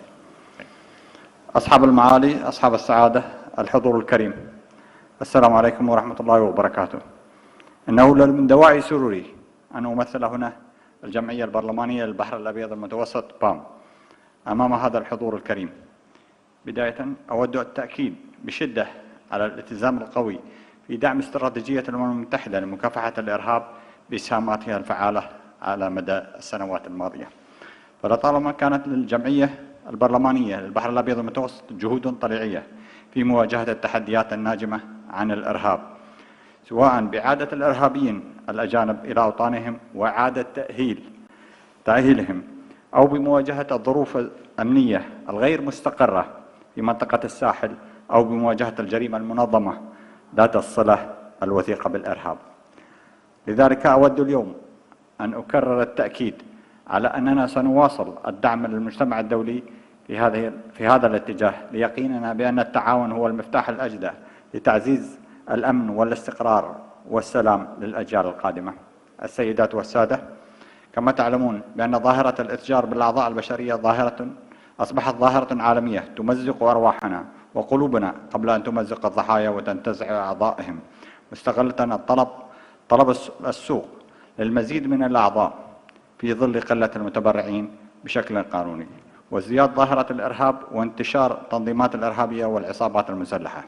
السيدات والسادة، إذا كانت الأخلاق هي المعيار الذي يحكم السلوك البشري، وهي التي تزن الأقوال والأفعال والعلاقات بين البشر، فإن الجريمة الإتجار بالأعضاء البشرية ليست لها أي مستند أخلاقي مهما كانت مبادراتها، ومهما كانت غاياتها.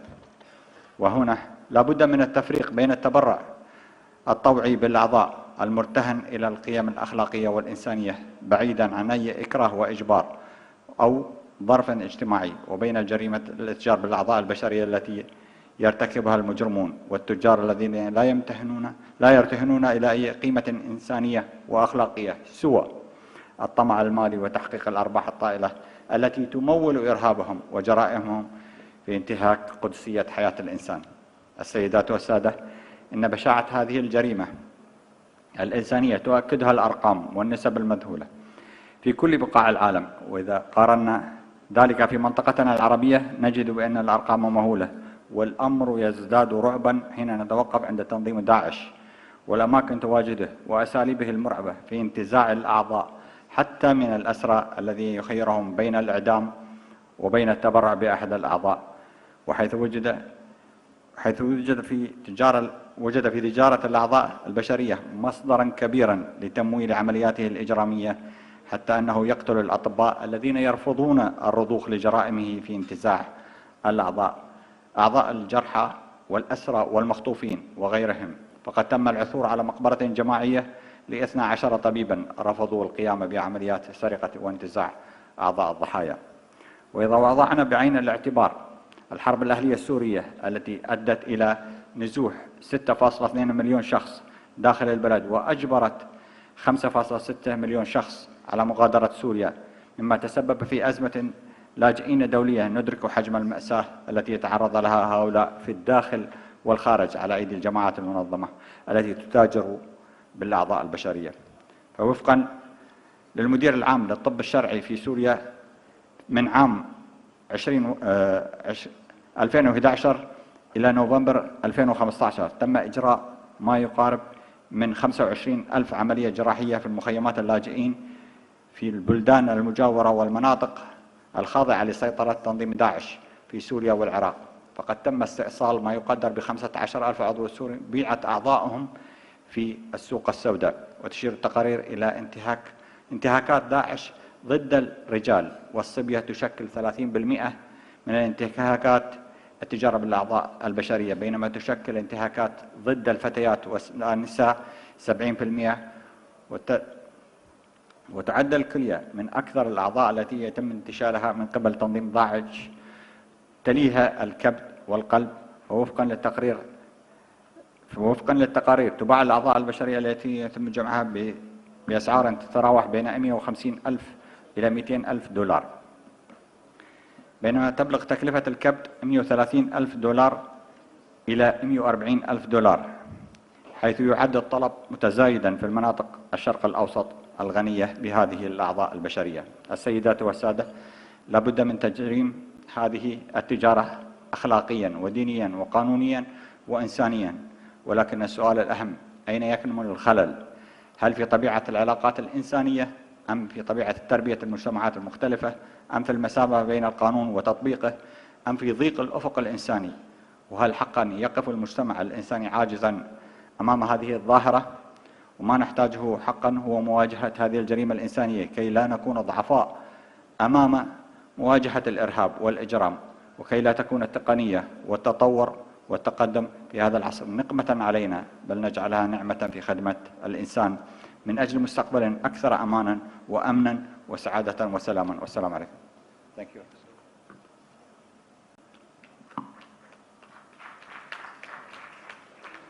I thank the representative of Parliamentary Assembly of the Mediterranean for his statement.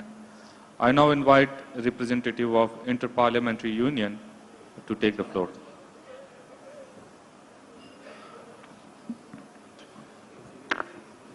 Thank you, Mr. Chair.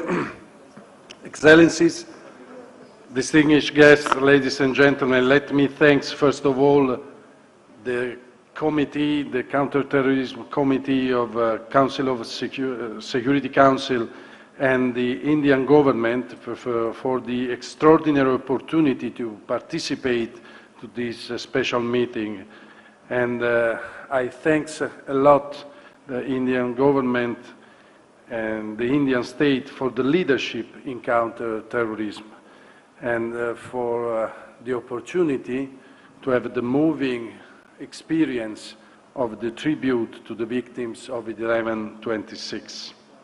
Today, I'm here as a representative of the high-level advisory group Counter-Terrorism of the Interparliamentary Union, but also I was a former president of the Parliamentary Assembly of Mediterranean. Regarding the counter-terrorism activity, I would like to focus especially on Sahel, because our organizations and several other organizations are implementing a common project that I want to show you in my speech, called the Call of Sahel, which is concerted endeavor aimed at addressing the root causes of instability in Sahel through a holistic and multidimensional approach based on parliamentary action. We are convinced that the parliamentary actions is fundamental with, of course, the governmental activity, the private sector, and the civil society. And it is important for today's special meeting since the Sahel has become a new epicenter of global terrorism and is currently home to some of the fastest growing and deadliest violent terrorist groups in the world. These terrorist groups are becoming increasingly proficient in exploiting emerging technology to pursue the destabilization of the entire area. Among the many risks they pose, I have identified two which are relevant to our discussion. First, terrorists in Sahel area fine-tuning their tactics to hijack social media platforms and messaging apps to circumvent controls aimed at removing terrorist content. For example, Telegram has become the new front line for terrorist movements in Sahel, and on last count, it seems that the Islamic State West Africa province alone had over 50 Facebook and Telegram accounts. The situation will tend to get worse because of the little scrutiny over the online activities of terrorists in the region. Second, and we discussed a lot in this meeting, there is the growing evidence of drones being weaponized by violent groups and transnational criminal networks in Sahel and in other regions like, as we heard in UAE, either as a surveillance tool or as a part of their intelligence and reconnaissance operations. Concern is so strong about the nefarious use of drones that, as we heard here, UN Security Council identified them as a key terrorist threats. Both PAM and IPU considered the cooperation with the UN office crucial to address these challenges. Especially, PAM and IPU has established a long-standing partnership with several offices of the UN, especially UNOCT, UNODC, and the Special Representative for West Africa and Sahel, Mr. Mohamed Saleh. And I want only to recall that Mr. Saleh has been appointed Minister of Foreign Affairs of Chad, and we count to further to collaboration to guarantee a safer future to next generation. That's why we are convinced that this kind of activities, this kind of meetings are really useful if we are able to translate our vision in laws, our activity in common, in formal decision of parliaments. Thank you for your kind attention.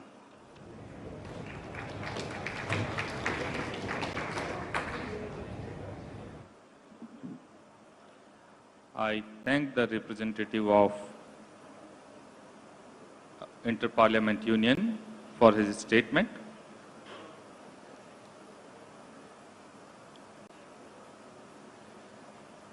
We have come to the end of the time allotted on the agenda for interventions from member states and other participants.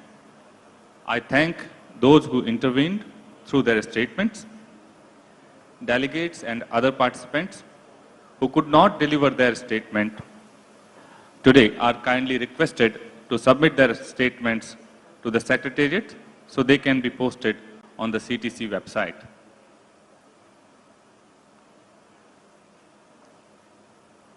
Excellencies, distinguished participants, we have had a very engaging day of rich deliberations with inputs from member states, United Nations officials, civil society organizations, representatives of the private sector, and global research network of the Counter-Terrorism Executive Directorate.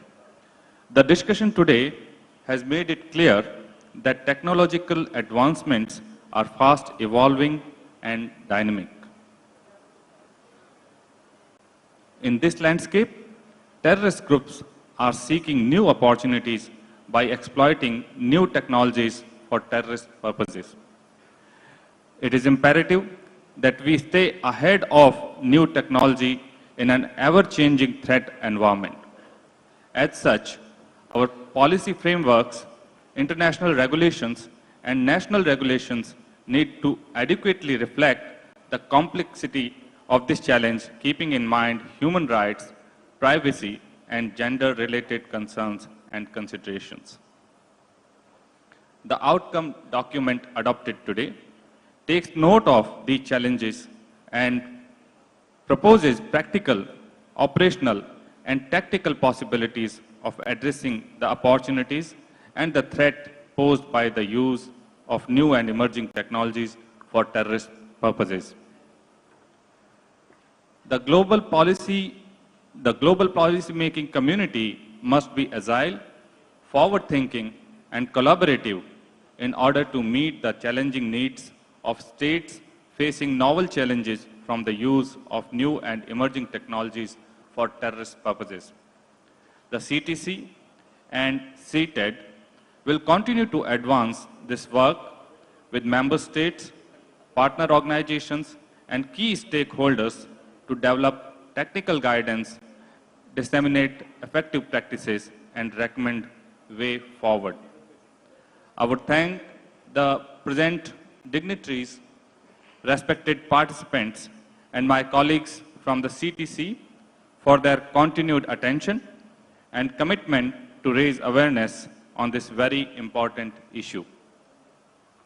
Finally, I would like to thank the Counter-Terrorism Committee Executive Directorate, CTED, for supporting the committee so ably and for the Government of India for hosting us. And now, in my capacity as Chair of the Security Council Counter-Terrorism Committee, it is my honor to bring the special meeting of the Counter-Terrorism Committee to a close. Please join us for a dinner. The dinner will... Please join us for a cultural program and dinner, which will be hosted by External Affairs Minister of India. The dinner will be hosted at Rani Bagh, beginning at 8 p.m. I thank you. The meeting is adjourned.